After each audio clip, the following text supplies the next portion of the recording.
Spaghetti sandwiches for dinner? They're my fave. Dad, you're the GOAT.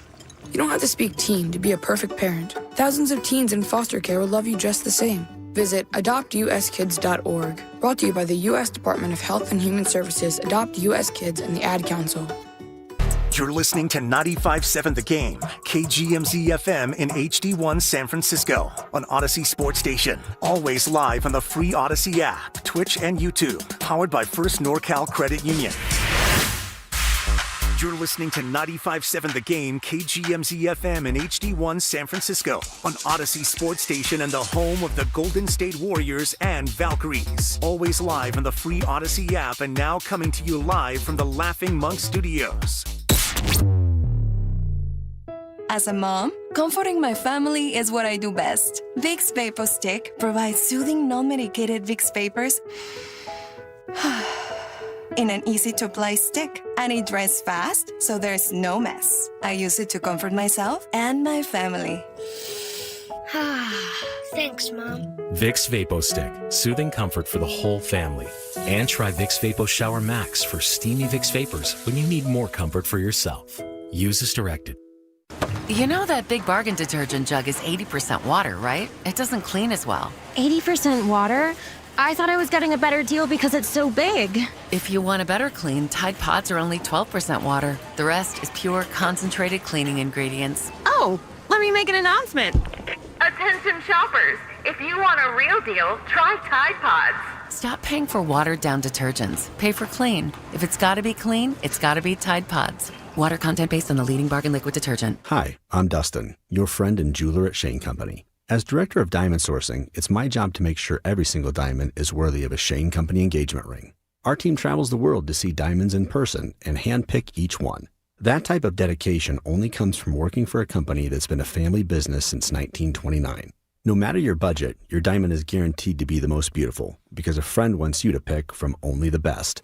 Drop by your store or shaneco.com and see for yourself. Shane Company, your friend and jeweler. Want to interact with the hosts but can't call? Text the Boxer and Gerson Work Injury Attorneys text line at 888-957-9570. Boxer and Gerson, Northern California's premier workers' compensation law firm, helping injured workers get their lives back for over 40 years. We've all been there, sleepless nights, wondering if your business's security service is really protecting what matters. At Bay Alarm, we can put your security insecurities to bed. Our advanced technology and personalized support ensure you can rest easy knowing we're here for you. BayAlarm.com. Now it's time for the closer of the week. Presented by LiftMaster and RNS Doors. Turn your garage into the envy of the neighborhood. Visit rnsdoors.com. This week's closer comes from Gabby from Oakland. Great work by Lupe and Juan. They repaired our roll-up door promptly without disrupting our operations, and now it looks and sounds even better than before. Thank you, RNS. Recently, my garage door opener was not working. I was in need of a closer. I was put in touch with RNS Doors, and they hooked me up with a brand new garage door opener from LiftMaster. With LiftMaster's MyQ connectivity, my garage door opener can be controlled right from my smartphone. You'll know when a door or gate has been left open and can close it with a tap, no matter where I am. Be one of the first 10 callers and receive 20% off a LiftMaster garage door opener. Call 1-800-FIX-A-DOOR. That's 800-FIX-A-DOOR. Or visit rsdoors.com. R&S Doors. Look for the red truck. If you're one of the millions of Americans behind on your taxes, if you're afraid to open your mail because IRS collection letters could be coming, listen carefully. The IRS is cracking down, taking paychecks, freezing bank accounts, revoking passports. That's a fact. But here's what most people don't know. There are official tax relief programs designed to help struggling taxpayers. Programs that could save you thousands if you qualify. No one knows these programs better than the experts at Optima Tax Relief. Optima's award-winning team will fight to protect your paycheck, your passport, and your property. Their tax attorneys and licensed tax professionals will work tirelessly to get you the best deal possible with the IRS. Every day, penalties and interest keep piling up, so don't wait. Call Optima now for a free consultation. Call 800-568-6533. 800-568-6533. 800-568-6533. Optima Tax Relief. Some restrictions apply. For complete details, please visit OptimaTaxRelief.com. Hurry, it's your last chance to donate your car to Cars for Kids for 2025. Any car running or not can be picked up as soon as tomorrow. Act now for your maximum 2025 tax deduction and vacation voucher. Call 877-CARS-FOR-KIDS to donate. That's Cars with a K. Attention. Have you racked up $10,000 or more in credit card debt? Are you barely getting by making minimum payments? With credit card debt reaching all-time highs, National Debt Relief is notifying consumers about significant debt relief options currently being made available to help those with overwhelming credit card debt. These options may reduce a large portion of credit card debt for those who qualify. You don't need to declare bankruptcy or take out a consolidation loan, and you may only have to pay back a fraction of what you owe, even if you have bad credit. National Debt Relief has already reduced the credit card debt for more than 550,000 consumers, so don't wait. If you owe $10,000, $20,000, or even $100,000 in credit card debt, you can now take advantage of this financial debt relief as the cost of living continues to skyrocket. To check what debt reduction you may qualify for, call 800-358-6868. That's 800-358-6868. Again, 800-358-6868. In San Francisco, lots of sunshine and a high of 57. Weather brought to you by Robert Half. Our recruiters' expertise and award-winning AI will find you the skilled candidates you want. At Robert Half, we know talent. Visit roberthalf.com/talent today. It's time to wake on up. Wake up, wake up, wake up. With a nice cup of Joe. What's up, Joe, bro? Featuring Joe Spadoni. He's an Italian. And Joe, the Butcher Boy Shasky. I am slippery. Oh! The best part of waking up is morning roast in your cup. It is the morning roast, man. 4 seconds left, 2nd and goal. Here is Williams. He's got to throw it to the end zone. Clock has expired. Williams keeps the play alive. He's looking. He's got to get rid of it. Retreating, he throws. Incomplete. It's over. And the Niners have won. Yay! Mike Tirico on the call, NBC Sports, 42-38. And what a Christmas present that was for San Francisco 49er fans everywhere. Joe, good morning to you. Carter, Sam, all you lovely people. If you're working today, God love you. We're with you right now. What a freaking win. A couple days before the new year begins, the San Francisco 49ers, who were without George Kittle yesterday, have been without Fred Warner, have been without Nick Bosa, lost Trent Williams after the first series yesterday, after the first play, after Brock Purdy throws a pick six. That's 4 Hall of Fame talent level players you don't have. And you know what? Brock Purdy says, hey, I got you. I'll put the team on my back. You know what? Defense, it's okay. You made the one stop you needed to make at the end of that game. I will do the rest. Me, Christian McCaffrey, Ricky Pearsall, Jake freaking Tonjes. Are you kidding me? And that was the game of the year thus far, with one more week to go in the regular season. Joe, I've been a Merry Christmas. What a freaking gift. I don't know if that's the best regular season game in Levi's history or not. I really don't. But that's as great of a game as you can have. And I know the defense, you'd like to get more stops on both sides of the ball. I'm talking about both teams, you know, the Bears and the Niners. What an incredible game. Just an incredible game. You know, you start the game off with a pick six. And you're thinking to yourself, uh-oh, what kind of team are we getting tonight? First play, Joe. I mean, 15 seconds in, it's 7-0. And then Brock Purdy, you know, everybody keeps comparing him to Drew Brees. And that's fine. You want to compare him to Drew Brees. I don't think he's Drew Brees.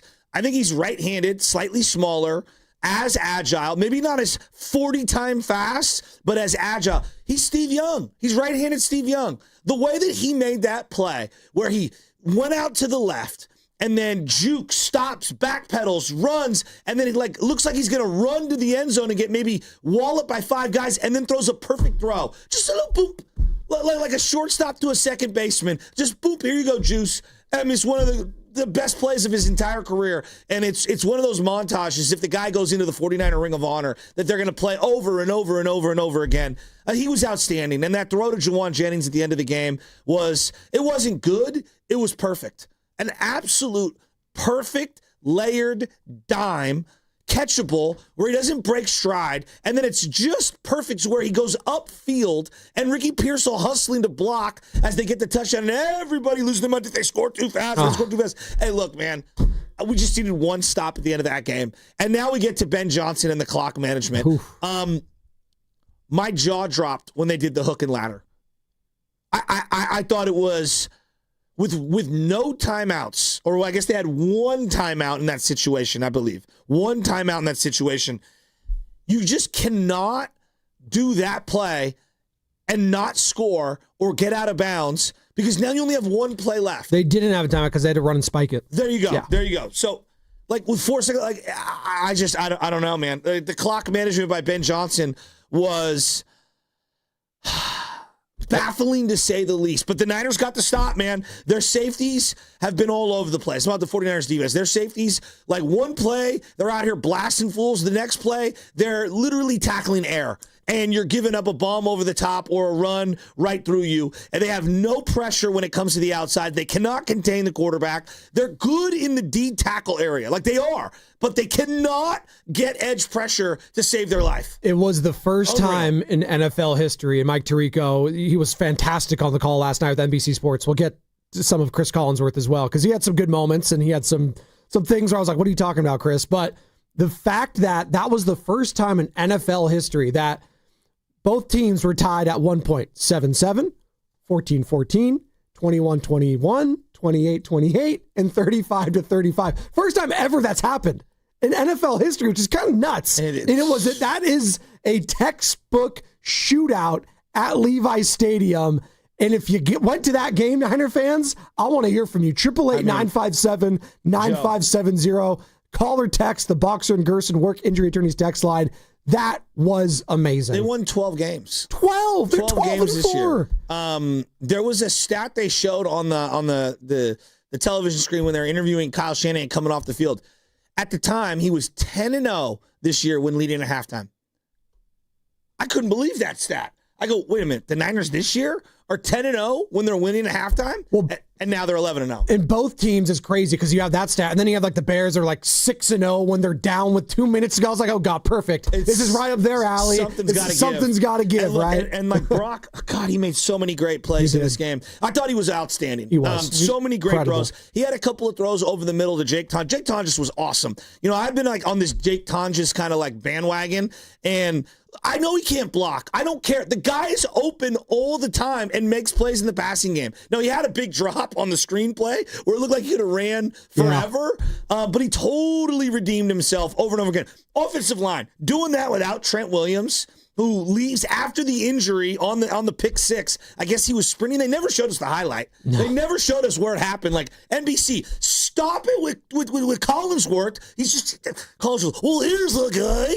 Collinsworth, I'm so done with him. Show me the replay. Shut up, Collinsworth. Show me the replay. I know you lost to the Niners in the 80s. I get it. You scrubini, shut the hell up and show us the replay. It's driving me insane. I can't stand Collinsworth. God, Tirico's amazing. Collinsworth is so bad. Well, Caleb's got to hit there. Bro, he's running the other direction, sprinting, throwing across his body. I mean, that's an easy play. No, it's not. No, it's not. What are you talking about? So getting back to the Niners, because Collinsworth drives me nuts. I can't believe he's still here. I know you loved it when he compared that Purdy scramble touchdown to, that's Patrick Mahomes-esque. You just couldn't help himself with a Mahomes comparison. And then he's like, look at Drew Brees' legs and look at, can Purdy just be Purdy? Yeah. He's amazing. He's absolutely amazing. And last night, I thought it was one of those things like, not only did he show you the escapability out of the pocket, the touch, he made some throws from the pocket under duress on third down. I mean, I circled so many third down plays. He hit Ricky Pearsall. Yeah. He hit Jake Tonges. He hit Juwan Jennings on one. How about the Sky Moore reverse? Ooh. That was the Debo play that we've been waiting to see forever. And Sky Moore making plays. I thought Brock was outstanding in this one. And I thought the offensive line, considering that Trent Williams comes out of this game, and he basically played one snap. I didn't notice, and I'm not trying to dog Trent Williams. I'm giving props to Austin the Pleasance. Yeah. and to Burford and Brendel and Dominic Pooney. Dominic Pooney did have the one hold, but other than that, McKivitz, they ran to the right side, and then we get to Christian McCaffrey. Look, when I say this, it means nothing about any other player because this guy's been hurt all year. He's missed like 8 games. Like, forget the quarterback for a second. Where would this team be without Christian McCaffrey? Christian McCaffrey should be a top 3, not 4, not 5, top 3 at minimum MVP candidate. What he has done this year, his yards per carry. He has more broken tackles than anyone in the game. He is basically at 2,000 all-purpose yards from scrimmage right now. He has been their best pass catcher. He has been their best running back. And when you run him between the tackles and you stop doing the stupid outside zone, the guy makes guys miss. He has been running with authority all year. He has been amazing. Absolutely amazing. To me, Christian McCaffrey, it's criminal he's not in the MVP candidacy. Like, it's unbelievably criminal. Look at who he has got out there on the offensive line. Is there one guy who is even going to sniff a Pro Bowl this year? This year, no. No. And you want to go yards per carry? Fine. He has been an unreal workhorse. And to only play the 3 games that he played last year and to do what he's done this year, I just got to say, like, Christian, you deserve to be an MVP candidate this year. We had a backup quarterback, and he played admirably. I mean, Mac Jones played admirably. A backup quarterback. You were missing George Kittle. You were missing your number 1 wide receiver in Ricky Pearsall, or I guess number 2. I don't even know where he stands on the pecking order. And McCaffrey's played every snap, every game. They said during the press, he's at about 400 touches here. 400 touches. After playing like 2.5 games, I thought he might be washed. And you know what? This guy's had an MVP season. He's been outstanding. In a game where you got no Trent, you got no Ayuk because he's on a milk carton. He's gonzo. You got no George Kittle. CMC once again carrying the load. If he gets so, we have one more game to go. And by the way, next Saturday night, not Sunday night, Saturday night football. It's going to be Seahawks coming into town, Levi Stadium, Unreal. Prime time. I mean, I'm assuming it's Buck and Aikman on the call. That is the sexier matchup because he got the earlier game that day as well between the Carolina Panthers and the Tampa Bay Buccaneers. But we got Seahawks Niners on Saturday night. But today, we're reacting to a hell of a win, and let's do it, Niner fans. 888-957-9570. Call or text. And we are coming to you live from the Laughing Monk Studios. And as you know, it's a Monster Monday / Victory Monday presented by Merit America. Visit them at meritamerica.org/super. Right now, like, you can make the argument, I don't even care. Just look at what the production has been. Like, I know that the Panthers game was a dud, but if you go Cardinal game, Titan game, Colts game, this game, show me an offense that's humming more than ours. Joe, they had 500 yards yesterday. They had 500 yards.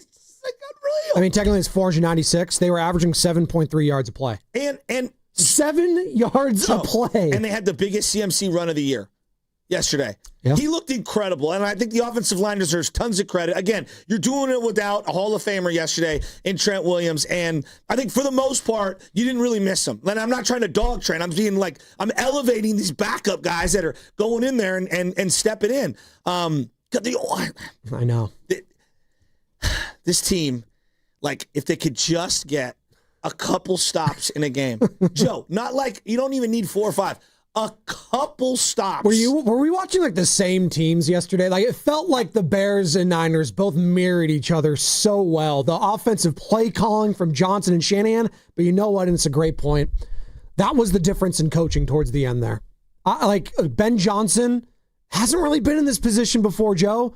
Like, this is a first-time head coach, and you saw first-time head coach tendencies on that final drive when even all credit Collinsworth here, I thought he should have called a timeout a little bit earlier when they picked up and they scrambled after a first down and they let like 15 to 20 seconds tick off the clock. Like, hey, I know you got 3 timeouts. Burn one, dude. Yeah. Like, what are you doing here? And then Shanahan on that final play, he looked like he had a timeout that he could have used if he wanted to like get his right defense into place. But he saw that they were struggling to line up. They didn't know what they were doing, the Bears. And he's like, you know what? Let it play out. It played out. They dropped everyone into coverage. Hell of a call from Saleh. I know a lot of people are kind of like, Robert Saleh. No, they made the play they needed to play yesterday. And that is going to have to be the recipe for this team going forward. Bend, don't break, opportunistic, and you just got to outscore them on offense. So you bring up like they're kind of scrambling. They had a delay a game penalty earlier in the fourth quarter. And I actually like that Ben Johnson didn't burn a timeout there because to me, the 5 yards, just in general, my philosophy is unless it's the final drive or something, the 5 yards is inconsequential compared to the timeout. The timeout is there to stop time late in the game or to challenge or whatever. To not call timeout, I thought was brilliant. And the reason why I thought it was brilliant, I think of Belichick. Belichick says so many times I see coaches call a timeout and they bail out the other team and they allow them to get organized. And what you don't want to do, which is what he did against the Seahawks. Remember, the Seahawks catch that ball down near the goal line in the Super Bowl many years ago. And everyone's like, are the Patriots going to call timeout? And the Seahawks were miffed that Belichick didn't call a timeout. And he was like playing the whole chess game. And they overthought the whole situation. And they ended up throwing the interception at the goal line. And yesterday, watching him not call the timeout, that was the smart move. And like, yeah, you'd like to get your team lined up, but if they're chaotic and snapping late, they're the more disorganized unit in that situation. Joe, they did it with Bryce Huff, okay, who's like an established player, Alfred Collins, C.J. West. They're doing it with Okawanu. Sam. No one knows these guys. Cleveland Farrell's running on and off the field late at last second. And they did have to waste a timeout there. I mean, Bethune, D. Winters, these are a bunch of guys that you're like, okay, maybe one of them will be the 7th best Niner on defense. Like, right? Heading into the year. You did it with Darrell Luter out there playing for Renardo Green, who was missing the game. You lose Upton Stout. Chase Lucas has to come in. Chase Lucas coming in there, but you know what? Chase made a play. He made a play. You're doing it with Mustafa and Jair Brown. Jair Brown. They're the most bipolar safeties I've ever seen. They'll make a big play. Like Jair Brown made a hell of a play on an out route that I think it was DJ Moore earlier in the game. He pass break up. He reads it the whole way, and then just some of the angles are they're just bizarre. Like, who are you guarding? Then Luther Burden III burned him. He's going to be a really nice player for a long time. He had 8 receptions for $140 and a touchdown. He is going to be a nice player for a long time. Got hurt. That last play, I want to say, hurt his quad. I guess they're not saying it's super severe, but hey, he could miss the last week for them in Chicago. And their number 1 overall seed hopes in the NFC are now gone. But Niners, Seahawks next Saturday. I mean, it's unbelievable. I want to keep. We're going to talk about it all day, Joe. We get to talk about it all freaking day, and we don't have any guests. The people are the guests today. And I'm watching that team, and they ran that same wheel route. I'm talking about Ben Johnson. The Niners have run it, and Jimmy G famously missed Kyle Juszczyk on that same play. Trey Lance missed whoever was Tyler Kraft in the Chicago Bears game a couple years ago in the monsoon on that same play. They hit that throw, and I go, God, Caleb's got what a throw. I mean, that is an incredible throw. But I'm watching that team, and they're running the Detroit offense, which is what you've seen the last couple of years. Like, how many times have you seen Laporta catch that same pass on the wheel route from Jared Goff? Good call. They're a growing team. I think they're still, their offense is obviously speaks for itself. They put up, 40 points yesterday. That's a team to be reckoned with for many years to come. Many years to come. They're not there yet. I don't know what they're going to do on defense. I've never been a Dennis Allen guy. I want to see them again in the playoffs because that was a hell of a fun game. The only time like Dennis Allen when he was in the second stint or the first stint, I don't know what it was, with Sean Payton when they were in New Orleans together. That was when he was good. Remember those Bucks, those Tom Brady Bucks he went up against? Like, he knew how to scheme against that offense and that team in particular. But I'm kind of with you. I've never really been a Dennis Allen guy for obvious reasons. But, he's a horrible head coach. He's a horrible head coach. I'm just going to tell you that right now. I've never understood this obsession that he's good. And I'm like, in fairness, they don't have anyone to be, reckoned with on that. They don't have a Khalil Mack anymore there. They don't have a guy that you're really fearing. I like Montez Sweat. Money, I like Sweat, but, he's not, Who do the Niners have? No. It's a great point. Well, Joe, that's why it was 42 to 38. So, when people are getting mad at Saleh, and I saw a bunch of people, this is a bad performance of Robert Saleh. I was like, dude, the Bears are one of the best offenses. They're the best rushing attack in the NFL. The Niners aren't the 85 Bears, okay? That's not how they're going to win these games. Did you see?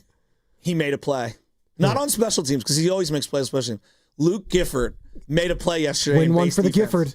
There you go. He had a huge hit. He did. Was that on Loveland? Tip my cap. Popped him, dude. Dude, I got to tip my cap. Gotcha. That's a Pro Bowler, by the way, special team Pro Bowler. Joe, they've got to find, and I look. There's a great win. They got Seattle on a short week. Yeah. Saturday night. I'm super fired up for that. I think the loser, and the reason why it's on Saturday, everyone's losing their mind. This is just my guess, but I think the loser will be in the Saturday morning matchup against the winner of whoever the NFC South is. That'll probably be game one. So of the playoff slate in Wild Card Weekend. So this Saturday we got Panthers-Bucks. They announced after the game yesterday. Panthers-Bucks at 1:30. And that division, you want to talk about dumpster fire? Oh my God! I mean, if the Bucks win, okay, they're both 8-9, and if Atlanta wins both their games, they play the Rams tonight. And whoever. They play the Rams tonight. All those teams would be 8-9, okay, which I don't see how Atlanta can win, but whatever. They'd all be 8-9. Carolina would win the division because they've beaten Atlanta twice. Oh, who cares? It's insane. No, but whoever loses the Seahawks-Niner game on Saturday will more than likely be the team that goes to the NFC South, which is, I almost swore, it's crap. Don't miss that break, doggy. It's doo-doo sauce. It's crap they're hosting. You should have to be a winning team, meaning you have to be 9-8 or whatever to host the game. Hey, but what remember the Saints Seahawks once upon a time, the Beastquake? No, it was a great moment in time. But it's crap that you could win 12 games. The Niners could win 12, and they lose. Some 8-9 team could host a playoff game. Like, that's kind of. Just because you win the division, you're in the playoffs. That's fine. You shouldn't get to host a game. This hour is brought to you by Front Bank, which is here for you and here for good. And so are we this morning. 888-957-9570. Reacting to a massive win. Thank God the Niners won because I want to kill the Warriors so bad. One more. We'll get to that. One more win. You went to overtime and lost by 14. Hey, one more win for the 49ers. They ensure that they never have to leave Levi's Stadium again.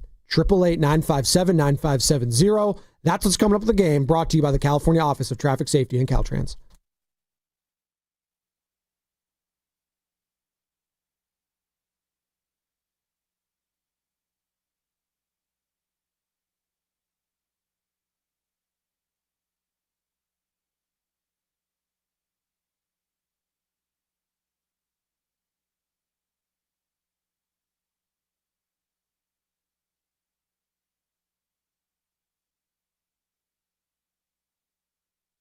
In the state of California, playing on Underdog is easy. Just pick whether your favorite players are going to go higher or lower on stats like points, rebounds, and assists. Lately, I've been going lower on Draymond Green. I don't know if you noticed, he doesn't always make it through the game, but you get the idea. Let's do Underdog together. Download the app today and use the promo code Willard to score $75 in bonus entries when you play your first $5. That promo code is Willard. Underdog, make picks, win money. Must be 18 or over and present in California. Terms apply. See assets.underdogfantasy.com/web/play and get terms _DFS_.html for details. Concerned with your play? Call 1-800-GAMBLER or visit ncpgambling.org. As a mom, comforting my family is what I do best. Vick Vapo Stick provides soothing, non-medicated Vicks vapors in an easy-to-apply stick, and it dries fast, so there's no mess. I use it to comfort myself and my family. Thanks, Mom. Vicks Vapo Stick, soothing comfort for the whole family. And try Vicks Vapo Shower Max for steamy Vicks vapors when you need more comfort for yourself. Use as directed. You know that Big Bargain detergent jug is 80% water, right? It doesn't clean as well. 80% water? I thought I was getting a better deal because it's so big. If you want a better clean, Tide Pods are only 12% water. The rest is pure, concentrated cleaning ingredients. Oh, let me make an announcement. Attention shoppers, if you want a real deal, try Tide Pods. Stop paying for watered-down detergents. Pay for clean. If it's gotta be clean, it's gotta be Tide Pods. Water content based on the leading bargain liquid detergent. The Golden State Warriors are back, and there's nothing more refreshing than an ice-cold Surfside to enjoy while you cheer on your Warriors. Surfside is only 100 calories, 2 grams of sugar, and 0 bubbles. That's right, no carbonation, so it's easy to sip and enjoy. It's not a seltzer, it's Surfside, proud partner of the Golden State Warriors. Sold in arena and at bars, restaurants, and stores near you. Must be 21. Please drink responsibly. Hey, it's Willard. You ever study the coaches who win relentlessly? The legends, the dynasties. They're systematic warriors, disciplined, obsessive. They outwork, outthink, and outlast everybody. Pure domination. That's Omar Habas, Tarek Habas, and the Habas Law team. When Habas Law goes up against big insurance companies, they grind them to dust. Habas Law knows every inch of the Bay Area legal playing field, and nothing catches them off guard if you've been injured and want to win. Visit HabasLaw.com. Habas Law, they fight to make it right. Habas and Associates with offices throughout Northern California, including San Jose. Running a business means wearing multiple hats. So if you're like me, you probably started out using your personal phone, taking client calls and texts nonstop. As my business grew, I needed something smarter. That's when I switched to Quo, the #1 business phone system. Quo works right on your phone or computer. No carrying 2 phones, no clunky landline, just one easy app you can try for free. Your team can share one number and handle calls and texts together like a shared inbox. Any teammate can jump into the conversation, so customers get faster responses.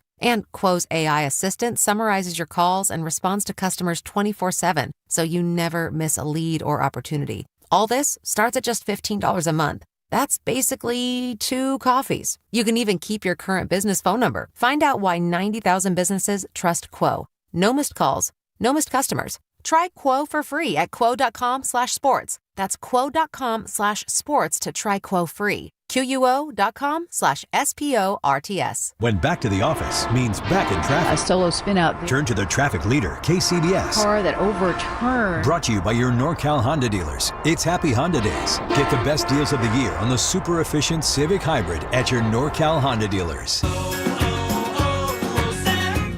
Hi, I'm Chef Franklin Becker. You know the jingle. Now discover the facts about Ozempic, a GLP-1. There's only one FDA-approved Ozempic made by Novo Nordisk. Learn about the real thing. Talk to your healthcare professional today. Call 1-833-OZEMPIC or visit Ozempic.com to view the medication guide and to learn more about Ozempic. Semaglutide injection 0.5, 1, and 2 milligrams.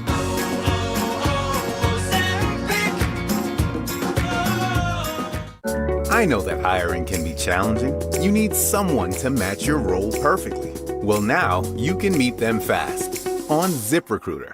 Build your team, build it sooner. Meet your match on ZipRecruiter. Just head to ZipRecruiter.com/free right now to try it for free. That's ZipRecruiter.com/free. Meet your match on ZipRecruiter.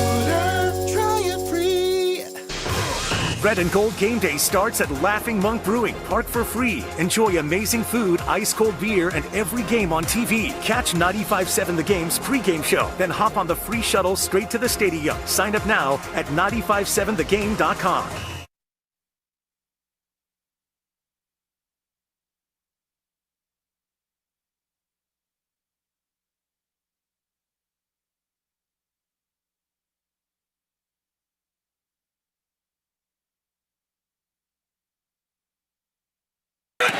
And to go quick with the play clock running down, he did. It's a boot. Purdy pulling back, stepping forward, throwing on the line, touchdown! What a play, Purdy! Get his check on the business end. You deserve to dance. Mike Tirico on the call. NBC Sports. Brock freaking Purdy. We're watching all the highlights in here too. The Dougie, I don't know if we're going to keep that selling. Maybe he's got to do the lean. Playing like this, he can do whatever he wants. Maybe he's got to do the lean back. Little Fat Joe with Joe and Joe this morning here on the Morning Roast. We're rolling, baby. He plays like that. He can do whatever he wants. 42-38. Had 10 touchdowns in the last 2 weeks. Decent. He's so good. Played amazing. He's been so good. You know what? He won some people some fantasy championships yesterday. Well, so did Derrick Henry. And so did Christian McCaffrey. And congratulations, Carter Chickering, here at 95.7 The Game. Our guy Carter in the morning going back to back in the 95.7 The Game League in a 16-team league, mind you, for the first time ever here. Congratulations. I couldn't let Grandy get it, guys. No, the Grandy man could not get it. But he still gets a cash prize, I think, in second place. So good for Grandy. And I think Guru's going to beat me out for third place. So there you go. Clearly, it was very important. I need to get that out there. But there was a lot of post-game sound that I also want to dive into from Shanahan, from Purdy, from CMC, from all these guys. But first, I want to get to the people, Joe. 888-957-9570. Where are you at, Niner fans? I know you guys are vacationing still. I know a lot of people have this week off. Kids are out of town. Or kids people have the week off? Yeah. Oh, like the leader? Yeah, well, yeah, we don't do that here, though. The leader, in air quotes? Yeah, we don't do that. I mean, take me to your leader? No, I am your leader. You know, it's so funny, like I'm watching that. So my little guy's sick as a dog. Oh, really? Sick as he threw up in the car seat. I've never had to throw up in the car seat. Oh, yeah, it's not fun. No, it's terrible. No, was it like projectile, too? Yeah. I had given away the tickets earlier, and I was maybe going to make my way down there with the media credential, blah, blah, blah, blah. Poor guy. I was like, I can't. Like, I can't leave. It's all hands on deck. We did you do the bath, the big bath. Oh, like, you got to. Feel better with the bath, and he's playing, and he was feeling good. All night, just coughing and coughing and coughing and coughing. So we're masked up here at the station because I feel guilty coming in, but I know that I have to because I love like reacting to games like last night. For sure. I live for it. I also was battling something over the weekend, and specifically on Christmas Eve when I felt it as, Santa Claus is coming to town, I was going on the toilet. So there you go. Not fun, but you know what? We powered through. Okay. I'm feeling better. That's a lot of information. We're battling through. You know what? That's fine. These are my family. I'm talking to my people here, all right? So we're very close here at 95.7 The Game and all the roasters, all right? I'm watching the game downstairs, and the little guy finally falls asleep in the fourth quarter. And the final, 8-9 minutes, you're like counting how many possessions are the Niners going to get here? Because that first half was just like a track meet, right? They're scoring left and right. Can any team get a stop? Morstead, his first punt in what felt like months, all right? And they go, it's his 1,000th career punt. It's like, if he had been a Niner under Shanahan, the guy would have had 200 career punts. Yeah. And at one point late in the game, I'm thinking to myself, all my buddies are texting me, did we score too quickly? Did we score too quickly on the Jennings play?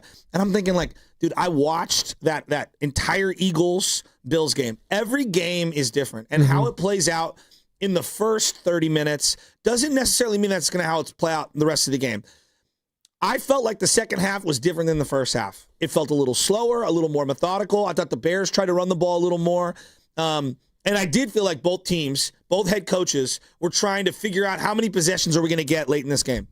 So when you have an opportunity to score a touchdown the way the Niners did and take the lead, I think you have to. Now, I think you can get a little more picky when you get closer to the goal line. But at the same time, I've watched teams get goal line stands. I've seen it happen over and over and over again. And you can get a little too cute, and then either A, you don't leave yourself enough time to score, or B, you waste plays, and it comes down to something kind of crummy. And so the Niners score with over 2 minutes to go. And then the Bears get the ball at the end of that game. I thought they were doing a great job with clock management, meaning Ben Johnson, until about 45 seconds left in the game. And that's when I started to go, I think they're kind of screwing themselves. And I think the hook and ladder play was a terrible play, given where they were on the field. To me, it's 4 shots into the end zone. 4 shots into the end zone there. You have 25 seconds left. It's 4 shots into the end zone. Give myself 4 chances. When you do the hook and ladder play and you don't score, because you have to go risk reward, you have 1 play left. After the intentional grounding, or whatever it's called, the downing of the play. It's easy in hindsight whenever you go to these plays. I was thinking it while it was happening. While it was happening, and then they showed the replay. I was like, man, Swift could have bounced to the outside. He did a little juke and went inside and said, if he bounced to the outside, he can get out of bounds. But Joe, that's what you gotta on those things. You have to know because they had to rush it and obviously spike it. Try to get out of bounds there. That's what you're trying to do. When you call that call, you have to run all the risk-reward assessments to me, right? Had it been a 4th and 17, you know what I mean? It's different, right? Dude, you're at whatever they were, a 16? I don't even have it was inside the 20. Yeah, so with Caleb's arm, that's 4 shots at the end zone to me, right? And there's going to be no time left on the clock. I don't know. Look, I think Ben Johnson is going to get a lot of heat. I think it was a gutsy call. I didn't love it from a time management aspect. Other than that, this guy's not going away. This is going to be the guy that we're going to be going up against for as long as Kyle is the coach of the Niners. Kyle and Ben is going to be right there with McVay and Kyle in terms of matchups. And we're not talking about it, but it's incredible. In that situation, I do think they missed Rome Odunze. I do think they missed a guy. Yeah, you think? Because we talk about with the Rams the all big the time. guy, 6'3", 6'4", go up and high point it. High point it, quick slant, something like that. 100%. We always talk about the Rams. 100%. What's unstoppable with Matt Stafford near the goal line? Those quick slants to either Puka Nacua, Devontae Adams, that trust factor. Not to say that he doesn't have trust in a guy like Burden. He's a young player. Yeah. Like, are you dialing plays up like that for a Luther Burden III? Hey, Luther Burden. No, I ain't know. a joke. He looked like a Hall of Famer Luther yesterday. Burden is going to be a good player for a long time. He is. And so is Loveland.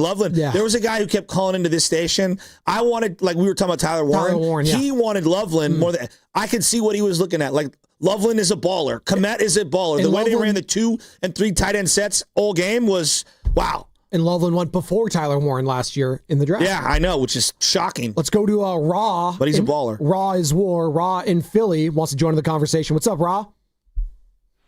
Hey, how are you guys doing, man? How are you? So pumped up from last night's win. Dude, 2.5 days less rest than the other team. I'm telling you, that defense didn't play as bad as people think they did. They controlled the run game that the Chicago Bears had for most of that night. I mean, the Bears could have, people were thinking they're going to come in and just run the ball all over the Niners. That did not happen. They set the pace. They controlled the game. They controlled the game script. What was it, like 25-5 in the first half? Yeah. Right? With time of possession. Unbelievable game plan. For 4.5 days of, preparation, basically. They landed 2 a.m., 3 a.m. from last week's game and got ready and came out and balled out, man. Telling you, this season is magical. You never know when to expect it, right? This team has been Super Bowl, and this is the season where, like, oh, maybe they can't get there, and here we are. You never know. This could be a magical season. In a weird way, like, I'll say, man, I don't see how an offense could be better than 2023 because, like, they were so stacked.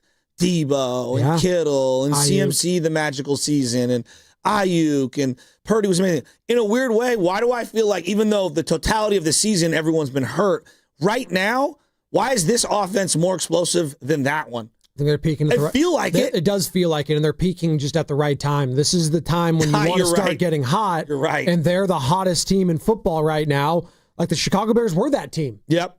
You just ended that. Their shots at the number one overall seed's done. Put a pin in them. I still think they're gonna they could go toe to toe with anyone. Well, Joe, I think a lot of people are saying like, "Hey, can we get that as a rematch in the playoffs?" You might that might be a rematch in the playoffs. And Niners would like their chances in that one. Obviously, that was old school. We'll hear from Shanahan. We'll hear from Purdy. Just no defense. CMC, none. You would have thought that game was being played in a dome. Huh. Don't do that. Just don't. But you know what? To the Niners' defensive credit, look, everyone wants to lose their minds. They did get a 3-and-out to start the game. They did. After the pick six, which doesn't go against the defense. Then they got another 3-and-out. Like, those 2 3-and-outs ended up, like, not giving up any points on those. Like, that caught up to the Bears late in the game. It did. Tune in for Warriors Live today, presented by Xfinity, your home court advantage. Brought to you by Xfinity. Watch all your favorite teams all in one place. Xfinity, imagine that. And yes, the Warriors taking on the Nets, 4:30 tip-off today right here on 95.7 The Game. Your coverage of that for Warriors Live starts at 3:30, and obviously Warriors wrap up after the game, taking all your calls and text. The Warriors' 3-game losing streak, was snapped in overtime yesterday. Toronto 141, Warriors 127. The Dubs are 16-16. And that's all coming up next, brought to you by Kalshi. Trade on anything. Make money predicting every bowl game legally nationwide with Kalshi. Today it's the Boca Raton Bowl and Frisco Bowl game. Will Toledo upset Louisville or will Ohio upset UNLV? Use code Odyssey for $20 when you trade 100. KALSHI.com. Trading involves risk. Kalshi. Join History San Jose for South Bay Flashback, Riffs, Rhythms, and Revolution. This new exhibit celebrates San Jose's forgotten music scene of the 1960s through over 200 show posters, artifacts, and stories. Whether you danced to these beats the first time around or you're discovering the roots of rock history, this free exhibit will take you back to this psychedelic moment. Now open select weekends at the Paseta House in History Park. Visit historysanjose.org or 408-287-2290 to plan your visit. Paid non-attorney spokesperson. Paid for by Reliable Legal Marketing. Attention California residents. Non-Hodgkin's lymphoma, including chronic lymphocytic leukemia, a common subtype, is one of the most common cancers in the United States. If you or loved one was diagnosed with non-Hodgkin's lymphoma or chronic lymphocytic leukemia and were exposed to Roundup weed killer, you could be entitled to cash compensation. Bayer, the owner of Roundup, has agreed to pay more than $10 billion to cancer victims linked to the weed killer. Call our Weed Killer Cancer Hotline now to see if you're entitled to cash compensation. Attention, if you or someone you love has been diagnosed with non-Hodgkin's lymphoma or chronic lymphocytic leukemia and were exposed to Roundup, call now. Our attorneys have the experience and specialize in fighting for everyday people to get the compensation you deserve. If you or a loved one was diagnosed, even if a loved one has passed away, call 800-341-4933 now. But hurry, time is limited. Call 800-341-4933. 800-341-4933. Prior results do not guarantee a similar outcome. Will Trial Law, LLC, 1001 Bannock Street, Denver, Colorado, 80204. The real estate market feels more uncertain than ever. Homes are sitting longer, prices are falling. Have you inherited a home and want to avoid the stress and hassle? Call Wedgwood Homes first to discuss your options. Inheriting a home can be overwhelming. Probate paperwork, multiple heirs, property taxes, repairs, and maybe even an existing mortgage. With Wedgwood Homes, there's no need to clean or clear out the house, and no repairs or updates. We buy as is and provide a reliable all-cash offer with no commissions, no hassle. The Wedgwood Homes team can guide you through the process with experts in probate, trusts, and shared inheritance. Wedgwood Homes' offer is firm. No last-minute price drops like other cash buyers. Close in as little as 3 days or on your timeline. Let Wedgwood Homes ease the process so you can help your family move forward. Call 415-888-9432 today for your free, no-obligation cash offer. That's 415-888-9432. 415-888-9432 or WedgewoodHomes.com. The Bay Area's trusted home buyer. Dan owed an unbelievable amount of money to the IRS. I got behind on my taxes. It's a horrible feeling. He was in denial. And when I got those letters from the IRS, you wanted to act like they didn't exist. Finally, Dan turned to Optima Tax Relief, the leading tax resolution firm. A-plus rated by the Better Business Bureau, they've resolved over $1 billion for their clients. Optima got me a settlement with the IRS. These people are really people-friendly. It was every bit of a new lease on life for me. The fast action and the great results made Dan's head spin. I felt like I was in a dream, but it's real, and I have paperwork to prove it. They got the job done, and life is good. For tax help you can trust, call Optima now for a free consultation. If you're worried about what's going to happen with the IRS, stop worrying. Make the call now. Call 800-568-6533. 800-568-6533. 800-568-6533. Optima Tax Relief. Testimonial from an actual client. Some restrictions apply. For complete details, please visit OptimaTaxRelief.com. I'm Bob Burke, founder and chairman of Burke America Parts Group, a family of brands that includes RepairClinic.com, an appliance and HVAC parts solution company that's grown into an international brand. Before AmericanEagle.com, we partially launched a new technology platform developed by another firm. American Eagle helped take our technology to a whole new level with digital marketing, software development, and business insights into our key markets, appliances, HVAC, and outdoor power equipment, and did so both on time and on budget. AmericanEagle.com has the resources, experience, and talent needed to produce solutions. Our new technology platform, developed by AmericanEagle.com, has produced tremendous results with higher traffic, conversion, engagement, and online revenue. If you have any home repairs you need to take care of, check us out at RepairClinic.com. If you need a world-class website or technology project, then I would highly recommend AmericanEagle.com. Call AmericanEagle.com at 773-NETWORK. That's AmericanEagle.com, 773-NETWORK. And we're out. Back in 60. Hey, what are you eating? Chimichurri filet mignon. It's a Factor meal. Oh, nice. Wait, they let you eat like that in the pros? Oh, they insist on it. A pro's work starts on the plate. Oh, man, that does look good. Let me have a taste? Get your own. All right. Where do I find this? Is it factormeals.com? Yep, and they've got a deal going on. Oh, love a deal. I am so in. Smart move. Pro move. All right. Factor. Eat like a pro. Nationwide is so much more than a great insurance company. They're one of America's largest financial services companies. Like how I'm more than just Peyton Manning. I'm also motivating Manning. When I say insurance, you say financial services. Insurance. Financial services. Insurance. Financial services. Now when I say nationwide, you say is both. Nationwide. Is both. Nationwide. Is both. For your insurance and financial needs, Nationwide is on your side. Nationwide Investment Services Corporation, member FINRA, Columbus, Ohio.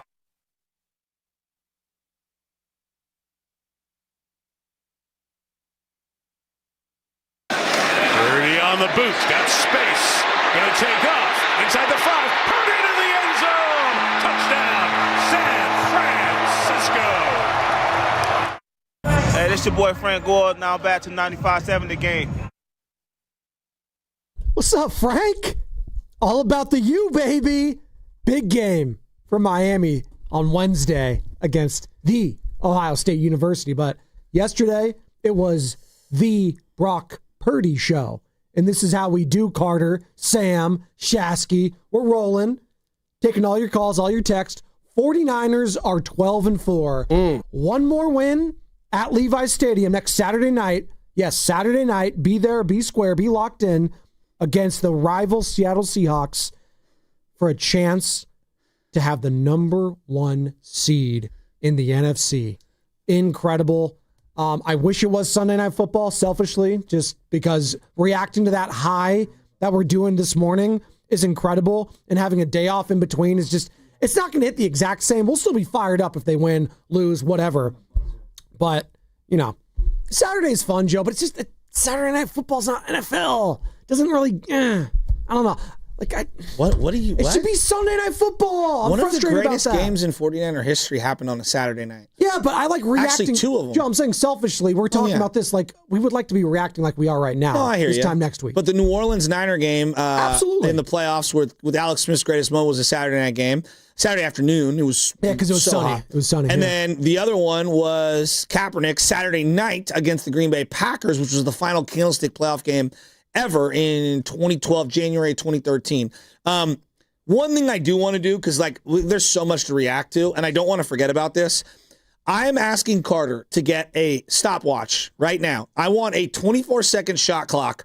Once, what do you think? Every segment, every hour? Well, I have to get off some Warrior takes. Oh. And so I think the only way, because I can't do it after one of the greatest Levi's home games yet in terms of regular season. So we have 60 seconds of Celebrini when the Sharks I don't even think the Warriors deserve 60. I think 24-second shot clock. 24 seconds of Stephen Curry? No. Steph put him to the side.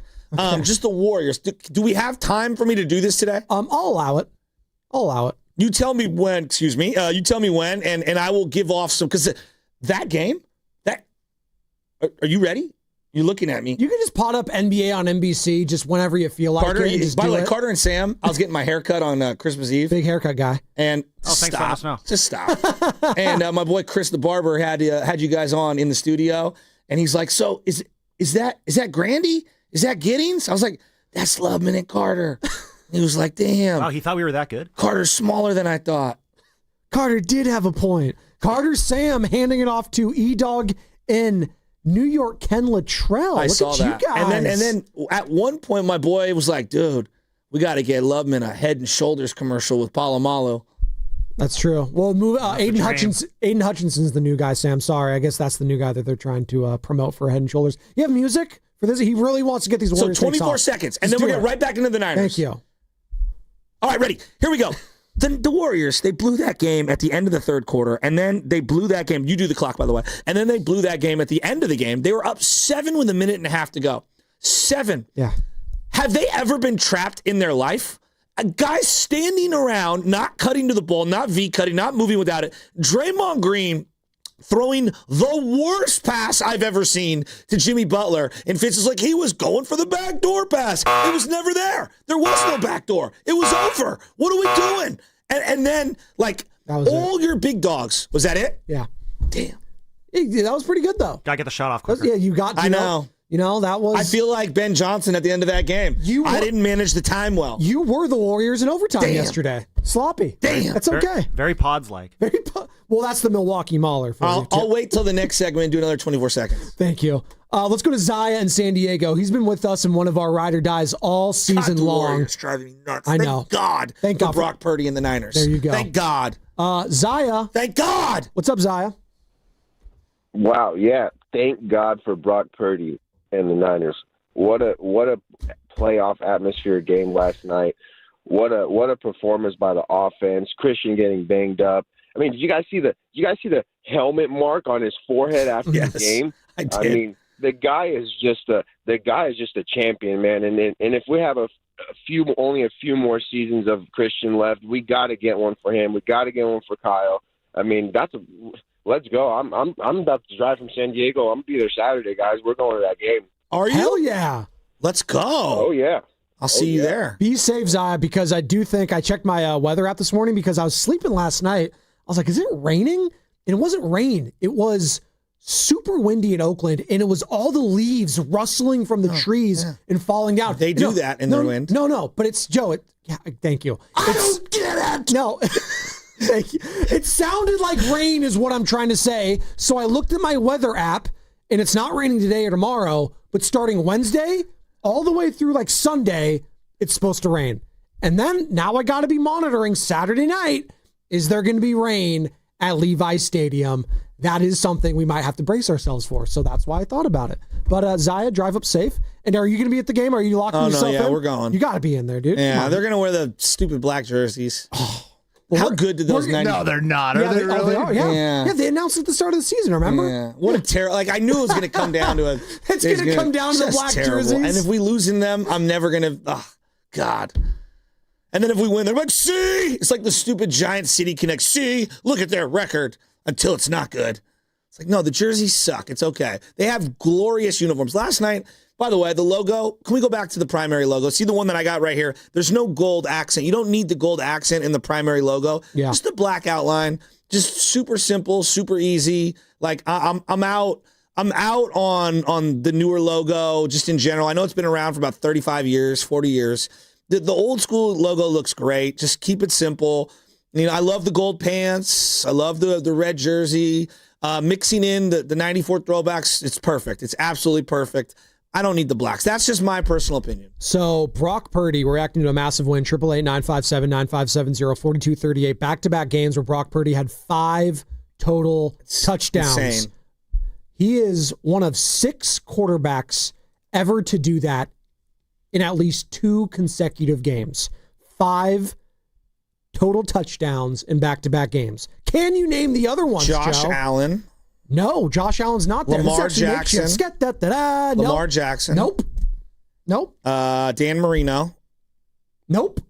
Okay, who is it then? No. Think of the GOAT. Think of the greatest of all time. Tom Brady. Tom Brady did it 2007. Okay. One of the greatest seasons All ever. right. One of the undefeated Patriots teams. Tom Brady did it. Again, I'm sure there's some random ones. Kurt Warner. Not Kurt. Who played a contemporary of Tom Brady. Ben Roethlisberger. There you go. Ben Roethlisberger did it in That's 2014. surprising. A former Seattle Seahawks quarterback did it in 2020. Russell Wilson did it. That's shocking. Deshaun Watson in 2017. This is not a great list. This is not a great list. Come on. Deshaun, that was good Deshaun in 2017. When they won, what, 6 games? This is before Massage Watson. That was good with Deshaun. They went 4-12 that year. This is before Massage Watson, all right? No, he was doing the massages during that time. Yeah. Brother. And then 2004, this guy gets slept on. I always loved him. Dante Culpepper did it. I love Culpepper. Dante Culpepper. Get your roll on, dog. Come on. You know about Dante Culpepper. That looked like you were doing the Brock Purdy Dougie yesterday. No. Dante Culpepper used to do the get your roll on, bro. It was also, I love Culpepper. There was a lot of first time in NFL histories last night on the broadcast with Mike Tirico. He was saying first time in history someone threw an interception for a pick six. Yeah, pick six. A touchdown thrown and a touchdown ran in by the same guy. In the first quarter. It's just, I mean, come on. Unbelievable. We're just making things up now. Here's Brock Purdy after the game.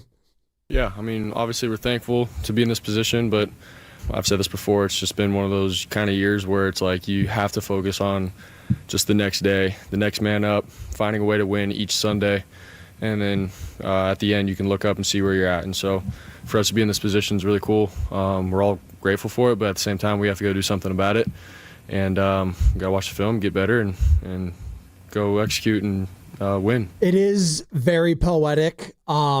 In back-to-back seasons, with the chance to have the #1 overall seed on the line, Sam Darnold is leading a 13-win squad.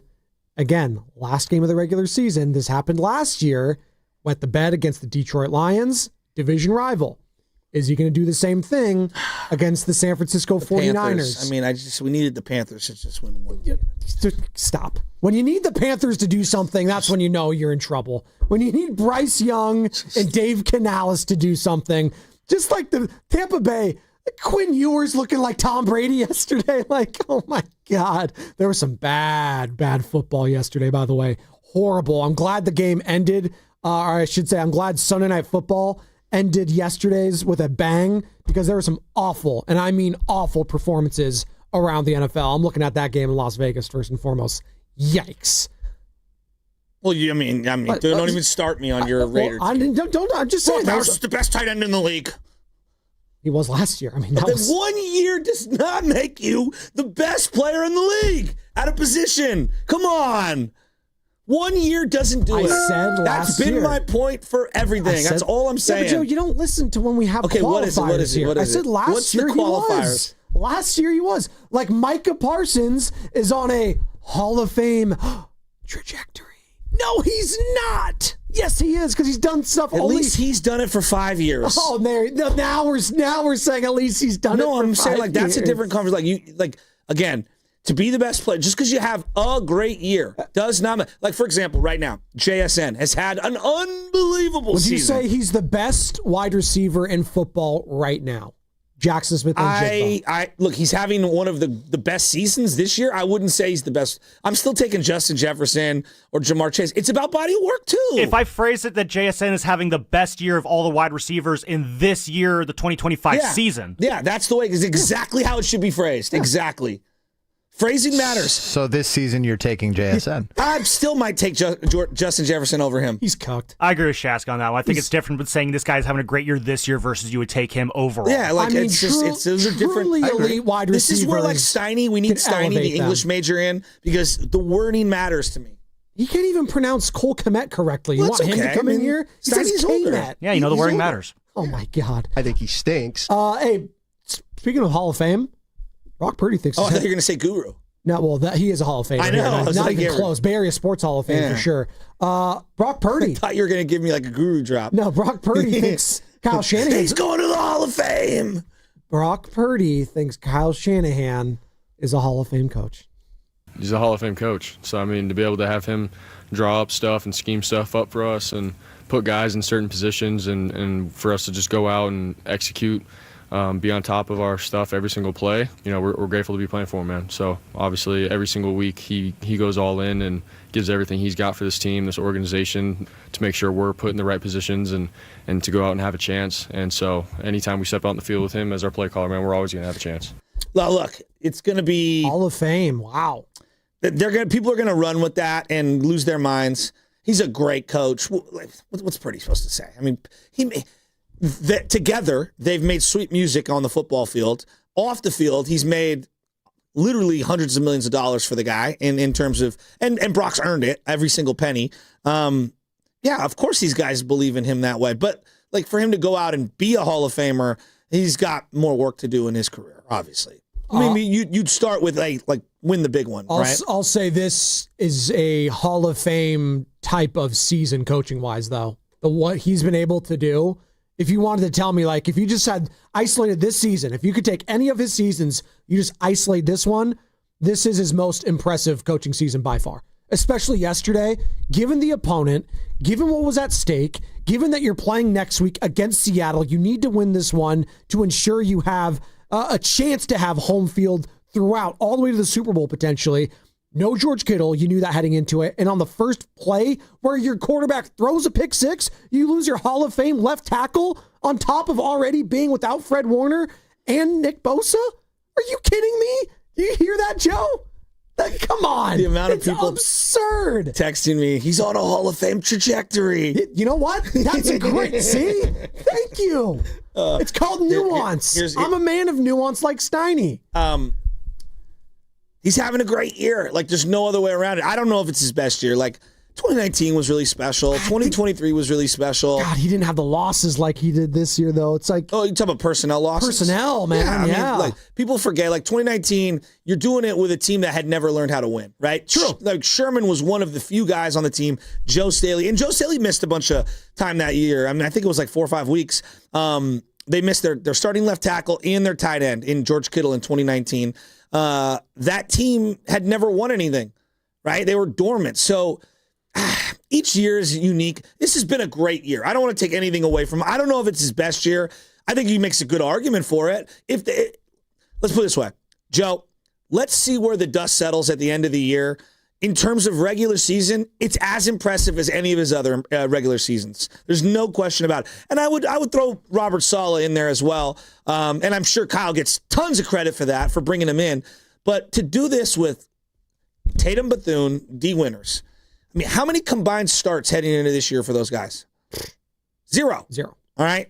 To do this with Malik Mustafa and Jair Brown for about 10 weeks now in the back half of the secondary. I mean, those are two very young, unproven players. Mustafa coming off an ACL injury. Right. You're doing this with Diamond Lenore, who's legit. Yeah. Renardo Green is a work in progress. Luter is his backup. He played pretty well yesterday. I thought, all things considered, that he's a 4th, 5th DB. And then Upton Stout, pure rookie, has had a up and down year. I think he's trending in the right direction. I think he's been good. Got concussed yesterday. And then I look at the defensive line.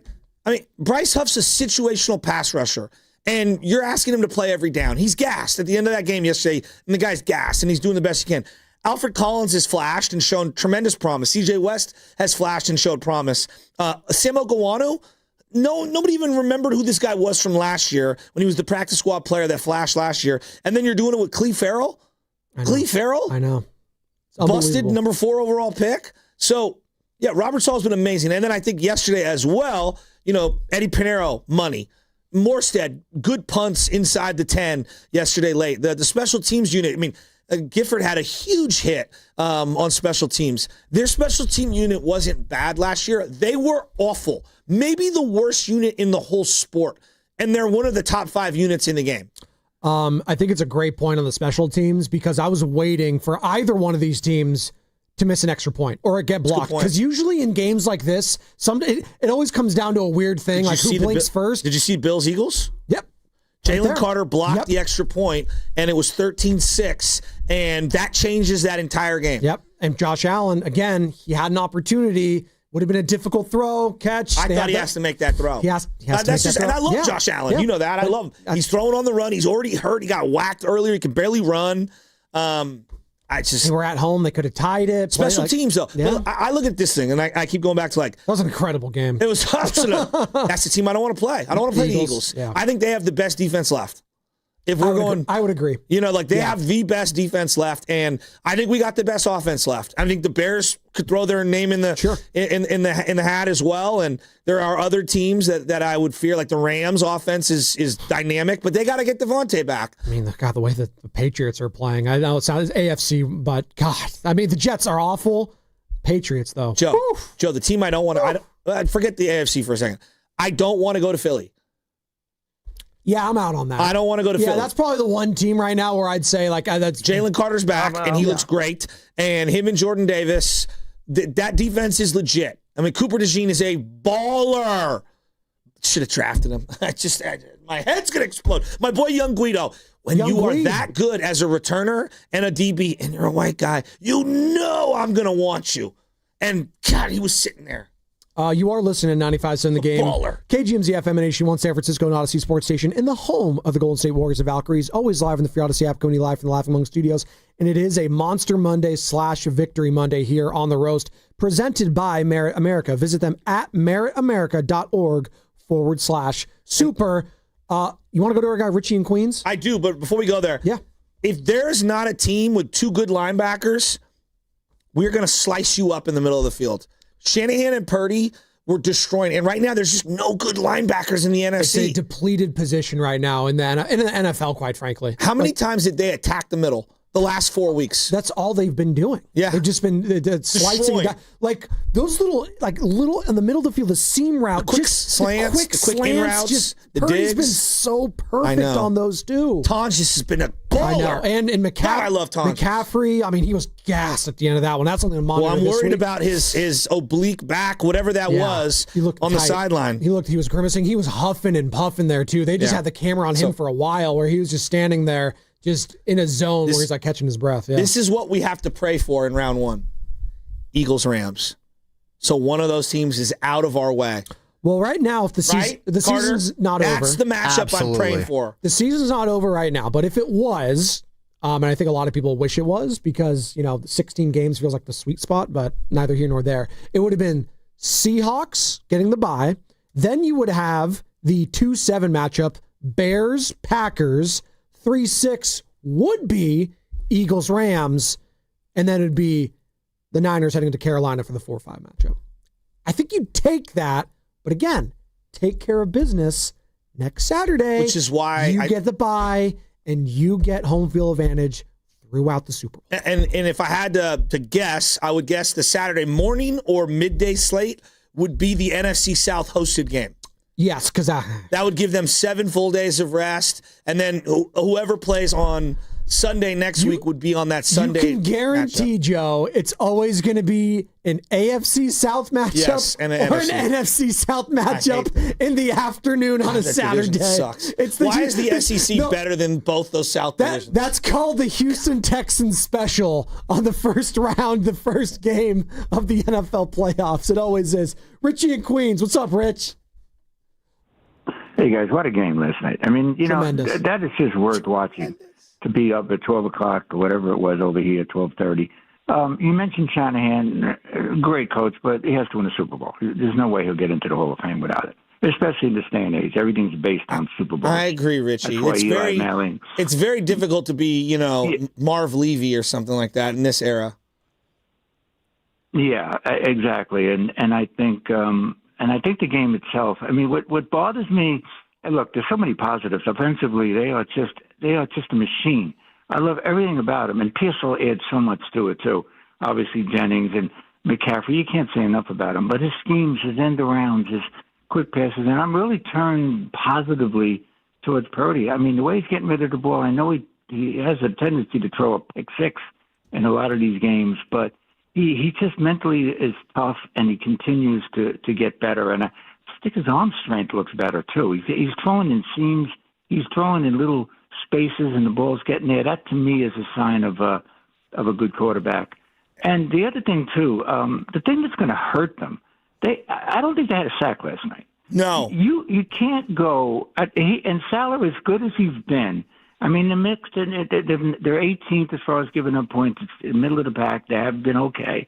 He's got to come up with schemes, guys, to get these guys to get the sack, especially in the playoff, to put the pressure. Because are you going to say, I'm going to score, especially against a good defensive team like Philly? You're not going to be scoring 42 points. And you've got to get that sack on a Hurts or whatever. So that's going to be an issue. They've got, I think, 10 sacks. And they're worst in the league. And I think the second team has got 10 more than them. So I don't want to put any, damper on what they've done, but I'm just looking at the overall picture. I think next week they should really, really work and put pressure on Donald because he's proven to be not really good when it comes to that. So, Richie, I've got this sneaky suspicion, and I know the report came out over the weekend. Oh, he might be ready for the NFC Championship game. If I'm putting my money down, Fred Warner's coming back at minimum the division round. Wow. I mean, locking it in? The guy's on the sidelines. He's firing up the crowd with the foghorn. It's on Sunday Night Football broadcast. Carter, come on. Like, you were there. You were on the field. Yeah, I'm with you, Shasky. I think he's coming back to the divisional round. Minimum divisional round. You know what I was thinking? And I was watching him on Sunday Night Football. I think he was with, who was it? Either Tony Dungy or... And then hang 54 up in the banners. Who's my guy? Rodney Harrison. He's going to be so good in media.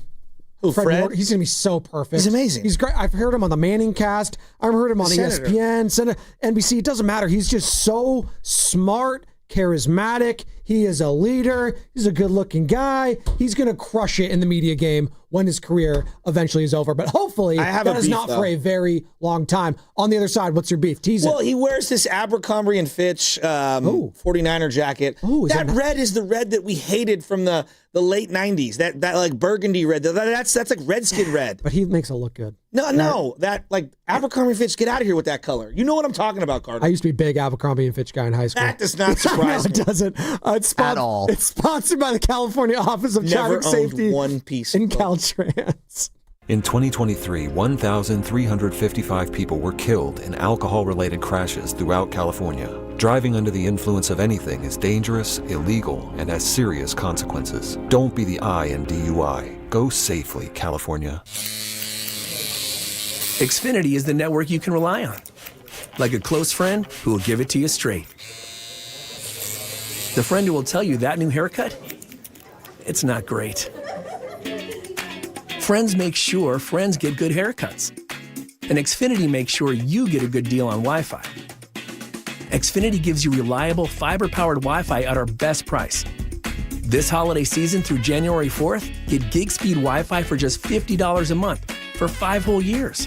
No strings, no commitments. Just super fast, reliable gig speed Wi-Fi with our best equipment and unlimited data included. Save yourself from questionable decisions and save over Verizon and AT&T. Xfinity. Imagine that. Restrictions apply. Requires paperless billing and autopay with stored bank account. Taxes and fees extra.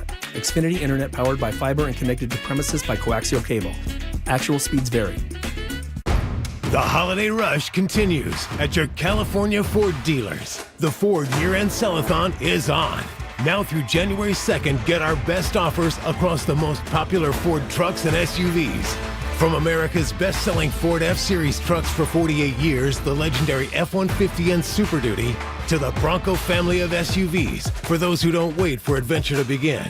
Plus, all-electric standouts like the Mustang Mach-E and F-150 Lightning. And Explorer and Escape, the perfect balance of comfort, capability, and everyday versatility. Get ready to power through whatever the season brings in a Ford. But don't wait. These year-end sell-a-thon savings won't last. The clock's ticking. The lots are moving.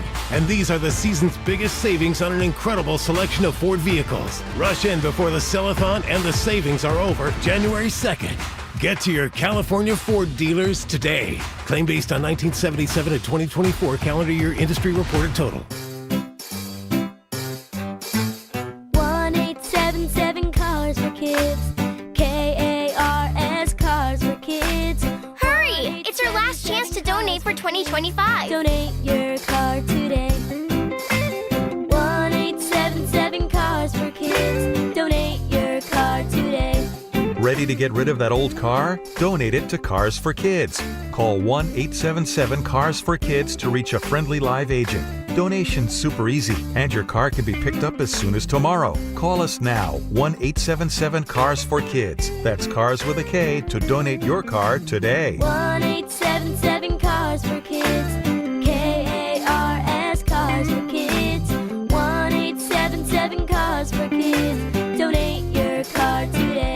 Hurry! It's your last chance to donate for 2025. Last chance! Donate now for a 2025 tax deduction. Running a business means wearing multiple hats. So if you're like me, you probably started out using your personal phone, taking client calls and texts nonstop. As my business grew, I needed something smarter. That's when I switched to Quo, the #1 business phone system. Quo works right on your phone or computer. No carrying 2 phones, no clunky landline, just one easy app you can try for free. Your team can share one number and handle calls and texts together like a shared inbox. Any teammate can jump into the conversation so customers get faster responses. And Quo's AI assistant summarizes your calls and responds to customers 24/7, so you never miss a lead or opportunity. All this starts at just $15 a month. That's basically 2 coffees. You can even keep your current business phone number. Find out why 90,000 businesses trust Quo. No missed calls, no missed customers. Try Quo for free at quo.com/sports. That's quo.com/sports to try Quo free. QUO.com/SPORTS. What's up, everybody? I'm Nick Costos, and watching sports isn't a hobby, it's a lifestyle. And my show is not a job, it's a passion. From the NFL playoffs to the NBA and everything in between, celebrate sports with me every day on You Better You Bet from 9 a.m. to noon Eastern. Download the Odyssey app now and listen to Westwood One Sports from anywhere. It's You Better You Bet with me, Nick Costos, live and interactive Monday through Friday, 9 a.m. to noon Eastern, presented by BetMGM. That's the sound of James adding long-lasting Gain scent boosters to his laundry this morning. Several hours later, James sniffs the irresistible scent of Gain on his shirt. Gain. Several hours later, James has even caught the attention of his mother-in-law, and she never gives him attention. Ooh, you smell amazing, James. Oh, thanks, Mom. I love you too. I never said that. Add Gain scent boosters to your laundry. Add joy to your day. Back in 60. Are you really eating during the commercial break? You bet. These Factor meals keep my head in the game. Oh, yeah? So what do you got there? This year's filet mignon and creamy Parmesan shrimp. With Factor, I get chef-prepared, dietitian-approved meals delivered weekly. Perfect for pros like us. Oh, so you're a pro now, too? Box says Factor, eat like a pro. So, yeah. I think it's time for you to share a bite like a pro. No. Get your own at factormeals.com. Factor, eat like a pro.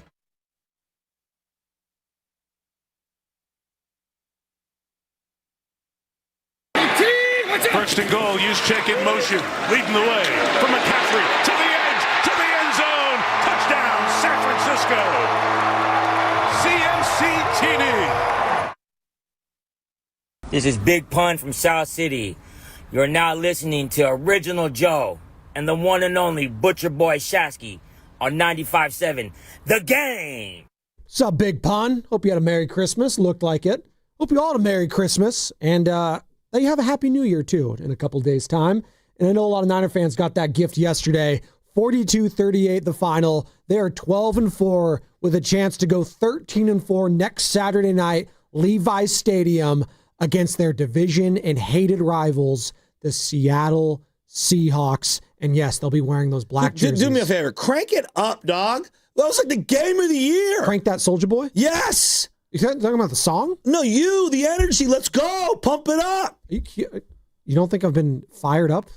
Listen back to the show. Oh, welcome back to the morning round. I'm sorry. Do you want me to yell at it's 7:19. I yelled at us, at everyone at 6:05. All right. I can't do that, Joe. I explained to you I'm getting over something here too. All right? You're asking me to just spew just everything all over the stadium? I couldn't sleep after that game. Yeah, no, I couldn't either. No one can. God, that the game juices was are flowing, baby. And also, hey, if both of us are yelling, Joe, because that's your forte, you're going to be the yeller. I don't yell, though.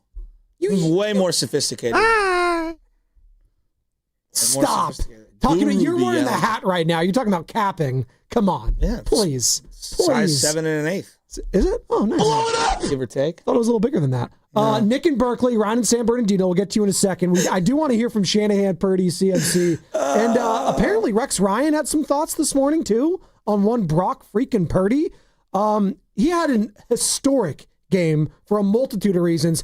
Anytime you have to bring up Colin Kaepernick, and like the good Colin Kaepernick from 2012 season. Good Colin Kaepernick. Because it kind of ended poorly. There's one or two things. Yeah, just a little bit. But they, what is it? 2 rushing touchdowns, 2 throwing touchdowns, and over 250 yards or something. It was insane. And it's the first time since 2012. Create these statistics. Well, that's what we do. I know. You have to bring it. Everything's a stat now. You have to everything's nuanced. Of all these stats. I saw Jeff Garcia was in there too. Let's just say he's on a tear, Joe. He has 10 touchdowns in the last 2 weeks. 10. He's the first quarterback for a 49er who married a Playboy model, which is what Jeff Garcia did, and also ran for 6 yards on a 3rd and 8. It's the first time San Francisco has scored 40-plus points in back-to-back games since November of 1995. Wow. I was 2. Wow. That team they lost to the Green Bay Packers in the divisional round at home. They fumbled Adam Walker. I have the sound. Great job flipping it, guys.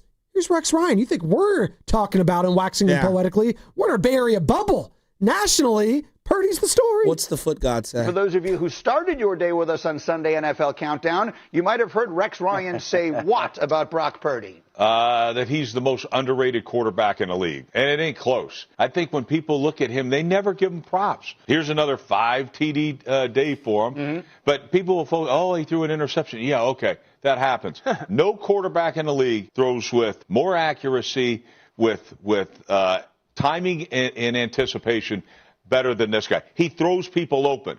And to me, it's crazy because this young man right here doesn't have the great NFL skill set of, the rocket arm, the size, the athleticism. No, but he plays the position about as well as anybody. And that's why he reminds me of Drew Brees, an undersized guy. But Drew, I had to defend against all of them. But anticipation, timing, accuracy, that was Drew Brees. That's this kid. And I always think it's funny because when everybody was talking, Mac Jones should be the starter. What? No, he shouldn't. Now, Mac Jones did a great job with this coach. This coach is phenomenal. Shanahan is amazing. But Brock Purdy is special. That's interesting. Obviously, once upon a time, Rex Ryan was a anti-Mac Jones guy in New England, and Dan Orlovsky famously said, hey, if you put Mac Jones with Kyle Shanahan, he'd be doing exactly what Brock Purdy's doing. We've seen Mac Jones. We've seen Brock this season.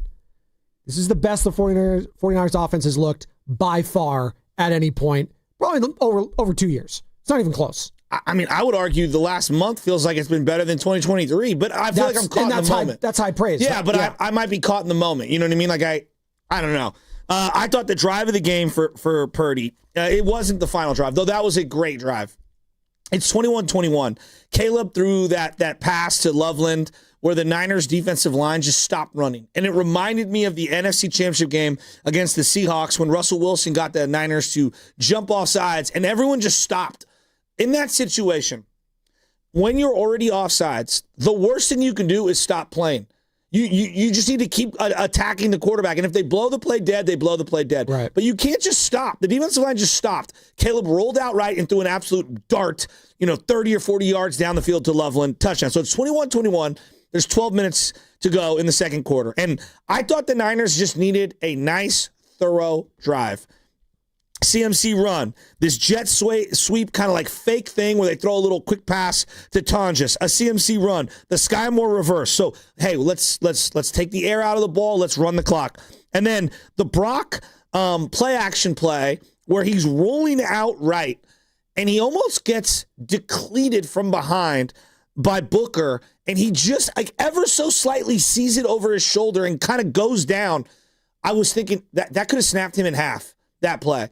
And so now you're at 2nd and 17. They put CMC in the slot. He throws that perfect little slant pass, the one that you were describing earlier. Just a perfect throw, perfect design, right over the middle. And then there's like a hand-fighting play on 3rd down. And Tonjes and Brisker are downfield, and Purdy throws it up. And I like the no call from the refs. And I know Niner fans like, that should be a PI. I thought it was a good no call. It's 4th and 3. And he hits Pearsall on a slant. And it was a perfect catch by Pearsall, a better throw by Purdy. And that, to me, was one of the key plays of the first half that gets lost. 4th and 3, you need points. You got to keep marching. Shanahan goes for it. He hits Pearsall there. And then they go B-Rob, CMC breaking tackle, CMC a tackle for loss, even though he has a jump cut. And then it's 3rd and goal. And this is important. Now, he had thrown an interception earlier in the game. He throws one up, and C.J. Gardner-Johnson, who Niner fans despise, gets the interception. Back from his Philly days. But there's going back to New Orleans. When he's grabbing Kittle's face mask, and he wouldn't shut up. He throws a terrible interception. I mean, he just lobs it up. But there's an illegal use of hands on Chicago and a flag. So now it's 1st and goal. They get stuffed, and then they do the RPO keeper for the touchdown. And it was right then and there, 28-21. It just felt like the Niners on that drive. They wasted 9 minutes off the clock. They convert on 4th down. They get kind of, it's not a bailout, but like, let's call it what it is. It was ticky-tack. Yeah, sure. it was a penalty, But it was a bad play. You don't apologize for those. No. And they make the most of it. And that RPO keeper was unbelievable by Purdy. They go up 28-21. There's 3 minutes to go in the quarter. And I just thought they kind of took the air out of the football there. Thought it was a huge drive. It's the biggest story coming out of this game for Niner fans. I think Brock Purdy is going to dominate the headlines, and rightfully so. Like, the fact that the defense made the play at the end that they needed to make is great. I do think a lot of people are waking up this morning is like, are we really going to have to keep winning games by like 40 plus points, 35 plus points every single week? Is that what we're going to have to do? Like, maybe that's the reality, but yes, it makes it fun. Does it not? It reminds me was fun to watch last night. They look more like the greatest show on turf than they do any of the other versions of the Niners. And I'm okay with that. Like, look, would I like some stops? Of course I'd like some stops. But if the offense is going to score 40 every week, I mean, sign me up. Right. Let's go to Nick in Berkeley. Let's sign up for him. What's up, Nick? You're on the roast, man. Hey, man, check it out. First of all, the big goon that came in for Williams, man, hats off to him. He was out there just shoving people around like Hulk Hogan, dude. He went Hulkamania on him. And let me tell you something, man. That Chicago quarterback in Chicago, they're not all that, bro. I don't know who they've been playing all year long. We exposed their quarterback at the end of the game. He's out there lawn bowling, skipping the ball off the turf rather than standing in there taking hits. I don't want to hear about nothing about what the quarterback did for Chicago. And when it came down to crunch time, he's running around like Russell Wilson, and he has no mobility. He's like a young Dak Prescott without Dak Prescott credentials. Okay, so I don't want to hear nothing about him. He's garbage to me. Okay, whoever wants to keep down the Niners, fine. We keep doubting us. We want you. Well, I'm begging you to keep doubting us. I'm not saying nothing. I've been years past. I've been like, oh, we're this, that, hyping it up. There's no need for the hype. There's no need for the hype. What you see is what you get. Mustafa's out there hitting. Winners is all over the place. Our defense was playing like a bunch of cats possessed last night. They were hitting on the interior. And I don't know if anybody was watching our offensive line do their work. We were letting them have it too. So the Bears came in. They got mopped. Send them on their way. Next man up. Seattle, let's see what you can do on some natural grass. I'll let you finish. Nick, hold on. You can't say they got mopped when they dropped 38 on them. You can't say that. We got the stop when we needed it. Yeah, we got the stop when we needed it. Still the line of the year, because the year is about to be over, was when Willard said, Nick and Berkeley sounds how I think cocaine feels like. It's all time. It's the line of the year from Willard. I love Nick and Berkeley. So you know what? Sure. You want a hype man like Nick in your fan base. You need that. You do. He's like, 38 points. We mopped them. Come on. Get it. Caleb Williams stinks. That's not my takeaway. I don't think Caleb stinks. I think he's a young player he's still got a little growth to go. But he's obviously got unbelievable talent. Oh, absolutely. I think right now Purdy is much farther along in terms of how to play the quarterback position. Way more polished. It takes time, but he's got more seasoning. I did think it showcased both why those quarterbacks can be so good. Right now, that was a perfect example from Brock Purdy's skill set and Caleb Williams. Now, what Caleb can learn from Brock is some of the layups, some of those ones where it's like, touch. Yeah, exactly. a little more touch. I call them the layups because those and it's easy for me to say a layup, right? Because people still smoke layups all the time. Golden State Warriors, but 25 of 42, and he does have a 58% completion percentage in today's NFL. You got to be in the low 60s. Yeah, that's the differentiator, I should say, from good to great. Then Caleb played super well. That's what I thought. Yeah, they had two big drops on the final drive. Burton and Loveland, his first drop of the year. Loveland, I know, which is incredible, and those were right there. So I don't know. I'm not. I think if I'm a Bears fan, sky's the limit on Caleb. Yeah, well, and Ben, because Ben and him together, I'm betting on them together. Did you think on that final drive where if he connected, he was rolling to his right and he was under pressure from 2 or 3 49ers players? The final play. The final, it would have been an incredible one. DJ Moore. The DJ, he's so far away. DJ's got him work his way back to the ball a little. Well, no, I'm talking about on the same drive. It wasn't the final play. Oh, it was the one where Collinsworth was crushing him. We were texting about it. That was a tough throw. That was going to be. He was acting like it was like a layup. shortstop in the hole, throwing across his body. I think can we just because some of these guys and Purdy does it too. They complete these ridiculous passes. The degree of difficulty on even the most basic slant throw. We act like it's super easy. Purdy on one of them where Pearsall was cutting, he's looking away, knowing he wants to go middle the whole time, and he's last second looking and threads it as 5 arms are jumping up in the air. I don't think the average person understands how difficult the most basic slant pass is to complete in the NFL. Well, and what I hate about that, because it happened twice yesterday where he was under duress and he missed one high to Loveland, I believe. It was either him or Komet on the sideline, and Collinsworth. I was like, can we give credit to the pass rush there? Yeah. That clearly made him uncomfortable. I agree. In a game Keon White rushing him out. Can we? That's part of the game. That's a pressure right there. Mm-hmm. They are making him uncomfortable and has to leave the pocket. And to your point, Patrick Mahomes and Josh Allen and some of these freaks, they're Hall of Famers. Look, Joe. That's the exception to the rule. Let's think about who we've seen the last month. You saw Cam Ward, who's in year 1, and he's young. And, he's got he has no talent around him. I worry about him because I don't know who his coach is going to be. Right? We've seen Bryce Young. Okay, these are other top picks, number 1 overall picks. And now we've seen Caleb. Caleb's better than both those guys. Yes. Okay, now he's got a better situation than both those guys, and he's got a better play caller than both those guys. But also, he played much better than those guys. And those are guys we've just seen as of recent. So, yeah, if I'm a Bears fan, I'm feeling like sky's the limit. That doesn't mean he doesn't have things he has to work on. I thought yesterday was just so fun to compare and contrast these quarterbacks. Number 1 overall pick, we've done it all the time, Trevor Lawrence, obviously Bryce Young. It's funny just how it works out where Brock, Mr. Irrelevant, the last pick in the draft. I love the side-by-side where they show Roger Goodell and then Brock with his parents with a little handmade wooden sign. Hilarious. Ryan and San Bernardino. What's up, Ryan? Hey, my guys, I hope your Christmas was merry. You as well, man. You too. Hey, I got to say, though, enough with the sports writers of the NFL. Kyle Shanahan is clearly the coach of the year. Last night, he broke out the zone read for Brock Purdy. That juice motion thing that they're doing now that has opened up so many counters and all that, our run game looks glorious at the moment, just with the motions that he created. He outdueled Ben Johnson on a short week, and now we have another short week again. We have 12 wins. All of a sudden, Brock Purdy is underpaid.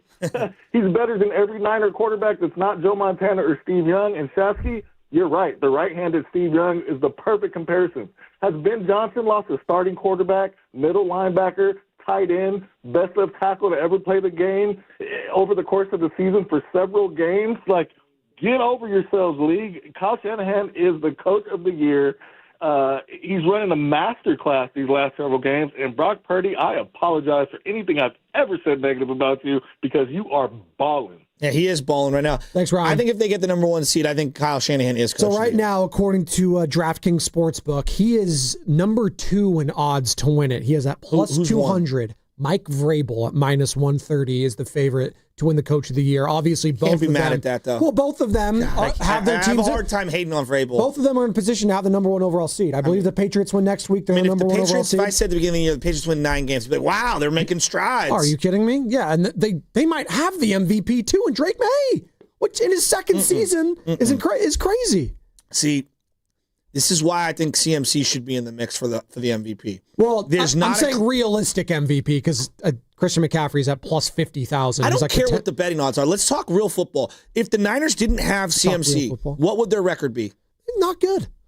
We could do that with a lot of players, though, too. If we're talking about But he's the also MVP. got 2,000. He has the most scrimmage yards of anyone in the game. I think he should be a part of the mix. I'm with you. I'm with you, Joe. I'm not here to argue against that. This thing that we have to give it to a quarterback is, it's ridiculous, quite frankly. It's honestly ridiculous. And I'm not saying that Drake May hasn't had a great year. He's had a great year. Christian McCaffrey, what he's done at his age and what he's done to will this team with multiple quarterbacks, I think that deserves recognition. No Kittle for a bulk of the season. No Purdy for a bulk of the season. Pearsall in and out of the lineup. You had Kendrick Bourne as your number 1 option, and you're going to win 12 games for sure, maybe 13, and be the number 1 seed. Be the number 1 seed in the NFC with 0 defense. And it's not like you're just winning games. Hey, we're winning 21-14. Look at the numbers they're throwing up on offense. And he is the unlocker. He's the gravity, in the same way Steph Curry is that gravity in the half court for the Warrior offense. I think it is my duty over the next however many days, CMC at minimum should be a top 3 finisher in the MVP. And I think it's criminal if he's not. He is 3rd in odds for the offensive player of the year. Again, this is all according to DraftKings. Jackson Smith and Jigba, minus 150 is the favor for OPOY. Puka Nacua next at plus 240, and then CMC at plus 450. I'm not mad at JSN being in the mix, too. JSN deserves to be in the mix. This thing that, it has to be a quarterback, no matter what. Look, has Stafford had a great year? Yes, he has. Absolutely. But if the Niners get the number 1 seed, and Christian has another game, guys, look at the numbers that he's throwing up every single week. He's the number 1 pass catcher on the team. He's the number 1 running back on the team. It feels like he's gotten better this late in the season. He's about to have the most touches in the league by far. Screw the yards per attempt. Does the guy make winning plays to win the game? Yes, yes, and yes. And he's on a winning team, and he's defied the odds. He should be in the mix somewhere. I know. Makes me furious. I know. He is 7th in total rushing yards this season. So he's 7th in total rushing yards? Yes, he has 1,179. The players above him, Javonte Williams, Bijan Robinson, Devon Achane, Derrick Henry, Jonathan Taylor, James Cook, the best. They're all and then great how many names. guys have more catches than him in the league? Let me get to that right now. Yeah, because this is like an Ohtani situation where he's the 7th best running back as a runner, but he's also the 14th best wide receiver in the game. How many guys have more catches than him? So he is 22 in total receiving yards, but if we just go to receptions, Joe, he's 7th. So you're talking. Let's split the difference. He's 7th in receptions, 7th in total rushing yards. So let's split the difference. He's about the 16th best wide receiver in the game, and he's the 7th best running back in the game. And that guy should, as one player, and that guy shouldn't be in the MVP conversation. I mean, if we're just going, what are we doing? If we're just going by receptions, he's a top 10 receiver. What are we doing? Like, again, Purdy's been amazing, and he's taken this offense to a whole nother level. Christian McCaffrey is the most valuable player on the 49ers, and that's not taking away anything from anyone else. Coach is obviously a huge part of that. Christian has been amazing. Let's give him into this top 5 for MVP voting. I apologize, Carter, again, because I think I did this halfway through the season, but I think we all laughed at you when you drafted Chris McCaffrey in the first round. I was going to pull the sound of Shasky being like, you're an idiot, but that's okay. And I was wrong. Yeah, you know what? We're wrong. I was wrong. We're wrong. I know. I'll be the first to admit it. I was wrong. There you go. Chris Olave, Amon-Ra St. Brown, Jackson Smith-Njigba, Puka Nacua, Jamar Chase, and Trey McBride, the only players that have more receptions than Christian McCaffrey. I'd say that's pretty good company. Wouldn't you say that, Joe? Oh, my God. That run last night. Like, they got to run between the tackles more. Ditch the outside zone. They ran one to the outside. I was like, I love you, Kyle. Get away from it. He did. You know, to Kyle's credit, he went back to the in-between the tackle stuff. It looked like that was, and it's crazy I'm saying this, in the second to last game of the regular season, that's the most shifty I've seen him in that first half. Like, the hezzy moves he was doing, like the quick in and out, the cuts back, like, he looked incredible. Now, some of that is the Bears defense being atrocious and can't tackle, but you know what? You got to put them in position to do that anyways. But that Bears defense bottled up Josh Jacobs. Yep. You know what I There you mean? go. So, like, I hear you, and I know that the Packer run game is in shambles, but I've seen that Bears defense play better against other teams. I think the Niners deserve a lot. Not that they're not. I don't think they're great. I think the best defense in the NFC is the Eagles by a landslide. But my God, dude, like CMC looked incredible again last night. And I think who was it? Judkins, who they bottled up too against the Browns a couple weeks ago. They didn't. They Poor scored guy like got 3 hurt points. too. Last week. I know that was brutal. I know. I think it was a torn ACL, something like that. Joe, on any given play, you're like, is Christian, like, where's he at? What's he going to do? I know. How are they going to get him the ball? And if they don't get him the ball, how does his coverage dictate someone else being wide open? Listen, I know Brock Purdy's going to be a talk, and he rightfully so. 5 touchdowns in back-to-back games is incredible. But CMC, I keep coming back to the. I know I keep coming back to the summit, Joe. He's been amazing. His calf injury popping up on the injury report before week 1 dominated our summit. Joe, I've been down at Valley Fair. I've been skeptical for months that A, he would be good, B, he'd be able to get through the season, and C, that he'd be able to be this good this late in the year given how much of the usage has been in his hands, and he's been better than ever. Think about how much we talked about, to your point, the bilateral Achilles tendonitis. Think about how much we talked about the turf toe. He's a gladiator. We're not talking about either of those things right now. Nope. Turf toe? Nah, I'm done talking about that. It's a thing of the past. Joe, whatever. He's probably got 2 of the top 5 running back seasons all time in a Niner uniform. All time. And if he gets, I mean, that's like, I don't think I'm saying that lightly. He would have said, and they said on the broadcast last night, it would have been more special to do it this year. He still has an outside shot to do it, 1,000 again, because he did it one time in Carolina. He needs 110 receiving yards next week. It would be incredible if he somehow, some way gets that. But he'd say this one would be more special because of how good this team overall has been. And when he did it in Carolina, it was just kind of like, This is on a 12-win team. Exactly. That could be the number 1 seed if he has another great game next week. Exactly. Let's go to Manny on the Dumbarton. What's up, Manny? Hey, wishing you guys a prosperous new year as it comes on to us. Just wanted to comment on the last couple of weeks. I've been laying low listening to these Niner fans. And you know what, guys? I wish Vontae was here today. I really do. Tomorrow, Manny. All of a sudden, give him my best regards, because all of a sudden, and tell them to brace themselves, all these Niner fans that used to hate Kyle Shanahan are absolutely in love with him now. Talk about a strange twist of fate in 2025. Thanks, Niner fans, for making me despise you guys sometimes again. Now, here's the thing. It's been an amazing couple of weeks offensively, but you know what? It wasn't bound to happen. We were just biding our time. We knew these guys were going to get healthy. They were all going to get back. The group was going to be back together. But here's my one knock on this team that is itching in the back of my head. Old man Rivers threw 277 and 2 totes on us. That Bears offense scored 38. unless that defense rights itself with Salah, it's a magical season, but I don't want it to be one and done. And that's my concern. We are giving up way too many points to really easy offenses, and that's got to stop. The Bears' offense is good. The Bears' offense is good. They are one of the best offenses in the NFL. And Manny, appreciate the call. Though I don't think anyone wants to heard "I told you so" radio this morning. I just don't think anyone wants to hear that. No, just be happy. It was a great game. Like, I'm not coming in here saying, see, you guys all hated Kyle Shanahan. Like, just be happy about what this team is doing right now. They're 12-4.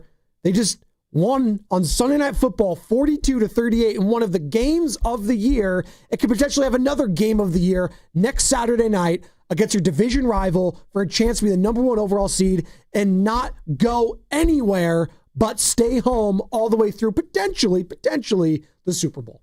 Like, that's the story right and now. You get time off. Yes, you get a week off, which is huge. If they win this game against Seattle and you get CMC gets the time off, Kittle can get right, Trent can get right, and Fred Warner comes back.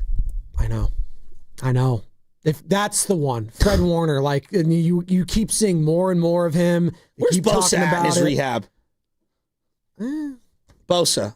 Well, he was in the suite the other way, like a couple weeks ago. Remember that? He's hanging out. People were like, has anyone seen him? No one's seen him. I'm just curious. This hour is brought to you by Front Bank, which is here for you and here for good. That much I do know. Kyle Shanahan, he talked a lot after this game. We have like 30 cuts from Kyle Shanahan here. I just want to start with the quarterback because that's the story. He said Purdy, Joe, was an assassin.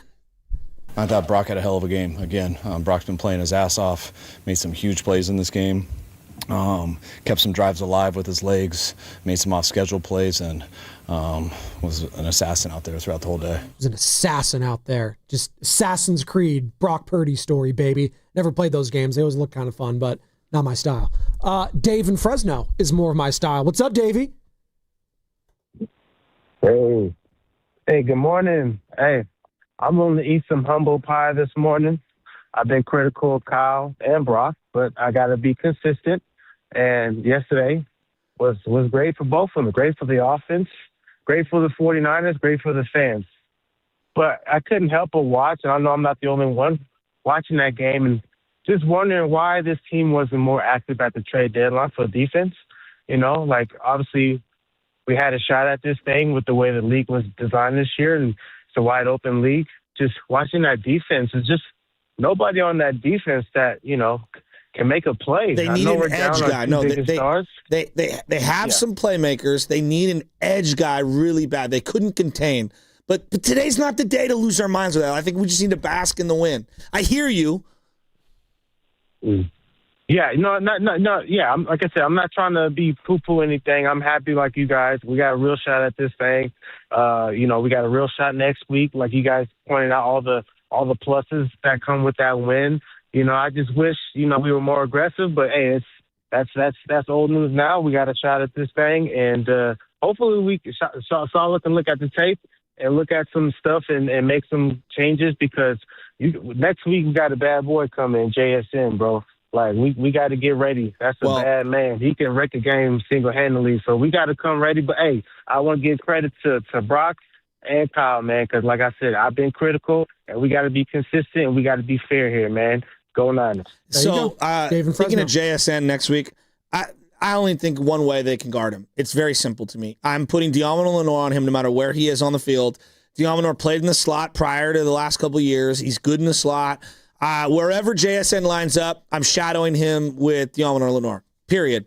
It's just that is the game plan. And if that's not in their game plan, I'm going to be very disappointed.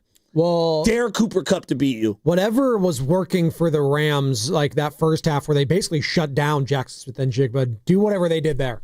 Like, just to do whatever they did. Now, eventually, it all came home to roost, and then they blew the game and what have you, and that crazy 2-point conversion. Like, that game was just nuts. And I think the game last night might have overtaken that game for game of the year. But yeah, I'm with you. You have to put your best defender on him. You can't let him beat you. Like that. I'm okay with A.J. Barner beating us, not Jackson Smith-Njigba. It's similar to, like, I always loved, especially with Stout hurt right now. Remember when LeBron had that game winner and Jim Barnett's like, force someone else to beat you. Yeah. Force someone else to beat you when he was on Miami. Yeah. And he is the one guy you just don't let beat you is going to be Jackson Smith and Jigba next Saturday. We have all week to prepare for that game, but I think you and I are in lockstep with that one. And JSN he's been incredible. Tough week for LeBron. What happened? Oh, just teammates coming at him. JJ Redick whining and crying. Oh, well. You know, I just hate to see it. That's not news. Yeah, I don't. Whatever. Oh, I did see JJ Redick made his kids write like a thesis or something on why they need certain Redick. Christmas You guys presents. know where I stand on that fraud. Well, that's your boy, dude. That guy. He's a high-level loser, Who did bro. you clap back at here at the station? Was that you, Sam, or was that Taylor Lewan that clapped at you? I got Taylor Lewan. JJ Redick got Nahegan and Lucas. Oh, there you go. We're just building some people like the anti-95.7 The Game hosts. Oh, JJ Redick is just like unnecessarily bitter. Yeah, the guy's never done anything in his professional career ever. He was a role player that shrunk in the playoffs. Jerry West called him out on that years ago. Rest in peace, Jerry West. Wesley in San Francisco. What's up, Wes? How we feel about last night's win, man? Yeah, great game. Merry Christmas. Merry Christmas. I just want to mention something.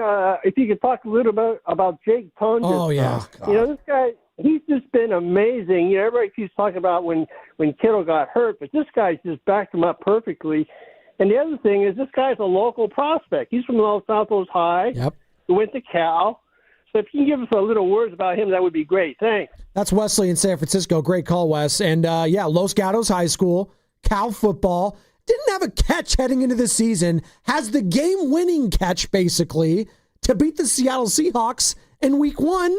And you know what? In the last week of the regular season, next Saturday, you might need him again because Lord knows how the swelling's reacting to George Kittle. I was a little concerned yesterday on the broadcast when, Melissa Starks, NBC, was saying, yeah, the swelling didn't go down at all for George Kittle over the weekend. That's not good, folks. So they'll be monitoring that all week. I'd be shocked if he didn't play. He's just a gladiator, George Kittle, kind of like Fred Warner. He's going to play. But the fact that you have a guy that you can trust with his hands, he had a drop yesterday. He's still a young player. He's 26. But his story is incredible, to Wesley's point. Undrafted in 2022. It's got I've never heard of him. Jake Tonjes, who? Tongs, like the utensils you use in the kitchen? Who? I didn't know how to pronounce his name. Some people still don't know. You're not in this position if he doesn't make that play at the end of the Seattle game. Nope. You're just not. So, what's crazy about him is, he's emblematic of the season almost. Yeah. The guy's just stepping up. Well, Kittle got hurt first half of the Seattle game, week 1. Hamstring fully torn, he said. So he has the touchdown catch in that one, 3 other catches, then 4 catches, 2 catches, 3, 7 against the Rams on that Thursday night game. 7. Incredible. Got targeted 11 times. 6 against Tampa in a loss. And then Kittle comes back. I believe the Atlanta game he came back where they started running the ball. I believe so. Yeah, yes. So the Atlanta game he comes back. He goes down to 0. And then for 9 straight weeks, 0, 0, 0, except 1 catch against Houston, 1 catch against the Colts, and Kittle left that game. And then 7 catches for 60 yards yesterday and a touchdown. Now, he had a huge drop on the screenplay, he did. But he had some big third down catches. Late in the game, there was one in particular that I had written down here. That was just an unbelievable pass. Boom. Pearsall caught a couple big third down passes too. But on the 2nd and 7 screen that Tonjes drops, there was actually a flag on the play. There was hands to the face by the Chicago defender. But Tonjes was awesome. On the 3rd and 6, just prior to that, great feat by Purdy to step up in the pocket and then hit Tonjes, who catches it, plows over 2 dudes, and gets the first down on a 3rd and 6. Huge, crucial play to extend the drive. This is what Kyle Shanahan had to say about the young tight end. Jake did awesome. Jake was a stud. He made some big-time routes, big-time catches, a couple of low balls that I thought he went down and made a hell of a play for, kept the chains moving for us a number of times. He was huge today, just like he's been all year. He has been. I mean, this is the story of this 49ers season. Someone goes down, another person has to step up. And yeah, you know what? Could the chickens come home to roost one day, and you know what? It all ends up being too much, and they can't overcome all the injuries? You know what? That might happen. But for now, I'm enjoying this wave, man. They just beat the Chicago Bears, massive, massive brands, the San Francisco 49ers, the Chicago Bears, Caleb Williams, USC, Heisman Trophy, #1 overall pick, Brock Purdy, last pick in the draft. Everyone's written him off. They're waiting for him to fail, even after signing this fat contract. Oh, Mac Jones looks pretty good. Maybe Purdy's done. Maybe we've moved off of him already. You know what he's done the last 2 weeks? On prime time prime time, Monday Night Football, Sunday Night Football. Well, the reality, 10 touchdowns. But 10. the reality is he did look like he was compromised, at times. And he did. No, I mean, like, sure. And he's battled back, is what I'm saying. He's battled back. Here's the thing I think people really struggle with is that when we come on, like everything that we say on air, my name is on it. I'm not an anonymous social media account that just posts, fandom, fairy tales. Oh, you're not an aggregator? No. And like every single week, I have to assess the game that I just saw. All right. And when guys play really well, I bring that up. And when guys play really poorly, I bring that up. Every now and then, we got to criticize Draymond Green, Jimmy Butler, and Steph Curry. Those guys are all probably going to the Hall of Fame. They are. They're all Hall of Famers. Right? Lock it up. And so, like, I get to Brock Purdy, and it's like, hey, the guy looked terrible against Carolina. He's bad. I was there. It was awful. Then the team won the game, right? And he made a couple of plays in the second half, but he looked terrible. And if it didn't cross your mind, like, is he still hurt? What's going on? Why can't he step into his throws? Well, then I don't know what you watched in that game. Now, since then, he hasn't just been good. Joe, he's been outstanding. No. He's been as good, if not better, than any version of what we've seen from Brock Purdy. And so, yeah, I bring that up too. Anytime you throw a pick six and no one brings it up in the first half of a show the next day, means you had an incredible... He threw a pick six on the first play. We haven't even mentioned it at all. He bounced back in an unbelievable way, and he was outstanding. And so, look, I call it assessing. You guys want to call it flip-flopping? Dude, okay. Could you imagine if you came on here and you're like, Russell Wilson's still great? It's like, well, have you not been watching the last 2 years? The last 3 years? No. You're not allowed to flip-flop. You mean assess what I'm watching in real time? So, like, when we get to the Purdy thing, like, dude, Purdy's playing out of his mind right now. And, yeah, there was a point in time this year where I think even the biggest diehard Brock Purdy fans like, is this just a lost season for him? And when you're doing 25 hours a week on radio and you only have one game to chew on, right, you got to go off what that game was that you just saw. And I can't make things up. And so, yeah, like Brock, I've been all over the map with Brock this year. But the last month, he hasn't just been good.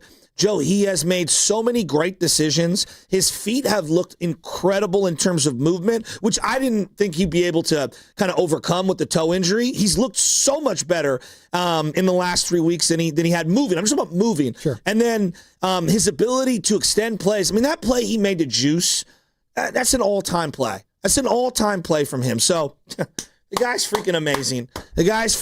He's having a great run right now. Well, and wrapped into it, it was an injury. Like it's okay to say that part of his poor performance was he was coming back from a brutal injury that we really didn't know much about here in the Bay Area, the turf toe. We talked to so many different people about it. Lorenzo Neal, Baldy, who'll join us tomorrow. Yeah. We talked to Jake Delhomme, who had it, former Super Bowl quarterback, right? Like, we talked to all these guys. Hey, Drew Bledsoe. Yeah, they need a different name for that because it makes it sound like it's just like a little stub toe. When in reality, you're playing on a foot that's completely numb. You can't push off of it, and you can't practice with it sometimes after it. So he was playing through that and struggling at times. He came back in that Cardinals game. He threw some bad throws that probably should have been picked off, weren't. And then the following game, he looked completely horrendous with 3 picks. Should have been 4, quite frankly, in the first half. Settled down after that and continued to stack good after good after great performances. And now he's playing the best ball maybe of his career, which is saying something. I mean, the last couple of weeks, I think he's got a good argument. I mean, this is because it's the extending of the plays. It's the ability to win from the pocket. It's the ability not just to win games in like a blowout fashion. How about win when you have to have a touchdown? When you're down by enough where you need a touchdown to win the game. He did that yesterday. And winning against teams that are also just as desperate as you are. Yeah. You don't think the Chicago Bears wanted to have the number 1 overall seed go through Chicago in that weather, in that environment? No, they absolutely wanted that. First time head coach? Come on. The Indianapolis Colts, they needed to win that game last week. They needed to. They're done. Season's over. It's over. They lost yesterday. It's kaput. Phillip got his extra 5 years of eligibility, and he's going to pass Ben Roethlisberger on the all-time passing list. It was a fun story. It was fun. I loved watching it. You ended their dreams, and you ended the dreams of the Chicago Bears trying to get that number 1 overall seed yesterday. And now let's end the dreams of Sam Darnold, Mike McDonald, and Jackson Smith-Njigba next Saturday at Levi Stadium. They have to win this game. You got to win it. Got to win this You know game. what else we got to win, Carter? The injury report.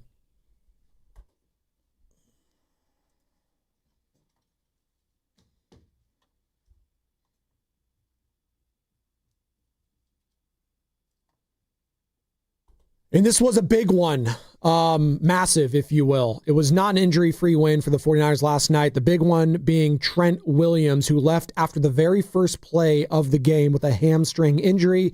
Kyle Shanahan had no timetable for Williams to be back on the field, stating that Trent has never had a hamstring injury before. The injury report was brought to you by Boxer & Gerson, Northern California's premier workers' compensation law firm, helping injured workers get their lives back for over 40 years. We're reacting here on a Victory Monday / Monster Monday. 49ers 42, Bears 38. Niners are 12-4 with the chance to be 13-4 after next Saturday night and guarantee home field not only in the divisional round, not only for the NFC Championship game, but for the freaking Super Bowl in a season that could have gone off the deep end, could have fallen off the rails, you could have drowned. Could have been all bad. You lose Nick Bosa, you lose Fred Warner, you lose your quarterback for a chunk of time, you lose your tight end, your Hall of Fame tight end for a chunk of time. You don't have Brandon Ayuk. God knows what's going on with him. You obviously lost Deebo Samuel in the offseason. You lost all these pieces in the offseason. You don't know what's going on with Christian McCaffrey. He somehow stays healthy, and yet you could be the number 1 overall seed, Joe. It's incredible as you're listening to 95.7 The Game, KGMZ FM and HD1 San Francisco, and Odyssey Sports Station, the home of the Golden State Warriors and Valkyries. Read back the Trent Williams thing that Shanahan said for me. I think because that did not sound good. I have sound. You want to just listen to it? I want to hear it again. That didn't sound good. I'm not sure. I mean, he tried to go and he couldn't. So Trent told me he's never pulled a hamstring before, so not really sure how it'll be. Ugh. And he's older and he's a big guy. It wasn't a slight pull. It was a full, gosh. I mean, that's not good. Well, there's certain positions maybe you could play through a hand. Maybe. That's just one of those ones, though. You put all your weight. It's a large human. Carter's you can't do it. I point to Carter because he's also 6'8". I don't. You got to explode backwards. I don't know, man. Yeah, that sucks. That's brutal. It's a Monster Monday / Victory Monday presented by Merit America. Visit them at meritamerica.org/super. We're taking all your calls, all your texts, halfway home here. 888-957-9570. Biggest takeaway, we are guest free. Biggest takeaway from that win last night. You can go Brock Purdy, back-to-back games, 5 touchdowns. You can go Christian McCaffrey. You could go Ricky Pearsall, who we have not touched a lot on. 5 receptions, 85 yards. I swear to God, though, every time this guy gets tackled, I have to hold my breath. Every single time he gets hit hard, he gets up limping. He did yesterday. His first catch, he gets hit hard, he has to limp off. I was like, oh my God. Is that something we're just going to have to monitor going forward, I guess? He had some big catches, though. He did. Some big third down catches. They need them. They're going to need them right now. And look, everyone's hurt. Look at this team. Everyone's hurt. You got to play through it. If you don't think CMC's dealing with an oblique back, something, I know. He's dealing with something. He could have been on the injury report, too. I thought the offensive line in the last however many weeks has been a big revelation. Dominic Pooney's playing a lot better. I know he had a kind of a crummy hold that they ended up overcoming. McKivitz has been good this year. He has. Everyone wants to talk smack about him. I think he's been pretty good this year. Jake Brendel, I think, has been pretty good this year. I think Burford, since becoming the left guard, has been better. And then obviously Pleasance stepping in for Trent. My big takeaway is is the offensive line getting right at just the right time? Yeah, I think so. I mean, Pleasant, anytime you come in as a backup offensive lineman and you don't hear their name at all, that's a good thing. It's kind of like when we talk about refs in the NBA. If I don't know a ref's name, it's a good thing. You're not supposed to know the ref's name. Even the first time I've ever seen the head ref yesterday is his first year, I guess. Didn't know who this guy was. He sounded like he's 15 years old, young guy, the head ref of the game yesterday. I was like, it's good. I didn't really need to, there was no, maybe some ticky-tack calls, but I thought for the most part it was a well-officiated game, and they let them play, which I appreciated. Now, the 49ers are one of the best teams in the NFL this season, something that's not talked about, and this goes back to coaching, Coach of the Year. They're the second fewest penalized team in the league? I think I heard that right on the broadcast. That's a testament to Brant Boyer, to Robert Saleh, to Kyle Shanahan, all the coordinators there that have coached the hell out of this team, Joe. Right? What? The Bethune one where he's mixed up with Loveland is just a young player like him just can't do that. No, that was dumb. No, you just can't. I mean, that was a huge play. My favorite part of the broadcast was after it because Terry McCauley, who's the head official replay guy in the booth, he was there at the game because they're doing the game at Levi Stadium. They're all getting together and whatever. He was like, "Hey Terry, did that look like the right call to you? The face mask?" He's like, "Yeah, Mike, you can't grab a guy's face mask at any time. Spoiler alert: before the play, after the play, during the play, you can't grab a guy's face mask." And that was the right call. Well, and so it's 2nd and 11. They throw a swing pass to, by the way, number 25. How do you pronounce his name? Manungai? Manungai. Okay. Kyle Manungai. I think he's a better running back than DeAndre Swift. Yes, I personally believe that every carry that you give DeAndre Swift, though he can be effective, is a win for the defense. He had a nice touchdown run. 25's a beast, though. No, he is, yeah. So on the play, they throw a swing pass to him, and he gets a terrible 2nd and 11. And it's going to be like 3rd and 11, and they get an automatic first down because you give a face mask. They ended up only getting a field goal out of that one. Caleb with the overthrow. They had a couple shovel passes. They made plays on that to get a stop and overcome it, but they were kind of in no man's land. They might not have been able to hit that field goal had they not gotten that face mask. So I don't know. I didn't love that. And then the final drive. Can we get to the final drive? The final countdown. The Bears get the ball with 1:24. Actually, 1:24. The Bears get the ball with 2 minutes, a little over 2 minutes to go. And everyone was freaking out. Too much time for Caleb. Too much time. After a 2-minute, timeout, Bethune is lining guys up the right way, slapping them like, move over to this gap. Move over. Like, they couldn't even get lined up. And then Alfred Collins gets a huge deflection after the big hold on Chase Lucas, which was a hold. Like, it was Lucas held him. It was clearly. Yeah. DeAndre Swift get a little pass underneath. Caleb's just kind of hanging out, being patient. The Niners have to burn a timeout on 3rd and 4 because Cleve Farrell is coming onto the field late because one of the other defensive linemen is like out of breath. Bro, we're 4 plays into the drive after a 2-minute break, and they had to burn a timeout. So like, it's just so frustrating, their usage of timeouts. And I think Kyle was like really ticked off that Farrell had to run onto the field. I don't think it was on Farrell. I think it was on the other guy subbing out late. Caleb runs for a first down. 0 contain on that play. Loveland, huge drop. He's wide open with under a minute to go. Cole Kmet gets airmailed. 6, Mustafa's barreling down on him. I thought Kmet, I heard footsteps. Then Burton, they just can't guard. That is the matchup that really worries me, is a guy like Burton, who is kind of what JSN is. Yep. Slippery. That's the athleticism on that pass on 3rd and 10 to get a first down. Burton catches another pass. Caleb with the blitz misses the wide receiver over the top. A Lucas with a huge pass breakup on 3rd and 5. It's 4th and 5. Okay. The Niners do a fake blitz. And then they're backing up, and you could see 53 D Winters is looking around, where am I supposed to be? What am I doing? And Loveland just sits down, and Caleb bang. That's just a 4th and 5. I didn't love them all walking up to the line only to drop back because you're backpedaling as a linebacker, and a tight end is coming out of a crouch. I don't know. I didn't love that. And then you had the throwaway by Caleb. And on 2nd and 10, they do a hook and ladder. Yeah. I still can't believe they did that. There was 25 seconds left when they did that. And then they're forced to do the spike play, which leaves them with only one spot. God, there's so much drama, though. We were all clinging to the edge of our seats. The final drive was insane. Incredible drama. The final drive was absolutely insane. The NFL, I got to tell you, I say it all the time. It's the greatest reality TV show in the entire world. It is. It is literally crack on our television screens, and I can't get enough of it, Joe. If you are the Bears, I'm addicted.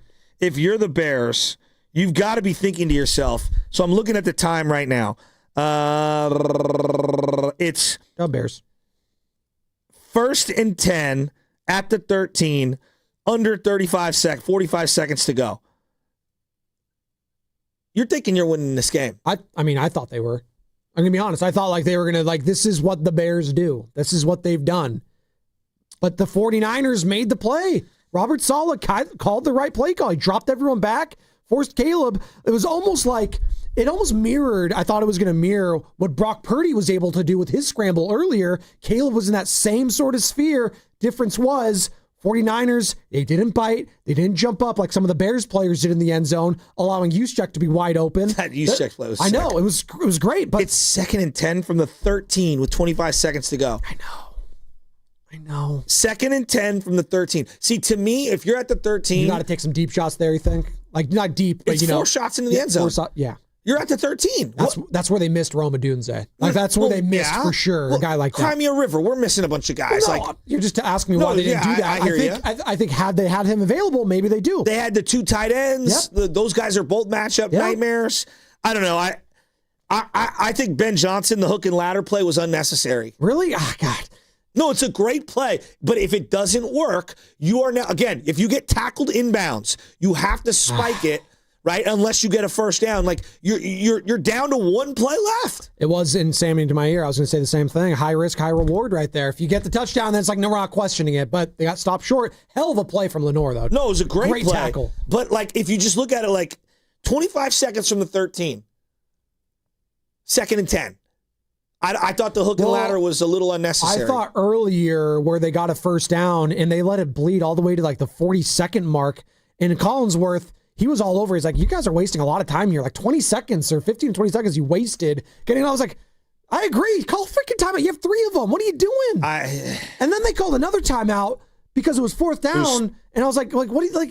Wait. 39 seconds after the Burton pass, thank you. That was, they called the timeout with 39, and then they put an extra second back on the clock for 40. And then it's 2nd and 5. Caleb blitz misses the wide receiver, so the clock stops. 3rd and 5, another pass break. Clock stops again. 4th and 5, they called the timeout. You can't do that.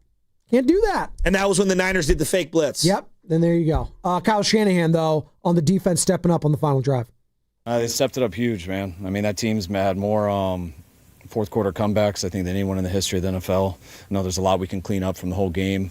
Probably made too many mistakes, but to get it done, they were at their best when their best was needed, and to stop them on that last drive was huge. Massive. And apparently Brock Purdy was praying during that final drive. What? Yeah, I mean, I was praying that whole drive. Not only that, just like pulling for our guys, man, because, you know, it's been a crazy year, and for all those guys on defense to be able to step up and be able to compete their butt off, man, like for them to finish out the game like that, I was so happy for them. But obviously I was sitting there not really being able to do anything but watch, and, you know, for them to do a great job with the defensive line containing Caleb and the boys doing a great job in coverage and then him throwing the ball short, like, and then to be able to celebrate, it's a cool team win, man. There's nothing like that, so that was special. I remember when Father Patrick came on this show. Gotta pray. And he was talking to Bonte about praying, and Father Patrick's like, yeah, I don't think God is sitting there going, let me grant Bonte his wish regarding his football team and this moment right now. And then Bonte's like, you guys don't know my relationship. Me and JC are tight, dude. We were praying all the time. Don't worry about it, all right? We're but cool. I always, because you know me, I'm as the resident defense. Catholic on the show. Right. I grew up Catholic. I think Carter, we're all Catholic. And I always think of like, please God, let me win this game right here, right now. I'll be a better human being for it. And we're like, all right, I'll grant you your wish. It's like, yeah, I'll choose you. Imagine and not the Eagle fan over here, and not the Rams fan, not just the Niner ones over here. Caleb paints his nails, so I'm not going to grant his wish. Oh my God. He's a man of faith. Prides himself as a man of faith. Who is that? Tom Brenneman? It is funny. Yeah, it is. Oh, it is. Of course. Of course. Hide behind that. Oh, I love Brock, man. What a game. What a game. What a game. And you know what? Thank God they won that game, because I did not want to talk about what took place in Toronto yesterday with the Golden State Warriors. Enough of that. Hopefully they could bounce back with a win over the Brooklyn Nets today. Can they do that? Who's playing in that game? Who's going to blame who for this fallout? Is Kerr going to blame himself over Draymond cussing him out? Or, like, what are we going to do there? That was the most... That was like, you want to talk about the most ridiculous thing. You know, it's my fault. It's my fault Draymond swore at me and yelled at me. You know what I did love from my fault. Producer Kenny filling in for the middays with Evan Giddings? Producer Ken saying, you know what? That fight might have been the best thing that happened to this team, and it might galvanize them. They did win 3 in a row, until yesterday. I thought they were going to win 4 in a row. And then Al Horford had that one Christmas night where he hit a couple wide open threes, and now he's going to play for the remainder of time because he had one good game. You're saying it's the worst thing ever. It's the worst thing. It's like when Dylan used to hit a big three early in the game. Like, yes, Dylan Brooks. He's going to keep shooting. Not anymore. Dylan Brooks has been good against the Warriors. All right, we'll pick this up on the other side. My kid booed Dylan right to his face. 888-957-9570. Biggest takeaway from that win last night was what, Niner fans? Brock Purdy going back-to-back 5 touchdown games. Christian McCaffrey, 23 carries, $140, and a touchdown. Is it Kyle Shanahan for being rookie coach of the year? Is it this defense that can't stop a nosebleed but stop them when they need it to? God, he can go in so many different directions. And next Saturday night, prime time, Seahawks, Niners. We'll be discussing it all week right here on 95.7 The Game. It's going to be brought to you by Fremont Bank, here for you, here for good. Xfinity is the network you can rely on. Like a close friend who will give it to you straight. The friend who will tell you that new haircut, it's not great. Friends make sure friends get good haircuts. And Xfinity makes sure you get a good deal on Wi-Fi. Xfinity gives you reliable, fiber-powered Wi-Fi at our best price. This holiday season through January 4th, get gig speed Wi-Fi for just $50 a month for 5 whole years. No strings, no commitments. Just super fast, reliable gig speed Wi-Fi with our best equipment and unlimited data included. Save yourself from questionable decisions and save over Verizon and AT&T. Xfinity. Imagine that. Restrictions apply. Requires paperless billing and auto-pay with stored bank account. Taxes and fees extra. Xfinity Internet powered by fiber and connected to premises by coaxial cable. Actual speeds vary. Elevate your kitchen at the Mila Innovation Center at Friedman's Appliance in Pleasant Hill. Out of your dreams and into your kitchen. Select the qualifying built-in kitchen appliance package that is right for you. With unrivaled technology and luxury-grade quality, when you bring home a Mila, you're bringing home true innovation. Now, for a limited time, save up to 10% with the purchase of a qualifying Mila kitchen package. Visit the Mila Innovation Center at Friedman's Appliance in Pleasant Hill or at friedmansappliance.com. Boxer & Gerson, Northern California's premier workers' compensation law firm, helping injured workers get their lives back for over 40 years. Kohl's new clearance markdowns are intense. Up to 70% off is the kind of deal that'll leave you feeling stunned and make you whisper things like, "Where have you been my whole life?" to a cardigan. Just take a deep breath, steady your cart, and try to act normal. But it's not possible. The savings are just too good. Shop new clearance markdowns now in-store and online at Kohl's. Select styles, some exclusions apply. See store or Kohls.com for details. Ready for the ultimate red and gold game day? Laughing Monk Brewing is the place to park, party, and ride. Skip the traffic. Forget the expensive parking. Park for free and dive into an epic tailgate with mouth-watering food, ice-cold Laughing Monk beer, and every game on TV. Catch 95.7 The Game's pregame show with Lorenzo Neal and Evan Giddings. Then hop on the free shuttle minutes away from the stadium. Shuttles are first come, first serve. So head to 957thegame.com to sign up and join the party. Tune in to 95.7 The Game for exclusive and exciting live play-by-play Warriors action brought to you by Toyota. Class-leading MPG and more hybrid models than any other brand. Toyota, let's go places. Want your ad dollars to work harder? With Odyssey Digital Services, you get more than just reach. You get results you can measure. From streaming audio and podcasts to social and display, we target your ideal customers and show you exactly how your campaign performs. Imagine knowing when someone hears your ad, visits your website, and makes a purchase, or even walks into your store. With Odyssey Digital Services, it's not just advertising. It's proof your dollars are working. Ready to advertise smarter? Contact us at sfdigital@odyssey.com, where ads turn into action. Excuse me, can you tell me where? I don't know. Those big box stores, they don't know. But Dolan's knows. For 60 years, Dolan's Lumber has been serving the Bay Area with the materials and the knowledge to make your next home improvement project stellar. Lumber, doors, windows, you name it. Dolan's knows exactly what you need. So skip the guessing. Go with the experts. Remember, Dolan's knows. Call now for a quote, 800-9-DOLANS, or visit dolanlumber.com. What would you say was the biggest factor in getting that win tonight? I mean, you said it. I think that was it for me. Factor. I was feeling strong. Had plenty in the tank for overtime. Wait, factor like the meals? Yeah, Factor meals. I've been getting Factor high protein meals delivered all month. I get all the power I need. They taste great, and they're ready to eat in 2 minutes. Okay, I need to get on that. For real. Go to factormeals.com. It's the easiest way to eat like a pro. You know that Big Bargain detergent jug is 80% water, right? It doesn't clean as well. 80% water? I thought I was getting a better deal because it's so big. If you want a better clean, Tide Pods are only 12% water. The rest is pure, concentrated cleaning ingredients. Oh, let me make an announcement. Attention shoppers, if you want a real deal, try Tide Pods. Stop paying for watered-down detergents. Pay for clean. If it's gotta be clean, it's gotta be Tide Pods. Water content based on the leading bargain liquid detergent. Welcome back to Winter Hack Radio, the place for clever hacks to survive the season. Icy driveway? Well, try spreading sand or birdseed to help with traction. Snowy puppy paws? Well, grab a whisk, brush it off, done. Catch COVID-19? Well, just get... Actually, there's no hack for COVID-19. But if you test positive, prescription medications for COVID exist. Ask your doctor if they're right for you. Visit PfizerForAll.com to learn more. Sponsored by Pfizer.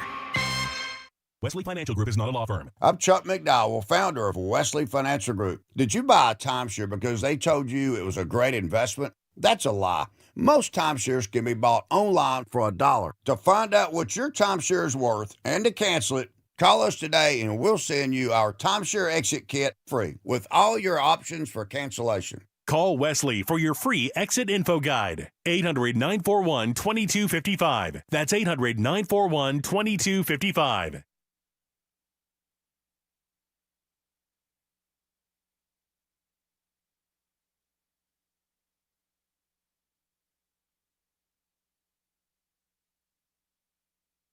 Hey, it's Willard from Willard and Dibs coming up at 2 o'clock today. Now back to the Joes on the morning roast. Shasky, you're my guy, but calm down. Nah, screw you, Willard. I'm fired up. That's a great game. Merry Christmas. Screw you. Merry Christmas. It's a beautiful family card that you sent me. Yeah, it's on the fridge for me too. Yeah. The Willard family. That was very nice. It's like something out of a sitcom, you know? The Willard family? Yeah. It's like the modern family, like the blended family, right? Yes. There you go, Well, which is very new. It's very normal now, the blended family. You don't remember Step by Step? Who was in that one? Well, it was like two big families that got married, and it was like step by step, day by day, No, I remember the name, but like kind of like So you don't remember it at Brady all. Bunch-ish. Just wasn't the Brady Bunch the same thing? No, wasn't it? Yeah, kinda. Yeah, same thing. They both came together. Yeah, there you go. We didn't need that in my family. They were just 100% both parents. There you go. 10. A lot. So I get all the Philip Rivers memes all the time. Like, we were joking about because Philip Rivers gets all the memes because he has 10 kids or whatever. I was like, I got all those growing up too. But they weren't called memes. They just sent them straight to my face. There's So a thank you. Philip Rivers, Minnesota child care joke somewhere in there. Hey, by the way, we haven't forgotten about the Warriors, people. Tough loss yesterday, 141-127 in overtime. Do you want 24 seconds on your dubs real quick before we get back? Get ready. Come on. Okay. This Warrior team losing that game, I literally texted the group thread with like 3 minutes to go. I go, when they lose this game, I'm going to lose my mind. I knew they were going to lose it. They were up 7 with 1 minute and 24 seconds to go and committed CYO-level mistakes where they did not go to the ball as it's getting trapped. Does anyone know how to pivot out of a trap? Does anyone know how to V-cut away from the defender and go to the ball? Absolutely awful. They deserve to lose that game. Done. There it is. And they deserve 24 seconds, and that's it. That's it. And they lost yesterday. Outscored 19-5 in overtime. We're a fading dynasty. God, I don't whistle when I walk by the graveyard. Who admits we're a fading? Could you imagine if Shanahan was like, we're a fading dynasty? Well, I mean, it's obvious they are. I mean, he didn't really say anything that we didn't already know. You don't say that when you're getting paid the money that all those guys are getting paid. Could you imagine Andy Reid? We're a fading dynasty. Don't re-sign me. Well, when you tell everyone this is a 2-year window and this might be his last year as head coach, like, yeah, we all know it. Like, this fish is stinking from the head But up. it's something where you just keep it in the family. You don't say it outside. I get it. No, I get you. We're a show that's crashing. We're crashing. But we're going to win this month. But we're going to win. I mean, come on. Yeah, no, it's, they were winning. It's okay when you're winning. Steve Kerr, man. As soon as you start losing, though, that's when we're going to pick you apart. And that was a tough one given all the minutes exerted. Steph played 41. Is he even going to play tonight in Brooklyn? Can you even play that guy? I don't know. Dave in South City wants to talk Niners, though, and I'm ready for that. What's up, Dave? Hey, good morning. Great game. Sorry, I'm a little bit of a cough. You sound like Willard when you first came in. To me, that was the most exciting game of the year because we just matched Chicago, like, score for score. And I just think, like, we're doing pretty good. I talked a couple months ago about Levi Stadium in February. It's looking a little better. I'm not saying they're going to do that, but we got defense now. Offense is good. Run game's good. Special teams, kicker. So I don't know what else to say, but they're surprising me a lot this year. That's all I got. All the teams left, both Dave. sides of the bracket, meaning AFC, NFC, have flaws. Yep. The Niners' flaw is pass rush. There is no one complete team in the NFL this year. Not one. Well, what's the closest then? Maybe, like, are we saying the Patriots are a complete team right now, even though they score? But, like, do you fear the offense? Can I see them in the playoffs first? Like the Broncos? Like, the Broncos are kind of like the Bears have been. Kind of the Broncos' defense is legit. Yeah, but they just got shredded too at home against the Jags. Yeah, well. The Jags technically, if we're going though, seriously, like, stay with me here. The Jags technically would qualify for the most complete team because they have statistically top 10 offense and defense. I was going to go Eagles, even though their offense is a mess. Their D is so good. I know. And they're kind of battle-tested, and I think that they deserve the benefit of the doubt. And they could win ugly. Like, that wins in the playoffs. And you know what? They're due for a game where they explode offensively, right? They're due for one. At some point. They had one. What was it, against the Cowboys? They're up 21 points like that. Well, they just wet the bed after. Like, they're capable still of, like, getting in rhythm. A.J. Brown, say what you will about the mentals, physically, he could still dominate. Devontae Smith, Saquon, who's having that kind of the Christian McCaffrey year that, like, CMC had last season. He's kind of having, like, this is like, I don't know what to make of him.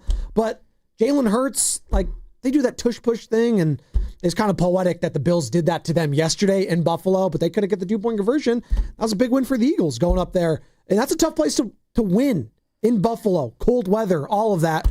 And they did it. So I don't want to go to Philadelphia. That's the one place I would like not to go. Think I want to go to Philly? You went there. You tell me right there.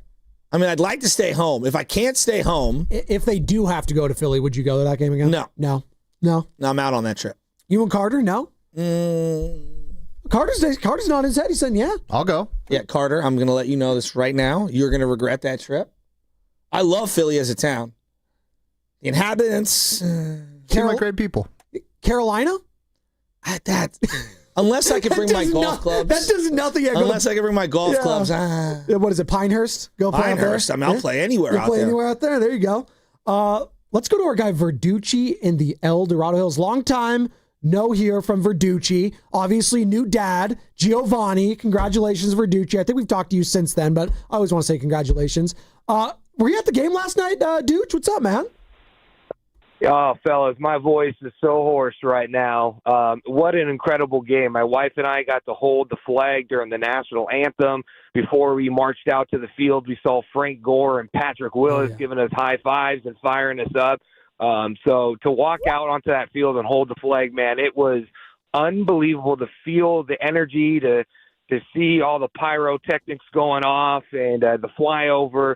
It was incredible. You know what? I'll give it up for the Chicago fans, man. We had a lot of fans in our section, and they were actually really polite. You know, at the end of the game, it was such a great game. It wasn't just an in-your-face sort of moment. It was, man, hey, may the best team win. Man, that was incredible. We all enjoyed it. We all got our money's worth out of that game. And, yes, we could talk about the defense. I mean, we need a lot of work on that pass rush, and we got lucky that they dropped a few balls from Caleb, and they were great balls. And the one that he didn't reach, I think it was the wide receiver towards the end of the game, he was wide open. I mean, if he would have caught the ball and reached him, the game would have been over. But, you know, sometimes I'm hard on Shanahan coming on here, but I want to give him his kudos, man. He had a wonderful game plan. Purdy looked fantastic. And imagine, we're doing this without Ayuk, without Kittle, without Williams. We can go down the list. To me, I think it's inevitable. If we can figure out the pass rush, man, I think it would be great to stay home, win 3 in a row, baby, bring the Lombardi back to Santa Clara, San Francisco. 49er fans, I want you on right now, baby. This is our time. We're going to go ahead and beat the Seahawks, even if it is ugly on Saturday night, all right? So let's go. Hey, in 95.7 The Game, man, I love you guys. Keep up the great work. It's Victory Monday, baby. Light up the phone lines. Let's go. There you go. That's fired up, baby. Verducci, it's that Italian energy you need on a Monday morning, Joseph. Love it. It's holding the flag.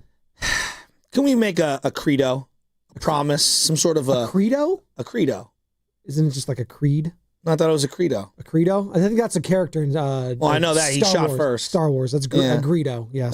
Not Guido, that's your boy, but a credo. Some sort of a deal. Can we make a deal? Sure.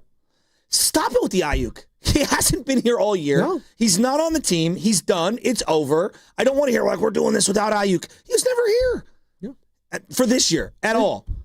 Which again, I'm not hating on Verducci specifically. I'm talking about everyone. I think it's the fact that he's gone. No, he's you gone. did. Debo and him though, but both those guys were all pros here, and there was let's be honest, heading into the season, there was a lot of unproven players on this offense. Like you didn't like Ricky Pearsall being your number one wideout, and could Juwan Jennings do it again after doing a holdout during training camp after having the calf injury? Yeah, but he's bounced back and played really hard. Kendrick Bourne out of nowhere coming up here and stepping up in multiple games. Mac freaking Jones, who's getting lost in all this. Where would this team be without him? I think for stabilizing the ship. Right? Brian Robinson's shown some flashes. Yeah, he's running hard lately. You saw those yesterday. Some of those runs, getting that first down, running angry. Yeah, love it. I just Kyle Brandt. I don't want to hear about Ayuk anymore. I know you don't. That can be done. a credence. What? Credence. Whatever. Just credence. Good riddance is what I should say to Brandon Ayuk. Good riddance. Do we need an Ayuk jar next to the Kaminga jar where we put $1 in every time we mention it? At least Kaminga has played in a couple games, though he has been a statue on the bench. He's been iced out since. Quite literally, Ayuk has not played for this team in over a calendar year. By the way, the 49ers have won 5 primetime games in a season for the first time since the 2019 season, when they went 5-1 in primetime games. They can go 6-0 if they win next Saturday night. Alex in Atlanta, the night of numbers. It's been a while, Alex. And Credo is a word, by the way. Oh, is it? Okay. Yeah. I thought you were mixing like Creed and like Cheeto together. I can go for some Flamin' Hot Cheetos right now. It's a statement of belief or a summary statement of a whole belief system. Oh, there you go. So, like, as in, I was trying to say, like, my credo is that no more Ayuk talk. Oh, interesting. Right? Okay. I'm done with it. All right. It's like totes instead of totally.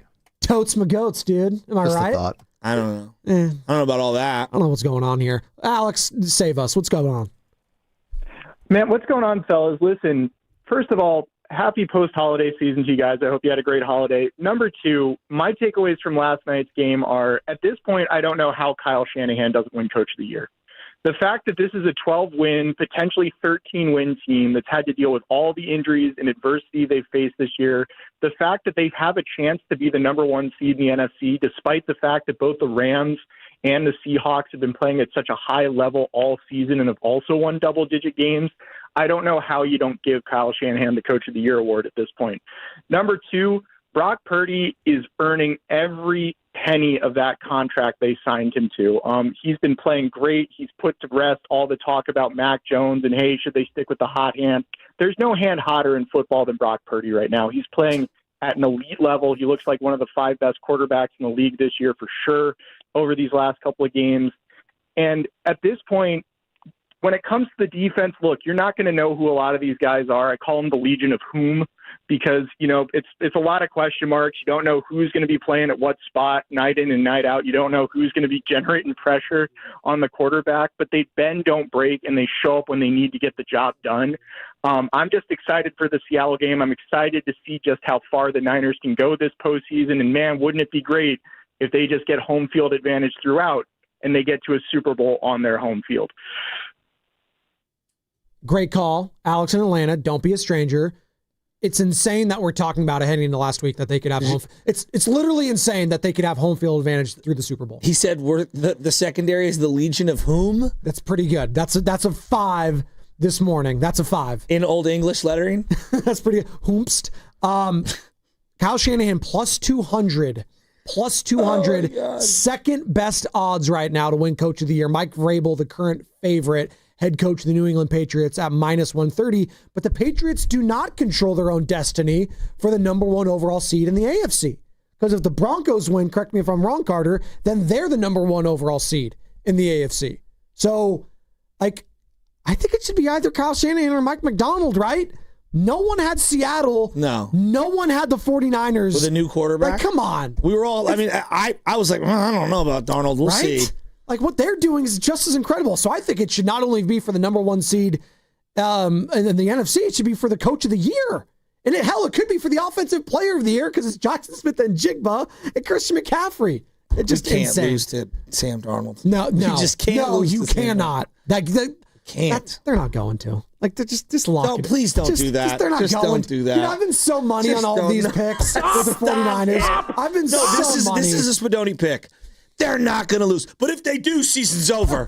Because you go to Philly the next week and it's over. Well, am I wrong if I say that? Am I wrong, Carter? Well, pick a side. I picked both of them. I take all of the that's sides. the Bonte. I've learned from Bonte Hill. You guys have both been my mentors. Four-corner offense. This is the thing. I've learned from just like Steve Kerr's learned from Phil Jackson and Greg Popovich, I've learned from Bonte Hill and Joe Shasky.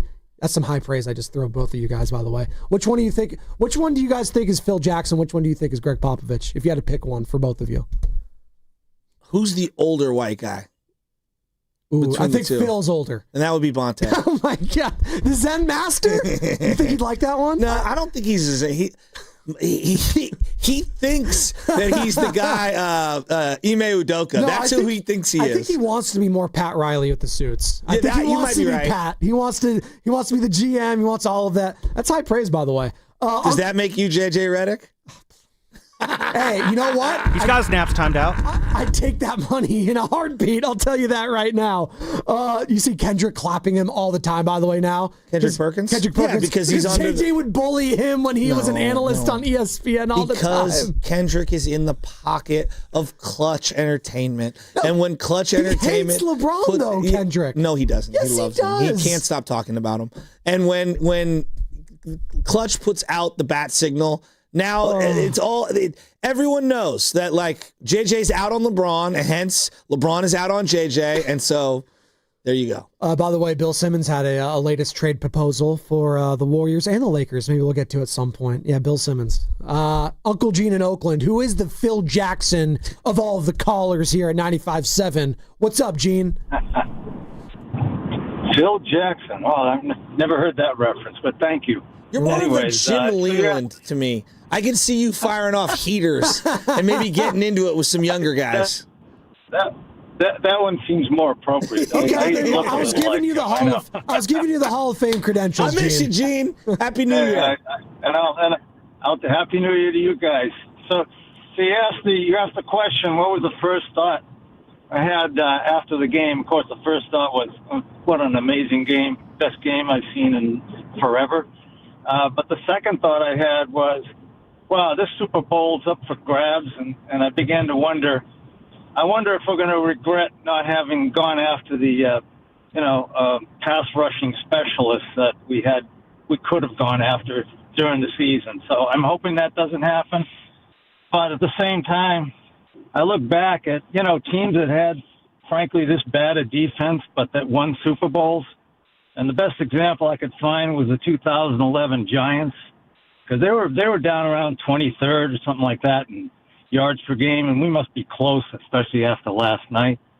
But they played, they were a bend but not break defense like ours, and they stepped up when they had to, and we're really going to have to step up. So that concerns me. Those Giants beat the unbeaten Patriots, and frankly, I think God had something to do with that game.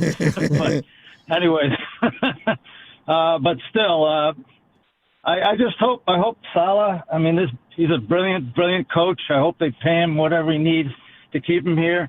And I hope he comes up with this team to find a way to win, and we just keep on going, because I think we got a shot, an outside one, but a shot. So, my thoughts. Thanks, Uncle Gene. That defensive line for the Giants is just they were so good though. It's like they had Jason Pierre-Paul, they had Linval Joseph, Justin Tuck was still there. Like, you would die for one of those guys on this Niners D line right now. Can I get a Chris Canty even? Can I get him? I don't know about you guys, but when I watch all those intros, like, hi, I'm Diavolo Lenore, Hyena, San Francisco. San Francisco Hyena was great. He says. I love that he said that. At one point, and I know everybody, you bring up the name Barstool, everyone loses their minds. I see a tweet from Barstool get retweeted. It said, yes, Christian McCaffrey, the 18th best running back in the league. PFF, the rating for the running backs and the linebackers and every position that gets named at the beginning of the game, it puts out the ranking. PFF has Christian McCaffrey ranked as the 18th best running back out of 60. What are we doing? Yeah. And Barstool, accurately, yes, Christian McCaffrey, the 18th best player at his position. Dumb. Shut up. Do we have the 17 running backs ahead of him? Can we do that? Please. I'm bringing them up. Hold on. I dare you. The 18th. I'm telling you, dude. I don't say this lightly. Ricky Waters had some monster years with the Niners. Roger Craig had some monster years with the Niners. Obviously, going back, Hugh McElhaney, John Henry Johnson, Joe the Jet Perry, Frank Gore had some monster years. You could make an argument, and I would listen to it. Two of the best 5 49er running back seasons of all time have come from CMC. That's how good he is as an all-around player. He's incredible. Joe, he has an opportunity to go 1,000, and I get it. There's an extra game now, but he can go 1,000 twice. No one's ever done that twice, and he is one of the handful of people to even do it once. He's been incredible. Like, the stories coming out of this game and this season cannot be talked about enough, and CMC has been the MVP. He's stayed healthy for the most part. I mean, this guy's put his body on the line. We talked about him having to have his touches limited coming back to the summit. I keep bringing up the summit because that was if I did a time machine and I told you, Willard, Dibbs, Steiny, myself, Lubman, Carter, everyone at that summit that, you know what? Christian McCaffrey would have the league leading in touches. He'd be top 10 in receptions and rushing yards and have an opportunity to be an offensive player of the year and comeback player of the year. You'd laugh in my face. Yeah. He'd laugh. He'd say no. He'd get through 2 games and he'd tear his Achilles or something because he can't take that wear and tear. Credit to him, the staff, we like to crush the training staff when things are going wrong, and they've lost a lot of players here. I get it. Can we give them some credit for how CMC has battled this season? Whatever they're doing, recovery-wise, the nutrition, it's working. How many yards on the ground, just as a runner? Does he have? No. Oh. In terms of all-time 49er running back seasons through 16 games, because this would be a normal season. Now, there's a guy on here that did it in 13. Where does he rank? Top 50, top 30, top 20? Where do you think this year in terms of yards on the ground for one player in a 49er uniform? Top 10? It's 11th all time. Okay. Wow. 11th. Frank Gore, Hurst, Craig, McCaffrey's 2023, Wendell Tyler How going many way in back. 2023? 16? 1459. Okay. And he was the leader. He was the leader that year. Yeah. Wendell Tyler, 5. Charlie Garner, who was so sick. I love Charlie. Yeah. I love Charlie. Great running back. Yep. Great out of the backfield, too, as a catcher. Frank Gore, Garrison Hurst, Delvin Williams, that's for the OGs, McCaffrey. And here's the remarkable thing. Only 2 fumbles all year. 2! And again, I bring it up. I brought up the penalties because they brought up yesterday. The second fewest penalties against them all season long. Now, they're only 80 penalties called against the 49ers. The only team below them at 67, Los Angeles Rams. Great coaching. That's the theme for both those teams. Here's the best part. Okay, so that he has the 11th most rushing yards ever in a Niner season right now. He has the 8th most catches in a 49er season ever. It's incredible. Right now, 96. That's incredible. The 8th most ever. All right? That's I don't think people understand that. And then we go to yards, right? If I'm just going to go to yards for him this year, 50th in yards for wide receiver. But Joe, listen to the year this guy's having. It's ridiculous. He has 96 receptions this year. That's better than George Pickens. That's better than Stephon Diggs. That's better than Zay Flowers. That's better than Justin Jefferson. That's better than A.J. Brown. That's better than CeeDee Lamb. That's better than Devontae Smith. You want me to keep going? It's better than Travis Kelce, Jahmyr Gibbs. Bijan, that's what he's doing this year. He's got 17 touchdowns total, 10 on the ground, 7 in the air. Again, I think he should be an MVP. I think he should be in the conversation at minimum. I think he deserves tons of votes. it's remarkable what he's done this year. What's the biggest story coming out of yesterday's win, Niner fans? 888-957-9570. Is it Brock Purdy's 5 touchdowns? Is it Christian McCaffrey doing CMC things again, playing like an MVP, playing like a comeback player of the year, playing like an offensive player of the year? Is it Kyle Shanahan in the coaching? Is it the bend, don't break defense? Is it the freaking special teams that, you know what, you could count on and rely on going forward? That's another thing. I was waiting for, the water to take on the boat, if you will. I was waiting for a blocked extra point or something to go bad, and it's not happening. Like, you can rely on the special teams, which is insane. Philmo, Mike, I want to get you on the other side. I wanted you to have your time. I don't want to go to you in the last minute. Philmo on the other side, 888-957-9570 is the number, and it's all going to be brought to you by Bay Area Fast Track.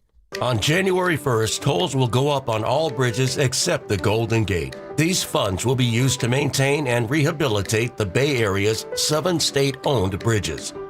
Learn more at bayareafasttrack.org. Running a business means wearing multiple hats. So if you're like me, you probably started out using your personal phone, taking client calls and texts nonstop. As my business grew, I needed something smarter. That's when I switched to Quo, the #1 business phone system. Quo works right on your phone or computer. No carrying 2 phones, no clunky landline, just one easy app you can try for free. Your team can share one number and handle calls and texts together like a shared inbox. Any teammate can jump into the conversation so customers get faster responses. And Quo's AI assistant summarizes your calls and responds to customers 24/7, so you never miss a lead or opportunity. All this starts at just $15 a month. That's basically 2 coffees. You can even keep your current business phone number. Find out why 90,000 businesses trust Quo. No missed calls, no missed customers. Try Quo for free at quo.com/sports. That's quo.com/sports to try Quo free. QUO.com/SPORTS. This is Larry Flick, owner of The Floor Store. When the year ends, the savings begin.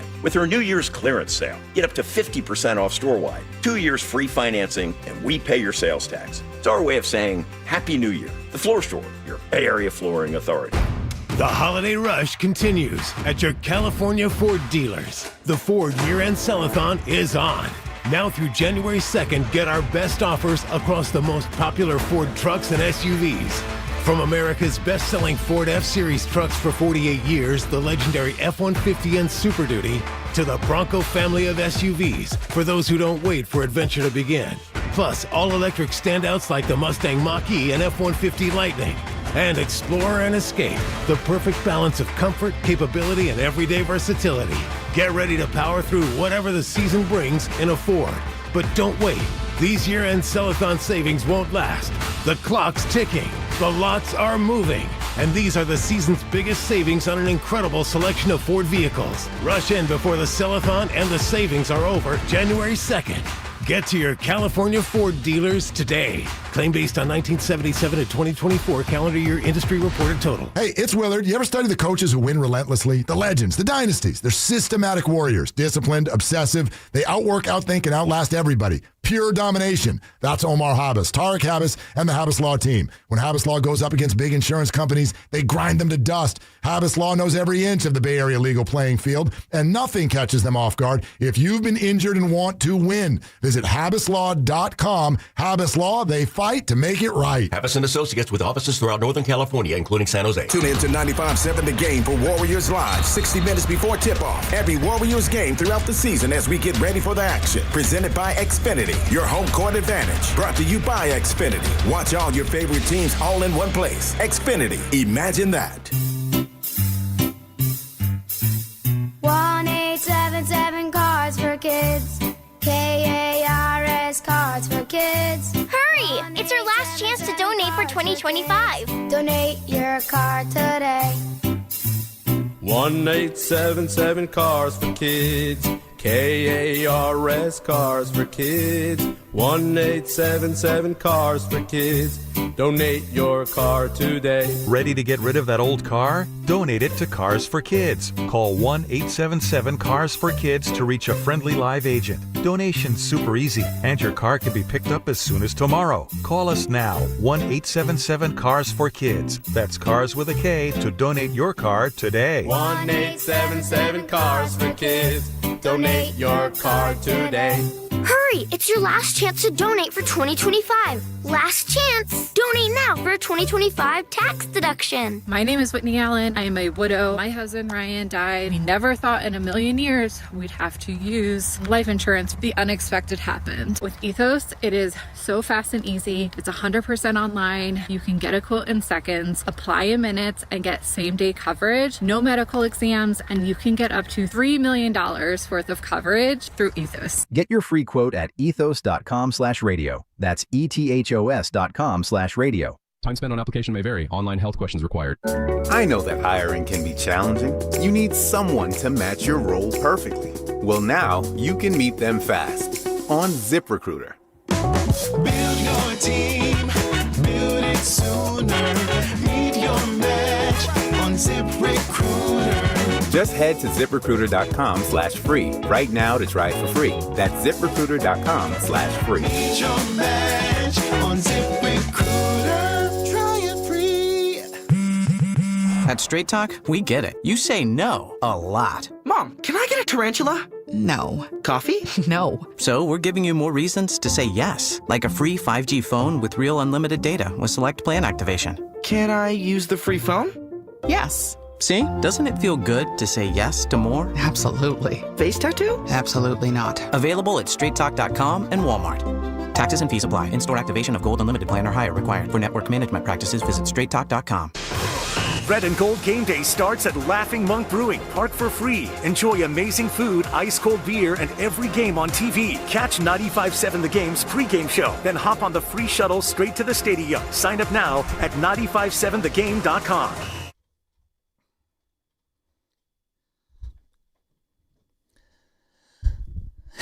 It's Union City's finest, Daryl the Guru Johnson, and I'm listening to my guy Joe Spadoni and my brother from another mother, Excelsior's finest, Butcher Boy Joe Shasky. Take it away, guys. I will. All right. So, that's a real celebrity in Daryl the Guru Johnson. When he steps into the building, the place erupts. I have a beef. Oh. And look, call me the old guy. That's fine. I don't care. You can call me that. I don't care. I'll hear it. Oh. There are too many non-legit celebrities walking around on the stadium floor, as on the field, before the game. You better be careful on who you're saying is not a celebrity. Better be careful. So, for example, I'm tired of getting pushed around. Jeremy Piven, who was Ari Gold. Okay, great character. I love the character. Lloyd. The last Entourage episode was how many years ago? Decade plus. Okay, They had easily. a movie. Yeah, easily a decade plus. And I like Jeremy Piven.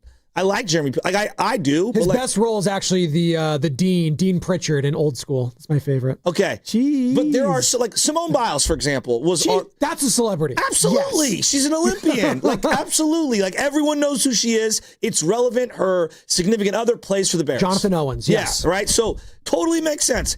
I just think overall, there are so many low-level celebrities walking around like they're doesn't stink. And there are a bunch of nobodies. And I was like, no one knows who they are. Okay. Diamond Lenore is a good NFL player on the 49ers making a lot of money. How many fans know who that guy is who have paid a ticket to go to the game? Right. Okay. Now how many know who C and D-list celebrity X is who's walking around on the field before the game taking photos? I'm like, what? Okay, for example, who was standing next to Simone Biles, Carter? Oh, Simu Liu. He played the guy. What's Shang-Chi. Yeah, the Avengers guy. Okay. Shang-Chi and the Legend of the Ten Rings. Thank you. There you go. The Marvel movie that I think 406 people saw. I saw it. That's not a celebrity. Well, he's an actor. I'm not trying to be mean, but that's not no. It took place in San Francisco. E40 is a celebrity locally. Maybe it doesn't resonate in Green Bay. Well, having E40, but E40s are a celebrity. Who's this guy? He's in one movie that no one saw. What? I know who he was. I'm not trying to isolate him. I didn't know how to pronounce his last name, so maybe that's my case in point. But I'm not trying to isolate him. There are so many others. Jeremy Piven should not be on the field getting all these. Like, what are we doing? Like, if CMC wants to hang out with them, fine, whatever. He's not a star anymore. Like, dude, he's off. He is off the star of the celebrity list. He's nowhere here. Just get him off the field. I think too many people on his the field. last big role was Smoking Aces. Remember that movie where he plays? What year did that come out? The Magician. I think that was like 2007 or 8. I love Ari Gold. That's 20 years ago. 20 years. Oh my god. A niche character. He's 60 now. Jeremy Piven. He's been around a minute. Yep. And he had on his Instagram, he had a selfie with Christian McCaffrey. So there must be a lot of Entourage fans in the 49ers locker room. Sure. There you go. Sure. That's his Vinny Chase right there. You know who? That's his Vinny Chase. You know who's our Vinny Chase and our Ari Gold and our celebrity that we're going to right now? It's Filmo, Mike. Oh, what's up, Filmo? See, Filmo's a real Let's celebrity. go. A Frisconian celebrity. Hey, man, I've been outside for a while, baby. But nah, I ain't no celebrity. You know who's that's a great question, though. But you know who's because radio people sometimes like Chewy Gomez is a celebrity. Sure. Thank you. Like when Chewy Gomez come into the room, he changes the algorithm, bro. Like it's a trip because I've been in radio so long. I often think about that because sometimes radio personalities, they'll walk in the room and nobody like. Then again, Say John, but Say John he kind of has a personality where if you know him, you know him. Mm-hmm. Right. But if you don't know, he's so like humble. Like he'll just come in and just be like, "Hey, how you guys doing?" And then you hear his voice, like, "Bro, you cut all the promos on the West Coast. I know your voice." But anyway, did a little radio history for my people. St. John 94.9, 99.7 again. Anyway, hey man, you know what I thought of, Shasky, and you're a star as well. Spadoni, you got to work on some stuff, but you're a sport. You got a great star name. Thank you have a great star name. I'll thought take of Colin that. Kaepernick. I will take that. Wait, why did you think of Kaepernick? Because Kaepernick, Green Bay, playoffs, first play of the game, pick six. Yeah. The throw to Franco on the sideline. In a way, I was like, man, I was thinking, I didn't think of the Panthers. You guys, somebody said y'all thought of it. Somebody was like, man, I thought of the Panthers game, and he was going to throw a lot of interceptions. I thought of Colin Kaepernick, and Colin Kaepernick bounced back. And so I know I've been long-winded talking about nothing, but I thought Brock Purdy, everybody been saying it this morning, man, he played amazing. Amazing. He's looking like I mean, I don't care what he looks like as far as the numbers. He's looking like one of the best quarterbacks in the league, though. Like, I don't want to put like he's the number 3, number 4. Who cares about that? He's playing at a high level right now, and he plays like that. They can beat anyone. Like that's the way I feel, and that's how good he played yesterday, and that's how good he's played the last couple of weeks. He plays like that, even with the turnover. They can beat anyone, anywhere. He's carrying the team. Exactly. So we had said this 4 or 5 weeks ago. He's literally carrying the team. No Trent Williams. Kittle didn't hardly play. Ayuk ain't out there.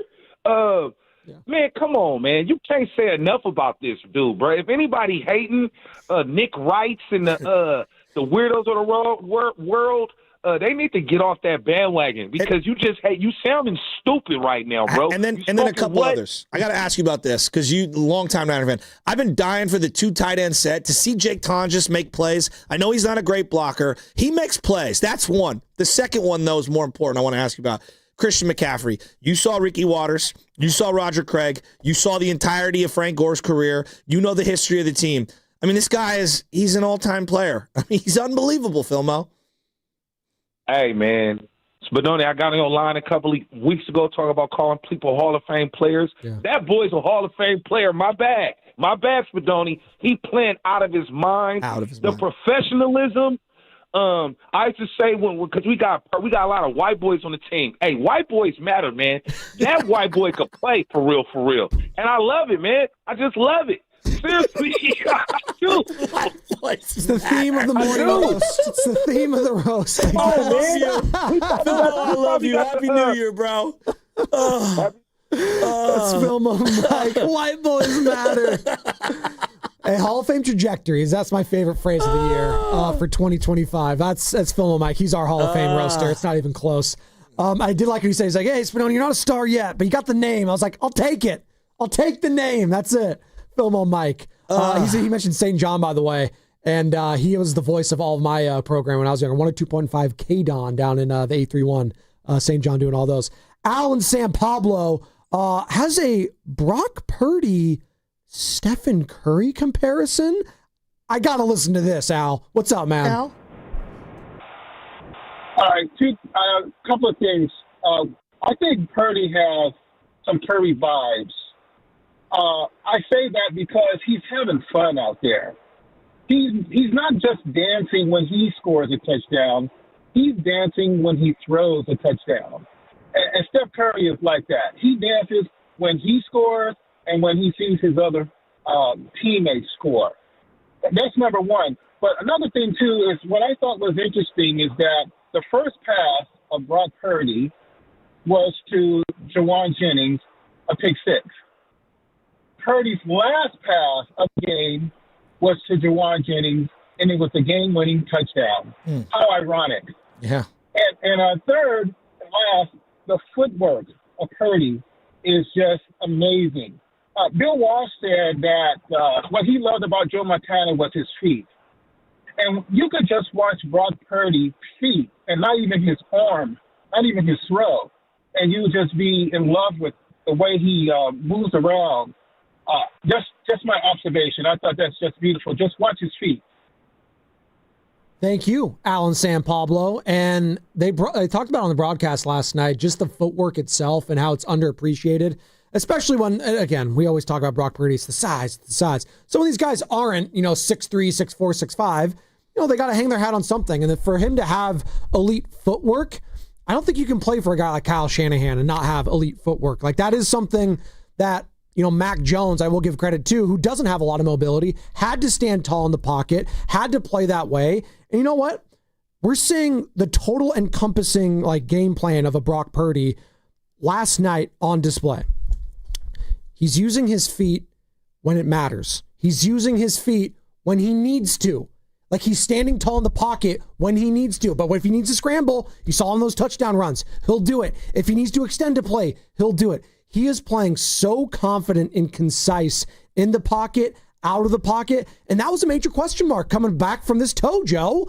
Could he be confident throwing the ball and stepping up? Or is he going to lose a step in the mobility? That was a big concern I had, and I was wrong.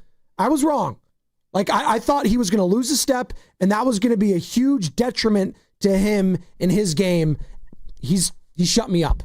He's shut me up these last few weeks, and he's been incredible. 5 touchdowns in back-to-back games. And you mentioned, Phil and Mike mentioned Colin Kaepernick. There was actually a Colin Kaepernick comparison yesterday because Brock Purdy, did I lose where I was? Well, he had, 2 touchdowns rushing, a touchdown pass, and a pick six. He's the third 49ers quarterback to have that stat line, and the first since Colin Kaepernick in 2012 in the divisional round against the Packers.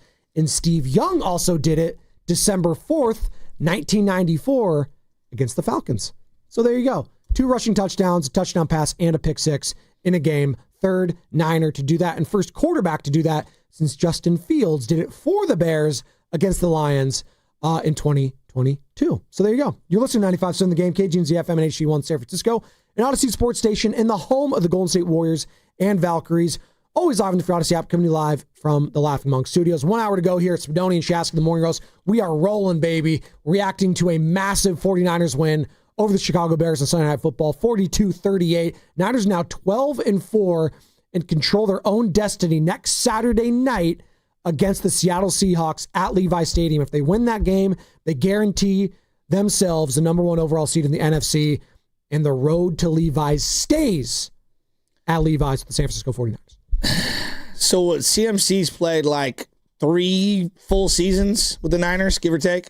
Yes. Considering the games amount of played? Yes. He's got 48 touchdowns. Yeah. 48? It's unbelievable. Traded halfway through 2022. 2023 played the whole thing. 2024, 3 games, give or take. And then this year, 50 touchdowns in 3 years. It's unbelievable.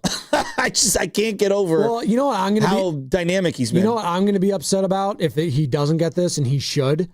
He should be first team All-Pro. I do care. If we're talking about Hall of Fame, no. That matters. He should be first team All-Pro, right? He's the all-encompassing running back. He's not going to be the rushing yards leader. That's going to be James Cook. He has 1,606 yards. He's been incredible this year, too. Yeah. It should be Christian McCaffrey. If we're talking about all-around running back, He's first team All-Pro. At the very least, second team. It's got to be. It's got to be. He's already 8th all-time in 49er rushing touchdowns. Oh, my God. Hey, and CMC, been here 3 years. And Joe, and CMC saying they're getting better every week. And that should be scary for the rest of the NFL. It feels great, man. Yeah, I think we're getting better every week, and that's what we say every week is our only goal is to keep getting better in every aspect of the game. And so I'm proud of our guys, proud of the resiliency in that locker room, and we got to keep rolling. 23 carries, $140, and a touchdown yesterday, and in the passing game, 4 receptions, 41 yards. And here he is talking about the running game improving. I think just a collective effort of guys just sticking to the plan, continuing to get better, straining. There's not like one answer. And I think it's 11 guys just committing to it, and O-line's been doing a great job opening up lanes. Brock's been great on the boots, making people pay, putting a lot of pressure on defenses. And so, I think we're seeing it and hitting it, and we just got to keep it rolling. They got to keep it rolling, and we're going to be talking about it all week. Baldy tomorrow, Bonte tomorrow, all of it. This is such a huge game this Saturday night. It's going to be. He's going to get the extra game because he didn't play that final game in 2023. Yeah. He's got 30 more yards from scrimmage this year than he did that year. What are the touches that season? I know it's going to be ridiculous. What is the touches for CMC 2 years ago? 339 2 years ago. Oh God. 399 exactly right now. God. That's insane. He's going to have 400 touches. Who's the next closest? Like Bijan? On the Niners? No, anyone. That's what I want to know. Who's the next? In the NFL? In the NFL. I'll look that up. Yeah, let's do that. In the meantime, sorry. Is it Jonathan Taylor? Well, hold on. He's got 309 rushing attempts, Jonathan Taylor. Receiving attempts, I have it right here. They don't throw it to him that much. It's kind of insane, actually. I can't even find him in the top 50. Maybe my eyes are just not helping me here. Here it is right here. Jonathan Taylor, 353. James Cook, 340. Bijan Robinson, 321. Okay. Saquon, 317. Devin A-Chain, 305. He's clearing the next closest person. Clearing them by a mile. It's insane. Samita, Los Gatos. What's up, Samita? Hey, you guys. Happy holidays. Happy holidays. I hope I hope this season is going well for you guys. I watched the game last night. And the thing that gave me the most comfort was I was watching Brock's feet, and there doesn't seem to be any lingering issues from the turf toe, which is what I was very concerned about. I thought he moved around really well yesterday, and that really made me feel a lot more confident. Like, they're not just telling us he's fine. He actually is playing like he's fine, which was great because I know how they are with injuries. Then I had a question for you guys. For my son is 17, going on 18. He's a senior in high school. For his Christmas present, I got him tickets to the Seahawks-Niners game, which is now on Saturday night. This kid, his whole life, has been a Seahawks fan. I know I failed as a parent.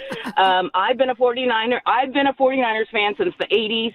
So now my dilemma is, what do I wear to the game? Do I wear neutral stuff? Do I wear Niner stuff? You wear your Niner gear. Yeah, you wear your Niner gear. And that's fun, Samita. You wear your gear, let him wear his, and that's fine. That's totally acceptable. Yeah, I wasn't quite sure how that would work out, so I was telling him, listen, I'm not really sure how this is going to play out because I got seats on the lower level, pretty close to the field. They're pretty good seats. Wow. And I was like, well, I'm not really sure what we're supposed to do in this situation because we don't root for the same team. So I thought I'd run it by you guys and see what you have to say. Samita, I would wear all your Niner gear, and then when the Niners win, you tell them, look, son, I love you. I can go to the team store right now, and I can go buy you a Niner jersey. Thank you, guys. I appreciate it. Have a good start to the year. I hope to see you out there. Have a happy new year. That was great. Just, you know what? Have fun. That's a really fun experience. That game, are you kidding me? Saturday night, Levi Stadium, you're going to be there. By the way, weather watch, because it's supposed to rain half of this week. No rain in the forecast currently. Saturday, cloudy, it says, at Levi Stadium. So that's a good thing. I don't want wet weather. I want the perfect conditions like we had yesterday. High 40s, low 50s. Just stop. What? They'll play the game. It'll be fine. Whether it rains or not, we'll be good to go. It's football, bro. Do you want Brock Purdy playing in the rain? Answer that. It's just another dragon to slay. Answer the question. Is it most optimal for the passing game? Do you want him to play in the rain, yes or no? Do you want Sam Darnold playing at all? I didn't hear you. What's that again? Do you want Sam Darnold playing at all? That's what I'm saying. I want the teams at their best. You know me, guys. I'm Team Dome all the way. So no matter what, that's it. Team Dome. Stop! That's it. I'm planting my flag there. Shout out Cooper. Shout out Cooper. I'm planting my flag. Looked good on Christmas, by the way. Big win for the Dubs on Christmas. 3-game losing streak. The Raiders have yesterday. been so bad for so long. He is so accustomed to the other team having the field advantage. He's like, domes for everyone. We're just going to homogenize everything. I didn't bring up that team. You didn't think there was anything special about having the infield in Oakland? Like, I thought that was really cool. You guys keep bringing up that team. I'm not talking about them at all. I'm saying in general, there's too many domes. NFL. There's too many of domes. the league. I'm Rob Lowe, sitting down, the cap on my head, saying, I love everyone. So Kansas City is going to be outside, and now they're going to move into a dome. Inside. Good for them. And then the Chicago Bears are going to move. It's just they're losing the essence of what makes them them. They are maximizing. Do the Browns Hall win of that Fame game? quarterback? Do the Browns talents. win that game yesterday? If that thing's indoors, do the Browns win that game? Well, I don't know. The last time a Pittsburgh Steelers quarterback not named Ben Roethlisberger has gone into Cleveland and won is Tommy Maddox, circa like early 2000s. So it doesn't matter who it is; they just can't win there. 03, 04. Yeah, exactly. Big Ben. Pretty incredible, right? Look at that stat. The domes, like it. I hate domes. You don't find it boring? Yeah, I do. I find what boring. I find watching 7-7 games because of the snow just awful. Did you watch any portion of the Bills-Eagles game? Oh yeah, I watched some of it. I was glued to the television because all the other games, were done in that last window. Mm-hmm. And I flipped over to, I think it was on CBS, and I watched the entire third and fourth quarter, basically. That outdoor, it was amazing. I mean, the Buffalo was going crazy. They were doing chants. It was going nuts. It was cold. I mean, it was awesome. It was an awesome environment. That was a 13-14 game or 13-12 game or whatever that ended up being. Well, if the Niners take care of business next Saturday, they will guarantee themselves just staying at home where it's not going to snow. Hopefully. I don't know. Crazy things have happened. It's not going to snow, and hopefully it doesn't rain, and it'll be just chilling with 50-degree weather. I would love that if I'm a Niner fan. I don't want to go to Philadelphia. Please, this time of year, gross. We have a guy that moved over here from Philly, Steinmetz, and he's never looked back. He's like, I don't want to deal with that crap weather. Deal with the nice sunshine right now. We're in downtown San Francisco. It is clear. It is beautiful. Let's deal with all that weather going forward all the way through the Super Bowl. And they could do that if they win next Saturday. Before we hit this break, let's get to Steve in San Francisco. And he wants to talk about where this 49ers win ranks for him in the regular season. What's up, Stevie? Hey, what's going on, fellas? Taking this one from New Jersey, visiting some family, but nice. had to call in because, Jesse, I'm 40, so I know we kind of have that same era of Niners football. I mean, this one to me ranks right up there with the Saints 2019 game, that maybe Philadelphia versus Niners game in 2011 with Harbaugh, where they came back and you finally knew that they were legit. What this team is doing continues to defy logic, right? So I think last night was like a microcosm of this team in general. Nothing about it made any sense in the best and most bewildering ways, right? If you told me, all right, they don't have Trent Williams, they don't have George Kittle, they're going to score 42 points. I wouldn't believe that they'd score 42 points. I wouldn't believe that they would score 42 points and then be sweating out a win. I also never would have thought they would have even sniffed a win when it was, I mean, arguably, and I'm not raining on the parade, it was an incredible performance. Is that maybe the worst defensive performance I've ever seen from the Niners in my lifetime? It was. You know what it reminded me of? The top NFC team. We're not the same age. It reminded me of like when Jim Mora Jr. would get credit for like getting a stop in a game late with those old Garcia teams. Yeah, it was absolutely brutal. And you go, we just need one. We're not asking for much. We just need one stop. That 4th and 5 almost had me through the roof. But I have to say, I mean, I know it goes back, and I'm sure you're probably gladly eating crow about it, Chasky, but those days in October where you're like, but I don't know, is he that much better than Mac? And like, is the contract really worth it? I think it's not to say that he won't take his lumps, but I mean, when you see Purdy playing like this, I haven't seen a quarterback play like this since Steve Young when he was at the top of this game. And I mean, I think he's even taken a step further. I've always believed in him, but I mean, what he's doing right now and the fact, like you said, Spadoni, that he's moving on that foot, I thought that was going to be a huge problem all season, and knock on wood, I don't see any indication of any sort of setbacks or problems with it. And that's all you ask for at this point is like they just have a chance to get that number 1 seed. But for a team that nobody would blame if they only had 5 wins, we've seen more talented, far better Niners teams. I've never seen one perform at a level like this in my entire life, given what they've been dealt. Steve, it's a great call. On the other side, I want to tell you and the audience why the best play that took place for Brock Purdy yesterday was during a sack. I'll explain on the other side. 888-957-9570 is the number. It's all coming up next. Brought to you by Surfside. The Golden State Warriors are back. Cheer on your Warriors with an ice-cold Surfside. Only 100 calories, 2 grams of sugar, and 0 bubbles, so it's easy to sip and enjoy. It's not a seltzer. It's Surfside. Proud partner of the Golden State Warriors. Must be 21. Please drink responsibly, Carter. Tune in for the Ghost Report on Fridays during the Morning Roast with Spadoni and Jasky. Brought to you by Ghostwood Kitchen, your neighborhood brew pub on Main Street in Redwood City, where we are talking about who's scaring the competition this week. We've all been there, sleepless nights, wondering if your business's security service is really protecting what matters. At Bay Alarm, we can put your security insecurities to bed. Our advanced technology and personalized support ensure you can rest easy knowing we're here for you. BayAlarm.com. Xfinity is the network you can rely on. Like a close friend who will give it to you straight. The friend who will tell you that new haircut, it's not great. Friends make sure friends get good haircuts. And Xfinity makes sure you get a good deal on Wi-Fi. Xfinity gives you reliable fiber-powered Wi-Fi at our best price. This holiday season through January 4th, get gig speed Wi-Fi for just $50 a month for 5 whole years. No strings, no commitments. Just super fast, reliable gig speed Wi-Fi with our best equipment and unlimited data included.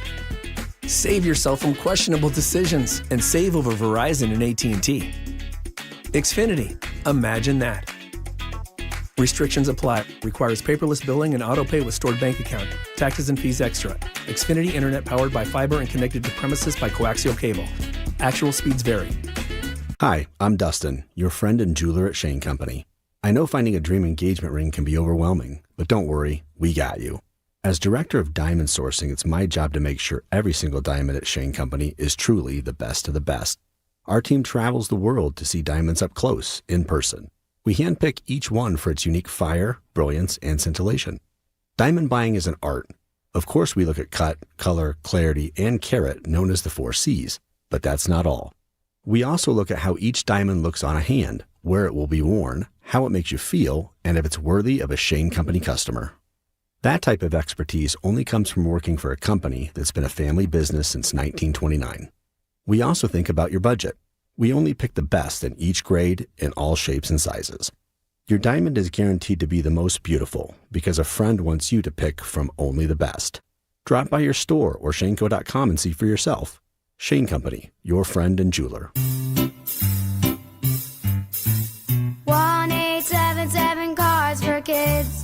KARS Cards for Kids. Hurry! It's your last chance to donate for 2025. Donate your card today. 1-877 Cars for Kids. KARS Cars for Kids. 1-877 Cars for Kids.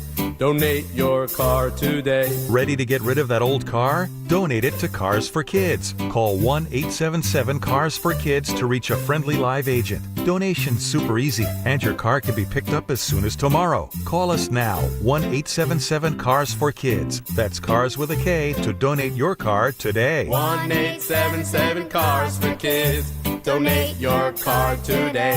Hurry! It's your last chance to donate for 2025. Last chance! Donate now for a 2025 tax deduction. Want to meet your customers where they already are? With Facebook and Instagram ads from Odyssey Digital Services, your message shows up right in their feeds in real time. From eye-catching videos to can't-miss offers, you'll reach real people where they scroll, shop, and explore. Whether they're just browsing or ready to buy, your brand stays front and center. Don't just advertise, connect. Turn thumbs into customers with Odyssey Digital. Email sfdigital@odyssey.com to launch your campaign today.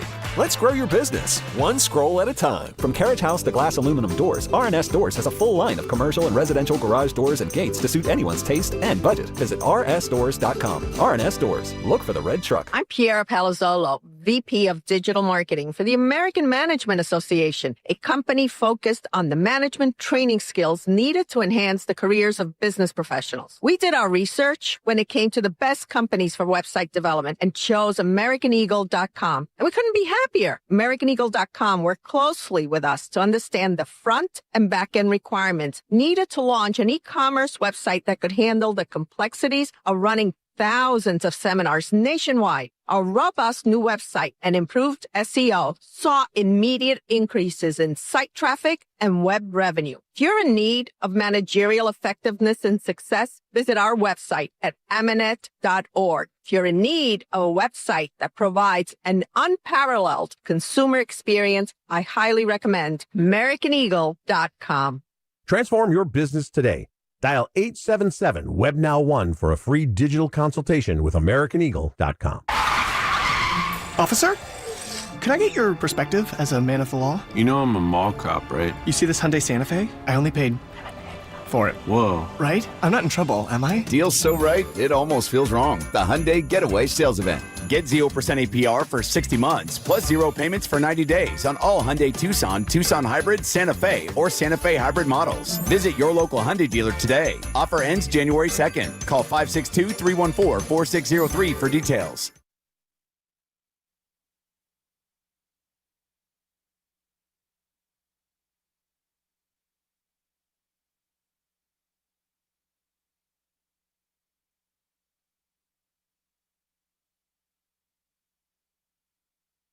This is Matt Steinmetz, and you're listening to The Morning Show with Spadoni and Shasky. This ought to be good. I'm good and I'm feeling all right. I'm going to have the best freaking night of my life. That was Niner fans leaving Levi Stadium yesterday. 12-4 with a chance to be 13-4 after next Saturday night against the Seattle Seahawks. But we are basking in this win on a Victory Monday. All the Niner fans, where are you at? 888-957-9570 is the number. Shout out Steiny and Goo. They'll be on after this segment is over at the top of the hour. But in the meantime, phone lines are open. Text line is open. 888-957-9570. Biggest takeaways from that win was what? It's Kyle Shanahan, the coaching job he did. Is it Brock Purdy, back-to-back games with 5 touchdowns? Is it CMC looking like an MVP? Was it Jake Tonjitz taking over when Kittle couldn't play yesterday? Was it Austin Pleasance, who we haven't brought up enough? The left tackle taking over for a Hall of Famer who you lost in the very first play of the game when he threw a pick 6. Didn't skip a beat. Didn't hear his name once. Actually, I did hear it once. And it was the one time that Brock Purdy got sacked yesterday, Joe. The game was tied 21-all. Second quarter, 10 minutes to go. Brock Purdy was sacked by Austin Booker, 7-yard loss back at the 49ers 48-yard line. All right? So ended up being 2nd and 17 after that. That might have been the most important play of the game for Brock Purdy. I'll tell you why. He looked for about 5 seconds. It was the longest 5 seconds ever if you're a Niner fan. He looked like he was going to get absolutely obliterated. It looked like he was going to get blindside tackle, broken back, broken everything. This 275-pound monster running after 6 foot, $195 Brock Purdy, how much ever he weighs, maybe it's 200, all in the thighs. Looked like he was going to get annihilated. Purdy? Yeah. How much he he was? Like 220, 230. Okay, 220. He's thicker. Thick, he's thicker. But neither here nor there. He was Austin Booker's twice his size. Looked like he was going to decapitate him for a moment in time. At the very last second, Brock turns, falls, and just braces for the impact, takes the hit, wasn't as bad as we all thought it was going to be, lived to play another day. I thought that sneakily might have been the most important play of the game, that he did not take the punishment that it looked like he was going to. Are you with me on there? Because for a second it looked like, and you brought it up in the chat, you thought it was going to be who? Joe Montana, circa 1990? Yeah, it looked like the Leonard Marshall hit. I mean, that was going to deplete him if he didn't get down. Yeah. It was great awareness. And, yeah, thank God. I mean, he got a little rattled there, and you can see Collinsworth got, oh, my God, this is a guy who might have to come off the field. Here's a guy. Yeah, that was the only sack they gave up all day, by the way. Brock's listed at 6'1", 220. If I had to guess, he's closer to 6 feet, 230. Okay. Like, he's thick, dude. Sure. He's not tall, but he's really thick. No, he's and big. He's fast for how thick he is. No, that being said, Austin Booker's also, is a beast. He played great yesterday. He had multiple blocks at the line, deflections or whatever you want to call them, pass breakups. 6'5", 250. Yeah, run right at you. So it's a lot. It's a lot running at you. Yeah. No, are you with me on that though? Like that was a big play. That was like, we're not talking enough about his toughness. We know, but no, the toughness factor, but the anticipation and knowing at the last he just kind of like saw it over the shoulder. That's part of the mental game too, man. Knowing that and having the presence of mind, the split second to fall down. Like there's a reason, and like he's much more mobile than these guys ever were.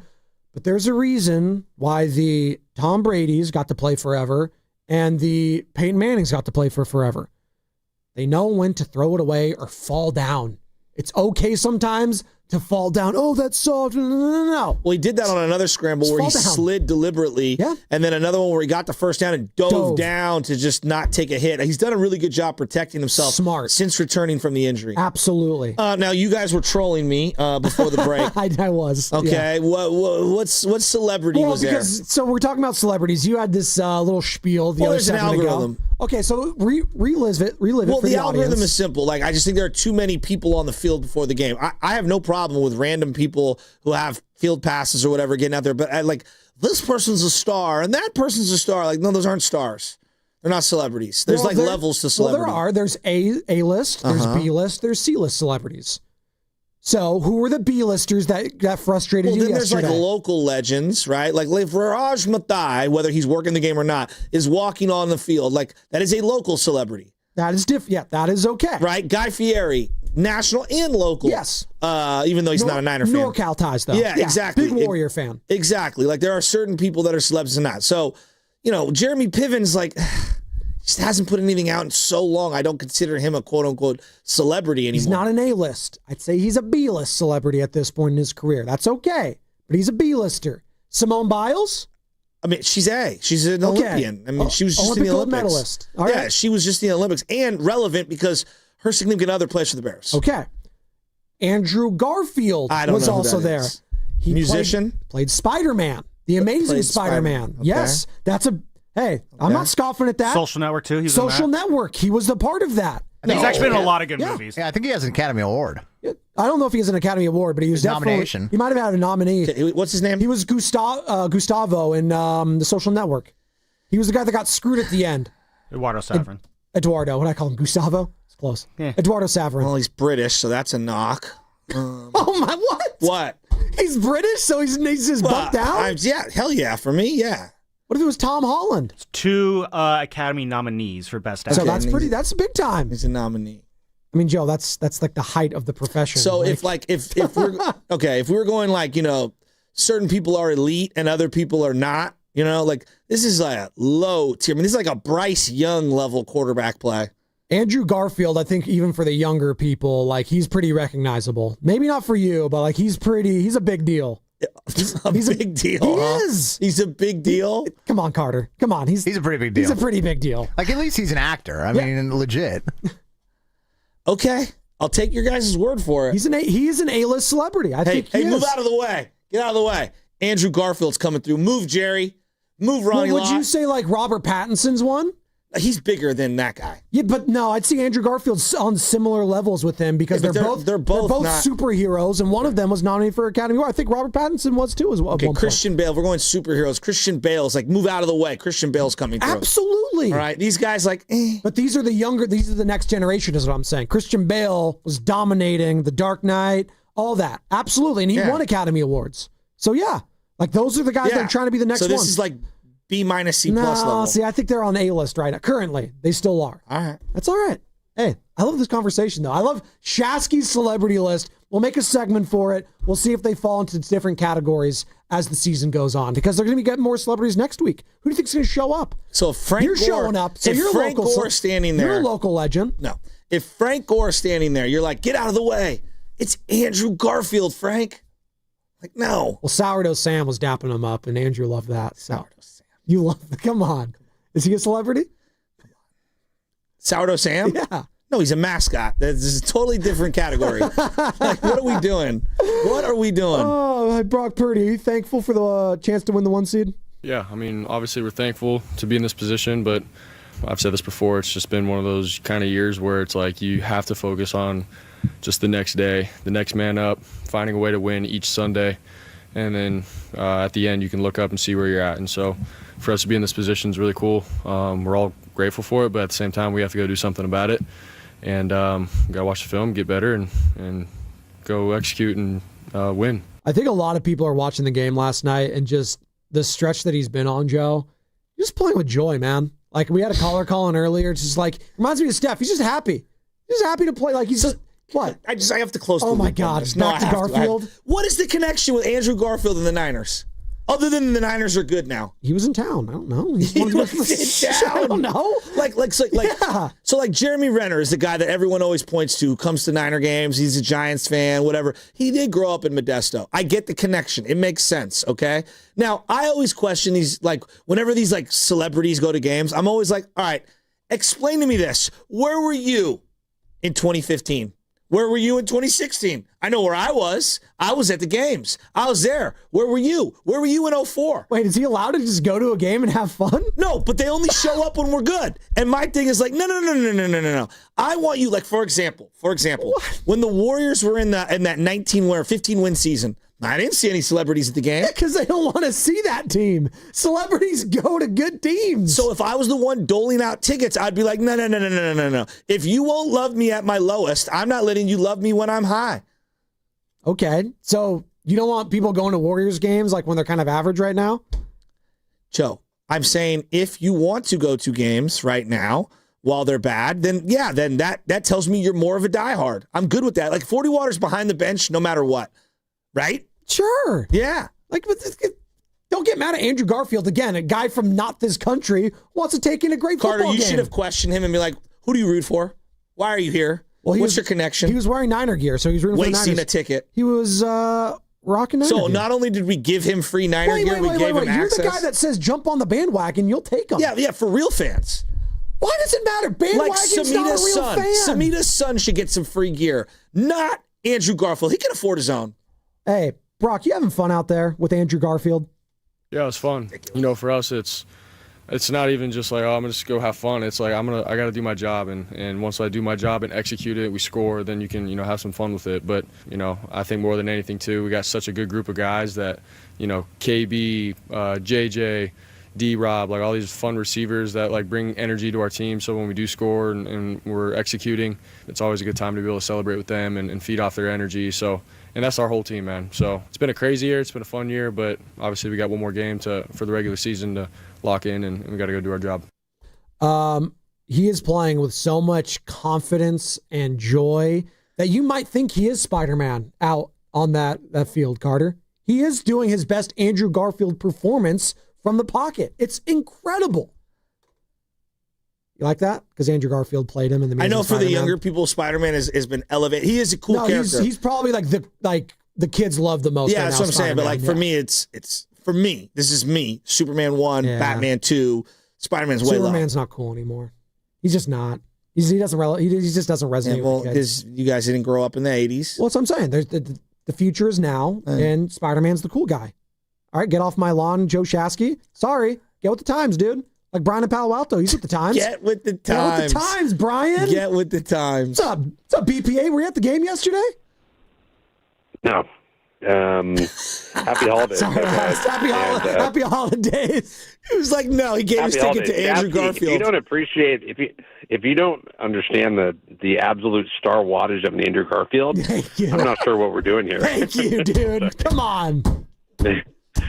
No, I'm just kidding. He's a B+. Thank you. He's borderline A-list. He's borderline. Is is he shooting a movie in the Bay Area, or is he like? Thank you, BPA.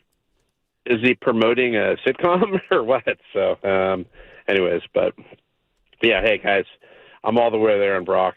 As you know, I was critical of him, a few weeks back, and part of the BPA experience is learning and evolution.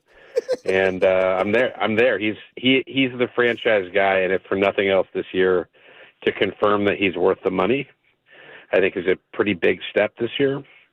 This defense, my God, yeah. The question is like, I don't think you can win a Super Bowl with this defense. I don't know how you could possibly tighten this up in a matter of days or weeks, but yeah, they're not good. They were not well coached last night either. And I love Saleh, but they did not know what they were doing last night. They were lining up wrong. So yeah, this is a huge week for this defense in Saleh, and against a familiar opponent. Watching. Yeah, and maybe that helps them, and Kyle can get in the room and help. But yeah, man. I mean, Butch, these safeties, man. Oh my God. I guess there's no other alternative on the roster. Like, I guess, but like they just can't.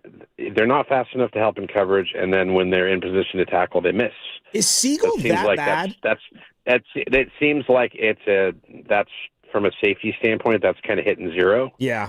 And they can't contain. They're really bad. Yes. Their DNs cannot contain. I mean, Caleb had all day to run. Consistently lost contain. Yeah, they were not a well-coached unit last night, personnel issues aside. And I would think Saul is going to be a very motivated guy this week. Anyways, have a good day, guys. Bye. You too, BPA. Brian. Happy New Year. Have a Happy New Year. I looked up why Andrew Garfield was there, because this is what everyone cares about. His significant other, Monica Barbaro, is from San Francisco. So there you go. And what high school? Now I got to find out. I'm going to call her out on this one. She was born in San Francisco, so that's why. She grew up in Mill Valley and graduated from Tam High in Not 07. Frisco. Well, she was born here, Joe. That don't mean nothing. Don't mean nothing. For you, it doesn't. Tam High, okay. She's Marin County. Okay, but family money. She was born here, so I'll give her that. No, bro. When you say I'm from somewhere, that means you were raised there. Like that's where you went to school. I don't know if she was raised. Seeded and breeded. Well, what if she went to elementary school, then went to like middle school over there? Does that change how you feel? You went to Tam High. You probably grew up in Mill. Maybe she did. Mill Valley. That's big money over there. Ryan Crowley. I know you can hear me. That's where Carter wants to move. But now we know. We've unlocked why his girlfriend's from the area. So there you go, guys. So he's a fake fan. He jumped on his wife's team. Sounds like a smart man. Is all I know. It's just happy wife, happy life, Joe. That's what they say, anyways. Who do the Brits root for? The Jags. Probably. Yeah. I think they do. Every time they go over there, it's a lot of Jaguar fans, yes. A lot of Browns fans, sneakily. There's a lot of gluttons for punishment over there. They're like, they think like you. Hey, they go when they're at their lowest so that they can enjoy them when they're at their highest. There you go. What? I love that. That's what a real fan is. That's what they say. But I don't begrudge people that like are jumping back on the bandwagon now if you want to root for the Niners, because it's fun to root for them. It wasn't fun last year. They were probably checked out. Now they're jumping back on the bandwagon. It's a fun time to be a Niner fan again. Hey, Brock Purdy, playing with confidence. Hey, why isn't he up for comeback player of the year? Who? Brock. Because the guy on the team, CMC. No, but like, why can't both of them be up for it? One guy played.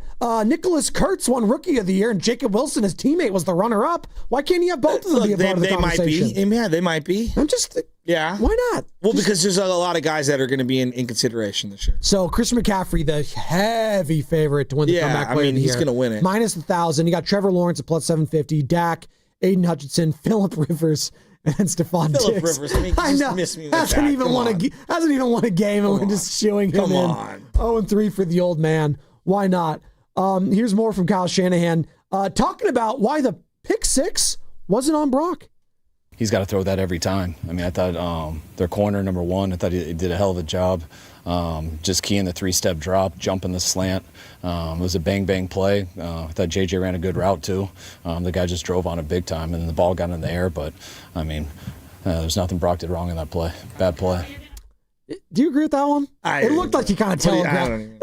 Look, I'm not even worried about the pick. Like, I'm really not. Like, you play like that for the rest of the game, the pick is completely irrelevant. But when you were watching it in real time, did you think like Kyle did? Like, oh, it's fine. I was like, No, I thought that he telegraphed that one and then looked and threw blindly to the guy. It looked like he was going to that slant the entire time. The guy was breaking on the ball before Juwan even broke on his route. I mean, dare I say it was reminiscent of Malcolm Butler in the Super Bowl when Russ telegraphed it immediately. He's like, oh, it's just a hell of a play. And I didn't think Juwan sold the route up either. No. I thought it was like pretty predictable by everybody. But again, like if you play the way that he played for the other, 59 minutes of the game, I don't care about the pick.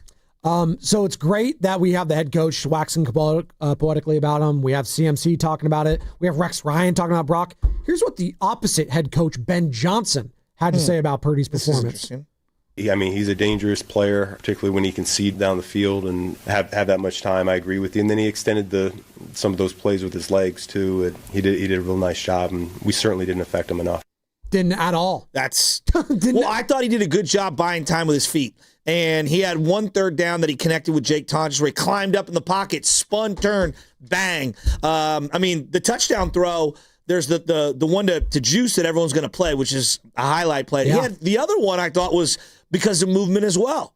The scrambling, just 100%. Being able to run in there. The RPO is going to always be there because they're going to always crash on Christian. I mean, and that play is it's in their back pocket. These last 2 weeks have shown, specifically yesterday, just don't worry about the toe injury anymore. I can't. I'm not worrying about it. It's out of sight, out of mind. This guy is playing with so much damn confidence. He's not worried about the foot. He's not worried about that. Like early on, the first couple games, kind of hesitating, kind of being a little skittish. Didn't know, like even in that Arizona game, he didn't really scramble a lot. Looked hesitant at times. Looked awful against the Carolina Panthers. Did not know what to do. Maybe credit to the Panthers defense. Maybe they just gave him some looks, gave him some fits. There's some bad decisions there. But since then, he's been playing mistake-free football, basically. Obviously, he had a pick six. He's been playing confident, decisive. This is like, I have zero problems with what Brock Purdy's doing right now. Defensive side of the ball. Oh, God. If we're going to nitpick, it's not really nitpicking. If we're going to assess. Just assess. Who's the best player on defense that's healthy? Alfred Collins. No, Sam Okawanu. You know what? I will listen to that. Sam Okawanu. Sam Okawanu makes a play every game. Every single Alfred game. Collins did too. No, those are the two guys. We're saying Sam O and him. Okay. Lenore, I mean, I think is pretty obvious. Lenore, sure. But the ball doesn't go his way, which sucks, so he doesn't stand out. But that's where we're at. This is why I really need I want JSN to be shadowed by Lenore the whole game. Like the fact that you don't hear Lenore's name called as much as you do is he made the tackle. It's a pretty good thing though, because that means he's doing good coverage. He made the tackle on the hook and ladder play. Like, okay, let's go around the room. Hook and ladder play. Doing too much. Just a great play by the Niners to stop it. I think it was a great play by the Niners to stop it. Great play by the Niners. I think if Swift somehow bounces that thing outside, they may have scored. Or he got it out of bounds. That would have saved them having to clock in some time there. They might have had 2 plays. What do you think? I think if you're going to run that, you need to be clear with Swift. Like, you need to head toward the pylon. Or go out of bounds. I really liked the play, though, I have to say. I loved it. I thought it was a great play call. Right when they did it, I go, he better score. Yep. I think he thought he was going to when he went inside there. There was like 3 Niners there. Yeah, I don't know. Well, he was hoping they'd whiff like they did on a couple of the other tackles. So, like, in fairness to DeAndre, force them to make the adjustment. There was actually a play that I don't think we're giving Jair Brown enough credit on. It was the Monungai run where he tried to juke him out of it, and he stood firm, didn't bite. He didn't go left or right. Didn't get left or right, and just stayed center, tackled him. That might have led to a touchdown anyways, because they ended up just keep driving. But that saved a touchdown right there. Like, you have to take the good with the bad with some of these players. They're just not perfect. And you just have to, again, Alec Mustafa, he makes plays. He's going to get burned, though. Jair Brown, he's going to make some plays. He's going to get burned. Diamond Lenore is going to be your most consistent player, but everyone else is going to give you a mixed bag. Well, I think getting the 2 stops, the 2 3 and outs to start the game, ended up like that was the difference. Had they gotten 3 points in any one of those other ones, the whole thing plays out differently. It's true. So I think the early 3 and outs can't be overlooked. I know it was bad after that, and then holding them to a field goal on that one opportunity in the fourth quarter. And they were flying around. They were setting the tone, I felt like, early on. Now the tone was set from the offenses after those first 2 drives and after those first 2 3-and-outs. But Luke Gifford, you mentioned him earlier, he made a play. He did. And again, we haven't talked enough offensively. Jake Tonjes, dude, what a freaking story. And Austin Pleasance might have an opportunity to be the story next week. If Trent Williams can't go, they're calling it a hamstring injury. Let's be honest. Hamstring injury, this age, that size. I would be shocked if he played this week on Saturday, short week. I'm not going to speak for Kyle, but I would be shocked if he played. It's going to be a massive test because the Seattle defensive front is much better than what we saw with the Chicago Bears. Well, and then you have Stout, who's going to be up. We don't know if he's going to be ready to go. Ribs? What did he hurt? Upton Stout, the concussion, right? Was it concussion? There was that play that who was it? Was it Burden again?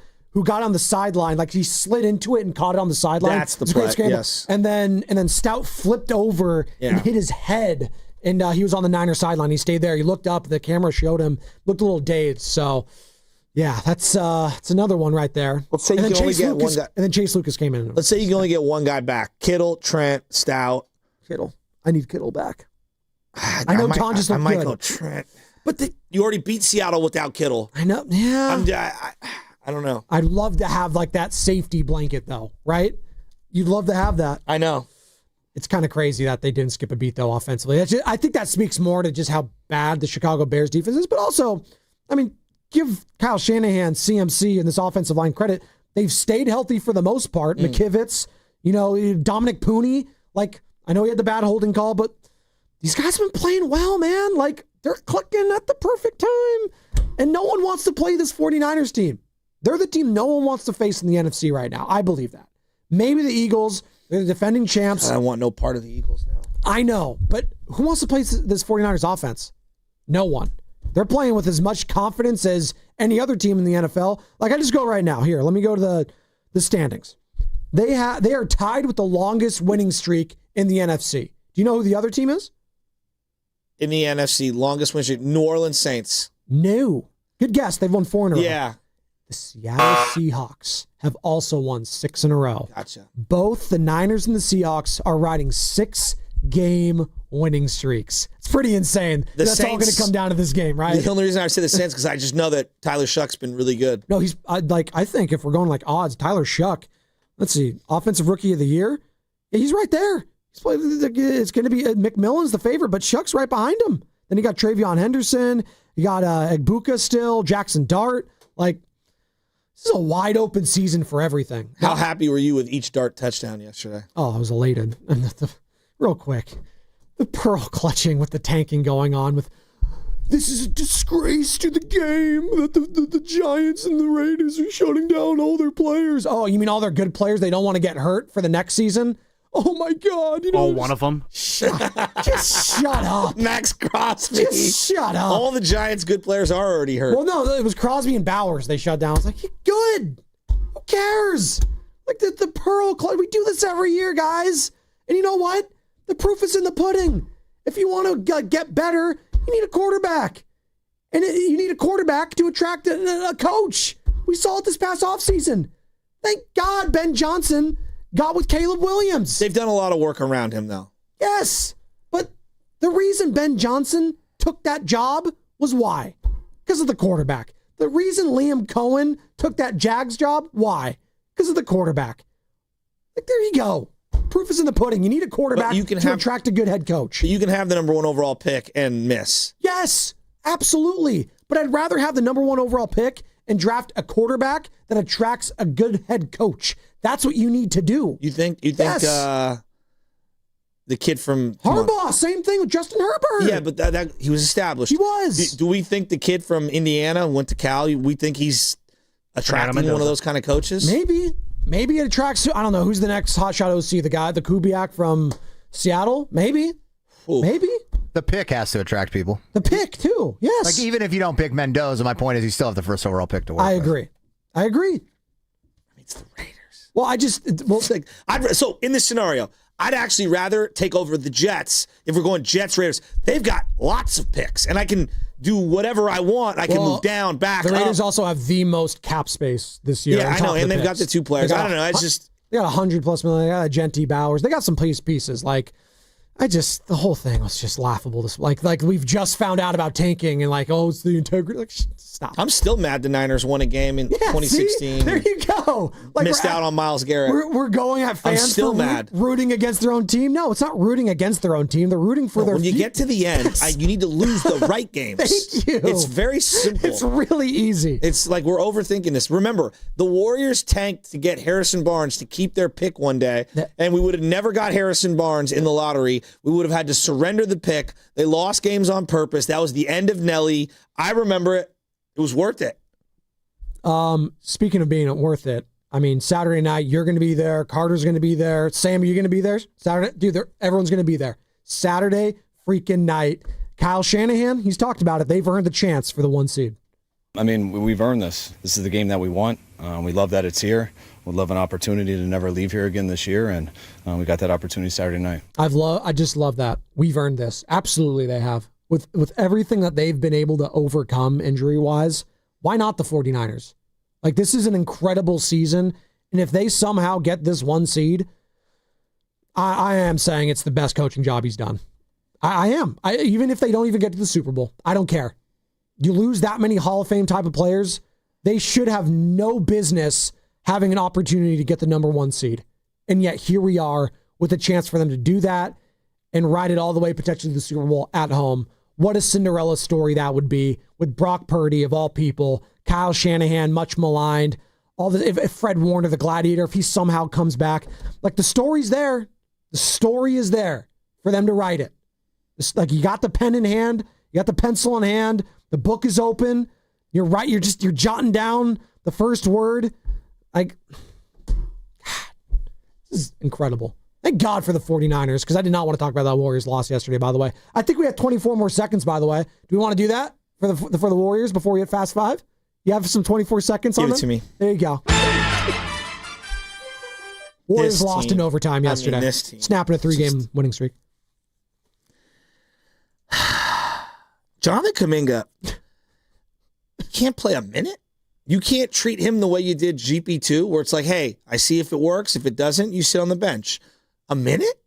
No one's saying he's a 40-minute in that guy. We all know he's not a superstar or star or any of those. A minute? You can't keep losing games this way and not play this guy a minute? A minute. Not that he's the answer, but a minute? There you go. Fast Five. And Buddy Hield's back in the rotation. Of course.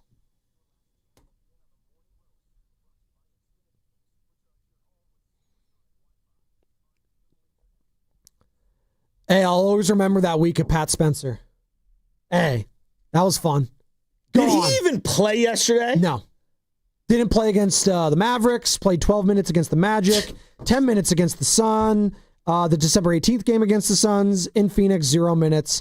And 7 minutes against the Blazers. Since that stretch where he played 29, 27, 28. Yeah, that was 2 weeks ago. Night. See you later. He's Pat that Spencer blanker. And since then, you just iced him out. All right, cool. Well, much like his time with the Golden State Warriors, Steve Kerr also said the dynasty is fading. The Warriors need a power forward so bad. So bad. How long have we been saying that? A decade. Oh, they need that. The Giants need an everyday left fielder. They got Ramos. There you go. Or Ramos getting traded. Oh, yeah? Yeah. There was something that took place. Tyler Soderstrom got extended from the A's. Wow, the A's actually doing And business. they made a trade. I think Blade, or was he a free agent? No, he was a free agent. The Reds. Yeah, I signed saw him. that. I just thought maybe he got moved. No, JJ Blade. What's your final thought, Joey? My final thought is this is actually one of the sneaky best weeks of the year, but the rain is ruining it.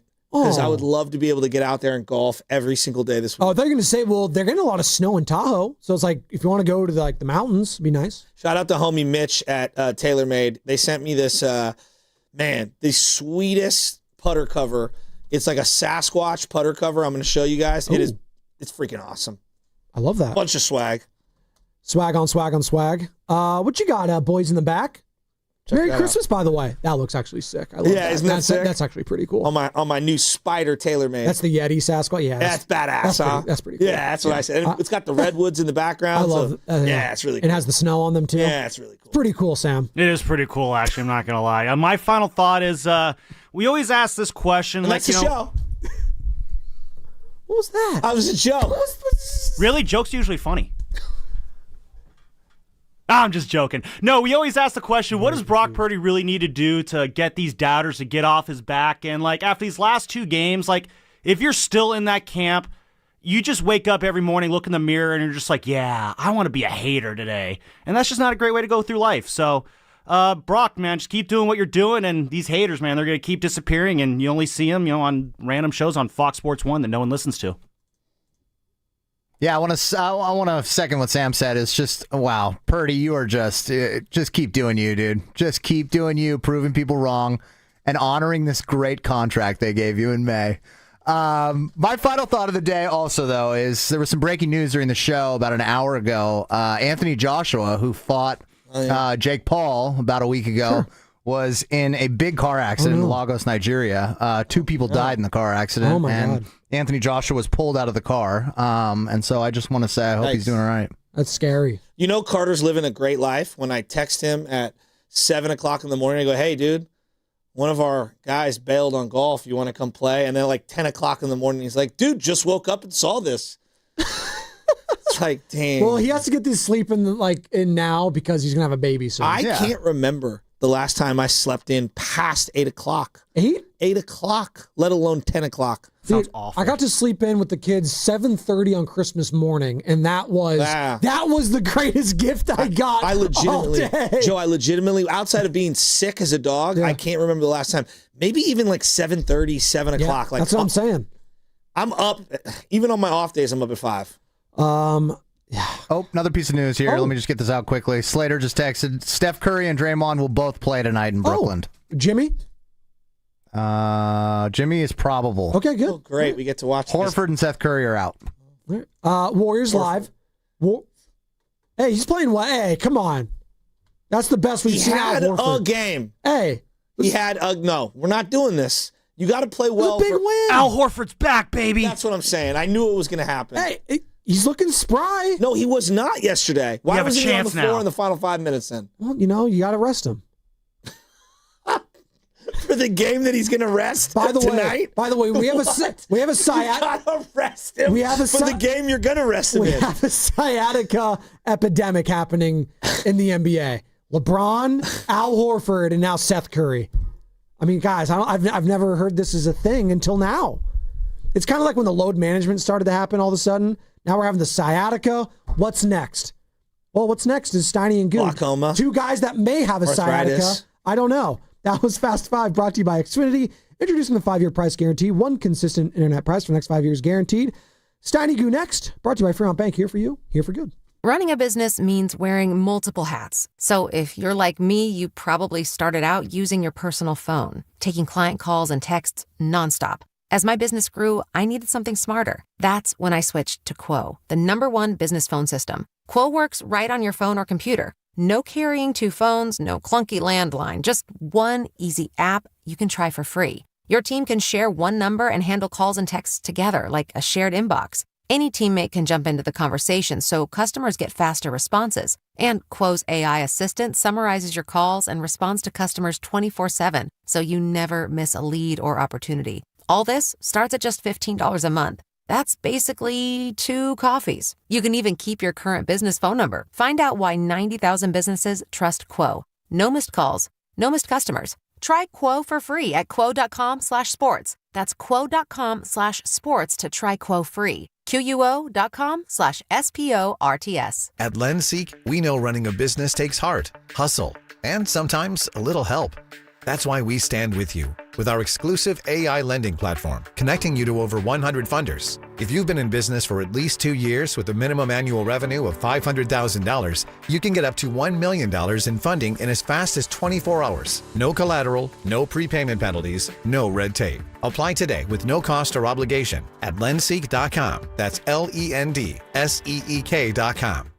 Makita's built for the pros who show up early, who don't do shortcuts, only precise cuts. With tools built to last, job after job, year after year. Performance that pays off, because when the job calls for the best, you answer. And when you need the best, you call on Makita, built to be the best. Available at the Home Depot. Toyotathon is on, and you know what that means. Unbeatable deals on your favorite fuel-efficient Toyota models. Right now, for a limited time, get a low-cost lease on the dynamic 2025 RAV4. Or shop the industry's best lineup of hybrid and electrified vehicles with 19 models to choose from, including the 36 mpg Grand Highlander Hybrid. These are the deals you've been waiting for. Hurry! Toyotathon ends January 5th. Toyota, let's go places. Wesley Financial Group is not a law firm. Do you feel embarrassed, trapped, maybe even ashamed just because you own a timeshare? Well, I'm here to tell you you're not alone. Chuck McDowell here, the timeshare cancellation guy. I get over 3,000 complaints a week from all kinds of folks that feel the same way you do. Honest people, teachers, veterans, grandparents, all losing sleep over a timeshare they can't get rid of. That's why 15 years ago, I founded Wesley Financial Group to help people take their lives back. Today, I run Wesley with my two sons, a real family business, treating every client and every employee like we would want our own family to be treated. That mindset has helped us cancel over 50,000 timeshares from people just like you. So if you're stuck in a timeshare, give us a call. Let our family help your family. Call Wesley now for your free timeshare exit kit. 800-981-4455. That's 800-981-4455. 800-981-4455. This is Larry Flick, owner of the Floor Store. When the year ends, the savings begin with our New Year's clearance sale. Now through January 12th, get up to 50% off store-wide on carpet, hardwood, laminate, waterproof flooring, and much more. Plus 2 years interest-free financing, and we pay your sales tax. All those savings add up to one thing: a Happy New Year from the Floor Store. Go to floorstores.com to find the nearest of our 11 showrooms, from Santa Rosa to San Jose. The Floor Store, your Bay Area flooring authority. Make money predicting sports, politics, culture, and more. Legally nationwide with Kalshi. From sports to Bitcoin, the Oscars, and even politics. If it matters, you can trade on it. Use code Odyssey for $20 when you trade 100. KALSHI.com. Trading involves risk. Kalshi. What's good, y'all? It's Von Miller, Super Bowl MVP, SAG Master, and now your host of Free Range. This is where NFL meets real talk.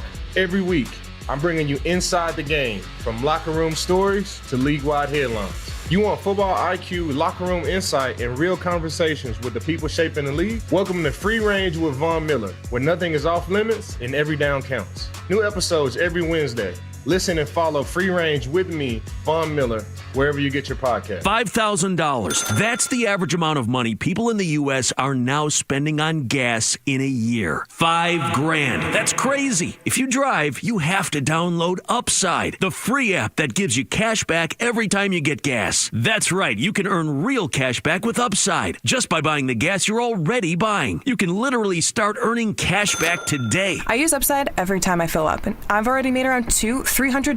You're putting gas in your car anyway. Why not get real cash back? If you like free money, download Upside. I'm saving the cash I earn from using Upside to help pay for a vacation later this year. Download the free Upside app now to earn cash back every time you buy gas. Use promo code FRESH to get an extra 35 cents per gallon on your first tank. You can cash out anytime right to your bank, PayPal, or a gift card for Amazon and other brands. Just download the free Upside app and use promo code FRESH for a 35 cents per gallon bonus on your first tank. That's code FRESH for a 35 cents per gallon bonus. You're listening to 95.7 The Game, KGMZ FM in HD1 San Francisco, on Odyssey Sports Station and the home of the Golden State Warriors and Valkyries. Always live on the free Odyssey app and now coming to you live from the Laughing Monk Studios. He brings the passion. For what? I want to know now. I'm mentally invested. Don't tell me to pray and you don't say what for. He brings the perspective. Yeah, I think they both have a great point. Get off me, text line. He's truly one of a kind. That is whack. Oh, my God. And he's doing a great job. I need you to man up and say what you really want to say. Simon, you're doing a great job. And together Banter, there's Steiny and Guru. Yeah! On 95.7 The Game. Kyle Shanahan has walked down for a look. 4 seconds left, second and goal. Here is Williams. He's got to throw it to the end zone. Clock has expired. Williams keeps the play alive. He's looking. He's got to get rid of it. Retreating, he throws. Incomplete. It's over. And the Niners have won. Purdy injured in the end zone. Clock finally strikes midnight on these Bears. Kyle Shanahan and the 49ers win here next Sunday against Seattle. And the road to the Super Bowl in the NFC comes through the place where they'll play the Super Bowl. All righty. 49ers, 42-38 win. They get a hold late. What a game. What a great game last night, Levi Stadium, and the Niners now put themselves one win away from home field for the entirety of the playoffs. They got to get a win next week against Seattle, but boy, last night, that was the signature game of the year for the Niners. And to me, Steiny, the recency bias, hello, missed you. Hope you had a good Christmas, all of you out there. But that was game of the year, and I'm starting to believe. I said this was We Believe last time we hooked up, and that was a possible. The Bears, the number 1 seed. So if that doesn't punch the card of, it's not the Carolina Panthers or the Cardinals or whatnot, or the Colts who are going to miss the playoffs, Steiny, that was a game. And the Niners got him a quarterback and 10 touchdowns in the last 2 weeks. And they didn't blink, and the Bears blunk. And that was it. So now it comes down. I'll get into this later, or we'll get into it. Why they're playing on Saturday against two of the best defenses in the league. It's Philadelphia Eagles to me and the Seattle Seahawks. And if somehow you can beat Seattle at home Saturday night, this team is going to get a bye. But man, Steiny, I'm going to be honest with you real quick here. I thought the Bears were going to get in. I thought Ben Johnson messed that up. But the Niners defense, honestly, 2 times made the Bears blink when they made them get a field goal, and they took the lead. But the Niners come back and go 75 yards, and Brock Purdy's just in the zone right now. No Trent Williams, no Kittle, and they just keep moving and grooving. Yeah, they didn't have either of those guys, and they probably ran it as well as they've run it this year with McCaffrey. 6.1 a pop. Brock Purdy was absolutely terrific. Maybe that might have been one of his greatest plays of his career. The touchdown pass to Juszczyk, where he kind of retreated and advanced, and it was like the 2 defenders kind of ran into each other, and he split them, and then 2 guys started to attack him, and he hits Juszczyk. It was just an incredible play. He's like a mouse in a kitchen that you can't get him because he's behind the fridge, and then he goes behind the stove. Shout out Atco Pest Control. Then he goes up into the pantry, and you're like, wait, you just can't get a hold of this mouse. That is Brock Purdy. Can I give you, our boy Evan hit me last night coming home from the game, Steiny, and this is a bad analogy, but I gave it to him, and I'll give it to you all. I felt like on that play, I was taking a test, and there was only 2 answers, A and B. But Purdy created C when he did the skedaddle. Let me stop. 2 linemen and linebacker converge, and let me throw it to Juice. So that was a special play. Steiny, he's in the zone right now, man. I mean, he's got a lot of time to throw. He wasn't under pressure yesterday. And, I mean, there's just times when you're watching the game and he's sitting back there and wait, and then you just know that he's going to find somebody who's open because he's got so much time. Man. McCaffrey, absolutely terrific. They ran the ball even without Kittle and Trent Williams. I think, I think that game's going to be an indication of how they're going to have to get this done. Right. They're going to have to score a lot of points because they're probably going to give up some points. But last night, it's just all about situational stops. Man. And the 49ers got one at the end of that game. I'm with you. I don't like the way the Bears navigated that last drive. It felt like they were way too casual. I can't stand I can't stand when a team's got 3 timeouts. They complete a pass at the 40 with 50 seconds to go, and rather than use their first timeout, they waste 22 seconds, and then now the next thing you know, they're up against the clock because they got to go 30, 35 yards in 30 seconds. Do you think he was afraid of the Niners offense getting the ball? Did you? Who cares? We're in debate, but I thought, like, you better score, dude. The last thing that should be in your way is time when you got 3 timeouts. I mean, I don't think the 49ers, Juwan Jennings, cared that he was walking into the end zone with 2:15 left. I did say, did they score too quick, though, Stoney? I did have that thought. Yeah, 888-957-9570 is the number. Man. Niners win 42-38. Great game last night at Levi Stadium. And now they got Seattle next Saturday, to win the division. Yeah. And number 1 seed. They're one win away from being the number 1 seed, not having to play a game outside of Levi Stadium. So this improbable year's got one more game left, and then we'll see where they end up. Man. But that's as good a game as the 49ers have been in a while last night. Steiny, the first half, they put up 337 yards in the first half. Like, this machine is it's a locomotive. And before I say Super Bowl, because the Right on the Table, brought to you by Atco Pest Control, is where the Super Bowl is being played at, and just the opportunity for them to be the third team to have the opportunity to play and host that game and win it, along with the Bucks and who else am I missing? Panthers? And Bucks and help me out, Risotto. We're not even sure what you're talking about. Teams that have won the Super Bowl at their home stadium. Tampa Bay did it, and somebody just recently did it. Didn't New Orleans do it? No. It'll come to us on the line. 888-957-9570 is the number. Rams. How you feeling about this Niners team right now at 12-4? They ran the ball terrific yesterday. Man. Purdy was accurate after that first throw, but it didn't end up getting them beat. And the Niners get a big hold. Reminded me a little bit like that game way back in the day against Seattle. At Seattle for the division. Yeah. When they got that game against Seattle and ended up making a run in the postseason. 1 yard line stopped them. This is Kyle Shanahan talking about that win last night. The guys, I feel like we've been getting better this whole second half of the year. We didn't start out the way we wanted to. Thought we probably had one of our best games of the year last week. The guys have kind of been feeding off it, and it's never one or two guys. It's all 11. And I feel like our guys are playing really well as a group right now. And when you play well as a group, usually the run game is what shows. Wow. And he threw a pick six, Brock Purdy, that is, the first play of the game. So you talk about being resilient. To come back and have that game and score a touchdown right after, partner, I'm just like, man, that's moxie is as much as you'll ever see it to me. And look at these numbers, Donnie. Since Brock's come back, they're undefeated, obviously. But Arizona, 41 points. Carolina, 20. Cleveland, 26. Tennessee, 37.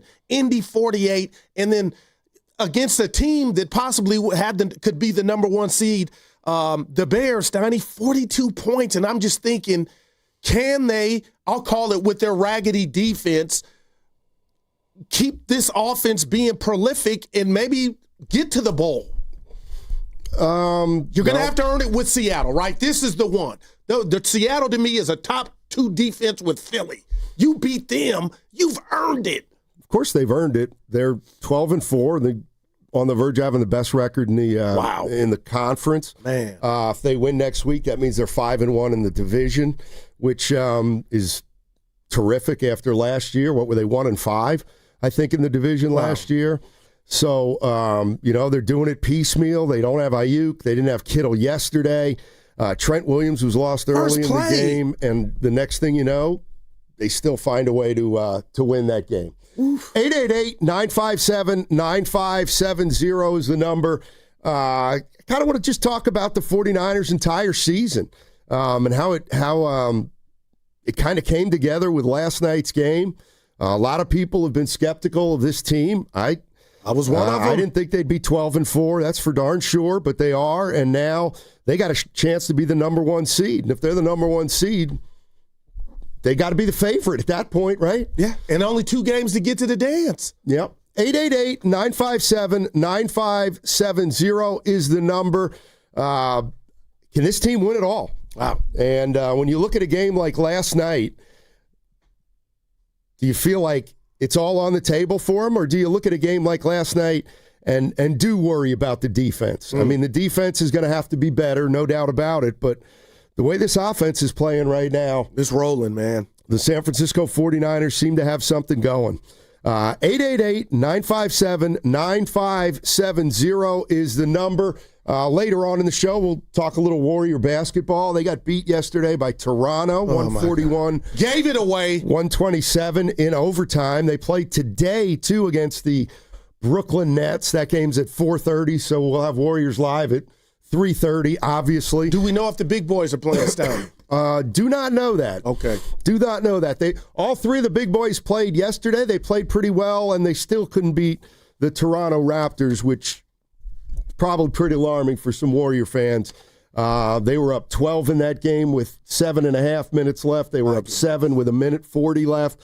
They still couldn't close it out. Draymond Green, a bad turnover with a minute to go after a timeout. But it's Niners right now, ladies and gentlemen. 888-957-9570 is the number. 42-38 win over the Bears puts the San Francisco 49ers one game away from having home field throughout the NFC playoffs. Who would have thought? What's coming up on the game is brought to you by Fremont Bank, here for you, here for good. And that segment was also brought to you by Safeway. Head to Safeway this week for the Signature Select 80% lean ground beef mega pack. 6 pounds or more, just $3.99 per pound. Clip coupons from the weekly mailer or download them from the Safeway app. See you in the aisles. Hey, it's Willard for Underdog Fantasy. Buzzer beaters and block parties, you get the deal. The NBA is rolling. Let's do Underdog Unwrapped. You'll unwrap tons of promos all throughout the holidays, like boosts and gimme picks. You can win money right now in the state of California. Playing on Underdog is easy. Just pick whether your favorite players are going to go higher or lower on stats like points, rebounds, and assists. Lately, I've been going lower on Draymond Green. I don't know if you noticed, he doesn't always make it through the game, but you get the idea. Let's do Underdog together. Download the app today and use the promo code Willard to score $75 in bonus entries when you play your first $5. That promo code is Willard. Underdog, make picks, win money. Must be 18 or over and present in California. Terms apply. See assets.underdogfantasy.com/web/play and get terms _DFS_.html for details. Concerned with your play? Call 1-800-GAMBLER or visit ncpgambling.org. Xfinity is the network you can rely on. Like a close friend who will give it to you straight. The friend who will tell you that new haircut, it's not great. Friends make sure friends get good haircuts. And Xfinity makes sure you get a good deal on Wi-Fi. Xfinity gives you reliable fiber-powered Wi-Fi at our best price.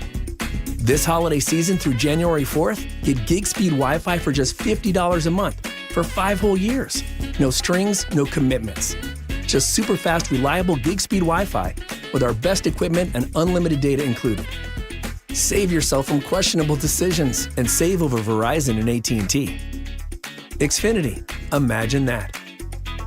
Restrictions apply. Requires paperless billing and auto pay with stored bank account. Taxes and fees extra. Xfinity Internet powered by fiber and connected to premises by coaxial cable. Actual speeds vary. Want to interact with the hosts but can't call? Text the Boxer and Gerson Work Injury Attorneys text line at 888-957-9570. Boxer and Gerson, Northern California's premier workers' compensation law firm, helping injured workers get their lives back for over 40 years. If you're one of the millions of Americans behind on your taxes, if you're afraid to open your mail because IRS collection letters could be coming, listen carefully. The IRS is cracking down, taking paychecks, freezing bank accounts, revoking passports. That's a fact. But here's what most people don't know. There are official tax relief programs designed to help struggling taxpayers. Programs that could save you thousands if you qualify. No one knows these programs better than the experts at Optima Tax Relief. Optima's award-winning team will fight to protect your paycheck, your passport, and your property. Their tax attorneys and licensed tax professionals will work tirelessly to get you the best deal possible with the IRS. Every day, penalties and interest keep piling up, so don't wait. Call Optima now for a free consultation. Call 800-568-6533. 800-568-6533. 800-568-6533. Optima Tax Relief. Some restrictions apply. For complete details, please visit OptimaTaxRelief.com. We've all been there, sleepless nights, wondering if your business's security service is really protecting what matters. At Bay Alarm, we can put your security insecurities to bed. Our advanced technology and personalized support ensure you can rest easy knowing we're here for you. BayAlarm.com. We all hear the radio ads about the IRS. They tell you to be afraid, to be scared, and they try to frighten you into calling. I'm not here to do that. Tax Relief Advocates is different. TRA is here to tell you that if you owe money to the IRS, whether it's $5,000, $50,000, or $500,000, we have a solution. It doesn't matter if you're sitting in your car, at work, or with your kids. No matter where you are, call now. 800-575-9834. Don't lose hope. TRA can eliminate or reduce what you owe to the IRS. Generous programs are now available that can give you a fresh start. Our passion is taxes and helping individuals fix their IRS problems. We have over 1,000 5-star reviews on Google and an A+ with the Better Business Bureau. You don't need to be afraid of the IRS any longer. End your tax nightmare today by visiting us online at TRA.com or call 800-575-9834. That's 800-575-9834. Tax Relief Advocates. Real solutions for real people. Hey, Jeff, looks like your business is really booming, even in a tough time for businesses like ours. Hey, Mike. Yeah, thanks to LendSeek, our business was able to take care of some outstanding bills and taxes and to purchase inventory and expand our product lines. Wow. You know, my business needs working capital, but only from a reputable company that I can trust and count on. How does LendSeek work? Fast and easy. Just apply at lendseek.com. Their AI lending platform gave my business access to over 100 funding programs with one simple application. And it costs nothing to apply. At lendseek.com, you can receive business funding with no collateral, no prepayment penalties, and no restrictions on how you use the funds. Whatever your funding needs are, seek no more. Our AI lending marketplace has you covered. If you've been in business at least 1 year with annual revenue of at least $250,000, you could get the funding your business needs in as little as 24 hours. There's no obligation, so apply today at lendseek.com. That's LENDSEEK.com. Hurry, it's your last chance to donate your car to Cars for Kids for 2025. Any car, running or not, can be picked up as soon as tomorrow. Act now for your maximum 2025 tax deduction and vacation voucher. Call 877 Cars for Kids to donate. That's Cars with a K.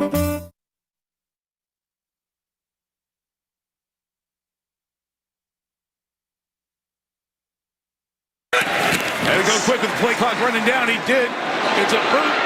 Purdy pulling back, stepping forward, throwing on the run, touchdown!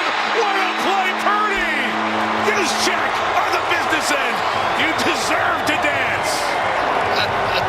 Now, back to Steiny and Guru on 95.7 The Game.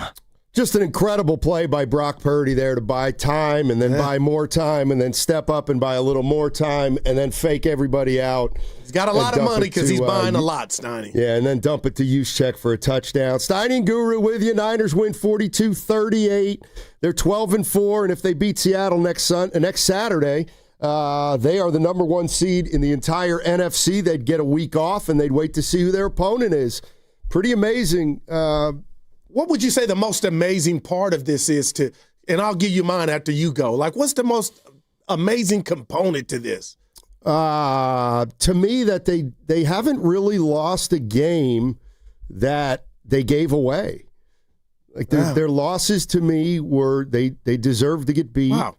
Last year, whether we like it or not, they had a couple games that they had in hand and they let them slip away. I'm thinking of the Rams in Arizona for sure. This year they don't have. I don't think they have a bad loss on their schedule. They're 12-4.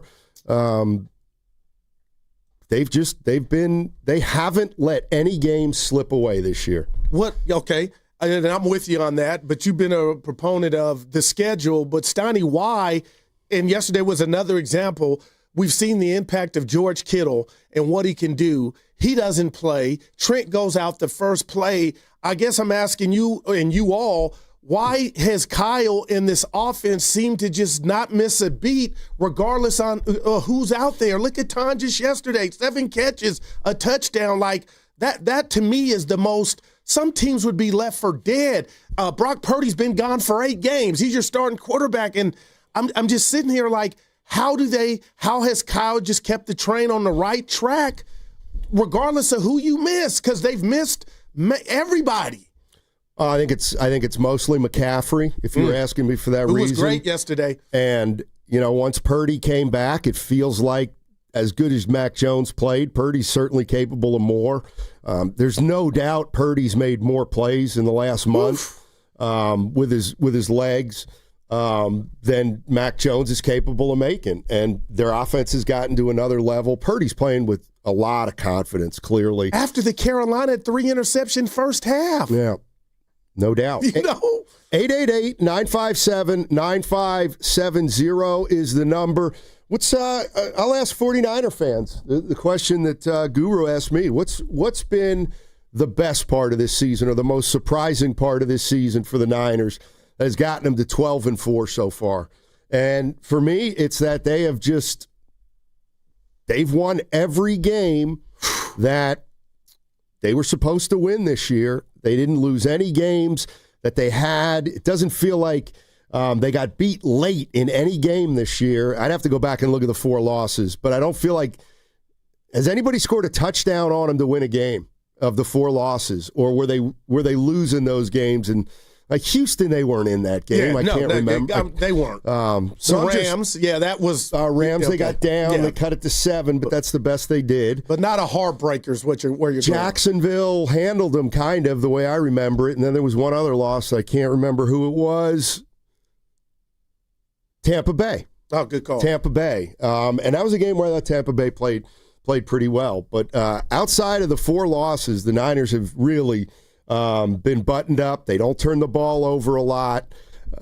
And I'll tell you what, I can't explain it, but it's almost like you'd rather have a running back average 3.5 yards per carry than 4.5. And tell me, pay that off, please. Because it makes your drives last longer. I'm serious. If McCaffrey goes for 3, then he goes for 3, then they get a first down. I mean, I think they have been great on third down. They were 7 for 10 yesterday. Held the ball for 33 minutes. Which is even better when you go 1 for 1 on 4th, which was a huge play because they ended up getting a touchdown out of it. But no, offensively, everything locked in. Wow, defensively was a struggle. There's no doubt about it. But that's kind of to be expected when you're playing a good offense and your defense is still kind of getting to know each other. And I'll say this right now today, Stoney, the Niners have a Super Bowl caliber offense. And miss me for the people out there that want to say, well, they were playing this team, that team. The Bears were, they were very respectable. And their defense just was Swiss cheese. They could not stop the Niners. They made it difficult, and then they got spotted 7 points. But I'm looking at the state of just the league and the NFC.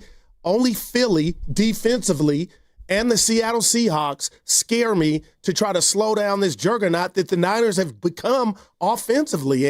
And last night was Exhibit A, to go down 3 and then go down 75 yards as fast as they did, Stoney. I thought to myself, and let's be honest and put another rat on the table, had it not been at the end of the game or Ben Johnson didn't mess up, the clock, the Bears probably score there. But they didn't. And if that's going to be the Niners' formula, bend, don't break.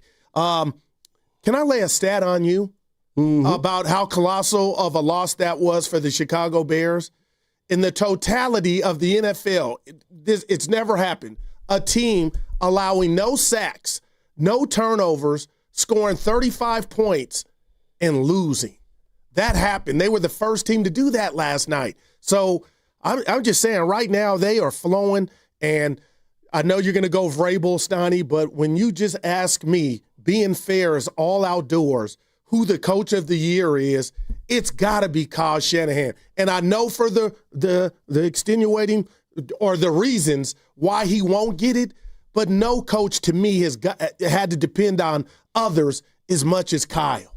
888-957-9570 is the number. 49ers win 42-38. They hold on the last play of the game. Not a holding penalty, a defensive hold, which gives them the win. And this is Brock Purdy on a chance to play for the number 1 seed. Yeah, I mean, obviously we're thankful to be in this position, but I've said this before, it's just been one of those kind of years where it's like you have to focus on just the next day, the next man up, finding a way to win each Sunday. And then at the end, you can look up and see where you're at. And so for us to be in this position is really cool. We're all grateful for it, but at the same time, we have to go do something about it. And got to watch the film, get better, and go execute and win. All right, Brock Purdy, after another terrific performance yesterday, one blemish, first play of the game.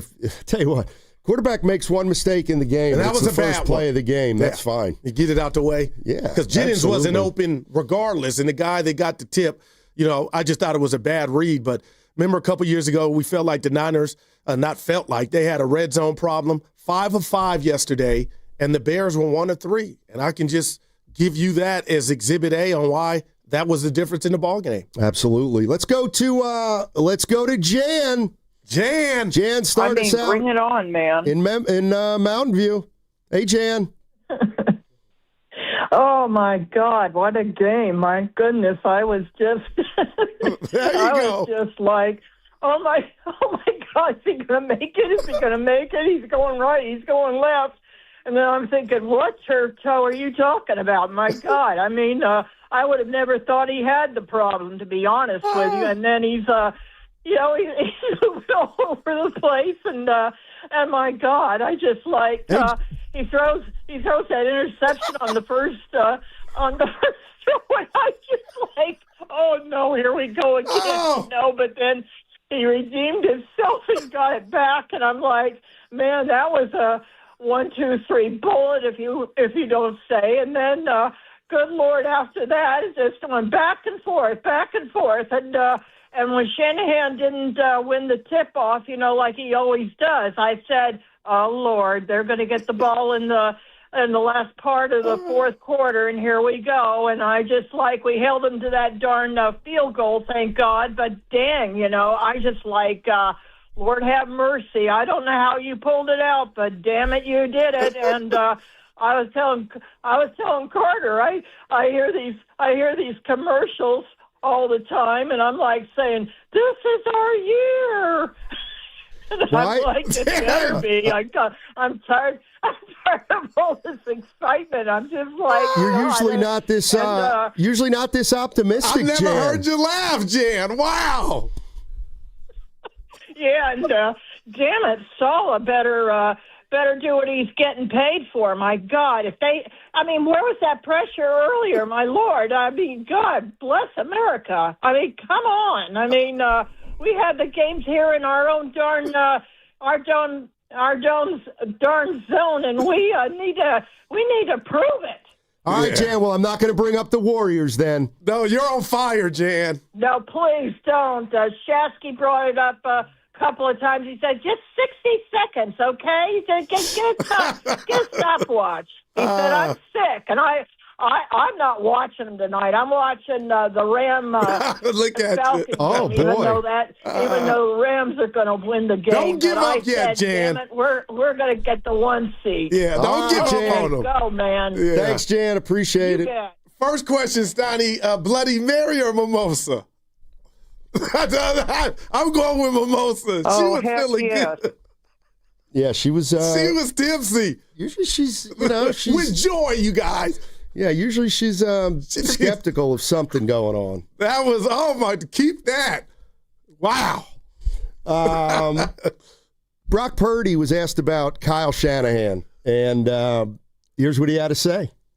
He's a Hall of Fame coach. So, to be able to have him draw up stuff and scheme stuff up for us and put guys in certain positions and for us to just go out and execute, be on top of our stuff every single play. We're grateful to be playing for him, man. So obviously every single week he goes all in and gives everything he's got for this team, this organization, to make sure we're put in the right positions and to go out and have a chance. And so anytime we step out in the field with him as our play caller, man, we're always going to have a chance. Settle. Hey. Not yet, he's not. Stoney, 90 points in the last 2 games. He's gonna have to break through to be a Hall of Fame coach, probably. Man, that dude, it's flowing right now. I think they can. I won't do this today. It's Victory Monday, but damn, Stoney, if I said, just project Could you see him running the table and getting in the dance? Do you got to see what happens Saturday and where they're slotted? Because there's a chance if they lose, not being negative, they could be in Philly if they're the 6th seed and Philly is the 3rd seed. Or they could get a week off and have 2 home games against whomever and let the chips fall where they may. Yeah, I think to me, that's probably going to be the difference. If they don't have to play a road game, I think they can absolutely get to the Super Bowl. That's and if they have to go to Philly, I think they can beat Philly. The problem's going to be then they're probably going to have to beat somebody else on the road. And then somebody else on the road. No doubt. So and play 3 games instead of 2. You're looking at one less game, and you're looking at a better venue every single game. That's humongous. It's man. So that makes Saturday's game just absolutely vital, obviously, to get that number 1 seed. And that's why that stop was everything. And Jan mentioned it. I got to give Robert Saleh credit, Donnie. I don't know if he was hiding or waiting in the bushes or the banana in the tailpipe, but the delayed blitzes got to Caleb Williams. And you could ask where was that early. But to me, it made him think more, and he wasn't comfortable back there like he'd been all game. But the delayed blitzes, especially on that last play, I just really believe made Caleb uncomfortable and just gave him something else to think about. Yeah. 888-957-9570 is the number. Hey, guys, this is from the Boxer and Gerson Work Injury Attorneys text line.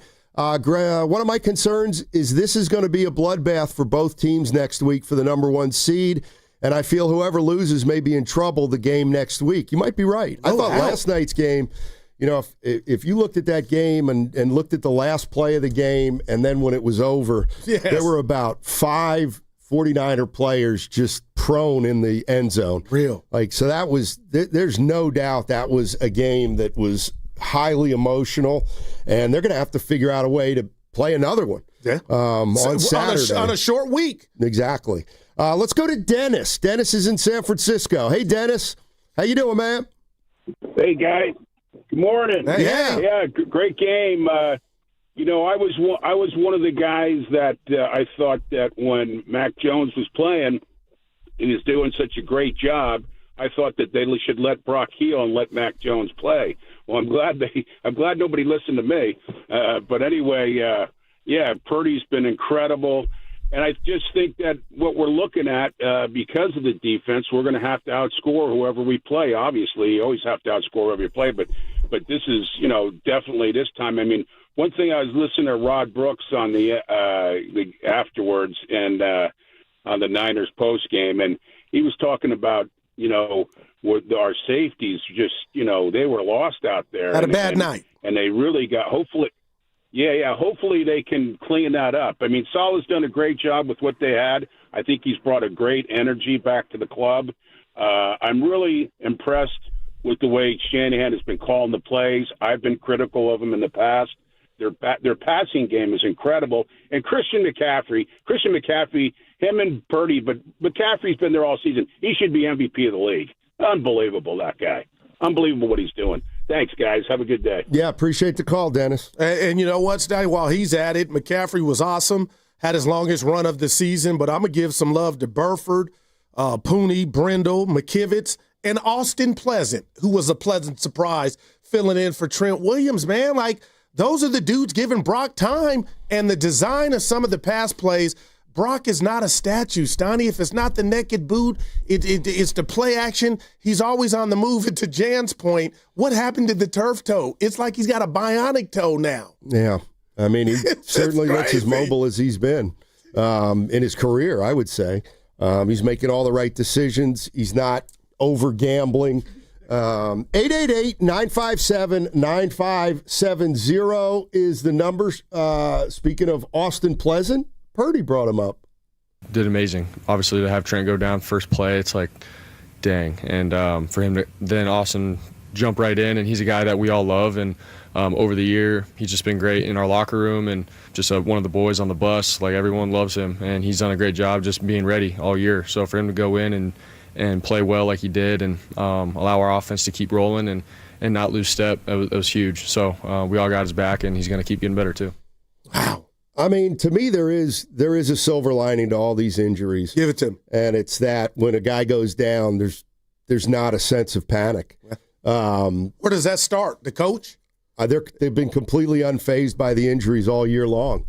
And I think what happened is they started the year with some guys banged up. They had some success, and they've not let a singular injury or the injuries accumulating impact how they play. They're just completely unfazed. And I think, maybe in another year or on another team, a guy like Trent Williams gets hurt on the first play, and it has an impact. And I'm sure it did, but it's probably an impact that some teams can't overcome. But the Niners have overcome everything. They've overcome Ayuk. They've overcome Pearsall being hurt. They've overcome Purdy missing 8 games, Kittle missing about 8 games, Warner on defense, Bosa on defense. So, I mean, that's a whole hell of a lot, man. When somebody goes down to injury, it's almost like, okay, well, that's what our season's been about this year, and that's what we're trying to overcome, and so we're not going to let that become an excuse for us. Yeah, and it is the true definition, Stoney, of strength in numbers, because I know it's not how they drew it up, but I'm watching Trent take off his garments on the sideline, and he had a look of like King Kong. Don't ask me nothing. I can't go. The hammy's done. And I'm thinking, oh, boy, Brock's going to be in trouble. And that wasn't the case. This offense as a whole kept flowing. And I asked you the question, who does that fall on? And I'm giving it to the leader. And again, Stoney, I don't know how many other coaches or teams would go down the tank with these type of injuries that you just mentioned. But I need you to slow me down today, because I'm happy like Jan for Niner fan. But could you imagine if this iteration of the Niners is the one that goes and gets it done? Because I can tell you now, if we're being fair and honest on both sides of the ball, this is not the best Niner team of the ones that have gone to the playoffs in the past. They didn't get it done, and then somehow they can beat Seattle, and it looks like Seattle's favored. So that's a bit of a shocker. But if this team could somehow get it done in this long way to go, that would really be the epitome of sports, man, that this version of the Niners were the one to get it done. Yeah, I think long way to go. I think next week's going to be a big game, obviously, toward determining, I think, how realistic the 49ers Super Bowl chances are. I mean, look, if they win this game Saturday night, then they can pretty much accomplish anything. If they lose this game and they have to go to Philly, I mean, I got you. They can win it, but man. But it's not just winning in Philly. They're probably going to have to go win on the road again. Yeah. And that's the problem. It is such a drastic difference for the Niners between the 1 seed and the 5 seed or 4 or 6 seed, let's say. Like, it's everything. I hear you. Yeah. Let me ask you this, and I know you're going to be like, Guru, it's football. No matter what transpires next Saturday, and I can't wait at 5 p.m. at Levi's, the Niners are going to be in the playoffs. Do you push Kittle, Stoney, or thinking about the rest of the playoffs, or is this game, with all the importance that you just laid out, if he says he can go, you can go?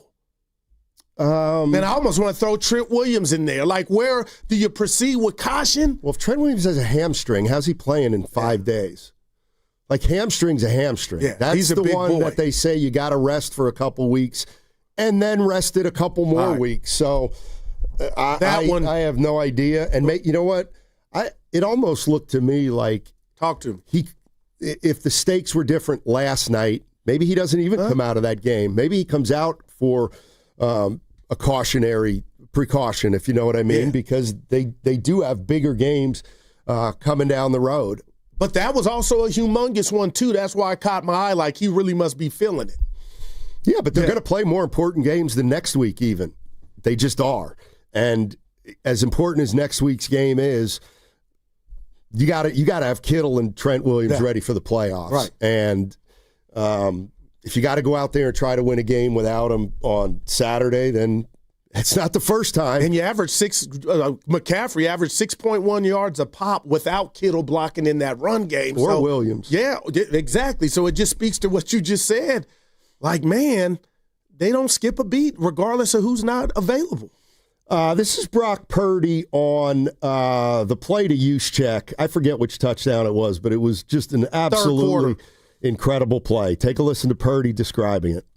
Yeah, I mean, it was obviously a bootleg and just one of those things where the defense sort of did a good job covering it and just tried to make Make a play, keep the play alive, and then obviously when I cut back in, defenses tend to, go in cuts on scrambles, so just trying to keep the play alive, and saw Juice in the corner, so it was cool that he had his antenna up too right there in that moment, and obviously he scored, and you just try to give the team momentum and celebrate, so it was a cool play. All right, what Kyle Shanahan think of that cool play? I saw Juice that I was hoping he would throw it to him right away, get like a 3-yard gain and a big hit. It wasn't the coverage I really wanted the play for, and then he didn't do it, so then I was just hoping he was going to throw it away and we could have a couple more downs. And then I just started watching him, probably like every other fan does, and he made me extremely nervous, and then he made me extremely happy, which happens sometimes. And all right, so Kyle Shanahan. Yeah, I felt like it was a couple crossovers, not even Tim Hardaway cross, because I'm watching it like, okay, 2 things can happen, and he made 3 things. Like, I didn't see him throwing it. Yeah, I mean, like, it wasn't the exact same play as the last play of the game for the Bears, but, I mean, to me, that last play, the Bears couldn't get it done. They had Caleb Williams retreating, and he was never going to be able to put a lot of zip on that ball. But, like, Purdy found a way to keep his momentum moving forward when they rushed that play on him. It's pretty incredible. And I want to say this, too, about Purdy and his legs, Donnie, because we've given him love. But I think about the greats with their legs, Lamar, Michael Vick, Donovan McNabb, and Air McNair, Steve Young. I don't know why the way Purdy uses it's different. It's not, I'm running and I'm going to be Tom Hanks and what's the movie? Help me out, Donnie. Where he had the Forrest Gump, where he's running. Thank you. But it's like, the ability to keep a play alive and then throw the rock it's uncanny right now. And, I had given him a B. If anybody asked me a grade, B- for his wheels, but Steiny, they're turning into an A+. They really are. Yeah, 888-957-9570 is the number. What are your expectations now, 49er fans? You're 12-4, and you're a playoff team. At the very least. Hey, tune in for Warriors Live today, presented by Xfinity, your home court advantage, brought to you by Xfinity. Watch all your favorite teams all in one place. Xfinity, imagine that. Segment was also sponsored by Bay Area Fast Track. On January 1st, tolls will go up on all bridges except the Golden Gate. These funds will be used to maintain and rehabilitate the Bay Area's 7 state-owned bridges. Learn more at bayareafasttrack.org. Elevate your kitchen at the Mila Innovation Center at Friedman's Appliance in Pleasant Hill. Out of your dreams and into your kitchen. Select the qualifying built-in kitchen appliance package that is right for you. With unrivaled technology and luxury-grade quality, when you bring home a Mila, you're bringing home true innovation. Now, for a limited time, save up to 10% with the purchase of a qualifying Mila kitchen package. Visit the Mila Innovation Center at Friedman's Appliance in Pleasant Hill or at friedmansappliance.com. Hi, I'm Dustin, your friend and jeweler at Shane Company. I know finding a dream engagement ring can be overwhelming, but don't worry, we got you. As director of diamond sourcing, it's my job to make sure every single diamond at Shane Company is truly the best of the best. Our team travels the world to see diamonds up close, in person. We handpick each one for its unique fire, brilliance, and scintillation. Diamond buying is an art. Of course, we look at cut, color, clarity, and carat, known as the 4 C's, but that's not all. We also look at how each diamond looks on a hand, where it will be worn, how it makes you feel, and if it's worthy of a Shane Company customer. That type of expertise only comes from working for a company that's been a family business since 1929. We also think about your budget. We only pick the best in each grade in all shapes and sizes. Your diamond is guaranteed to be the most beautiful because a friend wants you to pick from only the best. Drop by your store or shaneco.com and see for yourself. Shane Company, your friend and jeweler. The Lowe's Closeout event means the final savings of the season are here. It's your last chance to get deals on seasonal decor, tools, flooring, and so much more. Refresh your home, check off your project list, or simply stock up on the brands you trust. Shop now to grab amazing deals before they're gone. Lowe's, we help, you save. Valid through 1/7. Selection varies by location while supplies last. Nationwide is so much more than a great insurance company. They're one of America's largest financial services companies. Like how I'm more than just Peyton Manning. I'm also motivating Manning. When I say insurance, you say financial services. Insurance. Financial services. Insurance. Financial services. Now when I say Nationwide, you say is both. Nationwide. Is both. Nationwide. Is both. For your insurance and financial needs, Nationwide is on your side. Nationwide Investment Services Corporation, member FINRA, Columbus, Ohio. We all hear the radio ads about the IRS. They tell you to be afraid, to be scared, and they try to frighten you into calling. I'm not here to do that. Tax Relief Advocates is different. TRA is here to tell you that if you owe money to the IRS, whether it's $5,000, $50,000, or $500,000, we have a solution. It doesn't matter if you're sitting in your car, at work, or with your kids. No matter where you are, call now. 800-575-6986. Don't lose hope. TRA can eliminate or reduce what you owe to the IRS. Generous programs are now available that can give you a fresh start. Our passion is taxes and helping individuals fix their IRS problems. We have over 1,000 5-star reviews on Google and an A+ with the Better Business Bureau. You don't need to be afraid of the IRS any longer. End your tax nightmare today by visiting us online at TRA.com or call 800-575-6986. That's 800-575-6986. Tax Relief Advocates. Real solutions for real people. Toyota, the MVP of MPG. With class-leading MPG and more hybrid models than any other brand. Toyota, let's go places. From carriage house to glass aluminum doors, R&S Doors has a full line of commercial and residential garage doors and gates to suit anyone's taste and budget. Visit rsdoors.com. R&S Doors. Look for the red truck. Are you looking for a podcast about pro football that doesn't put you to sleep with an avalanche of analytics or insult your fandom with brainless hot takes? Well, hi. I'm Dan Hansis. And I'm Mark Sessler. Oh, hi, Mark. And we're the hosts of Heed the Call, the NFL podcast you've been waiting your whole life for. Heed the Call covers every game, every storyline, everything that matters, and we do it all with a touch of mirth. Football is fun. Why shouldn't your football podcast be the same? Follow and listen to Heed the Call NFL podcast wherever you get your podcasts. I know that hiring can be challenging. You need someone to match your role perfectly. Well, now you can meet them fast on ZipRecruiter. Build your team, build it sooner. Meet your match on ZipRecruiter. Just head to ZipRecruiter.com/free right now to try it for free. That's ZipRecruiter.com/free. Meet your match on ZipRecruiter. Try it free.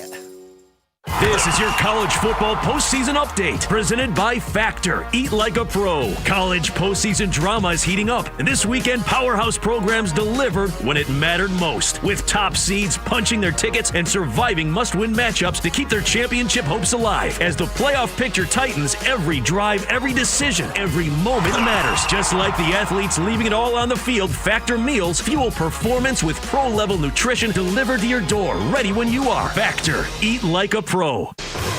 Red and Gold Game Day starts at Laughing Monk Brewing. Park for free. Enjoy amazing food, ice-cold beer, and every game on TV. Catch 95.7 The Game's pregame show. Then hop on the free shuttle straight to the stadium. Sign up now at 957thegame.com.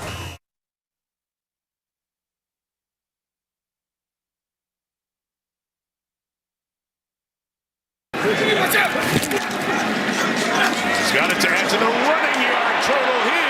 McCaffrey first down, sideline. McCaffrey's longest run of the year, all the way down to the 23-yard line. By far his longest run of the season, 43 yards. Goodness gracious, if he gets running the football, no telling what this offense could be. Now, back to Steiny and Guru on 95.7 The Game. Mike Tirico, NBC Sports, on the call. He was ready for that one. When McCaffrey reached a 12-yard gain on that play, he was already saying it. What had it been, like 16? He got to say it twice. It was so much longer than the last long run. Turn it on, Goo. I think that 16 was by Purdy, too. The longest run. Yeah. I could be wrong. I don't even know. I heard that, but man. All right, 49ers, they're 12-4. 42-38 win last night over the Chicago Bears. And now it all comes down to next week. Saturday night, Levi Stadium, Seattle Seahawks. Winner is the division winner. loser is a 5th seed or worse. It's really that simple. Oh, you know what? I got to ask 6 seed. I got to. If the Niners lose, they could. They can't get 5. They can get 5, but if the Rams went out, which we expect them to, they got tonight Atlanta, and then they got Arizona next week. And if the Niners were to lose, then I believe they would be the 6th seed, and they would play the winner of the NFC East, which looks like Philly. Yeah. So that's where the first game could be at. But they still could get 5 as well. They could get 5 or worse, or they could get 1. They can't get 2, 3, or 4. Right. I got a question for you, not football related. I'm here for you. So I got a bank card, an ATM. Yeah. And, you put monthly charges on it and stuff. And as Kyle Shanahan would say. And, over the course of a year, you realize you're getting charged for stuff. You don't know what it is. Welcome to my world. Yeah. So we're in the process of getting that all cleaned out. So I guess now I've been told I've got to go to my bank, give them my ATM card, and they will give me a new ATM card with a different account number. Okay. And so it all starts over. Now, there's no way I walk into a bank with my old ATM and 20 minutes later walk out with a new card. Yeah, they'll give you. I thought they had to mail you that. No, they'll give you a temporary card right away, and then your new one will be mailed to you in about 2 to 5 business days. Okay. Then you shouldn't have to go to the bank though. They should be able to do that over the phone. This is stupid. No, we have done it over the phone. Okay. And we need to change our account number because we're getting charged for stuff we don't even know what it is. And but my question is, well, then what happens to any automatic payment? Oh, that's on you. On the old card. You got to go. But I haven't kept track of them all. Well, you need to. They'll find you. Alert. Pay me. You need to update your card on file. That's what they call that. But Stoney, that's nothing, burger. Really. I don't feel like doing that. Yeah. I don't want to do that. What about? Can I give you something that happened to me over the weekend? Sure. I'm looking you dead in the eyes right now. I need you to look at me. Yes. Have you ever had a friend? No. That's a 4. Tell you about yourself. Yes. But they're not. But Stoney, I had a friend. Say it, they're usually not a friend. Pasta Carter, I had a friend out of nowhere tell me about myself. And what if I told you I'm hiding it from you? It shook me to the core of who I got to be better, man. I know. I'll leave it. Now, why wouldn't you tell me? Better. F you, man. The radio. What did he say? Don't take credit. It could be a her. They just told me about myself. And I really needed to hear it, and it came out of nowhere. Well, now you hear it, so now you go ahead and make changes. I'd be finished in this market if I told you what they said, so I'm not going to say it. But anyway, Donnie, thank God for honesty, man. You need friends to tell you the hard truth. And I'm not drinking or none of that. You're worthless. And I've been thinking about giving you a hard talk, too. About what? I've been good lately. Not going to do that on the air. Not going to do that on the air. Anyway, thanks to my friend. Niners. Man, it's incredible. Yeah. It truly is. Could you imagine if this is the team that gets it done? Like, that's out there to me. Yeah, you know what else is? Losing 2 games in a row. No, you're right. But it still wouldn't take away from this season, man. And you said it at I don't want to speak for you at the summit. A lot of us did. Hey, what Willard asked us, what's your expectation? What's this define a successful season? Well, I think they've already punched that ticket. They have, but the question is, do your expectations change now? And, seeing a lot of people on the YouTube chat saying they don't have any expectations anymore, or they never had them. The team, they didn't have expectations for the team. They're now 12-4.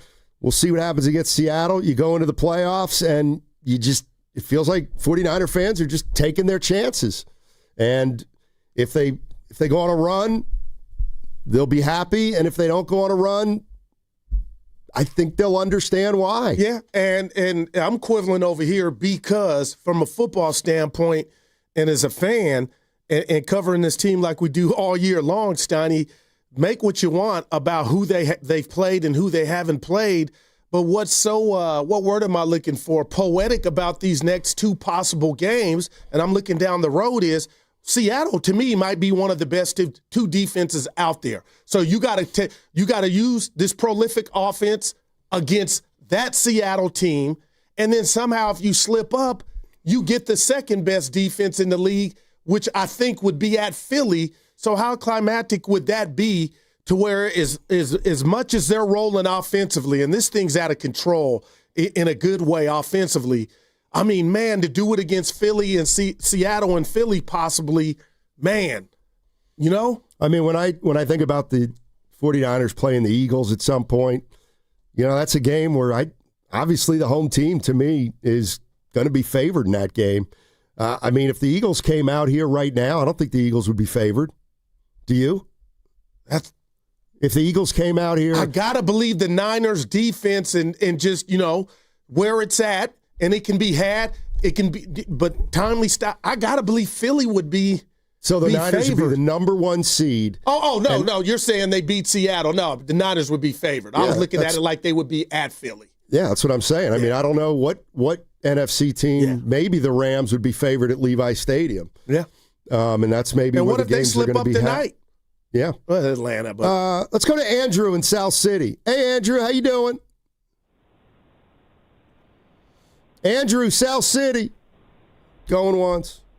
Shut up. Andrew, Hello, what's up, man? this is Andrew from South City. Yeah. I got to say, the Niners defense sucked ass yesterday. All right. Thanks, Andrew. Right. Appreciate that. Happy holidays, Drew. Yeah, they gave up 38 points. But they stopped them when that field goal, what was the fourth quarter? They held them to a field goal and then held them out the end zone. And I know that's not the recipe defensively, but if the Niners offense is going to be this powerful, then maybe that's what you're dealing with. And what's my line? Sometimes, Stoney, your best defense is your offense. That's what the Niners are right now. They are moving. And 8 different guys caught passes. Ricky Pearsall dealing with the knee, you know, toughed it out. John Wayne. So I just like where this team is at. It's just incredible on how they are going to have to go through the gauntlet of the Seattle Seahawks defense and a division foe to earn it. That's that. I'm trying to think of the R&B singer, Stoney. How sweet it is, Diana Ross. How sweet it is to be loved by you. Should Jennings have gone out of bounds at the 1 with 2:15 left? I want to rip my – you don't play life like that nor the game. You score. What if you do that, then you don't score? Holy hell this morning. Well, they were down, what, 3? They were down. So they with a leaky defense. But I think Ben Johnson did what he did and just botched the clock because on his mind – I think he just knew they were going to score, so he got too cute because he was worried about Purdy getting the ball back. You should have finessed that time out, and if you didn't score, it should have been because they kept you out, not because you're up against the clock. You brought in a whole different foe because you were worried about what the Niners were doing when you should have been worried about the offense getting it in the end zone. I mean, I think if Chicago comes and scores and wins that game 45-42. Talk to me. I think people would. You think? Yes. But what would you say? You should have gone down at the 1. But okay, at the 1. Just saying. Okay, because you're assuming. I hear you, but you're assuming you're going to score, and that to me is. You said at the 1, but I mean, could you imagine had you done that, then you don't get in? What's worse? Then you could have taken a field goal and sent it into overtime. Right. I'm just saying. If the Bears come back and actually win that game, I think Jennings would have taken a little bit of heat. It's like fouling on a 3-pointer in the NBA. You know what I'm saying? It's not you're up 3. Do you foul or do you? But then when they make it, you should have fouled. I remember, was it last year? Garendo, I think, did that twice, and Shanahan was just in love with it. You're right. He just thought it was just such a heads-up, smart play. Maybe there was too much time left. I don't know, 2:15. I think, at some point you got to take a score if it's given to you, and it's tough to ask a guy not to go into the end zone when he has a lane like that. I was just thinking, boy, 2:15. Yeah. I was right away. They handled that so terribly. We tried to. What I didn't hear Ben after the game, but I'll do it after the show. But I'd love to hear, like Snotty, I believe he was worried about the boogeyman, assuming they were going to score and didn't want to give them score two with times. 25 seconds left. That's dumb. Yeah. Well, I mean, it's just dumb. In this new NFL, you might get the ball at the 35, but I just felt like he botched that. They got the ball with 2:15 left. He runs a play, 5 yards. Now we're down at the 2-minute warning. And then, by the way, the hook and ladder. He took a timeout. Yes, it was a 4th down. But what? That was disastrous. That's what not to do. Put that at the coaching symposium out of what not to do. You're at the 50. Yeah, I just don't understand why teams with 3 timeouts, they're driving at the end of a half or end of a game. They break midfield. They get into your territory under a minute. They get to your 40. Guy catches a ball in the middle of the field with 42 seconds, 48. Call timeout. Yeah. Call timeout. They didn't call timeout there. They go up, they spike it, and now all of a sudden the clock's on their back for the rest of the game. You got another foe, not just the Niner D, the clock. Hey, tell me to slow down, Stoney, because I want to lay something on you real quick, you and the listeners. Do you have a problem with me saying Brock Purdy right now is playing like a top 5 quarterback? Sure, that's fine. No, but you said it with disdain. Well, because sure. What, 2 weeks? He's been a top 5 quarterback for 2 weeks? No, since he's come back. Sure. Why not? No, I'm saying, like, has this changed your view of him for the whole enchilada? No. He's a good quarterback. I feel like there's some separation. Like, you forgot about Dre. Shout out Dr. Dre. But now you forgot about Brock, and I was one of those. You called me on it last week about Brock or Mac, and that was real. But, Stoney, I'm starting to think no matter what happens, I mean, they paid for a quarterback, but he's showing you he was worth the money. You're listening to 95.7 The Game, KGMZ FM and HD1 San Francisco on Odyssey Sports Station, always live on the free Odyssey app, now broadcasting from the Laughing Monk Studios. 888-957-9570 is the number. The Niners, they beat the Bears 42-38. They get a big hold on a wasn't 4th down, but it was the last play of the game. That was another thing. Like, talk to him. If you're gonna lose that game, you got to lose it on a 4th down. Like, you can't. You got to use your timeouts. That was bad. Good enough that. How can you run out of downs?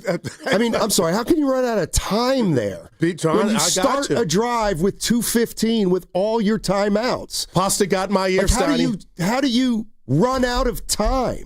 Trying to be too Terrible. cute. Yeah. And Pasta got in my ear. He's trying to get the sound. But Ben Johnson took responsibility. I don't know how you cannot. But I thought he got too cute, Stoney. This is what Ben Johnson said about Brock Purdy. I mean, he's a dangerous player, particularly when he can see down the field and have that much time. I agree with you. And then he extended some of those plays with his legs, too. He did a real nice job, and we certainly didn't affect him enough. We certainly didn't affect him enough. And let's be honest, I got to give Caleb Williams credit. A big 4th and 5. The stadium was like, man, this could be the game. They converted. And I'm thinking, man, it's just inevitable that they're going to pull this one out. And the Niners D stopped them. And so did Ben Johnson. He helped them. Let's go to James in San Mateo. Hey, James, how you doing? Hey, guys, how you doing? Hey. I would like to start off the conversation just like saying I'm not a Niner fan. And when Brock Purdy came back against Arizona, I thought the Niners just did that because the money they paid him. But for the last 2 games, regarding top 5 quarterback, I'm saying he's like a top 3 quarterback. Yeah, wow. Okay, and I'm not a Niner fan. Okay, I'm actually a Seahawks fan. And Ben Johnson did screw the pooch with the timeouts. And I'm also saying that Caleb Williams cannot throw the ball like Purdy does under pressure. I mean, there was 2 or 3 that Chris Collinsworth even talked about. Like that was a wide open thing, you know. I'm nervous about, you know, this Niner team going against my Seahawks. I was up there for the Ram game. I'm really nervous. I was actually hoping they'd keep Purdy in, just like I was a Garoppolo fan back in the day, you know. But the way he's playing now, especially against the Colts in Chicago, yeah, I'm nervous about this game coming up. You know, I can't say anything bad about the guy. And another thing too is, like I said, I'm not a Niner fan. but for some reason, I'm always a George Kittle fan. I love that guy. You know, I love his spirit. I love the way he it's like he actually cares so much about the game. When he catches a 20-yard pass, I get mad at myself because I find myself rooting for the guy. You know, so that's all I got to say. Yeah, thanks for the James. call. Appreciate the call. I'll say this, Stoney. I think Chris Collinsworth is one of my favorites, but boy, when he gets something stuck in his craw and gets fixated on it, Caleb Williams a few times, Stoney, I don't want to say it's an easy throw, but a guy with the arm strength and the caliber that he has and possesses, there were 3 times. One would have been a touchdown late if you just get it there, and he just couldn't get it there. And another takeaway I had from a Ben Johnson perspective, the Bears can run the ball with the best of them, average 5 yards a pop on the ground. Stoney, they only ran it 22 times. I wonder if he wishes he had that back. Caleb put it up 42 times, but you average 5 yards a pop, but you only run it 22 times. I actually thought Collinsworth was kind of off on that. Tell me why. I mean, the guy's backpedaling under pressure. Of course he's going to throw short. Like that pass that he was talking about on the right side. That's what I'm talking about. Yeah, that's exactly how the game ended. He couldn't get enough on the ball to have it reach a defender, and it's because he was retreating, and Purdy didn't have to make, those throws are hard to make. Yeah, but They Purdy just on are. the run, it just feels like been making those throws, Stoney. Well, Purdy can't make that throw where he's running backwards. I mean, if he's rolling or scrambling right or left. But Caleb was to the right, and and you're right-handed. It's like accuracy wasn't on point on that one. This is Ben Johnson on the last drive. We didn't quite get aligned in the formation we wanted to. It's on me. I didn't give him the call fast enough, and so he's trying to piecemeal it together. I got to do a better job on that. What was your perspective? I thought about it. We wanted to see the look, and then they just went fast. Sounded like a little Kyle Shanahan, too. He's got to be feeling good this morning, man. He must have been talking about the timeout before the 4th down because he said he didn't do it fast enough, and if you're not going to get a play off, you got to call timeout there. But as soon as I saw Caleb retreating, I was like, oh, this is all bad. Yeah, when they used their second timeout, my thought was, well, now they're in trouble. Now they're in a little bit of trouble. I'm going to the tight ends, Donnie. Go turn around, I'm throwing it to you. Let's go to Orlando. He's in San Bruno. What's up, Orlando? How you doing? Happy holidays, guys. Merry Christmas. Same to you. What an epic game. What an epic game yesterday. I just want to say that I can see why Purdy is a better fit than Mac Jones. Mac Jones did great. Unbelievable. That was actually my favorite touchdown, the one to our tight end, to our fullback, I should say. That was unbelievable. And I don't know if you guys have mentioned it, but last night was the first time in a regular season game that it was tied up to 35 points, 7-7, 14-14, 21-21, 28-28, and then, of course, 35-35. That's never happened before in a regular season game. Yeah, I heard that too. That was interesting, Orlando. Yeah, and he's on fire. He became the first Niner to have back-to-back games with 5 touchdowns. Yeah, we mentioned that. Yes, our defense, it's itchy scratchy, but you guys talked about this. They have really surpassed our expectation with this type of season they've encountered. Shanahan does deserve tons of kudos. It was a great game. Caleb, wow, he almost had it. I was telling my 14-year-old son, I'm like, oh my God, the Bears are 6-0 under 2-minute warning. This is going to be too crazy if it ends up like this. And it did. Niners pulled it off, and you're hearing it now. If the Niners do defeat the Seattle Seahawks, they will go all the way and hoist the Super Bowl. Wow. Put it in the cap. Have a great. Thanks, Orlando. Appreciate the call.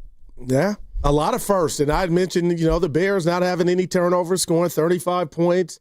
Steiny, and not winning the game, the first team ever to do that. So there were a lot of firsts. But what did you make where the Bears got a touchdown? It looked like offsides. They didn't blow the play dead, and a lot of Niner fans that I know said the play should have been whistled dead. What did you make of that? So you got to play through the whistle. Oh, there it is. You got to play through the whistle. Yeah. I mean, that's how they called it. The announcing, Collinsworth and Tirico were saying it's a free play. Like they knew it right away. And he hit him too. Usually I don't like games like that. A lot of scoring? Yeah. Yeah, but that had everything. But like once the 12-minute mark of the fourth quarter came, then I was like, okay, this is going to be fun because you better score a touchdown. Team that doesn't score a touchdown is going to lose the game. And that's how it went. Yeah, and the last exactly team, how it went. but normally too, partner, last team with the ball wins, and it felt like it was going that route. And the Niners stopped them. Yeah, 888-957-9570 is the number. 49ers, they get their 12th win of the year against the Chicago Bears, 42-38. Really, really good game at Levi Stadium. Probably the best game of the year for the Niners, right? That's got to be their signature, along with the Rams game. But this one, yeah, it's late and a lot was at stake. I'm with you. Yeah, this one combined a big win with just a great game. And not that the other one didn't, but and it sets up for Saturday. Yeah, this one was a little bit more meaningful in that you had to win it to keep your number one seed hopes alive, and that's what they absolutely did. 888-957-9570 is the number. I was talking about expectations earlier, and it sounds like it's strange, but a lot of 49er fans, they don't really have any. They just want to keep watching these games and keep enjoying them until they don't have any more games anymore. Do you have expectations for this team, or are you just mostly enjoying the ride? 888-957-9570, and what's coming up on the game is brought to you by Fremont Bank. Here for you, here for good. That segment also sponsored by Surfside. The Warriors are back, and you can cheer on your Warriors with an ice-cold Surfside. Only 100 calories, 2 grams of sugar, and 0 bubbles, so it's easy to sip and enjoy. It's not a seltzer. It's Surfside, proud partner of the Golden State Warriors. Must be 21. Please drink responsibly. God bless America. We've all been there. Sleepless nights, mind racing, wondering if your business's security service is really protecting what matters. At Bay Alarm, we can put your security insecurities to bed. Video security, burglar alarms, fire alarms, access control, 24/7 monitoring, and more. Our advanced technology and personalized support ensure you can rest easy, knowing we're here for you, your people, and your business. Visit bayalarm.com to talk to a local security expert. Bay Alarm, we got you. Running a business means wearing multiple hats. So if you're like me, you probably started out using your personal phone, taking client calls and texts nonstop. As my business grew, I needed something smarter. That's when I switched to Quo, the #1 business phone system. Quo works right on your phone or computer. No carrying 2 phones, no clunky landline, just one easy app you can try for free. Your team can share one number and handle calls and texts together like a shared inbox. Any teammate can jump into the conversation, so customers get faster responses. And Quo's AI assistant summarizes your calls and responds to customers 24/7, so you never miss a lead or opportunity. All this starts at just $15 a month. That's basically 2 coffees. You can even keep your current business phone number. Find out why 90,000 businesses trust Quo. No missed calls, no missed customers. Try Quo for free at quo.com/sports. That's quo.com/sports to try Quo free.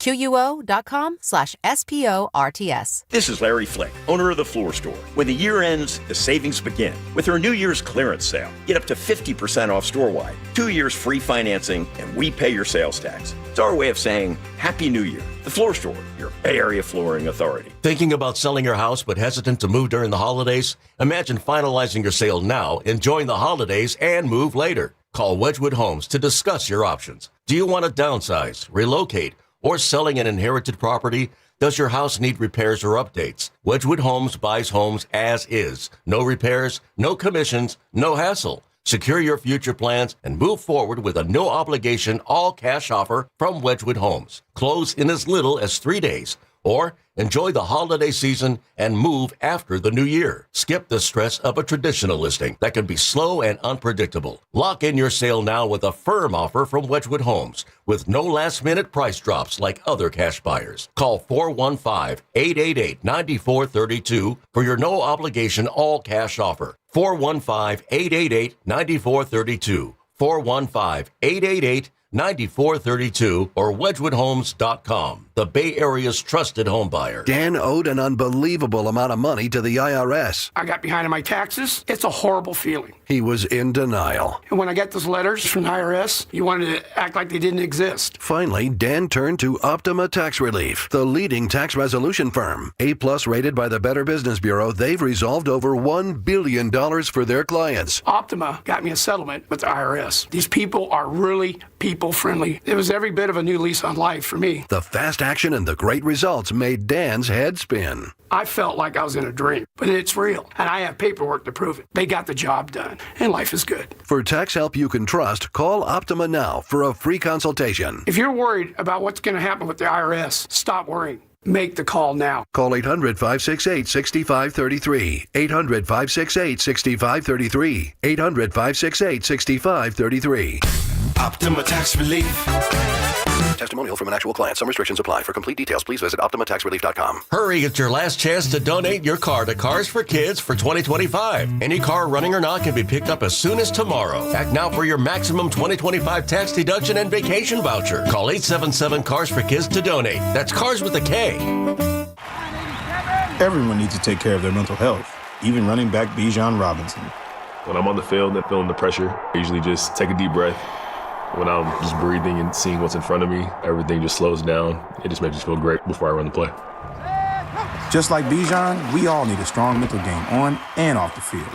Make a game plan for your mental health at loveyourmindplaybook.org. Love your mind. Brought to you by the Huntsman Mental Health Foundation, the Arthur M. Blank Family Foundation, and the Ad Council. Nationwide is so much more than a great insurance company. They're one of America's largest financial services companies. Like how I'm more than Saquon Barkley, the NFL's reigning leading rusher. I'm also the NFL's leading husher. Shh, hush up back there. Wow, I might have just set the hushing record. Well, almost. For your insurance and financial needs, Nationwide is on your side. Nationwide Investment Services Corporation, member FINRA, Columbus, Ohio. It all comes down to this, folks. Yep, the entire season is on the line. But my throat has officially thrown in the towel. Sounds like you need Vick's Vapo Cool Drops. They're max strength and vaporize sore throat pain. Whoa! These Vapo Cool Drops hit fast. Speaking of fast, did you just see that play? Yeah, he vaporized that ball. That pun should have come with a penalty. Vaporize sore throat pain with Vick's Vapo Cool Drops. Use as directed.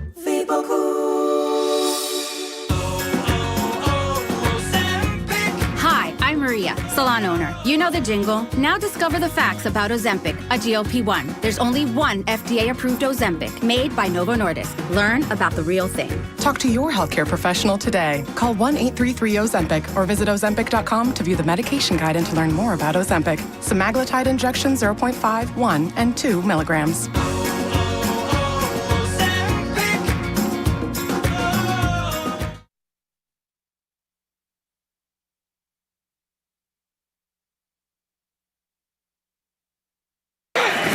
Second and goal. Purdy keeping. And he scores again. Brock Purdy's enjoying his night, even with a pick six early on. His second rushing touchdown, and he's thrown one as well. No, it's huge. I mean, anyone who can add that, you see they did it to us a couple times too with Caleb. Brock moved the chains with his legs a few times, and then he bought time a number of times to get some big plays down the field. One, getting that touchdown to Juice. Having quarterbacks who can do some things off schedule is a huge part of our success. Now, back to Steiny and Guru on 95.7 The Game. All right, Kyle Shanahan talking about Brock Purdy, who did damage with his arm and legs last night. 42-38 win. And we're talking about the Niners. 12-4, one game left against Seattle. And they win a classic last night at Levi Stadium on a Sunday night.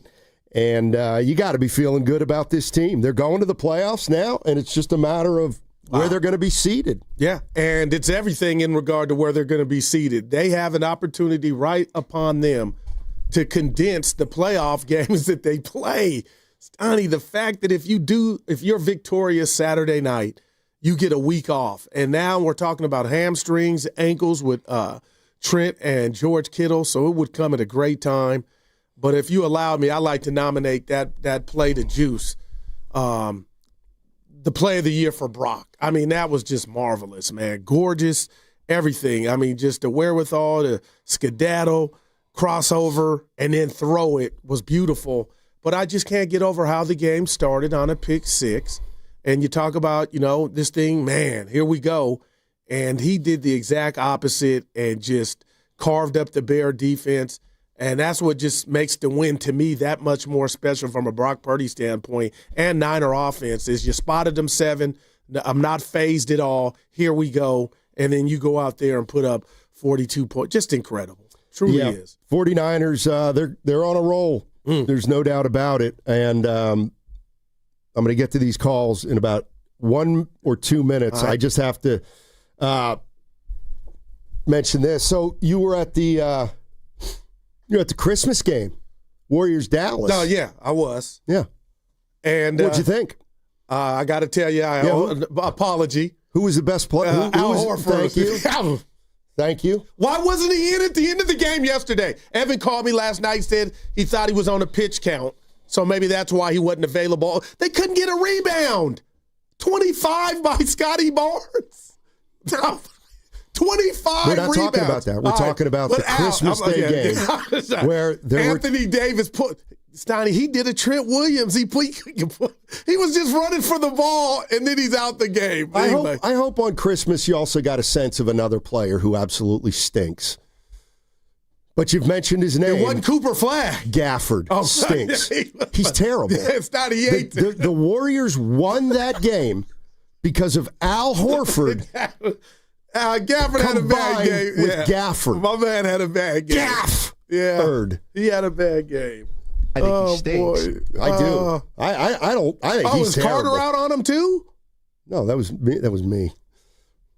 Who's in on him? Well, the Mavericks and myself. But yeah. Anyway. Yeah, Welcome back, Al Horford. He just plays and wins. Yeah, he had 2 blocks yesterday. How did they lose that? I called Shasky. It was so bad. What do you mean? How? It was CYO ball pressure late third. They've never handled pressure well. That is a problem. It's been a problem. It's always been a problem for the Warriors. Pod, Steph, Dre out of a time. I can't be mad at him. He was scoring. They don't have a guy who can bring the ball up the court against pressure. Dude, the 15's upon us. All right. What I just tell you. What are you going to get for a guy who doesn't play? All right. A guy that can play. Enough for the Warriors. All right, there we go. Back to that. Let's go to a Bears fan here.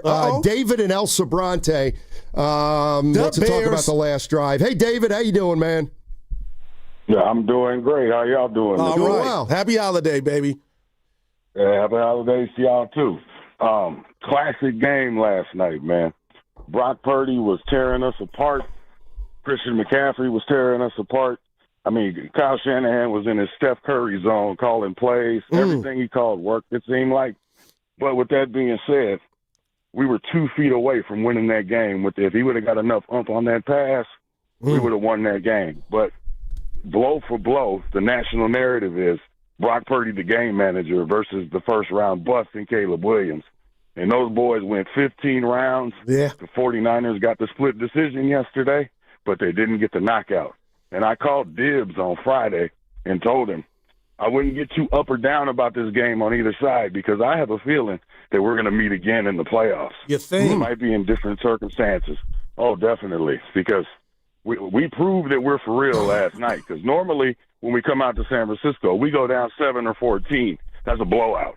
But we just kept coming, kept fighting, and it was a classic game. And that Ben Johnson drop you guys that you guys played, that was for the last play.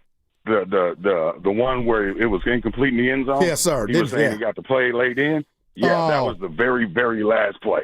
That's what he was talking about. I mean, I knew he had to take the timeout before the 4th down if they didn't have it together, but that's the one I hated.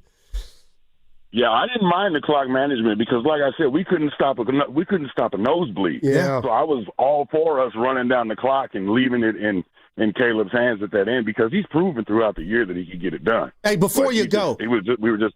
Yeah. What did you make of the hook and ladder? I thought you guys didn't have enough time for that. That was too cute to me. No, we thought they were in man. We thought you guys were in man. Lenore Salah called the zone, and that's why you guys stopped it. We expected you guys to be in man coverage.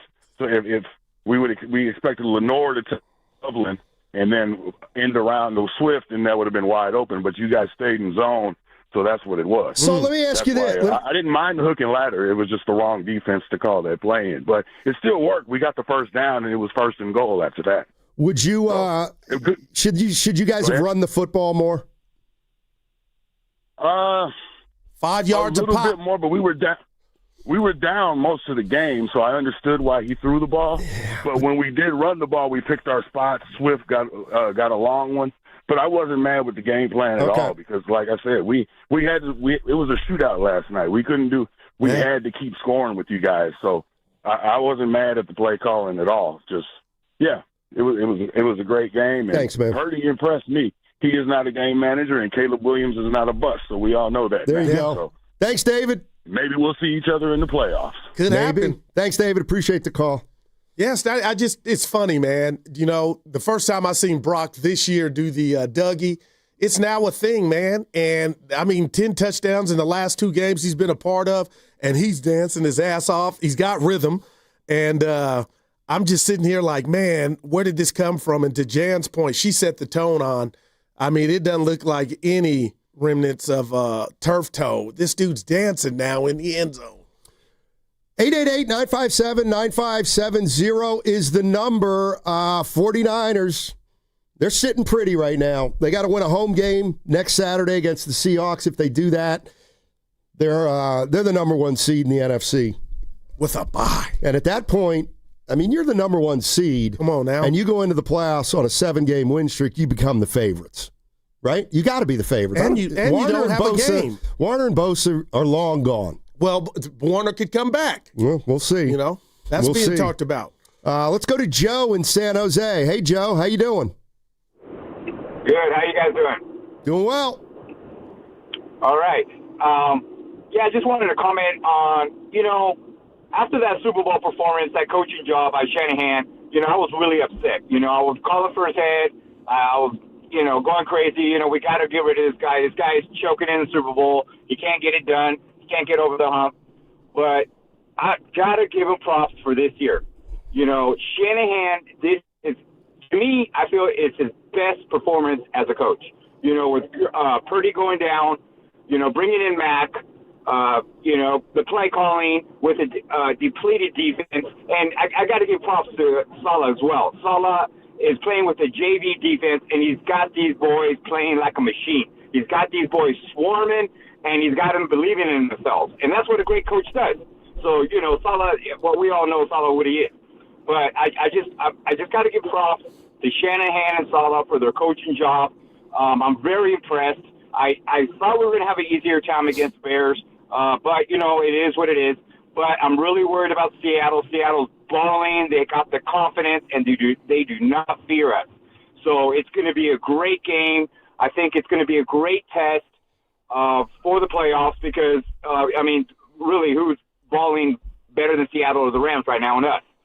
So, I think it's great. A test for us. We win it. We get all, we're in the driver's seat. We lose it, not that good. But, I just wanted to give a shout-out to Shanahan and Salah. And I think he's doing the best coaching job I've seen since he's been the coach, and I'm loving it. Yeah. Thanks, Joe. Appreciate the call. It's fair as hell, man. I said that earlier. You can't deny this team's 12-4, and you can't deny they've handled every team they should have handled this year. I don't think they have a bad loss, and I don't think any other team can say that. And I don't know if you saw the stats, Steiny. The Bears came into yesterday's game with 6 wins, the most in NFL history, down 2 minutes or less in the fourth quarter. So that would have been number 7. And somehow the Niners staved them off. But when I saw that graphic, I'm like, okay, they flashed it early. But I'm like, damn, okay, they got some magic going. 2 minutes, not a lot of time, 6 wins, and they were 2 yards for making that 7, and the Niners staved them off, man. So, I mean, I just can't stop thinking about, and I know it's Victory Monday, and rightfully so, I can't just, like, Morton's Steakhouse doesn't have more at stake than this game for the Seahawks and Niners. And the one thing I don't like, you didn't ask, and I'm just sharing it with the fans, is now, and I'm going Bonte Hill, division games are tricky. Now you're asking the Niners to beat Seattle twice.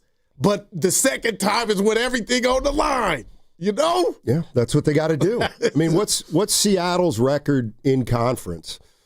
They definitely lost. They probably split with the Rams, right? Yeah, they split with the and they lost to the Niners, so they're 3-2. I mean, this is everything. Yeah, you go 5-1 in the division. That's how you win it.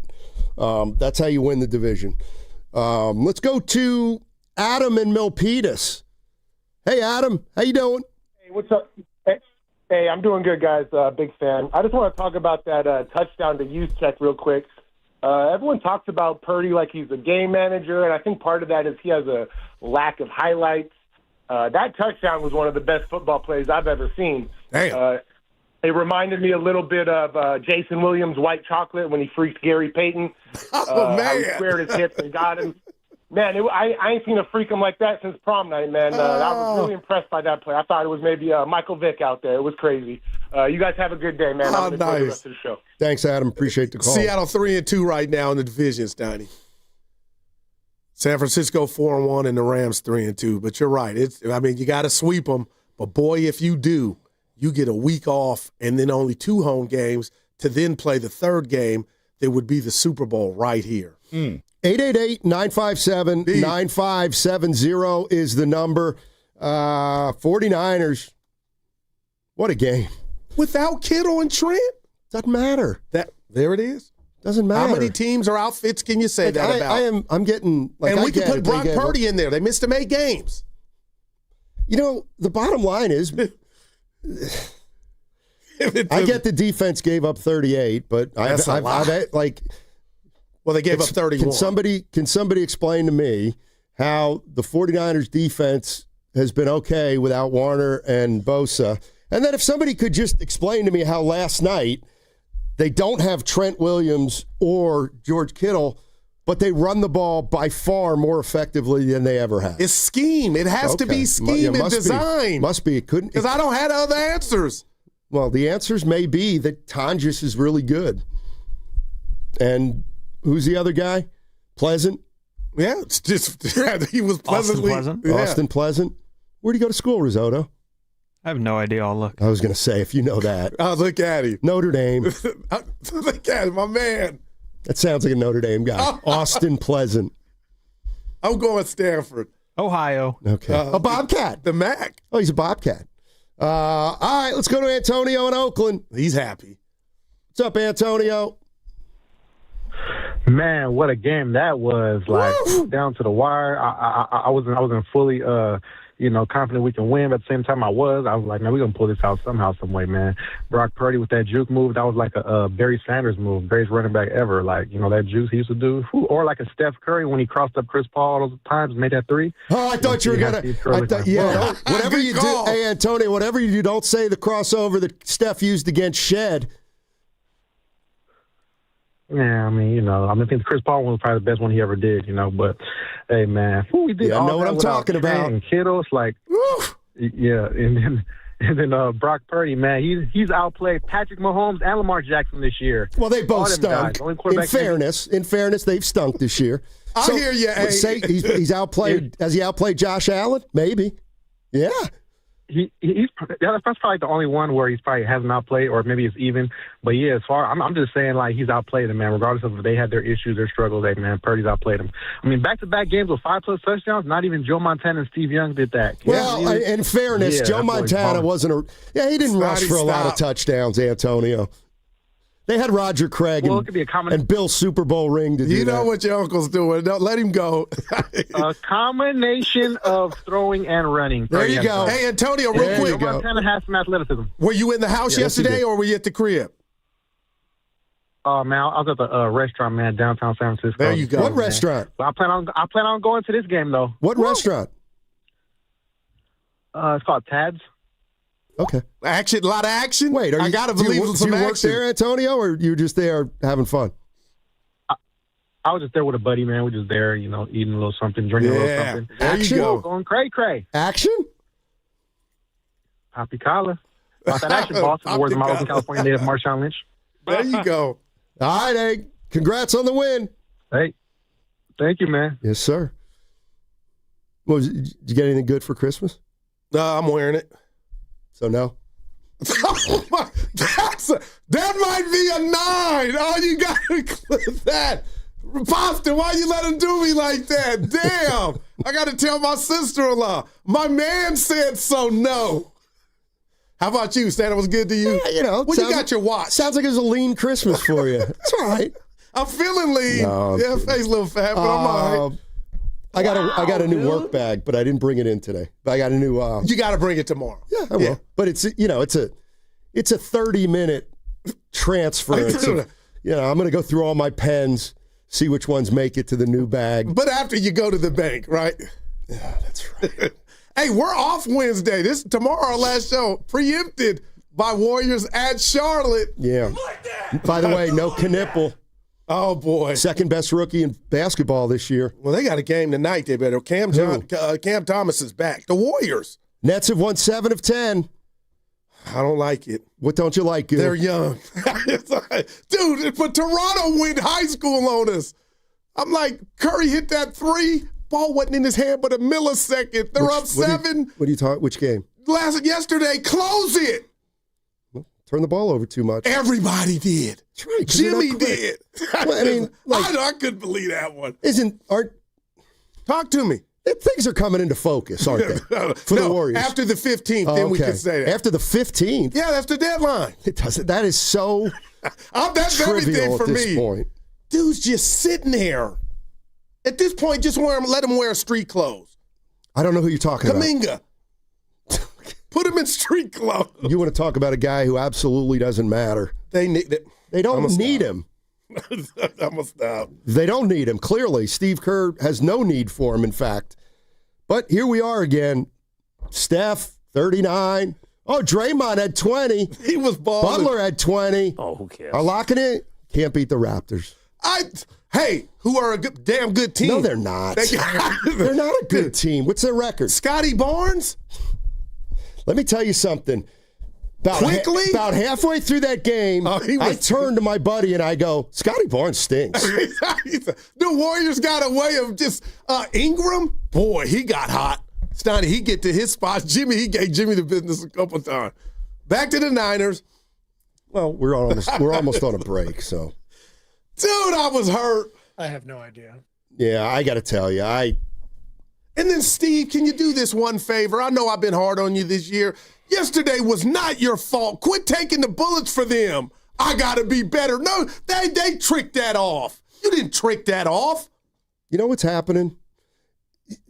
Ball pressure? No, I'm not talking about their age, but the Warriors are getting old. Well, that's what hit me the last 2 games. Seriously? Yes, because you've been there. Not age. They're just like Draymond walking off the bench. All right. I shouldn't have done it. Kerr then saying, it wasn't my finest hour. Kuminga sitting on the bench. Then Steve Kerr, and then Draymond saying, we could win it all. Jimmy Butler championship coming. It's like, I'm so tired of it all. Wow, man. They're 16 and 16. But that was going to be their 4th win in a row. And after, I'm like, okay. And Melton didn't play. They could have definitely used him yesterday. Listen, that game was in peril with 11 minutes left when you saw that the Warriors couldn't get the ball up the court. They did it in the Raptors did it twice. Yeah. They did it in the first half to get back into the game. You're on fire. They put it in their memory bank. They knew they could pressure the Warriors, and then they waited till the 4th quarter. They pressured the Warriors, and the Warriors couldn't react. They got it to 4 going into the fourth. I'm like, nothing to see here. Warriors got it back up, and I'm like, we're good. And you could tell Fitz and Kalina on the call, too. They, you're right, Stoney. They put it in their memory bank. But they broke it back out after like 7 with the. I'm like, this is over. It used to be over. Well, what do you mean? In the old NBA or with the old Warriors? The old Warriors. Well, yeah, that's because they had talent. They always had more talent on the floor than the other team. Damn, now we're back 500. Toronto had more talent than the Warriors. Yeah, and length and quickness. They got some guys, man. Every team's got guys, except the Warriors. Yeah, that one stung. Maybe it's a good thing there's a game tonight. And then I'm hearing over the holidays, I'm shopping. I got to give Lubman credit. I know he's looking for a scooter charger. Hope he finds it. But he was filling in, and he said maybe the Draymond Kerr dust-up was a good thing. And I'm thinking after Christmas, maybe he's right. And then there we go. Back to the Niners. So tiring. The Warriors have gotten tiring. What a word, man. You're on fire. What a word. About 4 days ago when Steve Kerr said, oh, no, I haven't thought. That's not even on the radar about Draymond Green. That hurt me. Okay. Yeah, that cut me. You know what? Okay. But they went out and won. Sack beat Dallas, too. See, this is the kind of thing. You don't get anything for that win against Dallas. Like, don't tell me, well, they beat Dallas, so they didn't play well against Dallas. They didn't play well against Dallas. Anthony Davis gets hurt. Yeah, They're missing 2 guys. It's like, stop. I'm so sick of people trying to say, oh, this team, hey, they can do what? But what I'm can being they honest do? Real quick. Pods boxing out those giraffes and getting a rebound and a putback. You should win. Let me slow down. It's 2026. You should win that game on that play alone. Yeah, so Pods gets to make one good winning play, and the 5 that he doesn't make go out the window. Nobody makes enough plays on this team. It's sickening. Well, one guy don't get in the game. And you know what? Nobody even knows he's on the team anymore. 888-957-9570. Back to the Niners because they're winning. They actually have a chance. It's funny, coming into this season, more people probably thought the Warriors could make a run than the Niners. We were wrong. That segment was brought to you by Bay Area Fast Track. On January 1st, tolls will go up on all bridges except the Golden Gate. These funds will be used to maintain and rehabilitate the Bay Area's 7 state-owned bridges. Learn more at bayareafasttrack.org. Hi, I'm Dustin, your friend and jeweler at Shane Company. I know finding a dream engagement ring can be overwhelming, but don't worry, we got you. As director of diamond sourcing, it's my job to make sure every single diamond at Shane Company is truly the best of the best. Our team travels the world to see diamonds up close, in person. We handpick each one for its unique fire, brilliance, and scintillation. Diamond buying is an art. Of course, we look at cut, color, clarity, and carat, known as the 4 C's, but that's not all. We also look at how each diamond looks on a hand, where it will be worn, how it makes you feel, and if it's worthy of a Shane Company customer. That type of expertise only comes from working for a company that's been a family business since 1929. We also think about your budget. We only pick the best in each grade in all shapes and sizes. Your diamond is guaranteed to be the most beautiful because a friend wants you to pick from only the best. Drop by your store or shaneco.com and see for yourself. Shane Company, your friend and jeweler. The holiday rush continues at your California Ford dealers. The Ford year-end sell-a-thon is on. Now through January 2nd, get our best offers across the most popular Ford trucks and SUVs. From America's best-selling Ford F-Series trucks for 48 years, the legendary F-150 and Super Duty, to the Bronco family of SUVs for those who don't wait for adventure to begin. Plus, all-electric standouts like the Mustang Mach-E and F-150 Lightning. And Explorer and Escape, the perfect balance of comfort, capability, and everyday versatility. Get ready to power through whatever the season brings in a Ford. But don't wait. These year-end sell-a-thon savings won't last. The clock's ticking. The lots are moving. And these are the season's biggest savings on an incredible selection of Ford vehicles. Rush in before the sell-a-thon and the savings are over January 2nd. Get to your California Ford dealers today. Claim based on 1977 to 2024 calendar year industry reported total. Xfinity is the network you can rely on. Like a close friend who will give it to you straight. The friend who will tell you that new haircut, it's not great. Friends make sure friends get good haircuts. And Xfinity makes sure you get a good deal on Wi-Fi. Xfinity gives you reliable fiber-powered Wi-Fi at our best price. This holiday season through January 4th, get gig speed Wi-Fi for just $50 a month for 5 whole years. No strings, no commitments. Just super fast, reliable gig speed Wi-Fi with our best equipment and unlimited data included.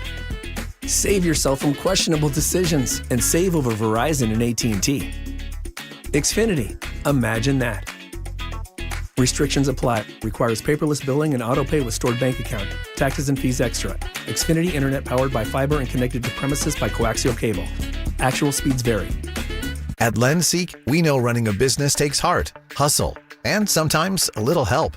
That's why we stand with you with our exclusive AI lending platform, connecting you to over 100 funders. If you've been in business for at least 2 years with a minimum annual revenue of $500,000, you can get up to $1 million in funding in as fast as 24 hours. No collateral, no prepayment penalties, no red tape. Apply today with no cost or obligation at lendseek.com. That's LENDSEEK.com. The following is an attorney advertisement. If you get sidelined by your workplace injury, the workers' compensation attorneys at Boxer and Gerson can help you get back in the game. Our team of skilled attorneys will fight by your side for the treatment and compensation you deserve. We care about justice for injured workers. That's what makes us Northern California's premier workers' comp law firm. Call Boxer and Gerson at 510-835-8870 or visit boxerlaw.com for a free consultation. Boxer and Gerson, your life is worth the fight. From carriage house to glass aluminum doors, R&S Doors has a full line of commercial and residential garage doors and gates to suit anyone's taste and budget. Visit rsdoors.com. R&S Doors. Look for the red truck. Wesley Financial Group is not a law firm. Ask yourself this question. Is it really worth holding on to that timeshare that you know you need to get rid of? Here's the truth. The average maintenance fee just went up over 17%.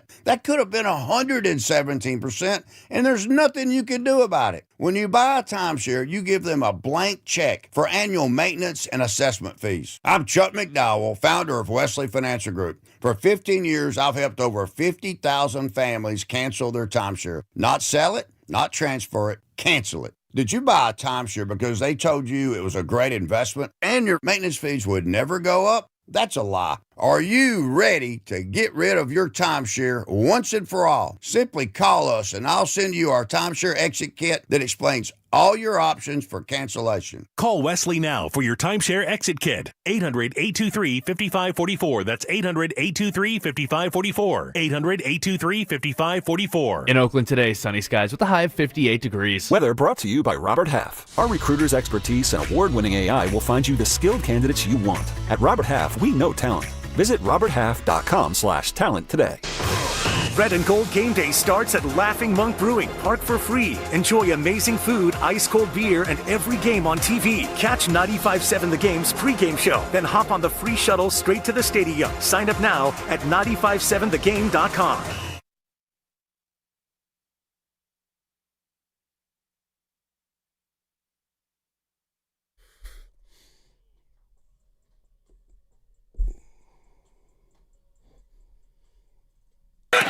There we go quick with the play clock running down. He did. It's a boot. Purdy pulling back, stepping forward, throwing on the line, touchdown! What a play, Purdy! Juszczyk on the business end. You deserve to dance. Now, back to Steiny and Guru on 95.7 The Game. Brock Purdy, a hell of a play. 42-38, 49ers win. One more win against the Seahawks on Saturday. Wow. And the 49ers are your number one seed. By the way, I'll make a bet with you right now. I got to text Dibbs and Willard after. Next year, the Bears will not make the playoffs. Next year, the Bears will not make the playoffs. I'm taking that now. What are you basing that on? I'm basing that on 6 lucky wins. Oh, the 2 minute thing. I'm basing it on when did Derek Carr get hurt that year when they were pretty good? He got hurt. They lost the last game. They got beat in the playoffs. Dibs low and I went to Reno. They won like 7 one-score games. Next 16. Yeah. Yeah, this is their 16. They're getting every break in the book. Fun fact about that, the station sent Low Neal, myself, Dan Dibley to Reno, did pre- and post-game. That sounds like fun. Steiny, we almost died. Reno. Dude, it was snowing on 80. Dibs saved stay us. out of downtown Reno. Dude, it was on the way that I've never been as scared in my life. I'm out. Dibs, I owe you everything. He was calm. I was panicked. Thanks. No chains. Oh my gosh. Anyway, dude. Yeah. Joe Montana. I'm gonna throw some names out there. Jeff Garcia. Is this guys who haven't had 5 touchdowns in 2 games? Kaepernick. Oh my, Alex Smith, Steiny, and Steve Young, 2 Hall of Famers in that group. When Purdy does it in a playoff game like Cap, wow. Then tell me about it. Well, he's going to have the opportunity regardless of what pops off Saturday. But last night, I know you don't watch games like this, but I'm going to call you out. Did you think Chicago was scoring there? You got it. Come on, man. I didn't know, Goo. You know why? Because it hadn't happened yet. I didn't know if they were going to score or not. That's why sports can be compelling. What did your gut tell you? My gut told me I didn't like the way they were driving on that last drive. Chicago. Like they had 4 minutes instead of 2. You're right, man. I'll give you that. The bottom line is the Niners did not beat them. The clock beat them. If they would have managed that better, they could have had 1st and goal at the 5. Yeah, but they didn't. Yeah. So that's why I never would assume they would score or they wouldn't. But I'm going to be honest. See how it plays out. It's prolific, and that's my word of the day for the Niners offense was I didn't see them going 75 yards in 7 plays and Jennings being wide open. Why? They hadn't stopped the Niners all game. Well, they had the first drive. Okay. Yeah. And then there was an interception in the end zone, and there was hands to the face. I don't know what you thought of that on the guy that actually hit him in the face. Yeah. I mean. No, he made contact, but, that I wonder, if that play stands. It didn't. What are we talking about? But we're talking about a win because that happened. One of the things I thought was interesting was Purdy saying that he thought Tonjes is basically a better player than George Kittle. To be able to have a really good tight end step in and not only just know what he's doing, but make plays and be a guy that, the defense has to account for in a lot of situations. For us, that's awesome. So for him to come in, ball out, hometown kid, obviously, but more than anything, he's a guy that has length, got great hands, and he's a guy that I trust. So it's really cool to obviously have both those good tight ends like that. You think he's saying Kittle doesn't have those things? Stop. Kittle's a beast. Listen to this. Oh, he did great. When George goes down, to be able to have a really good tight end step in and not only just know what he's doing, but yeah, Kittle doesn't know what he's doing. Pasta Tonjes does. Captain had Tennille, Shaq had Kobe, and I got you. You are special. At the bank? No, it's my daughter. You can answer it. I got it. I don't want to answer it. She went camping up at Big Sur, down in Big Sur. Oh, that's a nice out, but it had to be cold. I don't know. Hopefully they survived last night. I guess she did. She's calling. I'm not picking you up, though. Last time you been camping? I don't camp.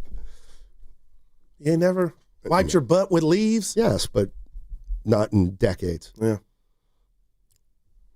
Decades. Something else I was going to say. Something like, Risotto, you get anything good for Christmas? Oh, let me take a guess. Be careful, baby. Did you get a fungo?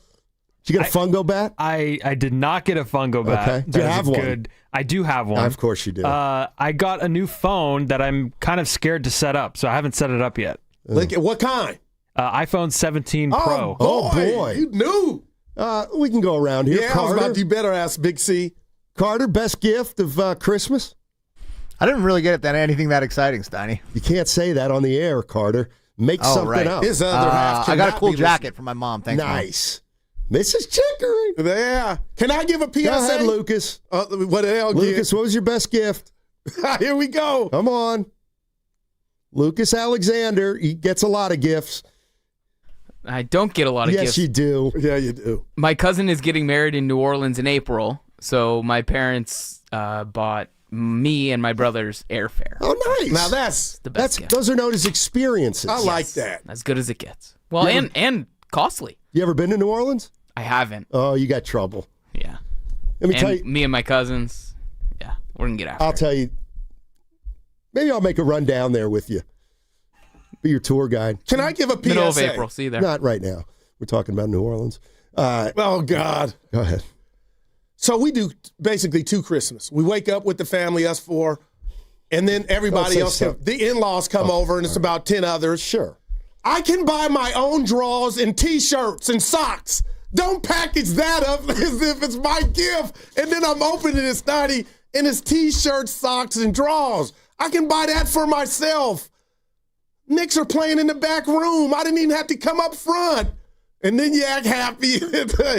They're not listening. But come on, Snotty, give me something. I got a couple T-shirts. But what? You got to act like, oh, thanks. My daughter got me a T-shirt. Come on, T-shirt. Risotto, I can buy my own socks and drawers. There's a deli in New Orleans called Stein's Deli. So she brought me a Stein's Deli shirt. No, that's what? That's nice. Yeah, it's pretty lazy. Now, I don't. There's a right on the table, the big one. Evan's not here. It's he called black. me. I haven't received the gift from you. Right. I don't do that. So you were real. What do you mean? I thought No. All right, I'll keep Get running. anybody anything. Yours was so big, it's in the caddy. I'll get you something stiff. What? Yeah. Is your last name's Johnson? Mine's Steinmetz. I get you nothing.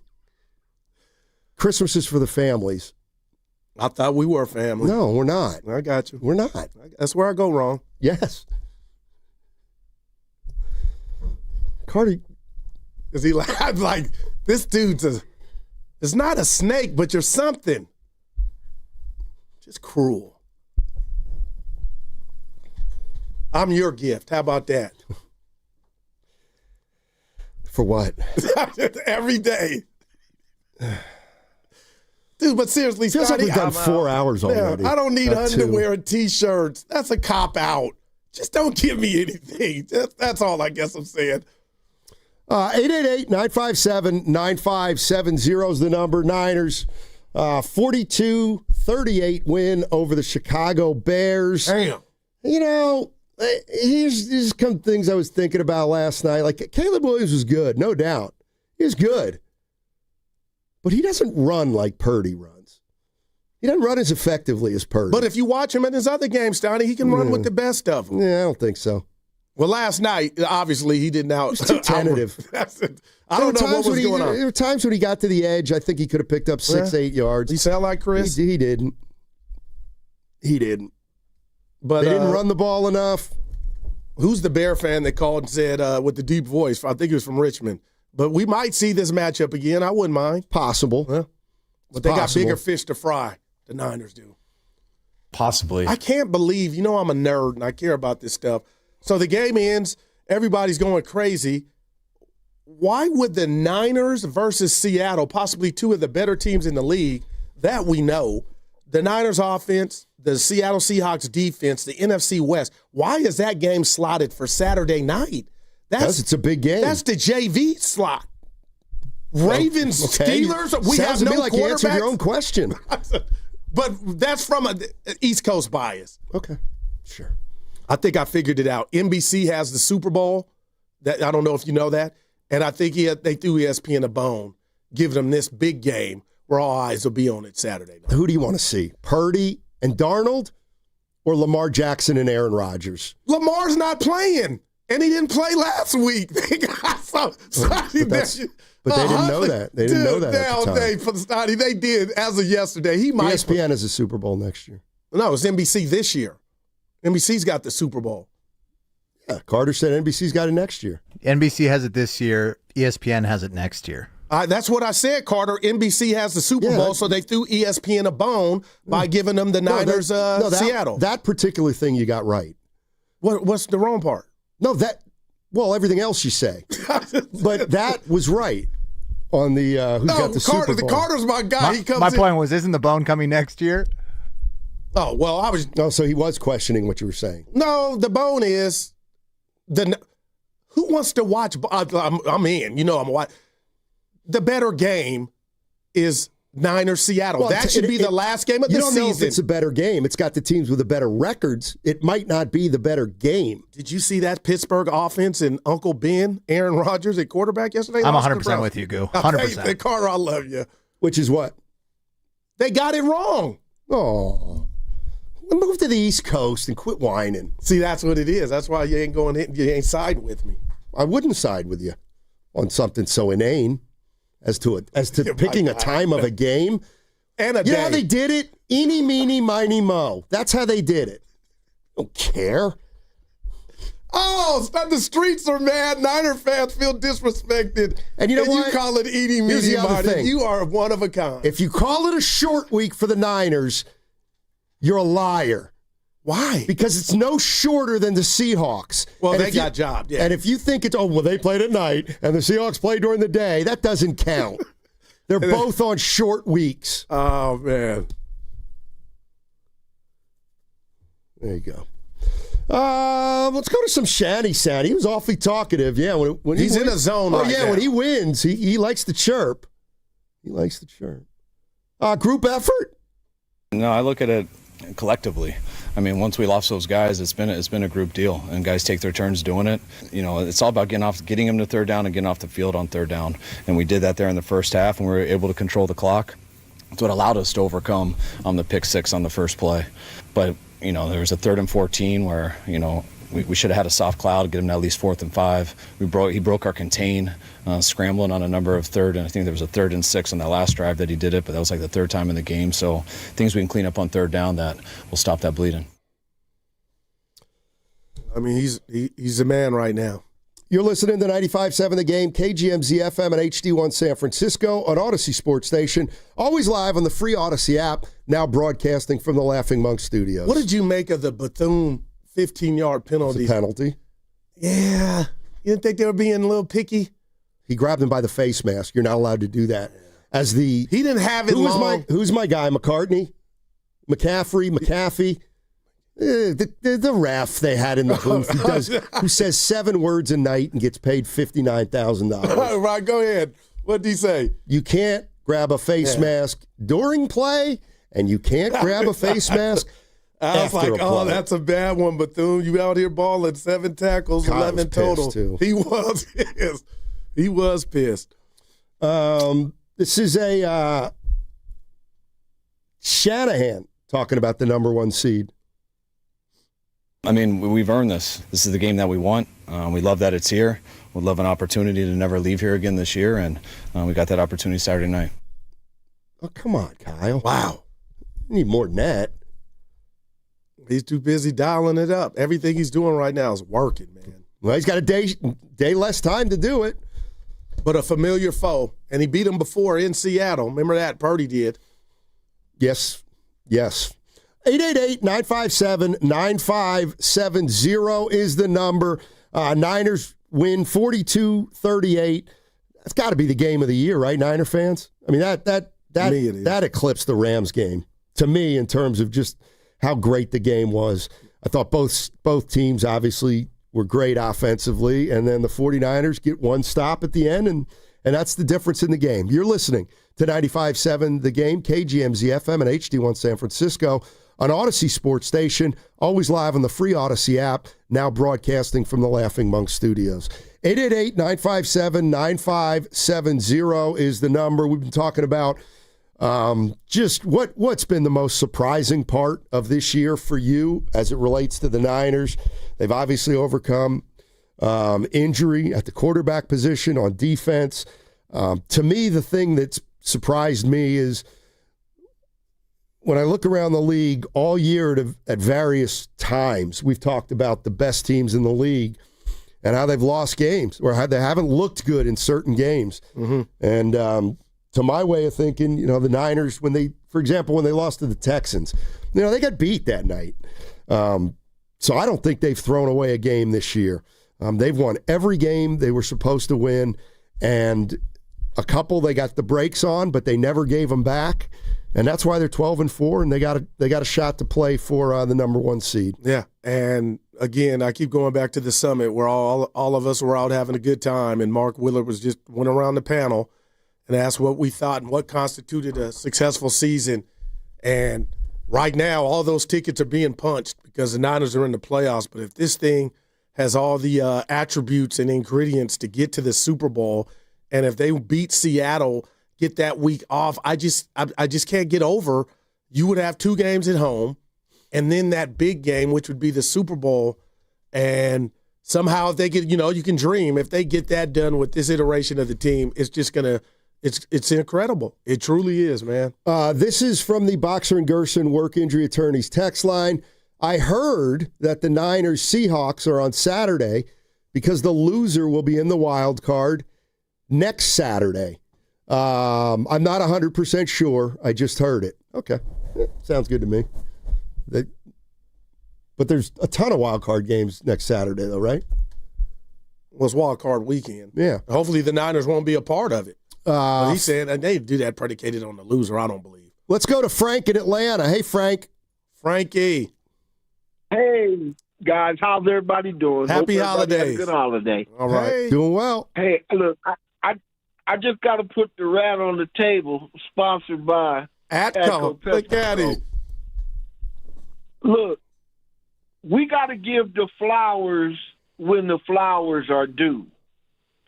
The offensive line coach for the San Francisco 49ers should have got a game ball. That was a magnificent performance by the 49ers offensive line. They controlled that game from the second play of scrimmage all the way to the end.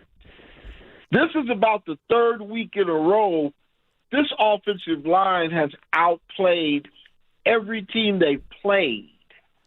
I mean, they dominated that game from the first jump to the last bump. That performance was just, oh man, I have to give kudos. What's that kid's name? Forrester or something like that? Man, they had a great game. Brock played well. The receivers played well. McCaffrey played well. The defense hung in there, but the offensive line, we are following them into the playoffs. Wow. They're leading our team right now. They really are leading our team. Like that first year we went to the Super Bowl with Shanahan as coach. I think, what was that, 19 or 20? 19 like with Jimmy, yep. When the offensive line took over and just ran us all the way into the Super Bowl, that's how these guys are doing right now. I don't know. I have to ask my buddy about the all-22s on Seattle. But what do you need to know? Man, I don't know how good Seattle's defense is because I've only seen them play twice. They're bad, meaning good. But no, I don't know. If they have that, that all-pro level pass rush, because But our offensive line, if they can run the ball on Seattle, they're gonna make it hard on Seattle. Yeah, but they do got some guys. DeMarcus Lawrence is one of them. All-pro pass rush. Hey, real quick, Frank, I was thinking about you. Your cadence is captivating. If you don't mind me asking, what do you do for a living? Because you sound like a professor, and that's a compliment. I'm a retired engineer. Okay. Good for my man. I was a data communications engineer. I helped build your internet. All right, there it is. Thanks, Frank. Appreciate the call. I love it. Can I do my Frank? Data what? Engineer? Yeah. Data engineer. I have no idea what that is. Can I do my Frank from Atlanta, Stoney? What? I'm going to do my Frank from Atlanta impression. Well, sounds like you're going to do it. Yeah. You didn't have to ask. Well, basketball is meant to be bounced. And when you bounce it, it comes back to you. Well, not if you're a warrior. And the Golden State Warriors are playing basketball. Frank, that's my dude. And what do you do for a living, Frank? He works with numbers. Yeah. He built the internet. Dude, he did say that. That was Al Gore.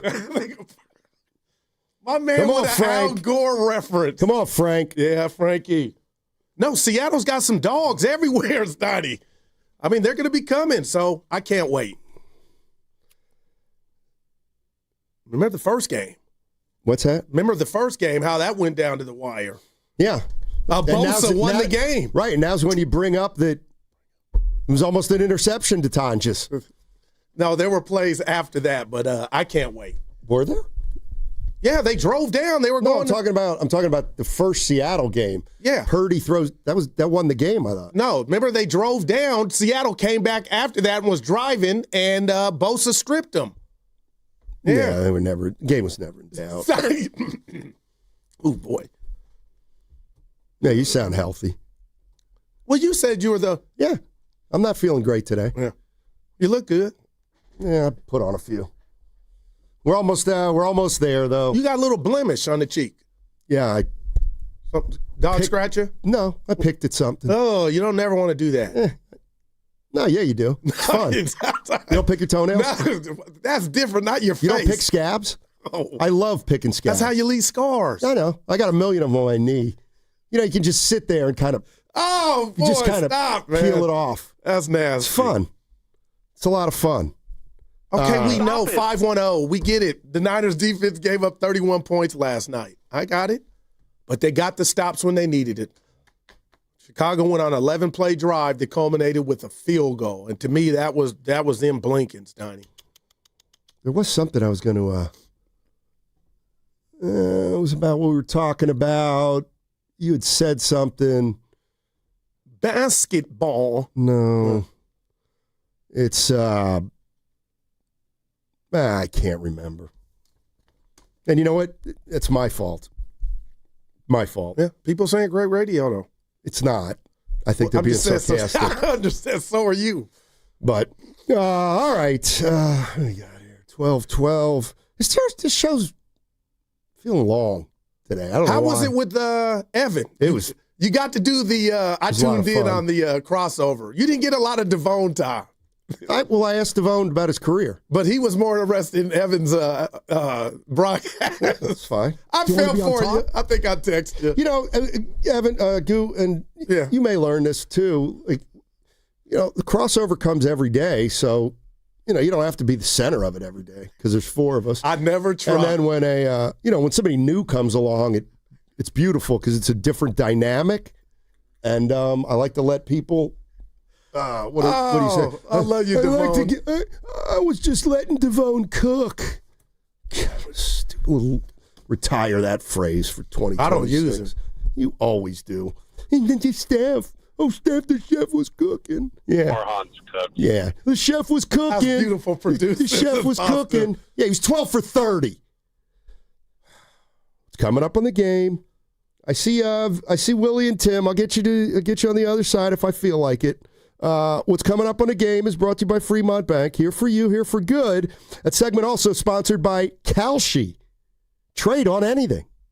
Make money predicting every bowl game legally nationwide with Kalshi. Today it's the Boca Raton Bowl and Frisco Bowl game. Will Toledo upset Louisville or will Ohio upset UNLV? Use code Odyssey for $20 when you trade 100. KALSHI.com. Trading involves risk. Kalshi. The Golden State Warriors are back, and there's nothing more refreshing than an ice-cold Surfside to enjoy while you cheer on your Warriors. Surfside is only 100 calories, 2 grams of sugar, and 0 bubbles. That's right, no carbonation, so it's easy to sip and enjoy. It's not a seltzer, it's Surfside, proud partner of the Golden State Warriors. Sold in arena and at bars, restaurants, and stores near you. Must be 21. Please drink responsibly. We've all been there, sleepless nights, wondering if your business's security service is really protecting what matters. At Bay Alarm, we can put your security insecurities to bed. Our advanced technology and personalized support ensure you can rest easy knowing we're here for you. BayAlarm.com. Running a business means wearing multiple hats. So if you're like me, you probably started out using your personal phone, taking client calls and texts nonstop. As my business grew, I needed something smarter. That's when I switched to Quo, the #1 business phone system. Quo works right on your phone or computer. No carrying 2 phones, no clunky landline, just one easy app you can try for free. Your team can share one number and handle calls and texts together, like a shared inbox. Any teammate can jump into the conversation, so customers get faster responses. And Quo's AI assistant summarizes your calls and responds to customers 24/7, so you never miss a lead or opportunity. All this starts at just $15 a month. That's basically 2 coffees. You can even keep your current business phone number. Find out why 90,000 businesses trust Quo.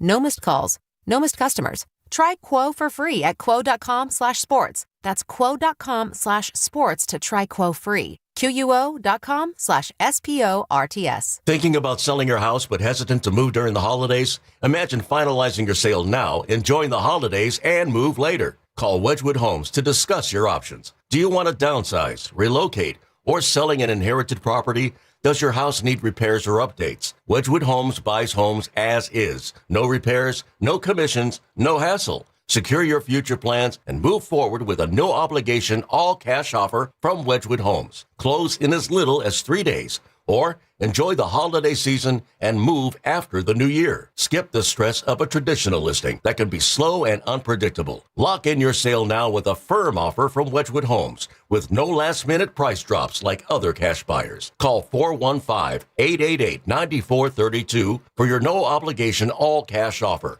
415-888-9432. 415-888-9432 or wedgwoodhomes.com, the Bay Area's trusted home buyer. 95.7 The Game and Great Clips have teamed up for the new basketball season. We want our listeners to look fresh with a great haircut from Great Clips. Each week, we'll pick a lucky winner to score a gift card. For a chance to win, courtesy of Great Clips, enter online at 957thegame.com. 1877 Cars for Kids. KARS Cars for Kids. Hurry! It's our last chance to donate for 2025. Donate your car today. 1877 Cars for Kids. Donate your car today. Ready to get rid of that old car? Donate it to Cars for Kids. Call 1-877-CARS-FOR-KIDS to reach a friendly live agent. Donation's super easy, and your car can be picked up as soon as tomorrow. Call us now, 1-877-CARS-FOR-KIDS. That's Cars with a K to donate your car today. 1877 Cars for Kids. KARS Cars for Kids. KARS Cars for Kids. 1877 Cars for Kids. Donate your car today. Hurry! It's our last chance to donate for 2025.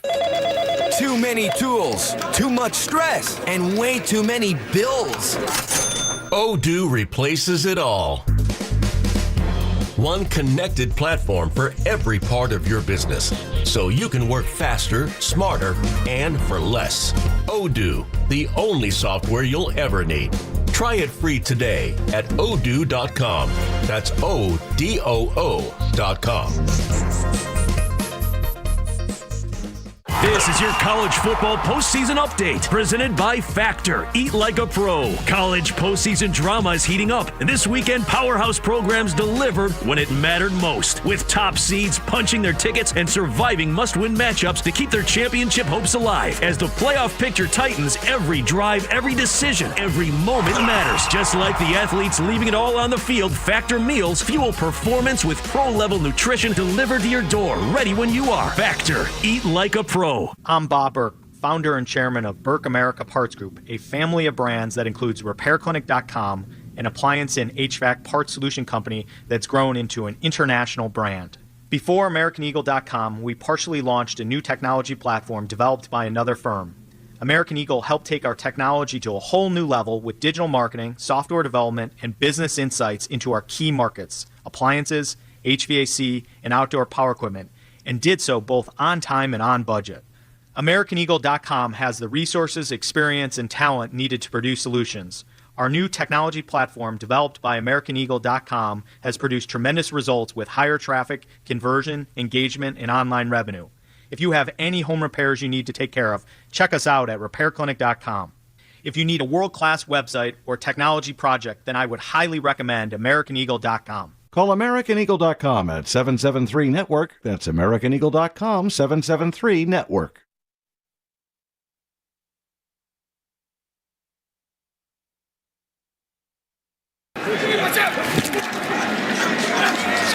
to the running yard total here. McCaffrey first down, sideline. McCaffrey's longest run of the year, all the way down to the 23-yard line. By far his longest run of the season, 43 yards.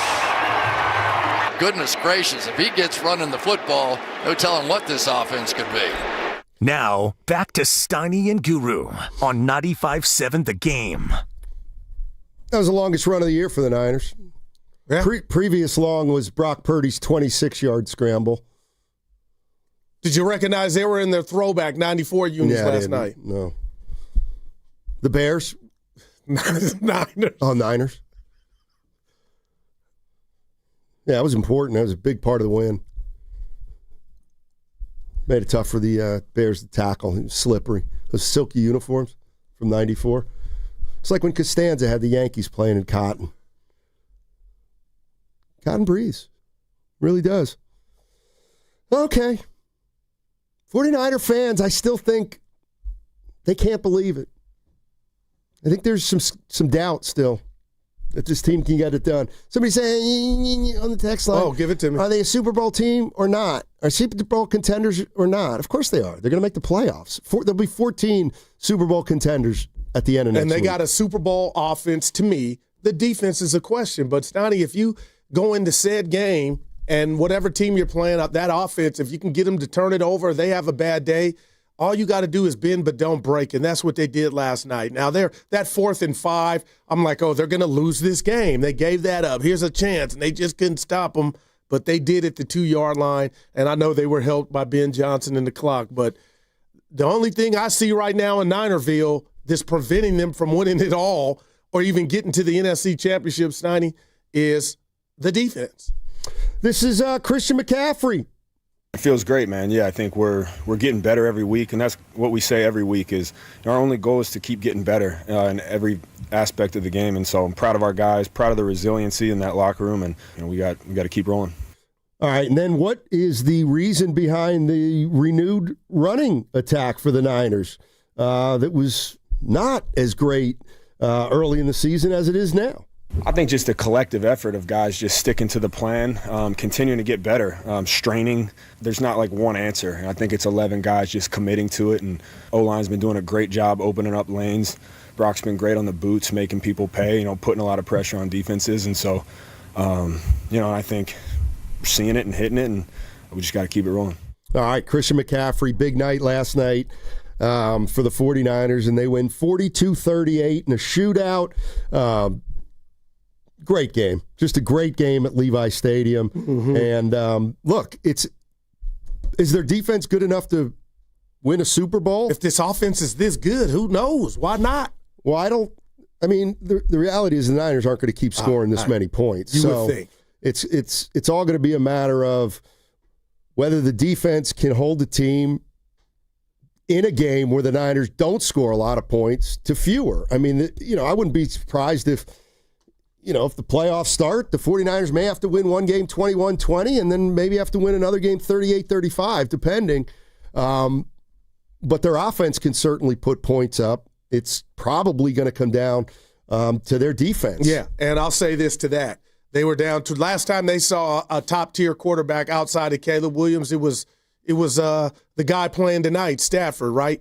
When they got out to a 21-0 lead. But, Steiny, I look at Arizona, Jacoby Brissett. He's nothing.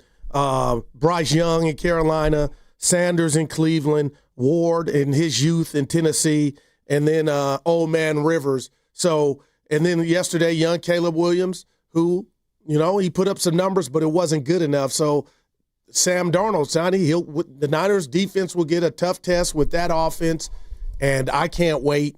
But, man, to score 4 touchdowns yesterday in the first half, first time they've done that since Tampa Bay in 2022.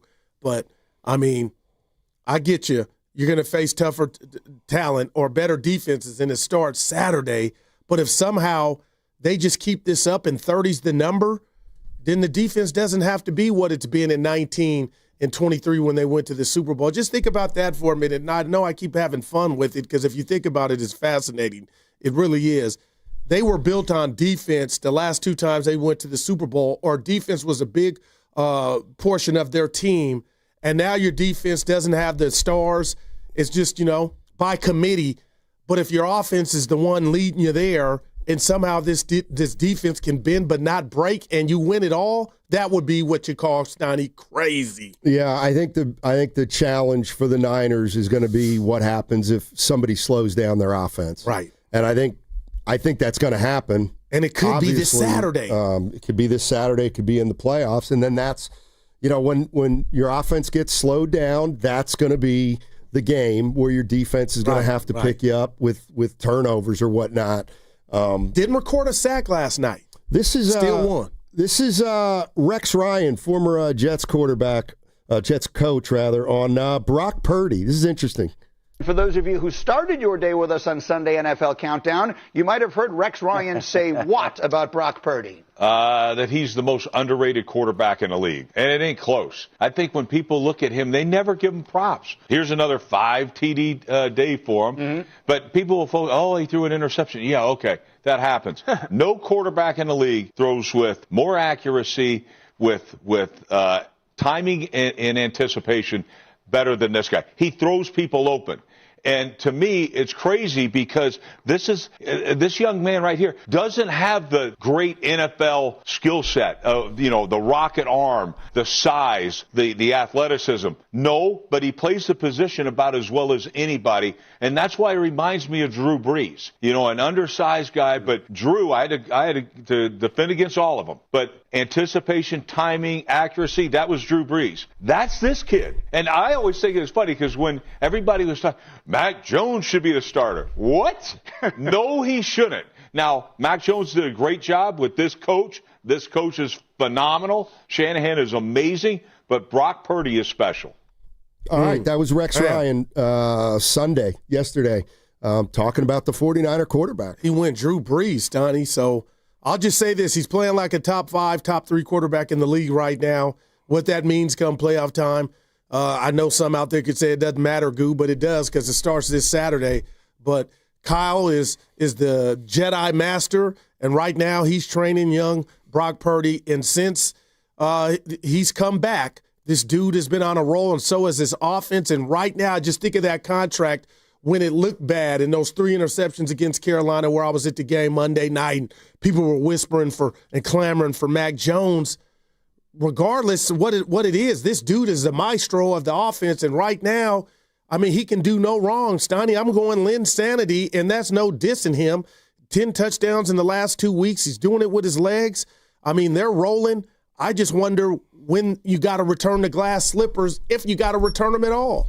My question to Niner fans is what's been the most underrated part of this season, or maybe the one that's not getting enough credit for why they're 12-4, and the one that's really hit me, and he wasn't a factor last night except making every extra point, was Pinheiro. Yeah. If you just run down the roster, they've had dozens of players on this team make game-winning contributions. And it hasn't been just exclusively the stars. Look at Jake Tonjes. He looks. And won you the game in Seattle. If you don't know the numbers, all right, and you watch Tonjes, I'm not saying he's as good as Kittle, but if you watch Tonjes last night, you're not saying, boy, look, that's our backup. No, you're just like, man, that guy's a good player. Just a really good player, clearly. And they must have a ton of really good players, which speaks to their depth. Yeah, and I'm taking nothing away from Jake because he's balling, and you're right. But I just wonder in this offense, no matter who you are, Kyle Shanahan will put you in a position to excel. And that's really been on display this whole season with guys going down. And, you're going to laugh, Austin Pleasant. I didn't hear his name called at all, and he comes in on the fly for the great Trent Williams, and they put up 41 points, Donnie. Well, yep. 35. Well, yeah, 42 points. I'm just like, wow, man, that's got to be coaching. Part of it, for sure. Part of it's coaching, part of it's execution, part of it's they're playing as a team. Sammy is in San Luis Obispo. Hey, Sammy. How you doing, man? Hey, boys. Hey. What's up? Nothing much. Just enjoying this nice Monday. Yeah.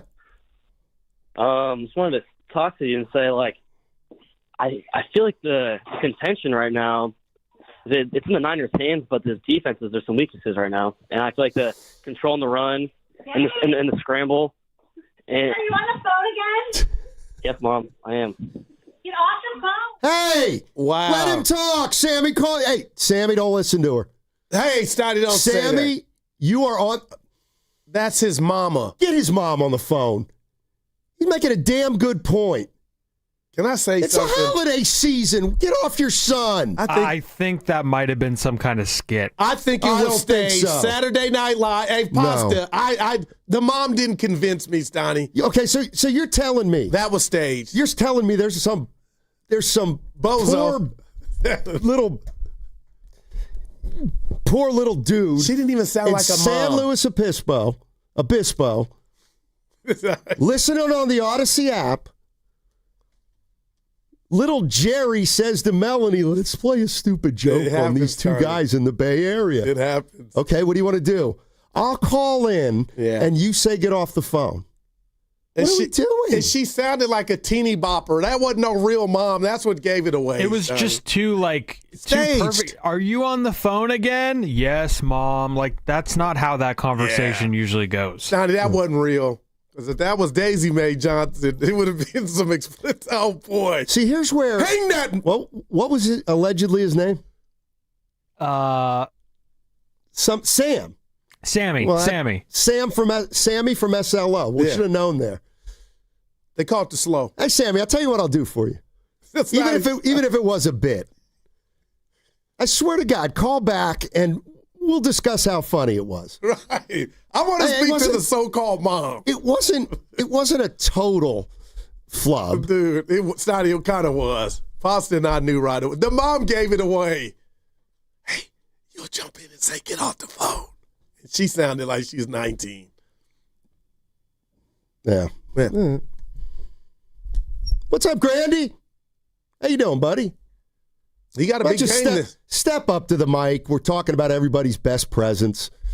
I forgot to ask the boss, but I did that on purpose. Well, I can tell you his, me. Yeah. You are so, you are parched. You're so thirsty. I got a nice Yeti travel mug. No. I said I said your best gift. That's my best one. I didn't get money. Oh, boy. This dude, man. Grandy. Oh, congratulations. Boy. Poured a couple pints in it over the weekend. You know? Look at Grandy getting loose, active. Well, it did get better. At least it's not coffee. He's got a big week coming up. Grandy. Let me see if you can figure it out, old man. They have Grandy.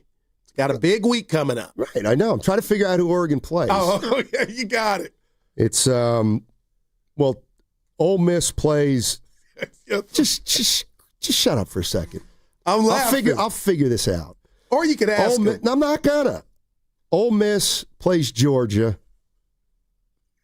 Risotto, this is when he hit the bell. You got to get it right. Ole Miss plays Georgia. Who's Oregon playing? Hit the bell, please. Thank you. Oh, man. Okay. Ohio State plays. You sound like Frank in Atlanta right now. Texas Tech? Oh, that's who Oregon plays. No, Oregon plays Texas Tech. No even bail for that. That was surgery. Ohio State. Now, this is easy. Leaves Alabama, Ohio State. Some guy's looking for his Charger, who Ohio State plays. Miami. Miami plays Ohio State. There you go. Miami is absolutely going to get thumped. I think they're going to get thumped. Their defense has been playing. Want to bet? I'll tell you tomorrow. Okay. What about Bama and Indiana? I ain't sold on their quarterback, Indiana. Raiders He's a Heisman Trophy winner. And so the Heisman Trophy winner usually tends to be a really good college player. I don't know if you know that. Doesn't matter. Yeah.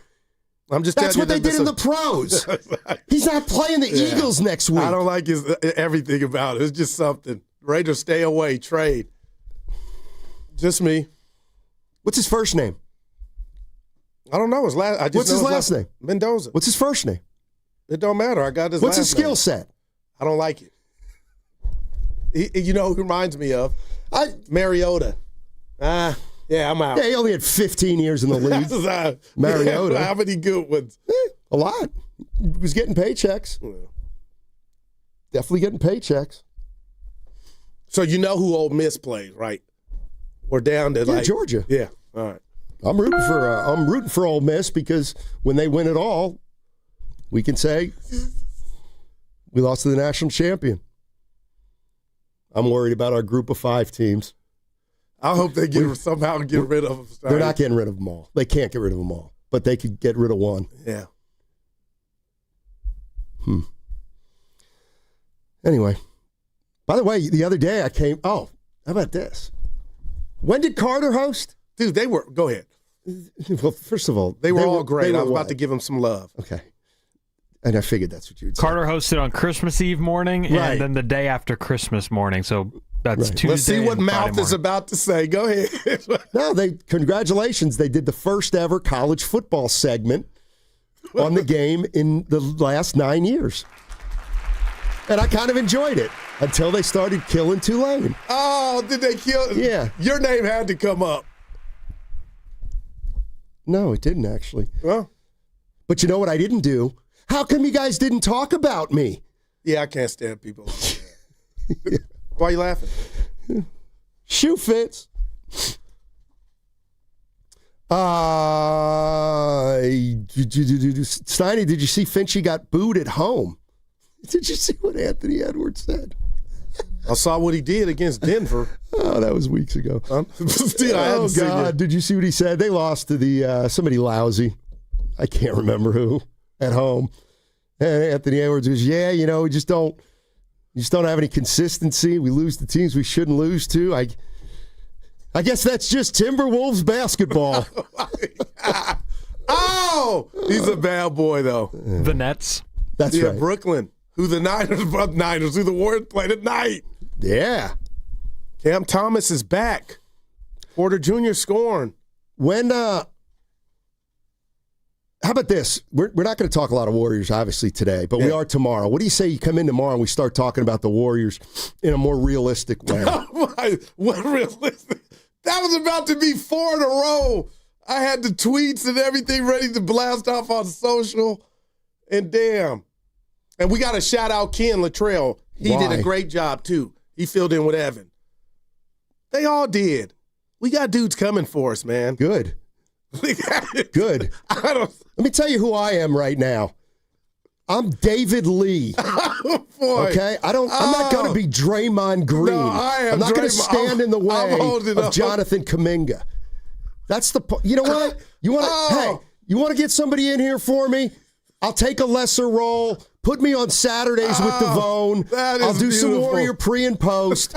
That's how you step aside for the next generation. I got to block him, man. So, Guru, what player are you then? If he's David Lee, who are you? He's Draymond. You know what? I'm just going to be in the way. I'm Chris Paul. I'm just being in the way. He gets 30 minutes a night, and nobody understands why. Hey, he was good Christmas. Pods was good Christmas. You ever notice how when we talk about the Warriors players, we talk about how they were good in an individual game? Oh, man. Let's go to Jaime. Yeah. Jaime's in San Pablo. Back to the Niners. Reluctantly. Hey, Jaime, how you doing? Hey, guys. Good. How are you guys doing? Hey. Doing well. So I have a couple of things. So, I could spend, the whole day talking about what I want to talk about, but I'm not going to do that. But I do want to say I thought about yesterday, when it was coming down to, when the Bears went up by, was it 3 points? Yeah. Was it 3 points? Yep. Mm-hmm. And then, it was I think it was the last, pretty much the last time the Niners were going to have the ball, except we went for overtime. But I in my head, I was already thinking, I'm like, oh, my God, I could already hear it. People saying, oh, this is where Purdy has to earn the money. This is where Purdy's going to show if he's really the guy. I'm sick and tired of hearing that and thinking and people thinking like that. Purdy has proven game after game that when we need him to come down and score points and give us that game-winning drive, he has done it. In the Super Bowl, he did it. We went up by 3 points. It wasn't his fault that, that Kyle didn't know the rules or whatever. but he has proven before that he's done it, and I'm just really getting sick and tired of that. And another thing too, the defense. We're talking about the defense, the Niner defense. There's in a lot in sports when championships or whatever. There's always that one team that doesn't have that full, all-star team, right? They always lack something, but somehow, some way, they get it done. Remember the Giants? When the first year they won it, right? They had Tim Lincecum. They had the pitching staff. Worst defense in the league. The pitching staff more than any. Well, yeah. You remember the pitching staff more than anything else, right? But then they didn't have no hitting. And then out of nowhere, right, they just started hitting. So I'm over here thinking to myself, is there any way that the Niners in the playoffs, something could happen where the D-line not necessarily has to get sacked, but just move the quarterback out of their spot, like the way they did last night in the last play with Caleb, and I'm just thinking, if somehow we could do that, I feel like we have a really good chance of winning this year. Yeah, and that's a great point. Stoney, the delayed blitzes to me won the game. I can't say Saleh was saving him, but they got him off his spot. He was uncomfortable, and he was talking about the baseball Giants, but I was thinking about the 2011 Giants, Donnie, the worst defense in the league, and they went on to win the Super Bowl on 3 wild card games on the road, and hopefully the Niners, only have 2 games to get to the bowl. But, man, it just seems like something's happening here, Buffalo, Springfield, and Seattle is the ultimate test, because if you carve up Seattle or you're just half of what you are enough to win the game, that's telling me right there, okay, I'm holding on to Philly. Outside of Philly, Steiny, I can't give you anybody in any conference to where the Niners offense should be scared. And I'm going to say this, and I ain't going out on a limb. There'll be a lot more Rex Ryan sound from different persons as Brock Purdy continues and the Niners continue. And he's already lightweight done it. He's been to a Super Bowl, Yeah, we'll he's see. Got 4 playoff wins. They're going to play they're probably going to play their 2 hardest teams the next 2 weeks. I agree. Defense, They got to go 2-0 in the next 2 games. They don't have to. But what I'm saying is, they're going to have to beat a 12-4 team, and then they're going to have to beat an 11-win team, and then they're going to have to beat another really good team, and then they're in the Super Bowl. Yeah. But they're gonna absolutely get tested. I don't remember Collinsworth or Tirico saying this is where Purdy's got to earn his money. I'll just say this. No, I think he was talking about the Jackals, just people in general, because they didn't say that. Well, he's already got you to the Super Bowl, Snotty. Is there anybody that's watching that game last night and the 49ers get the ball back at 38-35 and say Purdy can't do it? Oh, no. Well, exactly. So I think that's completely overblown. What about the underrated part for Purdy from Rex Ryan? He's been to a Super Bowl, Rex, but I get kind of what you're saying. We talk about all these other, average quarterbacks, and this dude's got some skins on the wall. 888-957-9570 is the number. That segment was sponsored by Bay Area Fast Track. On January 1st, tolls will go up on all bridges except the Golden Gate. These funds will be used to maintain and rehabilitate the Bay Area's 7 state-owned bridges. Learn more at bayareafasttrack.org. Hey, it's Willard for Underdog Fantasy. Buzzer beaters and block parties, you get the deal. The NBA is rolling. Let's do Underdog Unwrapped. You'll unwrap tons of promos all throughout the holidays, like boosts and gimme picks. You can win money right now in the state of California. Playing on Underdog is easy. Just pick whether your favorite players are going to go higher or lower on stats like points, rebounds, and assists. Lately, I've been going lower on Draymond Green. I don't know if you noticed, he doesn't always make it through the game, but you get the idea. Let's do Underdog together. Download the app today and use the promo code Willard to score $75 in bonus entries when you play your first $5. That promo code is Willard. Underdog, make picks, win money. Must be 18 or over and present in California. Terms apply. See assets.underdogfantasy.com/web/play and get terms _DFS_.html for details. Concerned with your play? Call 1-800-GAMBLER or visit ncpgambling.org. I know that hiring can be challenging. You sort through tons of resumes and you get too many so-so applicants. You're just waiting for someone to match your role perfectly. Well, now, there's a place where you can meet them fast. ZipRecruiter. Need to hire right away. Start your search for strong candidates. The right awaits. Build your team, build it sooner. Meet your match on ZipRecruiter.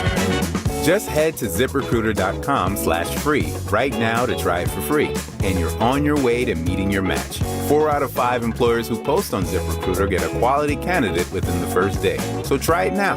Go to ZipRecruiter.com/free. Once again, that's ZipRecruiter.com/free. Meet your match on ZipRecruiter. Try it free. This is Larry Flick, owner of The Floor Store. When the year ends, the savings begin with our New Year's clearance sale. Now through January 12th, get up to 50% off store-wide on carpet, hardwood, laminate, waterproof flooring, and much more. Plus 2 years interest-free financing, and we pay your sales tax. All those savings add up to one thing: a Happy New Year from The Floor Store. Go to floorstores.com to find the nearest of our 11 showrooms, from Santa Rosa to San Jose. The Floor Store, your Bay Area flooring authority. The holiday rush continues at your California Ford dealers. The Ford year-end sell-a-thon is on. Now through January 2nd, get our best offers across the most popular Ford trucks and SUVs. From America's best-selling Ford F-Series trucks for 48 years, the legendary F-150 and Super Duty, to the Bronco family of SUVs for those who don't wait for adventure to begin. Plus, all-electric standouts like the Mustang Mach-E and F-150 Lightning. And Explorer and Escape, the perfect balance of comfort, capability, and everyday versatility. Get ready to power through whatever the season brings in a Ford. But don't wait. These year-end sell-a-thon savings won't last. The clock's ticking. The lots are moving. And these are the season's biggest savings on an incredible selection of Ford vehicles. Rush in before the sell-a-thon and the savings are over January 2nd.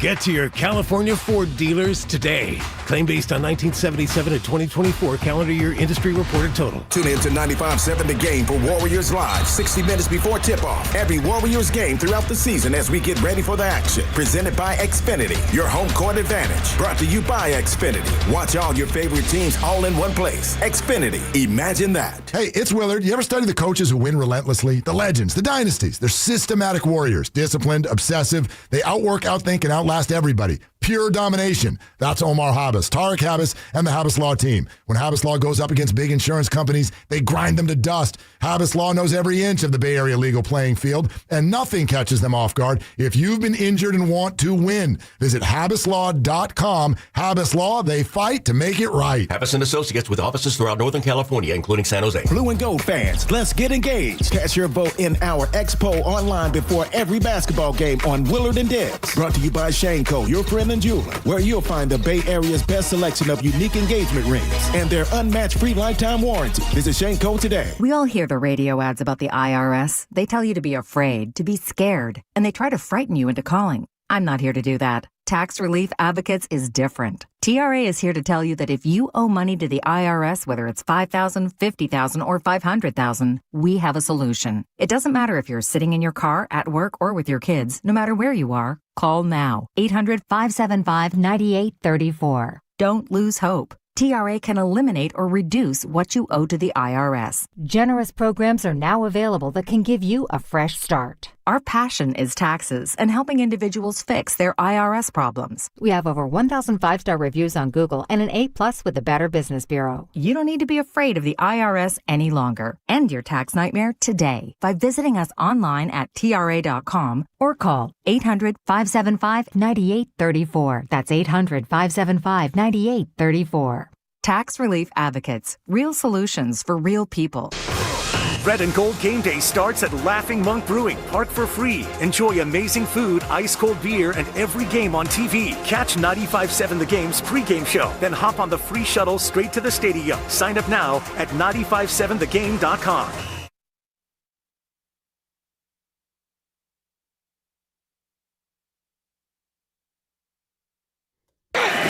Second and goal. Purdy keeping. And he scores again. Brock Purdy's enjoying his night, even with a pick six early on. His second rushing touchdown, and he's thrown one as well. Now, back to Steiny and Guru on 95.7 The Game. Mike Tirico, NBC, 49ers. They beat the Bears in a regular season classic last night, 42-38. And Great game. Best game of the year as far as I'm concerned. I'm with you. One cause for concern. Looked like McCaffrey was feeling it at the end of that game. Man, what was it, his side, back? I don't know. Did you see his jersey was all ripped because he got cleated? I saw the doctor tended to him, and what's the gun we always talk about? I got one at the house. Theragun? Yeah, the Theragun. He had that bad boy on him. He looked like he was having some back issues, but he ended up pounding. Yeah, he ended up making the big play on the run after that, and the Niners go on to win the game. By the way, here's something. You were everything doesn't have to be a joke. No, no, you were really worried about this guy, and if you spent time worrying about him, so I'll just update the story and say Brandon Ayuk apologized for driving 100 miles an hour by Levi Stadium. Well, you got caught. No, he filmed himself. Yeah, you're right, bud. All right. I thought you were going Pearsall. What about his knee him? was barking, they say, Saturday. But he toughed it out and was balling.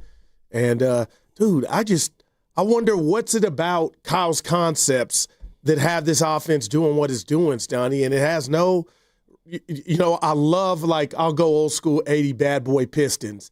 When the Lakers in that offense, Showtime, played the Pistons, you knew they were going to have to earn everything. And could they be the Showtime Lakers against a nasty defense like that? That's how I'm looking at this matchup with Seattle.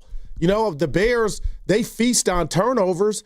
The defense does, and they got one to start the game. But after that, the Niners did whatever they wanted and some. Kudos to them. But Seattle's going to be a beast, and I can't wait. 888-957-9570 is the number. We're talking about that win last night over the Bears, but we're talking about the entire season for the San Francisco 49ers, who are now 12-4 with one game remaining with the Seattle Seahawks. It's very simple. If they win, they're the number one seed. If they don't win, they'll be 5 or worse. Let's go to Flea in Oakland. Lee. Hey, Flea, how you doing? Be happy. Well, good afternoon, guys. I'm happy, Goo, but it's like, man. Anyway, this is what I want to say. Go ahead, Flea. It's unfortunate that Kyle is coaching his butt off. This is probably his best season coaching as a Niner because what he coaching with. But unfortunately, when we do get to the playoff, that defense is going to show his head eventually. Wow. And it's going to be sad that this is his best year coaching as a head coach, I believe, because of the players that he lost. And Purdy being in the offense for all these years, he knowing where to throw that ball now. I hear people talking about, if you've been in the offense for almost 4 years, like Jennings and Purdy and our tight end Kittle for so long, they know their spots.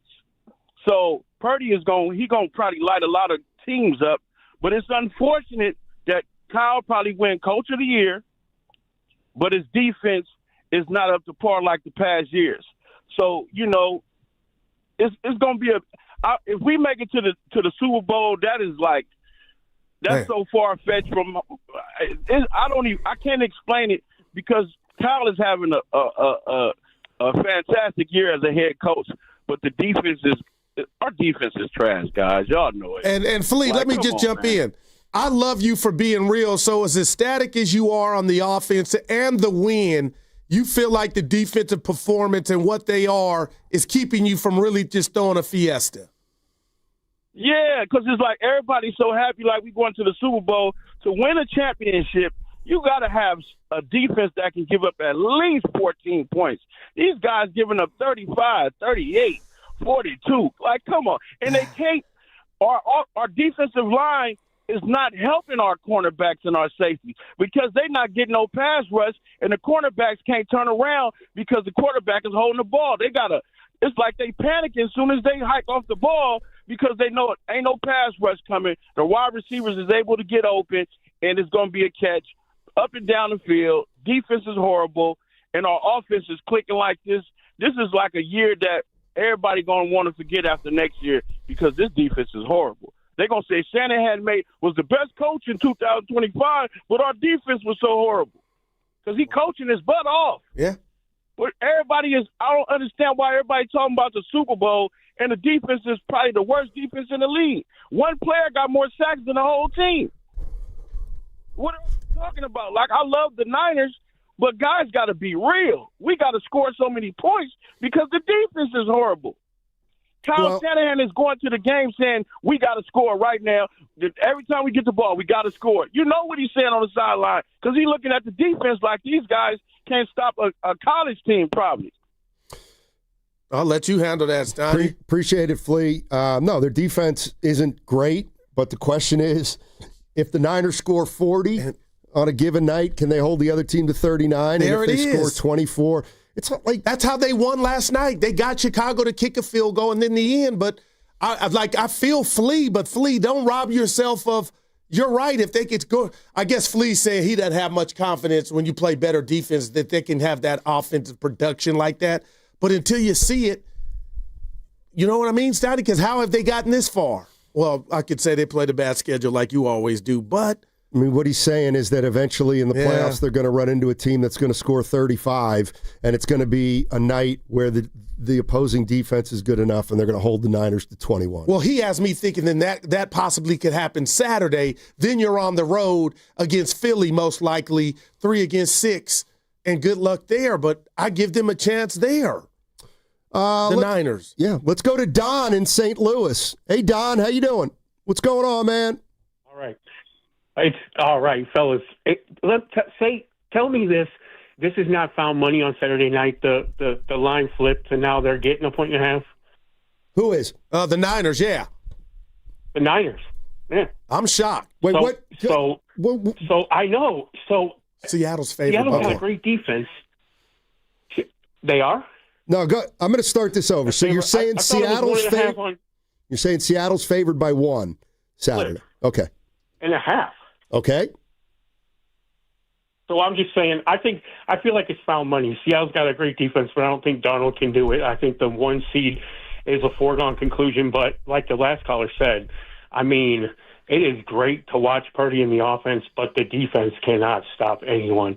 And I mean, you made a point. They stopped the Bears, but the defense is in the playoffs. They just go up one level, and it scares me because Shanahan has done such a great job. But do you think that if they get the 1 seed and they don't make it to at least the championship game, is Salah out the door?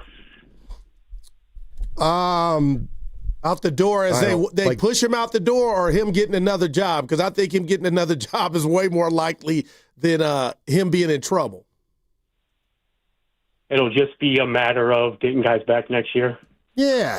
He's already. Yeah. I mean, yeah. Thanks for the call, Don. Appreciate it. Oh, wow, Steiner. Yeah, he was. Salah's a made man, especially after what they're doing, even though Flea is right with what they have. You're listening to 95.7 The Game, KGMZ FM and HD1 San Francisco and Odyssey Sports Station. Always live on the free Odyssey app and now broadcasting from the Laughing Monk Studios. Is that what he was putting down? Unless he thought maybe Salah will get another job if they have a successful season. I wasn't. Yeah, I'm looking at the books right now. You wager, Stoney, Niners, if you're into it. Niners getting +1. They're not favored. It's close, but yeah. Yeah, it kind of seems like a coin flip, doesn't it? And it's funny that Seattle's the 1 seed right now, but yet the Niners beat them last time they hooked up. And I know you guys are going to say, oh, that was forever and a day. But the bottom line is the Niners they're trying to beat a division foe twice, and this one with everything on the line and a bye, basically. You can't even draw. Tom Hanks could make it any bigger. This is Christian McCaffrey on. No, that's not the one I want. Oh, Brock Purdy having fun. Yeah, it's fun. You know, for us, it's not even just like, oh, I'm gonna just go have fun. It's like I got to do my job, and once I do my job and execute it, we score. Then you can have some fun with it. But I think more than anything too, we got such a good group of guys that KB, JJ. D-Rob, like all these fun receivers that like bring energy to our team. So when we do score and we're executing, it's always a good time to be able to celebrate with them and feed off their energy. So, and that's our whole team, man. So it's been a crazy year. It's been a fun year, but obviously we got one more game for the regular season to lock in, and we got to go do our job. What was going through your mind as Caleb Williams and Ben Johnson were butchering the last drive? Yeah, I mean, I was praying that whole drive. Not only that, just like pulling for our guys, man, because, it's been a crazy year, and for all those guys on defense to be able to step up and be able to compete their butt off, man, for them to finish out the game like that, I was so happy for them. But obviously, I was sitting there not really being able to do anything but watch, and, for them to do a great job with the defensive line containing Caleb and the boys doing a great job in coverage and then him throwing the ball short, and then to be able to celebrate, it's a cool team win, man. There's nothing like that, so I thought it was special. All right, that was Brock Purdy talking about that last drive of the Seahawks. My man used prayer. He said he was praying. Hey, yeah, that last segment with Steiny, I was praying he got through it. He didn't mean anything, but damn, that's what it takes, prayer. We got rain in the forecast Saturday? Now that's up my alley. I hope not. Did you look? For Purdy purposes. The balls will be wet. Maybe. Let me look. 85% chance of rain on Saturday. Maybe they can move the game. This will be Green Bay all over again. Remember that a couple of years ago? They came back. Game, Ayuk was out there. Let's go to one of our favorites, Grandpa Daddy in Hayward. Man. What's up, Gramps? How you doing, buddy? Happy holiday, baby. Hey, happy holidays, both you guys, man. Oh, I'm having a great time. Went to Mesa, Arizona for Christmas. Nice. From the 26th. I missed all the rain. My sister got a crib out there. Oh, yeah, it was 75, 80 degrees. Nice.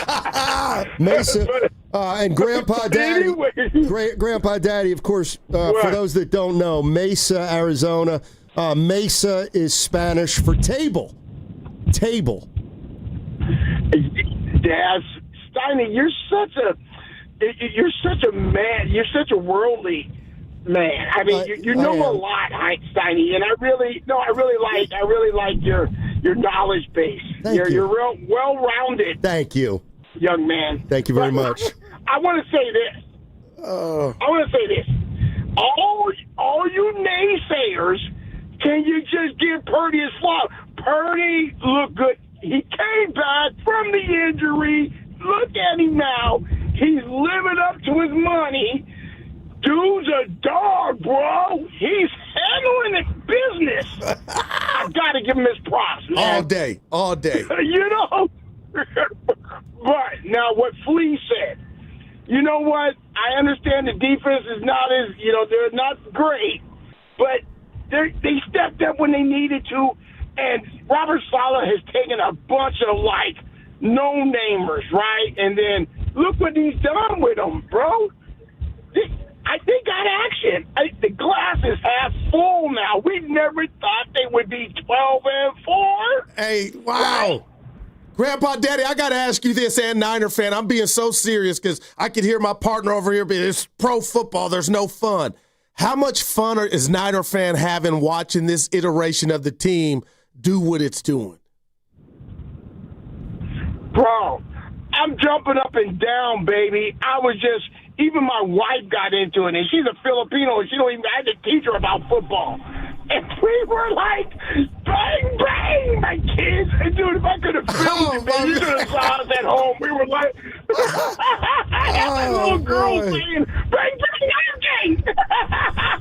Love them Niners, man. Let's go, baby. PPD. Thanks for the call, Gramps. Appreciate it. That's Grandpa Daddy. What? You're so worldly. Oh, you jealous again? This guy is I'm not jealous. It's just like, hey, Grandpa Daddy, I'm here too, bud. That's all. Nobody jealous. No, I mean, they know who I am. You love the world. You love to make your star shine brighter by, and that's what life's about. Give that to me again. Mesa stands for what? Table, because it's on top of a I didn't know. My man. I did get, what did I say my best gift was? The briefcase? It wasn't. I got a great book. I'm scarred by that question, but anyway, you got a great book. What's the name? It's called Becoming Inumeric. It's a For book the people that don't know, what's that mean? It's about men's lives in the Inuit community in the Arctic. It is 50 pages in. It is unbelievably fascinating. So you started it. Oh, hell yeah, I started it. What do you think? I was watching the Warriors? So, yeah, you were. Dude, people don't realize, my man been reading. People don't realize the Inuits, the indigenous people of the Arctic, that the second the Westerners showed up, their lives were changed forever. Their culture changed forever. They could not intersect with Western exploration without being completely impacted by it. Is this connected to life in the bush? Somewhat. So this is like, imagine back in the day, you're an indigenous person in the Arctic. You've never had outside contact with anybody. And then here comes a big ship from the Hudson Bay Company, and they're going to start a trading post right in your region. Right. Okay. So now they're bringing all their stuff into the Inuit community, which they're not used to. Gasoline, the banking system. Is this a good thing, No, it's not. It sounds like they're progressing. They've had a lot of challenges. A lot of challenges. They had a simple life, and we're making it more complex, and we're putting things into their lives that they just never. That's, you give. It's just a fascinating story. The Inuits. I'm gonna turn you on to them. Is there a movie like? There's everything. Yeah, just Google Arctic and just start reading. Remember when Evan asked Tim Roy? I asked him. Evan was asked Tim Roy what he should do to become a great announcer. I asked him that question for Evan. Of course, it's about you again. I'm trying to talk about the Inuits. You know what? Never mind. You're right. You asked that question. For Evan and all the risottos out there trying to come up. Sure. And look what happened. He did the game last week. Let's go to, since, we'll go to Mike in Santa Clara since you don't want to learn. No, dude. Too late. The chat's saying, Goose, start reading. Hey, Mike. I read. How you doing, Mike? Richest man in Babylon. I'm going to Mike. Hey, I said what I said. What's up, baby? Dude, what's wrong with having it? What's going on with not having some education, man? Come on. Listen to Steiny. Thank Come you. I always listen to him, and I was learning, bud. I didn't cut him off. Just giving you some crap. Oh, yeah, all right, I got you. Hey, man, I got you, bro. I got you. And Happy New Year to you guys. You too. It's, just one of those days where, hey, the Niners got the win. What a great game. I was over at Double D's over in Los Gatos. And, is that a sports bar? Just watching the game. Yeah, sports bar and grill, man. They have great food, great atmosphere, everything. Well, listen, Mike, I don't care about like the the food. title. I got one question. Action? Oh, there was plenty of action. That's what I'm talking about. Plenty of action. Nice. Look at him. Yeah, plenty of action. But, man, yeah, it was there was like one Bears fan in there and everything. Everyone else was like giving them crap and everything, but, we kept it civil. So well done. But, yeah, guys, I just wanted to say great win last night. That last 4 seconds felt like a lifetime. That was like one of the worst 4 seconds I ever had in my life. Just watching that last play. But, Ben Johnson. just in general, I just want to say Brock Purdy, man, he killed it, especially on that play where he just he dodged a couple defenders in between and everything and got it to use. I mean, he just killed it. But the defense guys, oh my God, we're really feeling it. It was great to see Fred Warner walking around and still blow the horn and everything. But God, man, if anyone misses anybody, I miss Fred Warner on that defense. But not the offense, but the defense is trash, guys. It worries me a lot. I don't, that's not Salah's fault or anything. He's playing with the players he's got and everything. I just feel like, if for somehow we make it to, the NFC Championship, and that's what they're looking at with Fred Warner in regards to coming back, that's going to be a godsend. But at the same time, how is he going to, how is he going to be at that point, but he seems like he's walking pretty well and everything. But in general, moving up to the Seattle game and everything, I just think that, this game is going to be very crucial, obviously, but I'm just happy that we're going to make the playoffs no matter what. And one question I had for you guys, if it's for somehow ends up in a tie, do we still have the tiebreaker at that point of making the number 1 seed? Obviously, it depends on if the Rams also win because they beat us, but we beat them. But what are your guys' thoughts on that? And I'm actually just curious, how it works if there was a tie. I got to believe if the Rams win out, they win the division. Then, under that scenario, are the Rams 12-4? Go ahead, Grandy. Let's just get the answer. Well, I'm just going to tell you, the Seahawks are a game ahead. So if it's a tie, they're still ahead of the Niners. They're 13-3. Yes, they have a game on the Niners right now. Niners have to win, and then they get the tiebreaker over the Seahawks in order to win the 1 seed. Thank you. It's Mark Grandy. Let's squeeze in 49er Stu from Hayward, but he was at the game last night. What's up, Stu? Hey, guys, what a win. Hey, man, there's nothing like a night game at that park, man. It was electrifying. It reminded me of Candlestick, man. You know what I mean? Hey, and don't forget, what a difference a kicker makes. Remember we had Robbie Gold, and when he make a field, we say it's golden. You know what I mean? Look at him. Pinero, technically, Pinero missed one, but I don't even count that one because everybody knew that was out of his range, and it was only 4 inches short, man. But I want to talk about the crowd and what goes on in between downs and stuff like that. To keep that crowd rocking, man, it's the people, the 49er noise, the dancers, and how about Journey playing at halftime? And they had a laser light show.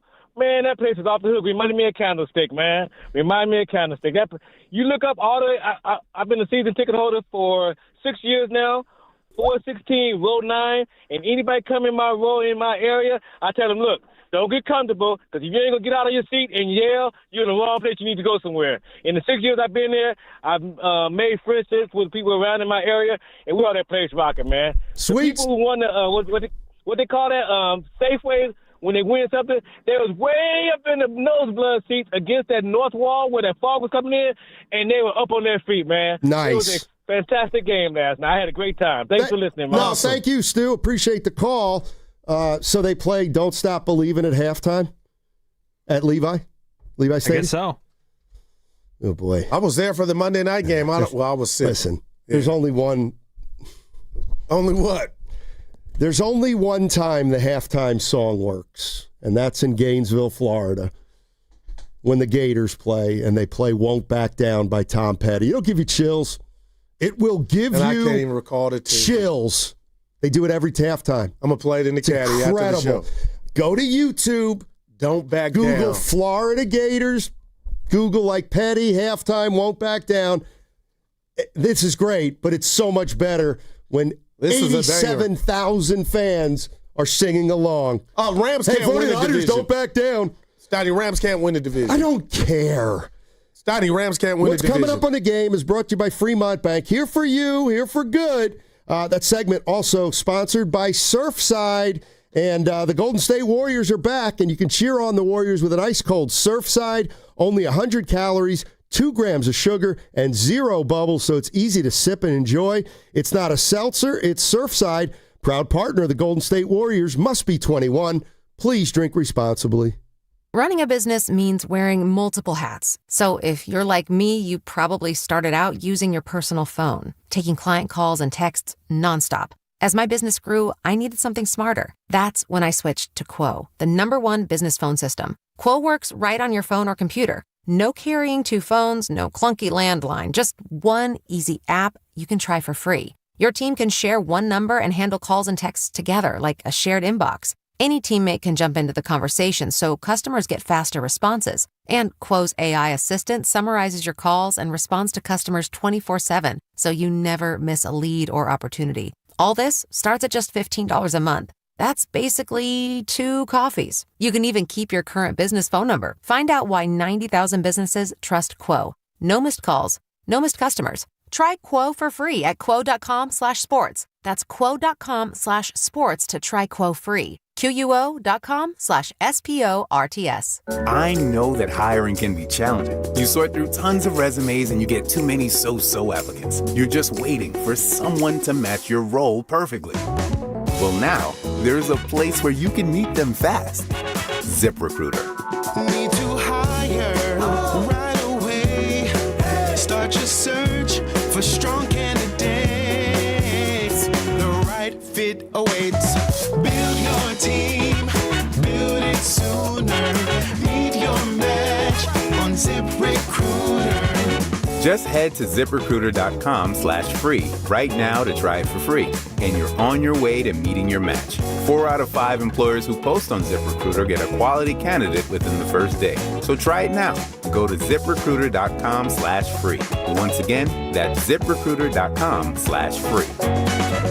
Meet your match on ZipRecruiter. Try it free. Thinking about selling your house but hesitant to move during the holidays? Imagine finalizing your sale now, enjoying the holidays, and move later. Call Wedgwood Homes to discuss your options. Do you want to downsize, relocate, or selling an inherited property? Does your house need repairs or updates? Wedgwood Homes buys homes as is. No repairs, no commissions, no hassle. Secure your future plans and move forward with a no-obligation, all-cash offer from Wedgwood Homes. Close in as little as 3 days. Or enjoy the holiday season and move after the new year. Skip the stress of a traditional listing that can be slow and unpredictable. Lock in your sale now with a firm offer from Wedgwood Homes with no last-minute price drops like other cash buyers. Call 415-888-9432 for your no-obligation all-cash offer. 415-888-9432.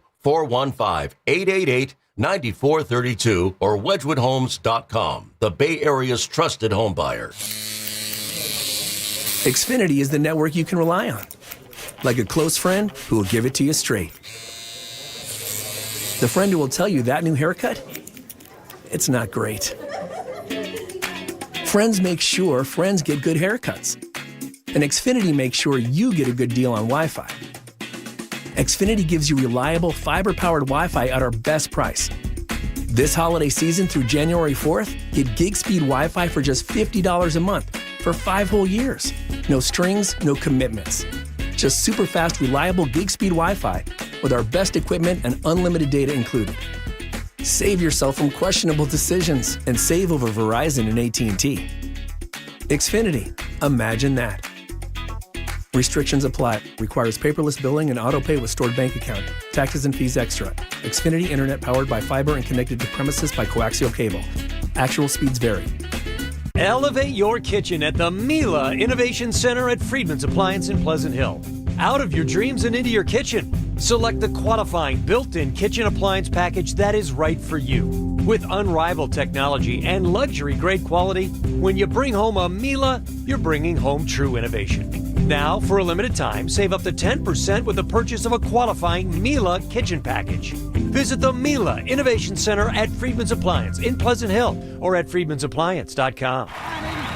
Everyone needs to take care of their mental health, even running back Bijan Robinson. When I'm on the field and feeling the pressure, I usually just take a deep breath. When I'm just breathing and seeing what's in front of me, everything just slows down. It just makes me feel great before I run the play. Just like Bijan, we all need a strong mental game on and off the field. Make a game plan for your mental health at loveyourmindplaybook.org. Love your mind. Brought to you by the Huntsman Mental Health Foundation, the Arthur M. Blank Family Foundation, and the Ad Council. Welcome back to Winter Hack Radio, the place for clever hacks to survive the season. Icy driveway? Well, try spreading sand or birdseed to help with traction. Snowy puppy paws? Well, grab a whisk, brush it off, done. Catch COVID-19? Well, just get... Actually, there's no hack for COVID-19. But if you test positive, prescription medications for COVID exist. Ask your doctor if they're right for you. Visit PfizerForAll.com to learn more. Sponsored by Pfizer. Wesley Financial Group is not a law firm. I'm Chuck McDowell, founder of Wesley Financial Group. Did you buy a timeshare because they told you it was a great investment? That's a lie. Most timeshares can be bought online for $1. To find out what your timeshare is worth and to cancel it, call us today and we'll send you our timeshare exit kit free with all your options for cancellation. Call Wesley for your free exit info guide. 800-941-2255. That's 800-941-2255. Hurry, it's your last chance to donate your car to Cars for Kids for 2025. Any car running or not can be picked up as soon as tomorrow. Act now for your maximum 2025 tax deduction and vacation voucher. Call 877 Cars for Kids to donate. That's Cars with a K.